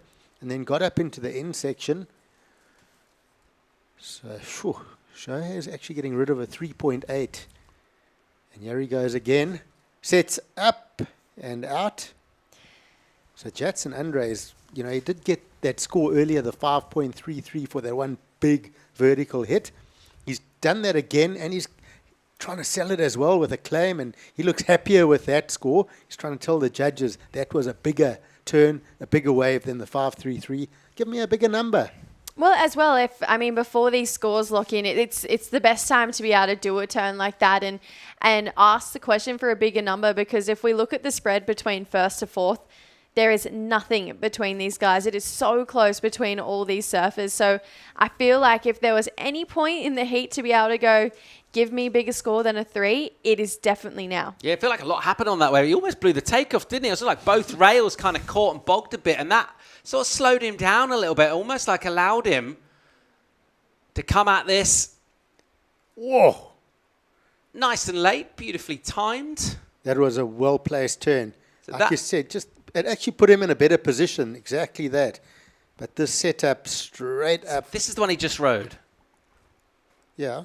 The one before was the 533 from early on in the heats. Correct. Let's see how they compare for our panel. Are they going to go as big? What do you think? They're pretty close. I mean, they're both one maneuver. They're both similar end turns. I mean, maybe the 533 might have been a prettier wave in comparison to what we saw on that last one. But as far as it goes, they're pretty close in scores. Clutch surfing from the man with the experience, 507, worth its weight in gold in these conditions. Under 5 to go, consolidates his lead, gets into those double figures as well. Kato drops to second, looking for a 5.63 of his own. And that requirement will remain at the moment for the likes of Tully Wiley, just say Francisco. They're still looking for those mid-range 4s. They've been a little patient because if they can hear our beach announcer, we mentioned that wind blowing it in, but realizing what the requirement is, waiting for a little bit of quality, that section, bit of cleaner water. Chance to really tee off on this. So Jackson's back. I was speaking to him yesterday. He said he's sort of been forced out of competition with injuries, etc. Things just not going his way. He just said he's injury-free, his mind's free, and he's just going to have a last run at professional surfing, really put everything into it. He seems pretty chilled, and it looks like he's doing just that. Yeah, he's one of those surfers, quite to put an age on him as well. He's always been quite rubbery, isn't he, in his limbs, and just looks super youthful. I feel like the age for the professional surfer goes up with Kelly, though. I mean, he was in his 50s and still winning. Or the week before he turned 50, won a Pipe Master. So the actual age for the average professional surfer, he's an absolute pinnacle to go, no, it's you could be 37, 38, 40, and you can definitely still be doing it. He's not letting anyone rest. No. Gotta keep going. And look at Geordie, who's the oldest surfer on tour. And having also a great year. the #1 surfer on tour in the yellow jersey. Best shot for a title since that 1 year, 2016, will we say? Someone will check that. And is well in contention. It's been a while since then. What did he have, 9 years between CT wins? It was a little while, wasn't it? He's very much back. I've got a theory to that, but we'll get back to that. Oof, I'd like to hear it. I'm excited for this theory. I reckon if Dane Reynolds didn't retire, it's Dane's fault. Yeah, they both would have had 3 world titles early on. You reckon? They were, when Dane retired, they were competing against each other, and Dane went, I'm going to be a free surfer, and Geordie sort of almost relaxed a bit, in my opinion. Great rivalry, Dane Reynolds, That Geordie would have, Smith. I reckon they would have. Wow. They would have just gone. It would have gone from Kelly Andy to Dane and Geordie. All Straight right, off. I've got a follow-up question for that, Greg, for you. Hang on. Francisco, again, Whoa. similar rotation. Is anyone on tour surfing better now than peak Dane surfed in his peak in 2011, 2012? Has surfing got better since then at the elite level? I know it's early on in the week to get all yeah, serious. what a question to throw. No, but just think about his upper level. was Has anyone insane. gone past that in the 15-odd years since? I don't know. His acceleration out of turns and into another turn, even in heats, was just on another level. That was like, whoa, this is dangerous. It was when he retired and left the tour to become a free surfer, everyone was like, whew. Yeah. Yes. Yeah. I mean, he was that good. Good times. 90 on the clock here. Jadson Andre, he saw the Dane and Geordie era. The very moment he was, well, coming on tour. He's already on tour, I think, around then. Was it 2009? Was that his rookie season? 2008? Jadson? Yeah, he started, I think he had a couple of wild cards. He was there or thereabout. I think it was 2010 when he beat Kelly at Santa Catarina. He's been good value, and he's been an ambassador for the sport as well, as we've seen his country become the dominant force in male surfing. We're watching one of his compatriots, Francisco, who's just kept at this. He hasn't been disheartened. He hasn't let the head go with any kind of disappointment. He's stuck at the task. He's still chasing down that 4.38. He gave that a crack. That might well be his last effort, though. 40-odd on the clock. I'm not sure he's going to get back to the lineup in that time. It is still Andre and Kato. Year 1-2. Tully Wiley with priority. Where is he? He's got 30 seconds. There he is. Right on cue, Wiley. I reckon you're speaking to these guys on a microphone or something, Paul. Built up some speeds, but didn't quite get the cooperative bit of face, bit of lip, anything really to go at. And that's maybe been a theme throughout from him. He's had to just force the issue a bit on his waves. He's done really well with the waves he's had, but that tells another story that the waves he's had have been suboptimal. And for that reason, he'll look to bow out of competition here in the round of 80. It'll be disappointment for him. It'll be delight for Jadson Andre, who is looking evergreen in 2025. Look forward to hearing a DB from him as well, seeing exactly where his head's at. But he's always been good value and good energy around events. He'll have some advice as well for younger surfers from his region, with all that experience that he brings. Well done as well to Kato, who just showed us a bit of class in that. Bit of a cut above, wasn't he, a surf out of Japan, in terms of his line, not being on the backhand as well. He looked great. He did. He's that type of fast twitch surfer where when he's on a wave, you're not really sure what you're going to get from Shohei, but it's going to be something exciting just by the way of how quick he moves his board between transitions. So Shohei stuck to his air game and got himself through this heat, and that's a big moment for Shohei. He hasn't got himself out of this round super consistently on his Challenger Series campaign, and I'm excited to see what he can do potentially when we get some cleaner conditions as well. Nice moment for the Groms as they get to meet Jadson Andre on the beach here at Ballito. It's been a really fun day of competition. It's not over yet either, by any means. Still a few more heats to run here. Still energy out there in the Indian Ocean. And chances for surfers with 2 more heats in this round. Early on, we were slated for potentially the first 2 of the next round. We'll update as and when the calls come through as well about exactly what a run and order is. But still a couple of hours of light left here. And Jadson Andre, really the fountain of eternal youth from him in terms of his vibe and his surfing as well. The fountain of youth. And if you can bring into that, just that heat craft, the ability to find yourself a 5 when you really need it, a bit of grit. I mean, that really is a potent blend. Disappointment for Francisco there. That's a dejected-looking figure as he makes his way up the beach. That's what it's like on the Challenger Series. Brutal, coming up against really highly rated surfers. I think as well, it just shows how much it means. I mean, these people, they travel the world. They go from country to country and they want it so bad. And every single surfer has the talent to get there. I mean, the talent pool is so deep and it's so good. And you can just tell that when you don't get there, it is heartbreaking. It's defeating and you put so much into it. But unfortunately, at the end of the day, sometimes it just doesn't go your way. And that is why our sport is so lovable. You do lose more than you win, but it's that thrill of not knowing what your next heat is going to look like. That's why you keep coming back. And he's sad now, but you wait. He's got a score owed to him still, right? Yeah, he does. But early indications are saying it's not going to get there. Oh. Unfortunately. It was close, though. It was super close. 373 comes in for Jose, but we'll see him fired up and ready again and back at the US Open. Yeah, disappointment for Francisco. Ultimately, no major shock that didn't quite get there on that last wave. We'll just keep the heats coming, though. Another great-looking matchup to hit the water. This is official result from our last, the veteran Jadson Andre. Decent total from him in tricky conditions. Shohei Kato got it done. We'll say bye to Francisco and Wiley for now. We'll say hi shortly to Giggs and Kai. We'll dip out. Plenty more heats, couple more heats yet to come this afternoon. Stay tuned to the Ballito Pro.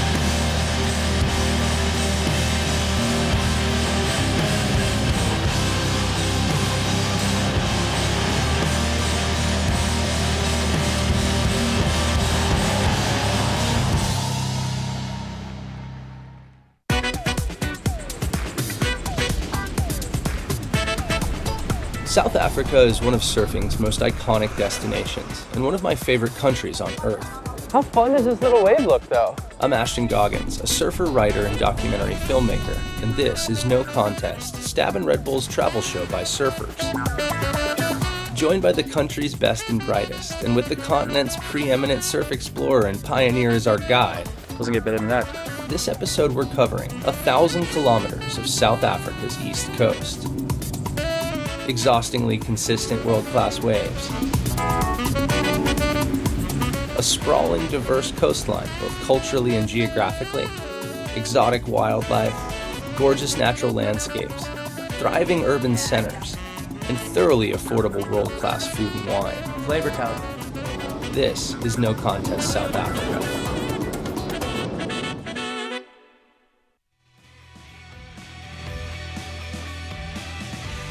It's a Monday afternoon and it's day one of business here. It is the World Surf League's Challenger Series coming to you directly from South Africa. Beautiful Ballito playing host to a large field of men's and women's competitors, all looking to get to the championship tour in 2026. It's a good afternoon. Myself, Gig Saliers, alongside Kai Linda for the call.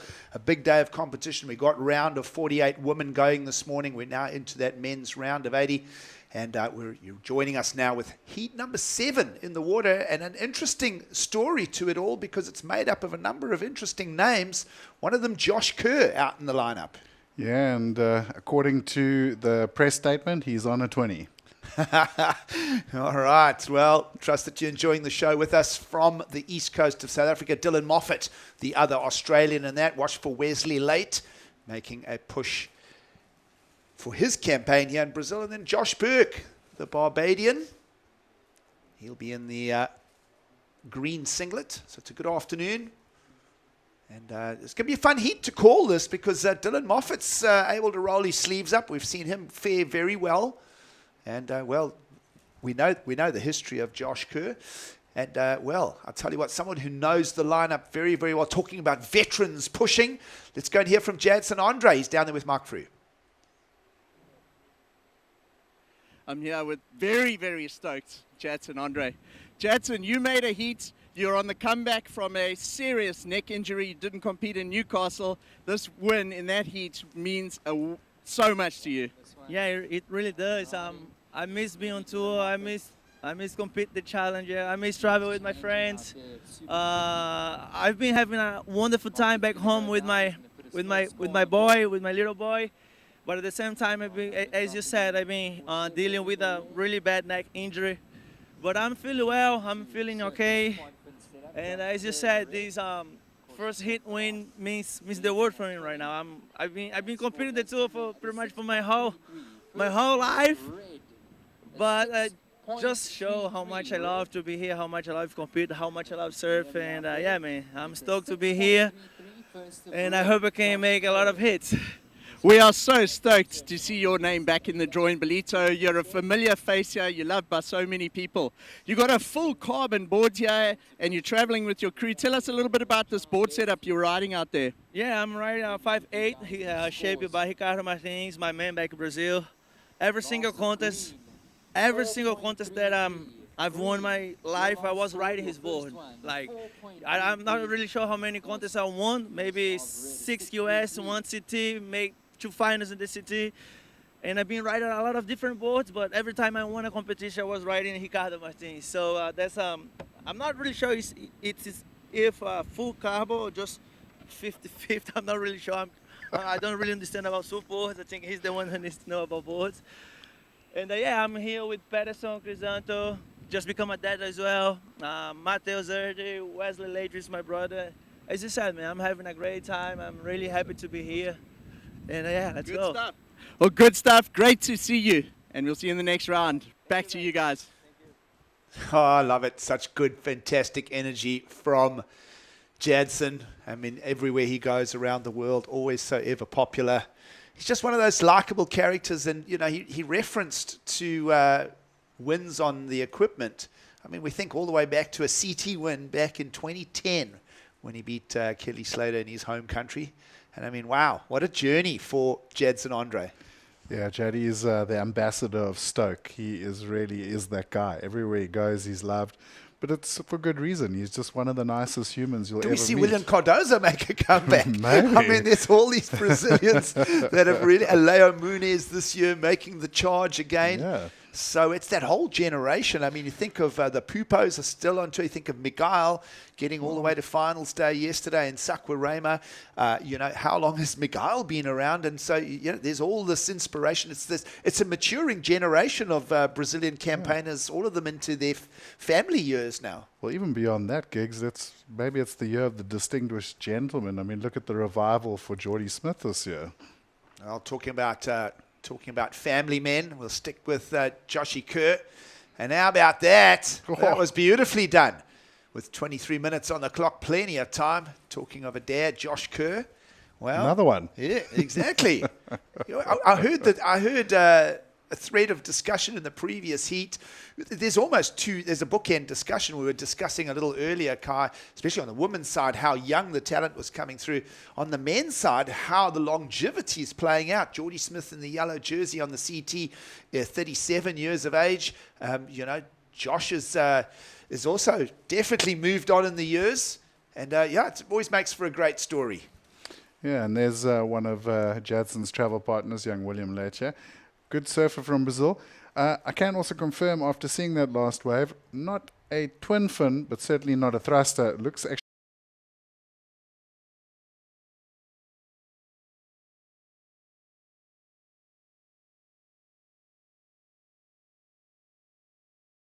I think he got all the way to just pre the quarterfinals. So watch for Dylan Moffat in this heat. He's always a spicy competitor. We've seen him in the jersey over in Australia. We love what he brings. Power surfer, mixes it up. And, Josh Burke as well has also had his magic moments over the last few years. Of course, the Burke family will be tuned in from Barbados. And greetings to all of them. And we trust that everyone's enjoying it. We certainly are. Day one, it's been a big day one. Let's have a look at Josh Kerr. Well, took off on this one and then just accelerated. Pretty small board he's on. Nice pop on that air, gets the full rate. A little whitewater off as well. But it's an interesting looking surfboard he's on. Definitely not a 20. And then, got a nice big turn on the previous wave as well. So Josh Kerr coming out firing at the start of this heat. He's doing everything right here, Kai. 6.33 for that first one. We saw the tail end maneuver of that, and then that big air rote. We're still waiting for the number to land from that. We speculate that's going to be in the similar neighborhood of scoreline. 6.33 to open. And I think you probably just match that up with a similar number. So, yes, Kai, Josh Kerr off to a strong start here. Not really a whole lot else to stitch together in the first 10 minutes of the heat. Josh Burke of 4.33 has found his way to the scoreboard. So we are updating top left of screen, and 5 judges on duty. The computer system here will eliminate the lowest and the highest opinions for every single ride and then average the remaining 3. So that's how we do end up with decimal scores for those of you that are new to following the sport. So 5 judges, all from different parts of the world as well, an international panel traveling along with all the respective tours. Yeah, and then also, you've got your priority judges. You've got your head judge, of course, keeping an eye on everything and making sure that everyone's kind of on the same scale as well. So it's a fully integrated system. So the head judge is not actually one of the judges' numbers that will appear. It's a panel of 5 judges overseen by a head judge. Just for the newer followers to the sport. So there we go. The highest opinion of the judging panel, 1 more to come. Highest opinion's a 7, so the computer will lob that off. The lowest opinion is a 6. It'll lob that off, and that's how we'll end up with the remaining 3 scores averaged for a 6.5. So that's how the maths works in the judging system. Well, just under 20 minutes, Josh Kerr looking pretty good. 2 high 6s already. And that's going to put the pressure on the younger surfers in the heat for sure. 41 years of age, Josh Kerr. Yeah. Say that respectfully. Gives me hope. Yeah. Tweed Heads local. We love it. He's traveling with his daughter, Sierra Kerr, who's on the women's side of the draw. Meanwhile, back in picture, Josh Burke, trying to find his momentum. And hasn't Josh Kerr just read the lineup spectacularly this morning? He got to give a lot of advice to Sierra Kerr. And she got her opening heat win this morning. And Josh looking ever so comfortable, just a testimony to his talent. do we get to see a corrupt flip, the owner of that unique maneuver? I mean, we think back to those events at Snapper Rocks and Josh in the CT jersey for so many years, amongst the sort of popular names like Andy Irons and Bobby Martinez, and well, yes, of course, Slater was in there. Yeah. But think back to that era, Fred Patashia, all those guys, so much history to cover in the sport. And then, you know, when a surfer has an extended career, we can tap into all kinds of stories. Oh, a little knee tweak there from Dylan Moffat. Almost looked awkward on the recovery, but he's flexible, he's strong, and he's looking good in 2025 as Dylan Moffat. Yeah, that's where the younger surfers certainly do have the leg up on the older guys, as they're able to deal with those little tweaks and little moments where the body may be put under a little bit more pressure. As you get older, of course, those joints not quite as flexible as they used to be. Nice backhand turn, but you just see just having to fight through the run out there for Williams. So that's going to come in at a pretty low score, mid-threes. So far, it really is Kersey out in front with just the 2 hammer drops to start the heat and putting the pressure on the youngsters. And it was interesting looking at that board. I'd love to have a closer look at that surfboard he's on, because it's a small little board, a la Kelly Slater kind of vibes. It's a really small little board. Looks like an epoxy. And quite an eggy template and outline, it looks it's got like that as little well. sort of pod nose sort of vibe going. And then on the fins, I'm not 100% sure. I haven't had a good look yet. It's either a quad or a twinser. It's one of the two. Well, either way, we love the discussion of surfboards. We love the tech. And there we go, Josh Kerr. Can you believe that he's got a ranking in 2025, aged 41 and leading this heat? He's been freewheeling through the qualifying series events over the last 2 years. I mean, what about all those performances over in NIAS, etc., etc.? So yeah, he's loving this dual-purpose role that he's traveling with. Well, I mean, what better situation as a father / manager of your incredibly talented daughter hitting the trail on the Challenger Series? Why not surf the events if you can? Exactly. And we spoke about the Challenger Series this year going all the way to Pipeline. Guess who's got a stack ton of experience out in that lineup? Well, there'll be a number of surfers, and of course you start bringing in the Asia-Pacific region, all the Hawaiians, suddenly that gives them a very strong shot in the veins, so to speak, as far as moving towards qualification. And that is the end goal here, is a top of the rankings finish come early 2026 on the Challenger Series. Will segue you to the Championship Tour of the following year. So it's going to be a great Challenger Series for this season. Yeah, and I reckon someone like Jadson Andre too, you know, he's got that experience of a location like that, so he'll be rubbing his hands together. So it's going to be a very interesting dynamic this year on the Challenger Series, quite different to what we've seen in the past. Blitzy turn from the relatively unknown name of Wesley Late, Brazilian, looking spicy. Think of all the goofy foot Brazilians over the years, names like Christian Keimerson and such.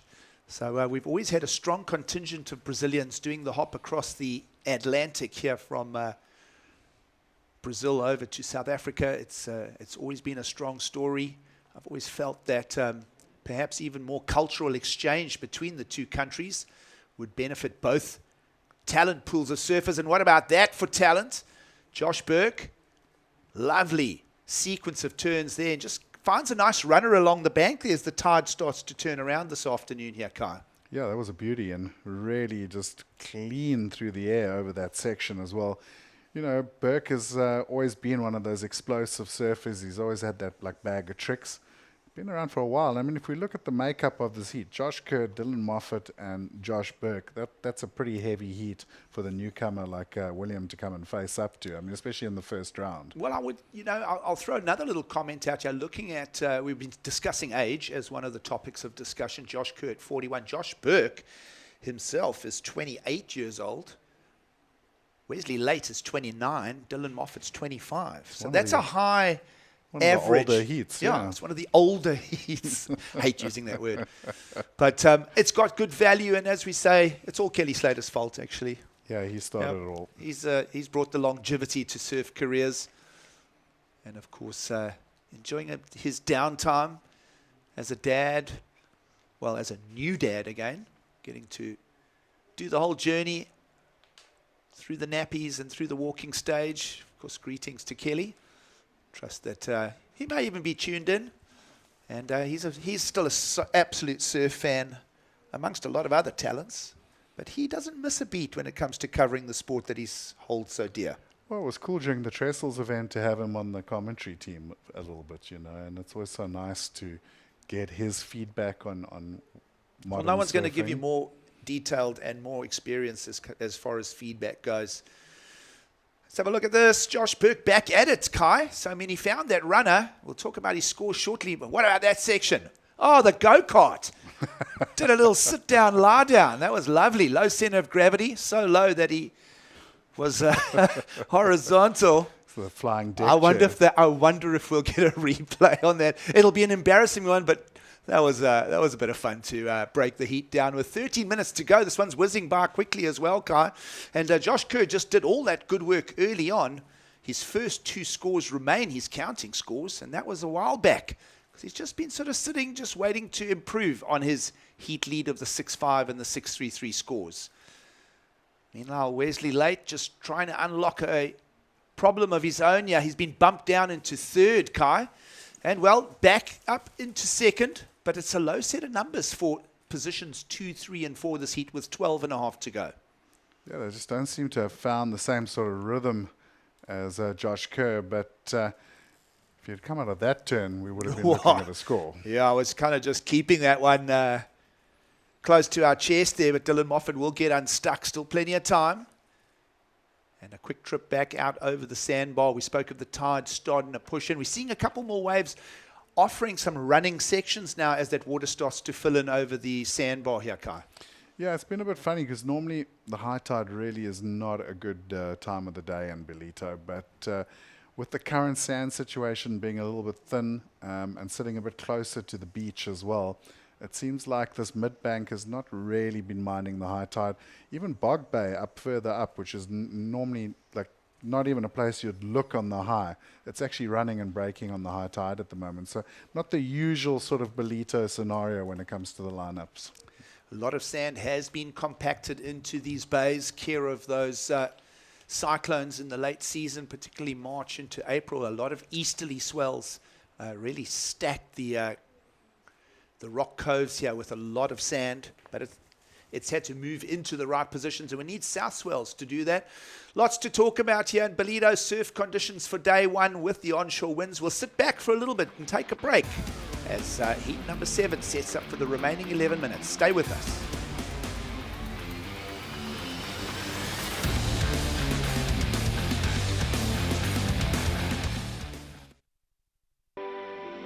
Welcome to KwaDukuza, the destination for all seasons. Nestled on the breathtaking north coast of the Zulu Kingdom, this vibrant town offers something for everyone. KwaDukuza boasts several beaches that have been awarded the prestigious Blue Flag, guaranteeing cleanliness and safety for all visitors. Our inland region offers a world of adventure. Get your adrenaline pumping with thrilling activities like ziplining, hiking and off-road biking surrounded by the natural beauty of KwaDukuza's landscapes. Kids will love our animal farm, getting up close and personal with friendly animals.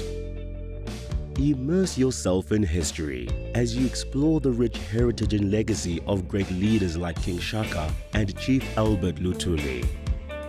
Conveniently located just a short drive from King Shaka International Airport and Durban International Conventional Center, making it easily accessible for both local and international delegates, with an abundance of world-class accommodation facilities, dining options and attractions nearby, you can truly make the most of your time in this magnificent region. KwaDukuza, the heartbeat of the North Coast.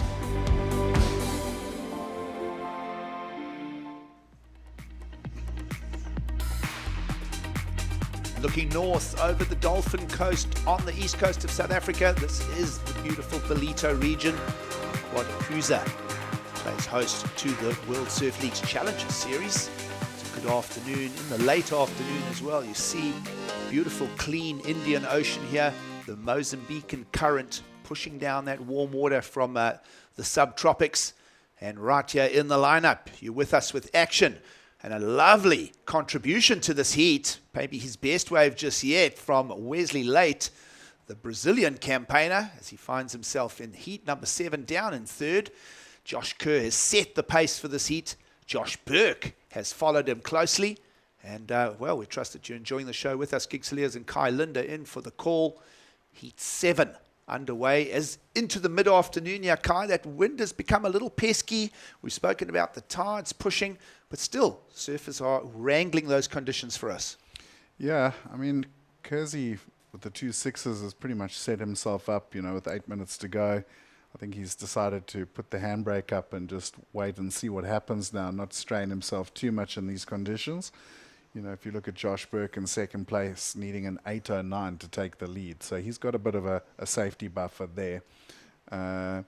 It's difficult conditions, but if you find that ramp or you find that big bowl, you know, the scores are out there. We saw in the previous heat as well. There were still some scores to be had. So, you know, this is the Challenger Series. No one said it was going to be easy. And you've got to get through to the next round. That's the bottom line. There's no repechage in these events. Yep, experience sets the pace here. That man on screen, Josh Kerr, with the 12.83 heat total. His first 2 rides, still setting the pace for this heat. You spoke of Josh Burke there needing a big number to chase him. But let's look at positions 3 and 4 here. The Brazilian and the Australian. Dylan Moffat on screen here. Mid-range 4s required for both 3rd and 4th places.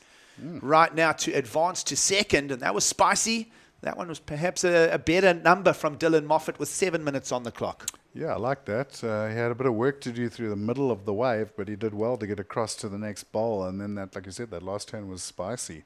Very nice. We'll send him up to the Sassel for a curry bunny after this. The curry bunny. Well, some people will know that word, bunny chow. That is the local curry cuisine here on this part of the world. And I'm not sure that Dylan will want that right now. He'll want to keep in the health food mode here. He'll want to stay in contention here in the Ballito Pro. Doesn't want to put the afterburners on yet. Yeah, exactly. Well, judges were working on numbers for 3 of our 4 surfers right now, Kai. So we'll just sit back a touch with 6:20 on the clock and let the numbers settle. We speculate maybe the best number just yet for Wesley Late, the Brazilian in the white singlet. Dylan Moffat also, I think, bring perhaps his best number. Of course, these are just loose opinions from us as we sit and enjoy the show with you folks. Here's Late again. Brazilian. Back to work, 2-turn combination coming at us. He'll sweep it together. There's a lot of turbulence and a lot of energy. It's a 14-second period swell being bent and buckled by the afternoon onshores here in Ballito. But still a couple of opportunities. And again, a 2-turn contribution. And previous wave for the Brazilian, Kaya 5.07, so that's pushing him in the right direction for now, bumping up to 2nd. And meanwhile, live action, Josh Burke, and he'll get a little bit weightless there, softer lateral air. He'll go back to the drawing board, 5.5 on the clock. This is going to be one of those crunchy heat finishes. A little casual fronty there from Josh Burke, but they are that 5.07. These 3 are in a pretty hargy-bargy battle over here. 4.77 for Josh on his previous wave, and Dylan Moffat in the mix waiting for a score. So, you know, these 3 are now fighting for that one lone position in 2nd place. So Josh is just kind of sitting back and watching the show like we are. Well, to reference that, he's the surfer that's caught the least amount of waves in the heat. He's only stood on 5 waves. He did have a 5.4 knot in his top 2 on his last one. His 5th wave, and that was ages ago. That was half a heat back. What do we make of this guy? Well, a nice little launch over the section made it look really easy, but not going to be a massive score. This one, however, big area, full rotation. That was solid. So he's got 2 scores to come now because we didn't see that one previously. So I think Dylan Moffat's not going to be sitting in 4th place for much longer. Well, that is going to change the shape of the heat. You can see Josh Burke already demanding the scores from the panel. The judges are working on that. And what a lofty punt that was. We want to see that again for sure. But Dylan Moffat currently down in 4th. That set of scores, both of them about to be replaced here. And wow. It's showing the experience and the talent of the surfer from North Narrabeen in Australia. Well, here you go. Just watch how he's eyeing this section. Hits it, flings it straight around and lands. The back foot came off a little bit, Giggs. He did very well to hold that down, but that was an absolutely perfect full rotation. Wow, and a difficult section as well. Let me just find that launch pad in these broken conditions, and a punt with that much altitude and flight distance. I think that's going to be a real top-end number. Not sure. I mean, it's a single turn. That's fine. We've seen that as the theme all afternoon and all morning long here for day one of competition. Does that one go excellent? Perhaps. Well, you know, I look at the 6'3", 6'5" of Kersey. You know, Moffat's going to drop close to a 5 for that previous wave that we saw. I feel like it's gonna have to go pretty high, and you might even be ringing the bell on Josh Kerr's first position here. If we sift through the big punts of today, you know, we think of Pedersen Crisanto had a real spicy one at a 7.83, if I recall. There hasn't been a lot else in that topic of discussion. I almost have to say this is a better aerial. It was bigger. It was into the flats, and it was a full rotation, and there you go, Giggs. Well, numbers are in, top left of screen. We're updated, folks. That is the shape of the heat. Josh Kerr does hang on to that first position, but look at 12.83 place 12.73. So Dylan Moffat from fourth up to second, and that big punting air, an 8-pointer. So yes, it does hit the excellent category. Yeah, and he's only going to need a 4.83 for the lead now, so to replace the 4.73.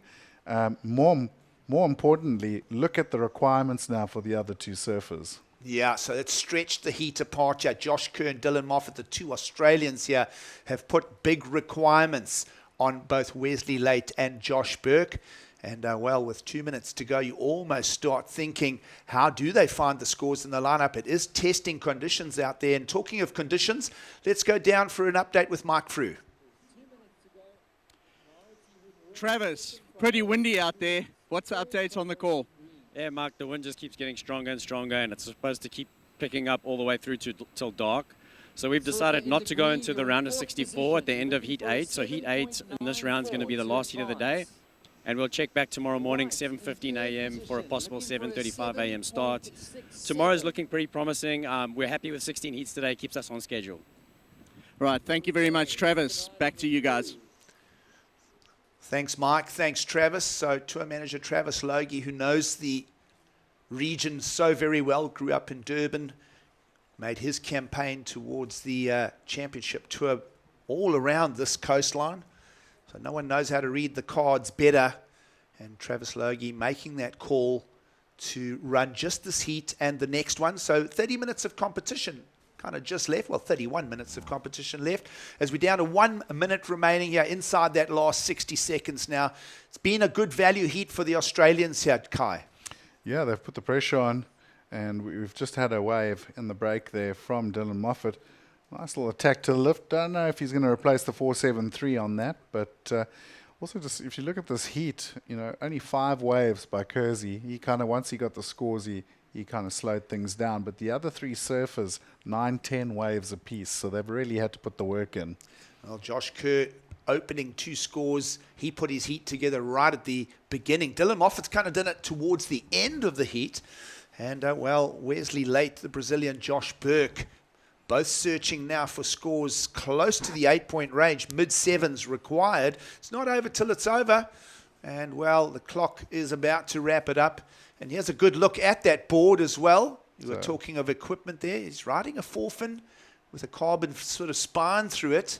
We'll try and dig into a little bit more about that equipment. But Josh Kerr surfing not with a lot of pressure on him. He's already a retired sportsman, so to speak. But at the ripe young age of 41, has just schooled the field here in Ballito at the Challenger Series. Yeah, and whatever that board is, it goes good, because really gave him a lot of acceleration in these difficult conditions and allowed him to put those big scores on the board. Here's another replay of that massive air Rio. That was a pretty impressive air to sort of run down the heat. Well, highlight score for heat number 7 this afternoon belonged to Dylan Moffat, an 8-pointer. He secures just behind Josh Kerr for the heat advance. So the 2 Australians get the better of this exchange. And on Hedgie? screen, yeah, it's Hedgie. He's here this year. And he's also kind of just perusing that equipment there. 4 fins underfoot of Josh Kerr. We love all these stories and everything, but it's an official result. Kerr and Moffat through to the next round here in Ballito at the expense of Late and Burke. And just like that, we'll take a quick break and we'll bring back the final heat of this afternoon here from beautiful Ballito, South Africa.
Beautiful Indian Ocean right here in Ballito plays host to the World Surf League's Challenger Series. Day 1 of competition and into the late afternoon.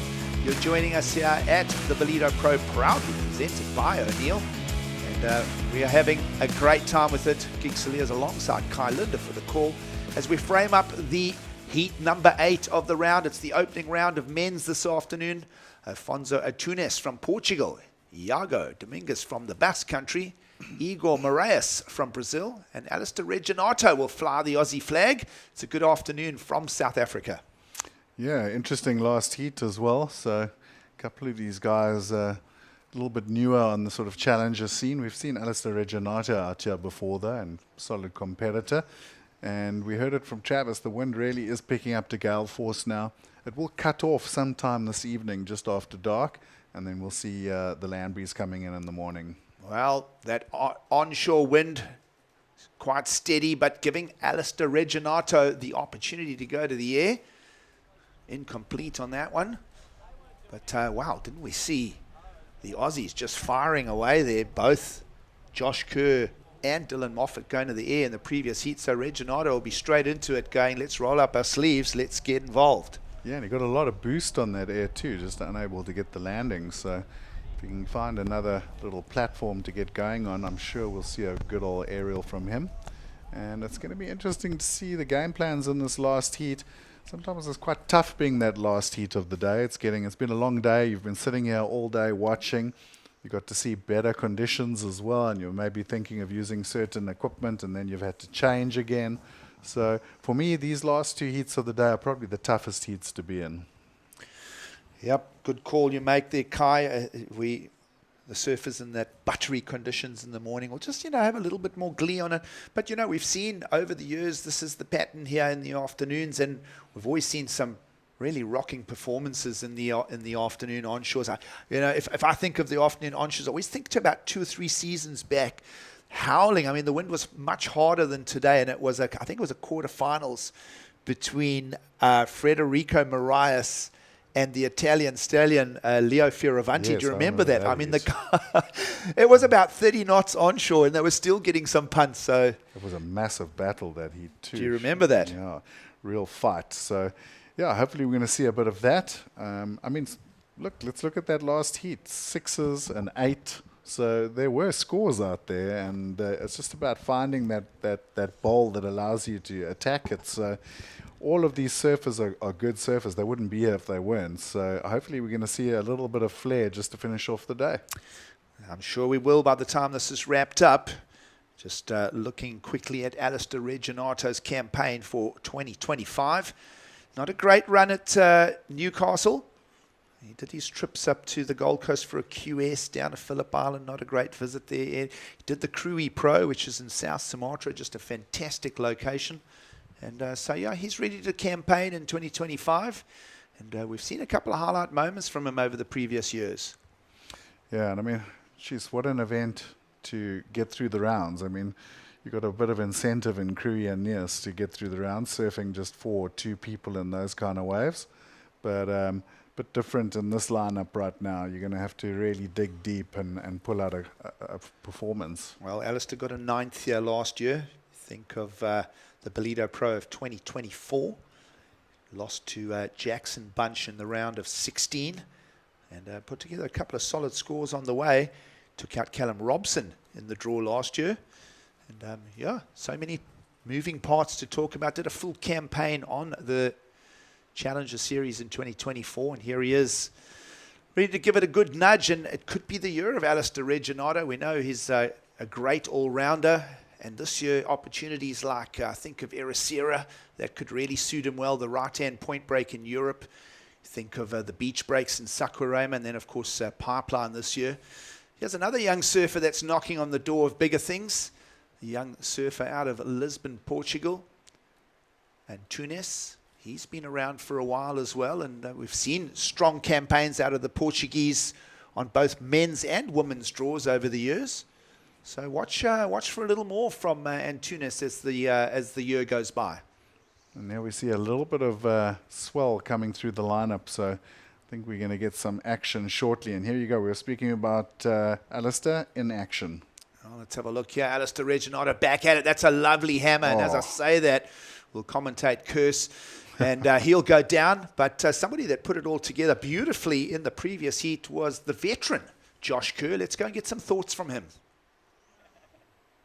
So Josh, you absolutely dominated that heat. Sierra said this morning she had some good tips for you, and it looks like they paid off. Yeah, definitely. It's so fun. Good to see her make it this morning and then rock up this afternoon. It was pretty wild and woolly out there, but yeah, it was nice to actually find a couple of fun waves in amongst the junk out there. Amazing. And there's a lot of rumors flying around on your quiver, what boards you're using. It's definitely the hot question today. Can you let us in? Yeah, I've jumped on my successor model draft. I went for twice as many fins. Actually, I haven't ridden a quad in maybe like 8 months, so this is like the first time jumping on a quad straight out there. I was just kind of clutching at straws because I would never normally surf waves like that. So I just was like, okay, maybe with 2 extra fins it might give me a little help, and it felt really nice straight away. But I'm excited, hopefully get some clean conditions, get the twin fin back out there, that's for sure. Amazing. Well, we're looking forward to seeing it, and good luck to both of you tomorrow. Thank you. Well done. Oh, surf fans, doesn't that just make you sick? Hasn't ridden a quad in 8 months, gets on it, absolutely dominates. That's you can't deny talent. After how good that board looked in the water, especially in these tricky conditions, I think maybe you'd want to give it another go, even in the clean conditions, because it really did look really good under his feet. But it segues to an interesting discussion of a combination of rail and fin holding in the tougher conditions. Yeah. There is something to discuss in that. Well, certainly avoiding the thruster, which is an interesting point. It's the fin setup of choice for pretty much 99% of professional surfers, but Kersey deciding that he don't like that middle fin. Yeah, good grab and drive from Josh Kerr, along with Dylan Moffat, sees them advancing. And as we did hear from Travis Logie just a few minutes back, they are going to call this the final heat of the day. So conditions here, local time here in South Africa, 3:30 in the afternoon. And a couple of waves approaching the lineup here with still a lot of work to do out in the water. It has been a heat of no real standout moments at this stage. Best highlight score is Dominguez's 4.67, Kai. So still plenty of time to go. And even though that tide is pushing in, we're still hoping for a couple more pockets, a couple of more opportunities. And scores could come in a variety of ways in this heat. We could see a combination of turns finding the advancing scores. We could also see a big punt to the air again. It's kind of that part of the afternoon. Yeah, so far a bit of an average start. Highest wave score 467. A lot of sort of mid-range threes. So no one's really found their kicker yet. And I kind of feel like if you look at that last heat, obviously Kersey came out the gates blazing, like got the 2 scores early. Moffat sort of finding some rhythm towards the end. So whoever's going to find that first score is going to get a bit of confidence. They're going to feel a little bit of rhythm and probably will end up taking the heat. Well, I mean, stating the obvious, you'd rather start off strong and just kind of hold position than do the late rush. But Dylan Moffat did it well in that last heat. I mean, it was only a 0.1 difference in the end on the score sheet for the heat tight. win. Yeah, he did really well. But, I mean, that was a big air. I'll call it best air of the day, best maneuver of the day, I think, an 8-point ride. I know we saw an 8 in the ladies as well, but big punt, full rotation into the flats. It was an impressive maneuver. Yeah, I've no doubt that that'll make the highlights reel come post-show when they wrap up today here. Still plenty of time, though, 19 minutes to go. And for now, as we mentioned, just a slightly slower heat. Well, of course, the tide is coming in now too, so that's going to play a factor too. And this morning there was a lot of swell in the water, nice clean conditions, and it made the tide, maybe the high tide, look a lot better than it should be now with the northeast. Well, still a lot of underlying energy in that swell. There's still we've seen sets still fighting their way through that onshore surface wind. We had Surfline indicating to us 2.5 meters. That's like well over 6 feet of deep ocean swell this morning. And in fact, that swell almost got rhythm on the outgoing tide, which is a little unusual sometimes. Yeah. Normally a swell will build on an incoming tide push here in this part of the coastline. But today that swell built all the way through the outgoing tide. So I kind of can't help but think that as the tide turns over, it'll bring a lot of energy in again overnight and leave us with a lot of swell in the water for tomorrow.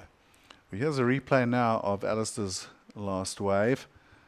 Nice little carve on the shoulder, and then gets a little inside turn. Just looking at that though, only came in at a 2.77 gigs. Well, I like that last hit there. Let's have a look at our Portuguese surfer. Just lets go the rail and fin there, just drifts it. So still, again, everybody looking for that unlock moment in this heat. Of course, Diego Dominguez, relatively unknown name as well in the draw here. And he is he was 29 years of age, out of Ubatuba. A lot of talent has come out of Ubatuba over the years. And, it's a relatively new face for us here. Did feature in Newcastle as well. Couple of small results on the QS, but here he is, and he's trying to find his way to the top 2 finish here with 17 to go. Yeah, and it's hard now because you got time running out. You know the tide's coming in. The waves are going to get more difficult. It's a super tight heat. I mean, split of 8.34 through 3.64, highest requirement of 3.96. No one's put their hand up yet, really.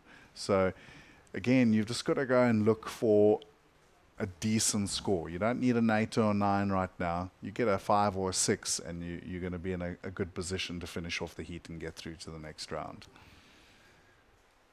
It's been a big day. Day 1 of competition, getting into it. Let's have a look at this. Young Moraes, backhand turn, and he'll just go down. So tricky.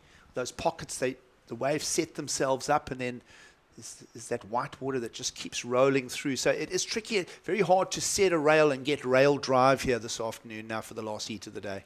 Well, I mean, on any average day here in Ballito, if these conditions are on hand, I don't think you're going to see anyone sitting in the water. It's not an easy or pleasant experience to surf in these conditions when you're in the KZN coastline. So, even Kersey saying like he would not normally be caught dead out there. So it's difficult. It's really hard conditions, but these guys are sort of the second tier of professional surfers in the world, and they're trying to get up to that top tier of the CT. So you've got to earn your place. You've got to go make it work.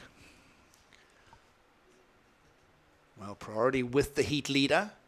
So just waiting for the rotations to run here. He has a 3rd priority wave selection for Alistair Reginato from the Sunshine Coast of Australia. That's nice and punchy. That's got a bit of authority to it. And that'll see the scorecard move in the right direction. Alistair sitting on a 2.77 and a 0.87, so he'll ditch that low score of that 0.87 will go out. And could we perhaps have just seen the best wave of the heat, Kai? I'd say we're pretty much on it. That was a good two-turn combo. You only needed the 3.96 to get up into seconds, so I think we'll definitely see a change. And here's your surf and white. Oh, that was a nice spicy little whip, and gets the second one too. So there you go, back-to-back two-turn combos. So Igor Moraes just keeping his scorecard turning over as well. Seeing again a slightly higher wave count. Saw Josh Kerr catch only 5 waves in his last heat, and his first 2, as we mentioned, were the scorers. But everybody now already sort of knock on the door of 4, 5, and 6 waves, and we're about halfway through the heat. So we've had a couple of heats where surfers have got up to 9 and 10 waves in the lineup. Could be one of those heats to finish off today, Kai. Yeah, it's not like the old days where you had your 10-wave limit. So you had to be a bit more careful about your wave selection. These days, no limits on how many waves can be caught. So often you will see surfers, and especially in these conditions, going to 12 to 15 waves even. And there, Afonso, unfortunately, not able to get around the section. Yeah, the young Portuguese surfer, great talent. He'll go back to the drawing board. Just looking at ocean conditions, of course, a big shout out to SMG Yamaha as well. You see the skis out the back there on patrol, just keeping it all together. Of course, the water safety at so many of the venues around the world, especially at the championship tour level. And well, here at the Challenger Series level is called a big tip of the hat to SMG and Yamaha, to the crew based, they're at the back of Schlanger, which is about a 15-minute drive south of Ballito here.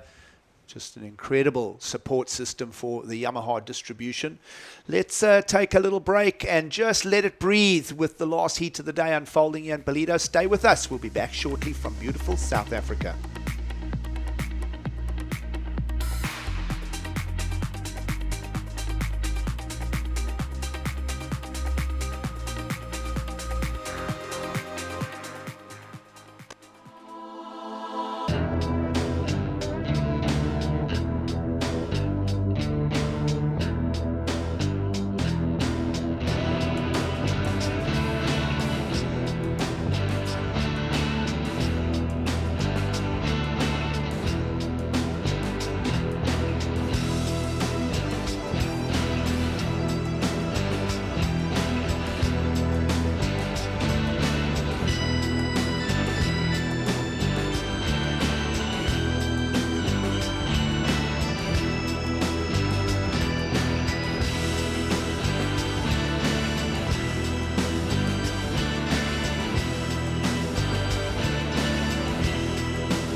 We are back. We have a very special guest with us today. As the next generation, I want to push that bar even higher. I think everybody's a threat. You could get the wave of your life out there.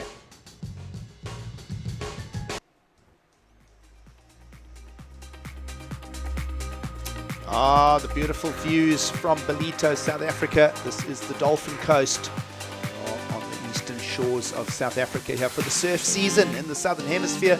It is the World Surf League's Challenger Series, second stop on an exciting schedule for the year and into next. It's a very good afternoon as that onshore just starts to serrate the south swells here. Gixeliers and Kai Linda sort of steering this to the last 11 minutes. Meanwhile, while you were away, we updated the scorecards. This man on screen, Alistair Reginato, fetching a solid number, Kai. One of his scores, a 6.17 now. He's flipped the heat over from fourth to first. Yeah, we went to the break. It was a different looking heat, and suddenly it's all swung around. 3.67 for Iago as well, and Igor with a 4.83. So suddenly things are getting going a little bit here in the water, and yeah, it was nice to see that aerial shot of Ballito and the beautiful ocean here. Even in the raging northeast, it looks great. kind of feel like one thing we haven't really covered in all our little shout-outs for the area is how good this place is for fishing and spearfishing. Good point you make there. Now we reference back to SMG Yamaha. Of course, they are responsible for the water patrol, but also a lot of the wave runners that go on sale here are for the sport of fishing. Yeah, and a lot of great deep-sea angling, shallow water fishing as well, rock angling. And, well, let's not forget the sardine run is also a big topic. You think of the eco-tourist attractions on this east coast of South Africa. The sardine run is a massive one these days. Yeah. And people's just understanding what a unique maritime experience it is with all of those millions of fish swimming up, and then, well, everything else that's in the ocean that swims following it. And generally, we can get pockets of sardines out the back here in Ballito. Yeah, it's happened before, definitely. We've seen some action. They had a pretty explosive start to the sard season this year about a month and a half ago. Then it kind of backed off, but I was listening the other day to one of the big podcasts, and they say that there is a chance that there's going to be another late spurt. Well, shout out to Alan van Geysen and the Now Media crew and their excellent coverage they put together. They did that documentary last year, and it's flighted this year, called The Sardine Run. Of course, Aidan Mason Camp featuring in that amongst a number of other surfers. Yeah. And they tell a good story of what a unique thing this is on the east coast of South Africa. As these winter storms push up the swell, they also tend to usher in massive shoals of the sardine fish from, where did they originally spawn from? Probably down near Antarctica. Down near Antarctica, yeah. And then they come up with the cold water wellings with those big first southern sort of winter swells, and then the swells pushing them into the coastline. But I mean, the ocean here goes alive. I mean, you've got whales, you've got dolphins, you've got killer whales, you've got every shark you can think of, tuna. It's an absolute festival of ocean life. And a lot of people these days coming out to South Africa, to the Transkei, to the Wild Coast, and to the South Coast, and even as far as KZN, northern KZN here, is just to come and see it and experience it. Yep, absolutely. Big attractions here, of course, the coastline, just a beautiful place to enjoy. And I think a little misunderstood by surf tourism as well. I think a lot of people think South Africa and they go, ooh, you know, sharks is always a topic of discussion. And yes, they are, but generally, if you part of the surf community, you'll understand where to surf on what day. And, well, Alistair Reginato knows how to surf on what day right there, bringing another score to us. But just to wrap up on that topic of sharks, because we are on talking all things fish, not generally a very sharky region here. No, I mean, we've certainly got an ocean that's alive. You know, there's a lot of healthy sea life. And you're going to have those experiences. Great turn. Wow. That was a number right there. Yeah. Talking of healthy. Big turn for Ego Marias, Kai, and, well, something to hang a discussion on for this man that we haven't really mentioned a whole lot in the unfolding of this final heat of the day, the Brazilian Igor. And, well, big hammer turn for him is going to bring him right into the story here as we slip under the 7-minute mark. Yeah, watch this. Took off, did well to get across the bumps, and then that big section, that was a great turn. He loved it. And you know, also looking at his scores, carrying a 4.83 already, so that's going to back it up. He's only needing a 3.51. I think he's maybe going to make a little bit of a jump now above our surfer in blue. Well, in his late 20s, Igor Marias, also one of those late chargers, getting a whole lot of inspiration from Jadson Andre, perhaps backhand attack, and certainly going to find that 3.51 we're speculating, and a whole bunch of loose change to spare. That's going to put this young surfer, we were talking about sardines earlier, another country that's got plenty of them is Portugal. Here's Alfonso Antunes trying to wrangle his way through the broken water here in Ballito this afternoon. And he's a very talented surfer. We've seen him showcased in various events around the world. And, yeah, are we going to see him? I think we had him as a wild card a couple of times in Peniche as well. And does he find his way through the lineup here? 5:45 to go. And we spoke of the big backhand hammer of Igor Marias. And, well, a 6.37 for the single turn. That's going to change the shape of the heat a little bit. Yeah, he obviously pulled off the clam. No, the judges liked it. And why not? It was a big, heavy section, and he really committed to the turn. So Good call. 6-3-7. He's in top now, and Reginato now needing a score to get back into the lead. Well, nice little tussle for the heat lead here. We'll start looking at needs and requirements for our surfers that are in 3rd and 4th. Dominguez on screen is going to have a run of his own here. Not going to find his way around the section. You see how much energy unloads with that big set. A lot of white water in the lineup, a lot of energy. You can get pinned down on the sand. There's Hawaiian type power here on the bigger sets. And he'll just make his way back. Looking for a 5-3-4, Kai, so it's achievable in the context of things. He'd have to find his best wave just yet, though. Prior to that, Dominguez only has a 4-6-7 as his highlight score. Yeah, and that was right at the beginning of the heat, so he's going to have to just try, kind of lost his rhythm a little bit. Only like 3 waves ridden as well, so we've seen quite high wave counts through the last few heats from most of the surfers. So maybe just needs to start moving around the lineup a little bit, just looking around. Sometimes in these conditions, sitting and waiting is just not going to be to your benefit. Yeah, it's different ways to approach it. But generally, it's been a keep busy in the lineup strategy this afternoon. 11 waves already ridden by Alistair Reginato. And still trying to shake off that low-scoring 383.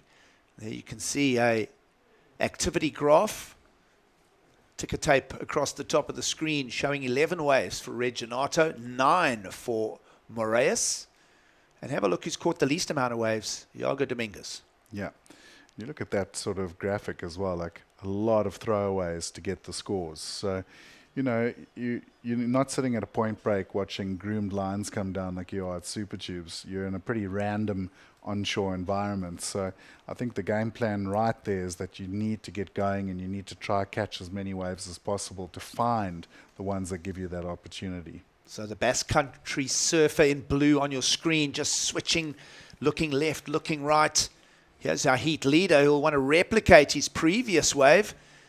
Having a go down the line. Nice 2-turn combo, and he's going to hold it together. So definitely peeling a page out of Jadson Andre's book here. Priority play here for Alistair Reginato. Was that a priority play? Because Antunes had a higher priority. Was that a critical error right there for Alistair Reginato? And I'm going to perhaps say yes. We'll pull the tape back for a closer look at that. But the priority judge is going to have something to say about that. Yeah, I think he's going to have to get involved there. I wasn't sure, but then when you mentioned that Afonso had priority in that situation. Broken peak between the two of them, Kyle. What do we make of this? Well, he came out the whitewater. It's almost like Reginato didn't see him. I don't know if he crossed his path, though, so there might be a little bit of play there, but I'm pretty sure that's going to affect him. Yeah, and Tunes was hindered. You can see he would have set a turn. And Alistair Reginato is going to be gutted with himself for that. That was just a frustrating moment in the heat for Reginato, who'd found a 617 and was trying really hard to just grind out another score. Meanwhile, in picture, heat leader Igor Moraes, a whole bunch of frenetic stuff just to finish off day one here at the Ballito Pro. Reginato will be gutted with that because I think it was a blind spot. That's actually what it was. So much wind, so much spray flying. That wind is just howling across the lineup. And perhaps also just started off in the whitewater pretty deep. Like he caught it in the whitewater. So you can almost see there. You know, so he was perhaps even hidden in the white water at the time where Reginato looked left over his left shoulder. But an interference call, so that will be a big penalty, and that'll be a... You'll see it here. Yep. Watch here. So he's gone. He's in the white water, and then he pops out right next to him. So that was a tough one for Alistair Reginato, really. Not a on purpose error, but unfortunately sometimes in surfing that happens. Well... You crash into somebody in the traffic circle, it's still a traffic offence. So, Antunes, let's just bring the story to him with 1 minute to go. He was the surfer that was impeded, so he'll get back into the lineup and try and gear up. If you have a look at the distance between Dominguez and Antunes, the two European surfers here, critical little battle taking place as we're inside the last minute. Antunes with a total of 7, and we owe him a score. He was just trying to grind out a couple of turns there, Kai. and just to try and attack that 8.34 heat total of Dominguez, 4.74 requirement. Yeah, and as so often happens in these situations, you know, the surfer that was impeded, it's probably not going to be to his benefit. It's actually benefited the other two surfers in the heat. Well, here we go. This is an important surf-off between the two Europeans. This is your Basque Country surfer, Iago Dominguez from the north coast of Spain, and Alfonso Antunes. This man is going to find his way to the next round. Igor Moraes has hammered a couple of good solid turns in the lineup for the last heat of the day. So job done by him, and we just got the scorecard open for Alfonso Antunes and Iago Dominguez. We'll wait to wrap this up. Looking forward to the post-show to wrap up day one of competition. Paul Evans, Jess Starling, and Greg Emsley in for the highlight moments of today. And it's been a day with a lot of content to break down. Yeah, a lot of action out there in the water, but great performance to finish off for Igor. 637, 767. He came late with the scores, but he's going to be stoked. And just a little bit of heartbreak there for Alistair Reginado. He surfed a really good heat and just very unfortunate to get that interference. Well, all credit to that man on screen. A 767 for a two-turn combination in very broken conditions this afternoon. Very hard to find his rails. At one single turn again for the 637 as well. So I think that there's just so much wind they can't hear the score updates. And look what it means to Igor. He is absolutely soaking this moment up, and well-deserved so. A 767, a 637, and a very disorganized lineup here to wrap up the last heat of the day. Yeah, well, great day of action. There's been a lot of drama. There's been action. We've had great weather for the whole day, and super, super excited for tomorrow. Official results in for the last heat of today's action. Stay with us for the Corona Zero post-show. We'll bring in Paul Evans, Jess Starling, and Greg Emsley for the call. Stay with us. It's beautiful Ballito.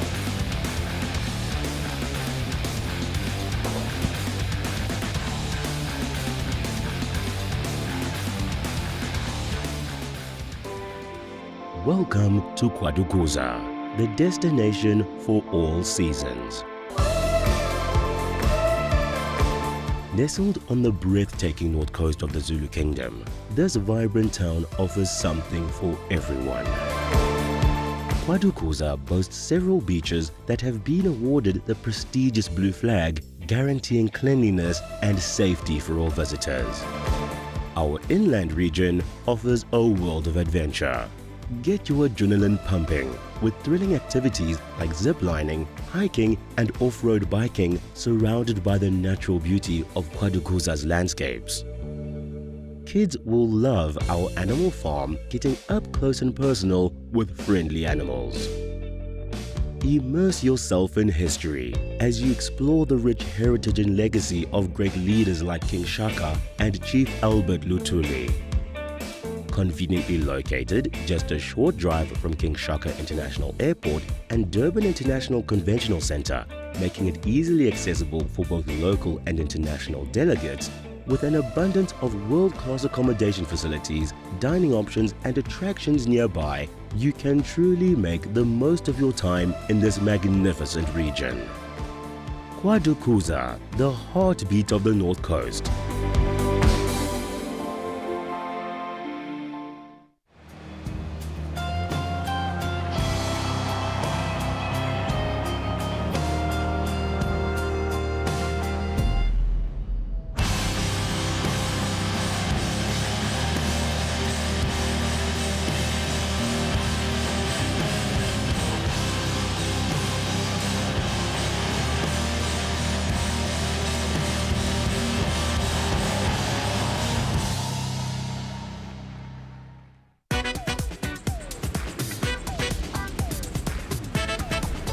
South Africa is one of surfing's most iconic destinations and one of my favorite countries on Earth.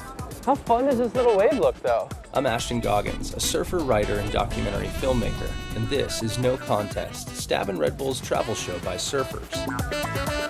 Joined by the country's best and brightest, and with the continent's preeminent surf explorer and pioneer as our guide, Doesn't get better than that.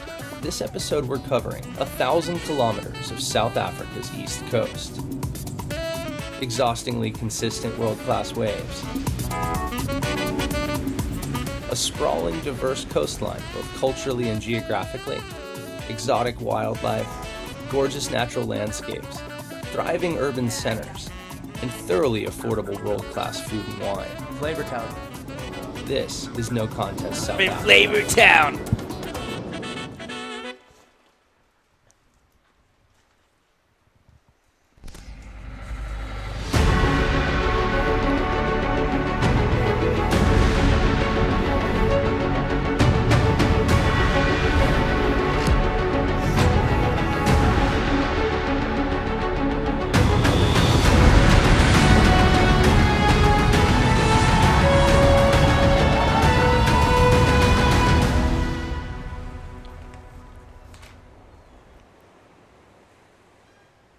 It's a very warm welcome into the Corona Zero post show as we reflect on a big day of competition here at Ballito. It's been entertaining throughout the day. All sorts of conditions thrown at us. Big switch in the wind. We kind of expect that as well. Performances, they need to be solid to get you out of the early rounds and to keep your campaign alive here in Ballito. Still alive here in Ballito alongside me, Paul Evans, Greg Emsley, Jess Starling. I'd like to hear your thoughts for the day. Let's come to you first, Greg. What do you reckon, mate? What do you think today? It was a day of two halves. Yeah, we had that start of the day, beautiful offshore conditions, lined up surf, great heats in the morning, and then we saw that onshore wind come into the afternoon, and it did bump things up, but then we saw the high-performance surfing coming into play, the big airs, the big air rotations. So we had a bit of everything. We saw some big turns in the morning, big airs in the afternoon. What are you saying, Jess? Yeah, I agree. It kind of was broken up into two, but I feel like even with the two different conditions, we saw a lot of highlights. The morning, the women just got these beautiful, pristine, clean conditions, and we saw them really attack these nice, clean lines, navigate that backwash and some big, heavy end sections as well. And then the men's, we saw progressiveness. We saw a lot of people go to the airs. We saw a lot of one big maneuvers, and it was a day that, you know, you really had to prove yourself as a well-rounded surfer, and I think the people who got through their heats really did that. For the freshest of fresh takes on conditions out there in the lineup, let's go down to the winner of the last heat, Igor Moraes. He's with Emma Smith. Okay, Igor, congratulations on a windy last heat of the day, and it's your first year on the Challenger Series. How are you feeling? Yeah, I feel prepared to do this. I feel blessed to here in this country. It's a beautiful country. My first time in South Africa, and yeah, I'm stoked. The heat is hard, so hard, because the wind is very power, and yeah, the waves here is similar to my backyard, Mauritius Beach, and yeah, my first year on Challenge Series, and yeah, let's go. Let's go. Well, we're super happy to have you in South Africa. I'm sure you've got friends and family back home watching you. I don't know if they're staying up or, yeah, if it's in the day, but maybe you can give them some love. Yeah, thank you, my sponsors, More for Journalism, Zen Imports, and all part of the team, my crew, and yeah, my family, my girlfriends. Yeah, I feel prepared to do good result here, and yeah, let's go, let's get it. Hashtag no pressure. Amazing. Well, no pressure, and enjoy the rest of your evening, and we'll see you tomorrow. Yeah, we talked about delicious the food is around here anyway, but I think his first bite of dinner tonight is going to taste extra special as well after that really clutch performance in the last heat of the day. Got him through some big talking points throughout the day, though. Time to dial into, we picked out, and there are quite a lot of big heats to choose from. But looking back in the rounds of 80, the featured surfer out of South Africa, Jose Faulkner. He rallied hard in this one. Right from the get-go, Cowley Vast just tore into this thing, though. He had this strategy that it was just go big and just really capitalize on those moments ahead of him. He caught less waves out of everyone in this heat. Adu, he got through as well. It was a really tricky heat for him to try and navigate. There's a lot of back and forth between second place, but Cowley was just this standout. He has this new poise and elegance about him in his surfing and his competitive heat structure that just seems new and that we haven't seen before so far from Cowley. And He had a very convincing win, and it really did come down to this last wave. It was super close for scores, but it was Adair getting the jump on Jose there, but incredible surfing from the South African. Cowley, so strong, big turns. Adair just worked. He just kept working through the heat and made it happen, advancing. Jose a bit unlucky and just falling short at the end. Yeah, aside from great surfing in the heat, what makes it entertaining is when it comes down right to the end as well. It's exactly what we got with this. And it was an agonising wait on the beach for Jose. And he was unable to get there in the end, but it did have a dramatic finish as well. So something for everyone, definitely for the neutrals there. And it was also cool to get that quick debrief with Cowley and just see his confidence, how everything is dialed in and coming together really well for him as well. So our first storyline is that men's round of 80 heats, and obviously before then we had the women as well. We had some pretty nice smooth conditions, beautiful looking waves first thing this morning, and then one heat in particular, some big scores came through. The first couple were like setups. I think it was just third heat of the day, and it was a Nat Lelor that absolutely tore in on the backhand. Oh, this was a big moment for today. I mean, that turn, it was the highest wave score we saw, and just the fact that it was one turn as well, it was so clutch. But Eve Wong, she wanted a piece of the action too and answered back with two really tidy turns here. It's day and night, really, from what we saw this morning. You forget how much the conditions changed throughout today. And that definitely one of the standouts of the day. That one maneuver was the best turn for me of the day. And of course, Eve just looking really good as well on the forehand. So those two surfers are going to be definitely ones to watch in the women's side. Yeah, disappointment for Annette Gonzalez Echebarri to go down here, but I think you're kind of getting something of upsets really every heat, because that's how stacked the field is in the Challenger Series. You have to qualify just to get here from the work you did last year. We're seeing some pretty big names unable to advance from these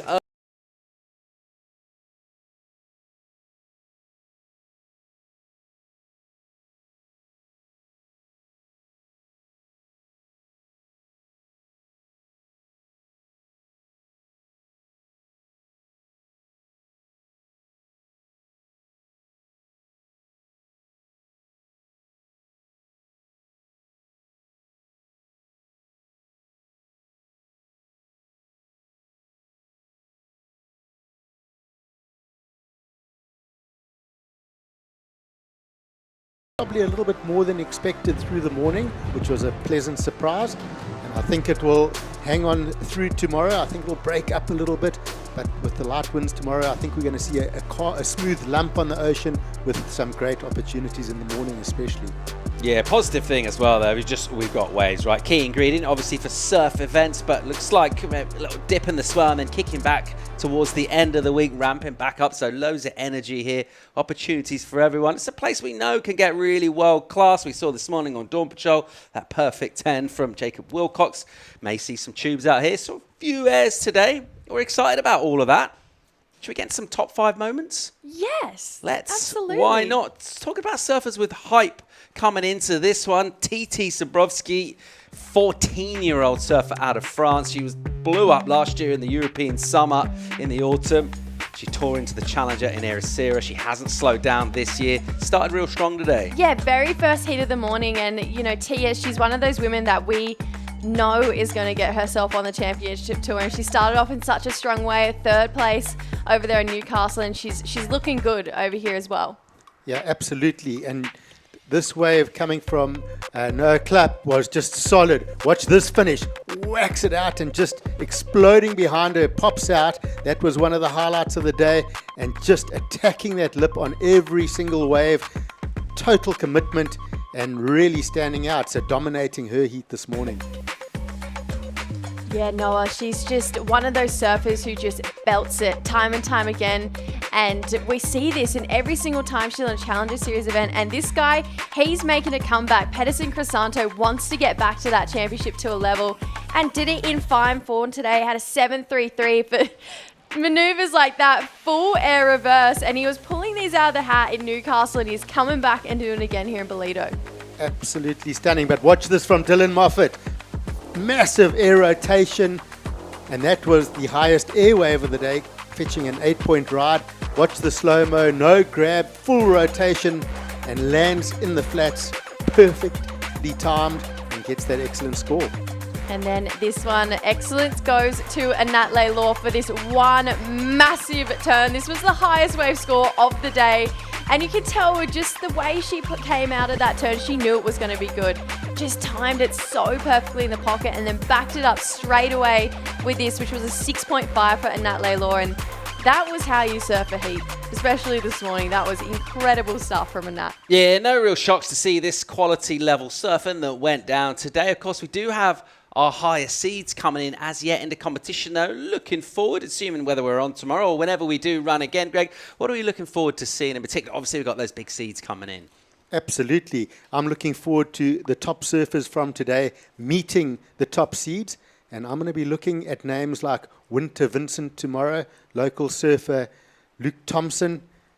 On the ladies' side, lots of talking points. I think Kira Pinkerton's going to be one to watch out for. On the local side, we're also going to look out for, our surfers are looking great there as well. So Sarah Baum, she's going to be a standout. She's seeded into the next round. She's looking strong. Yeah.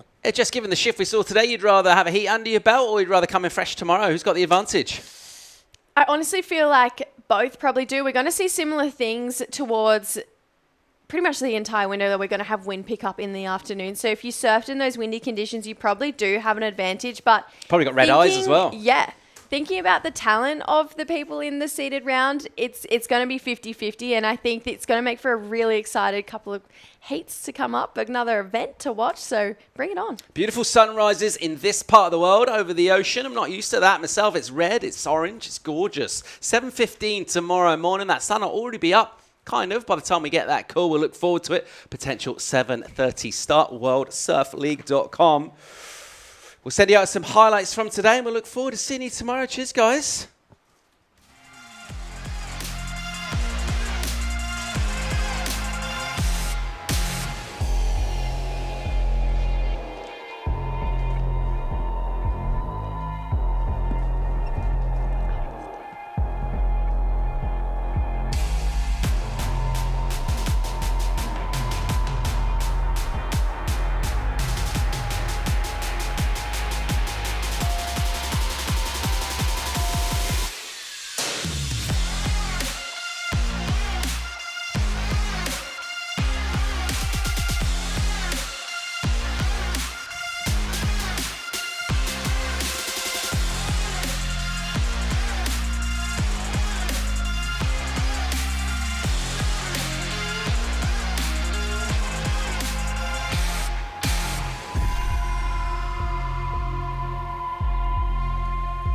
He'll come and see us in a second just to talk about catch up.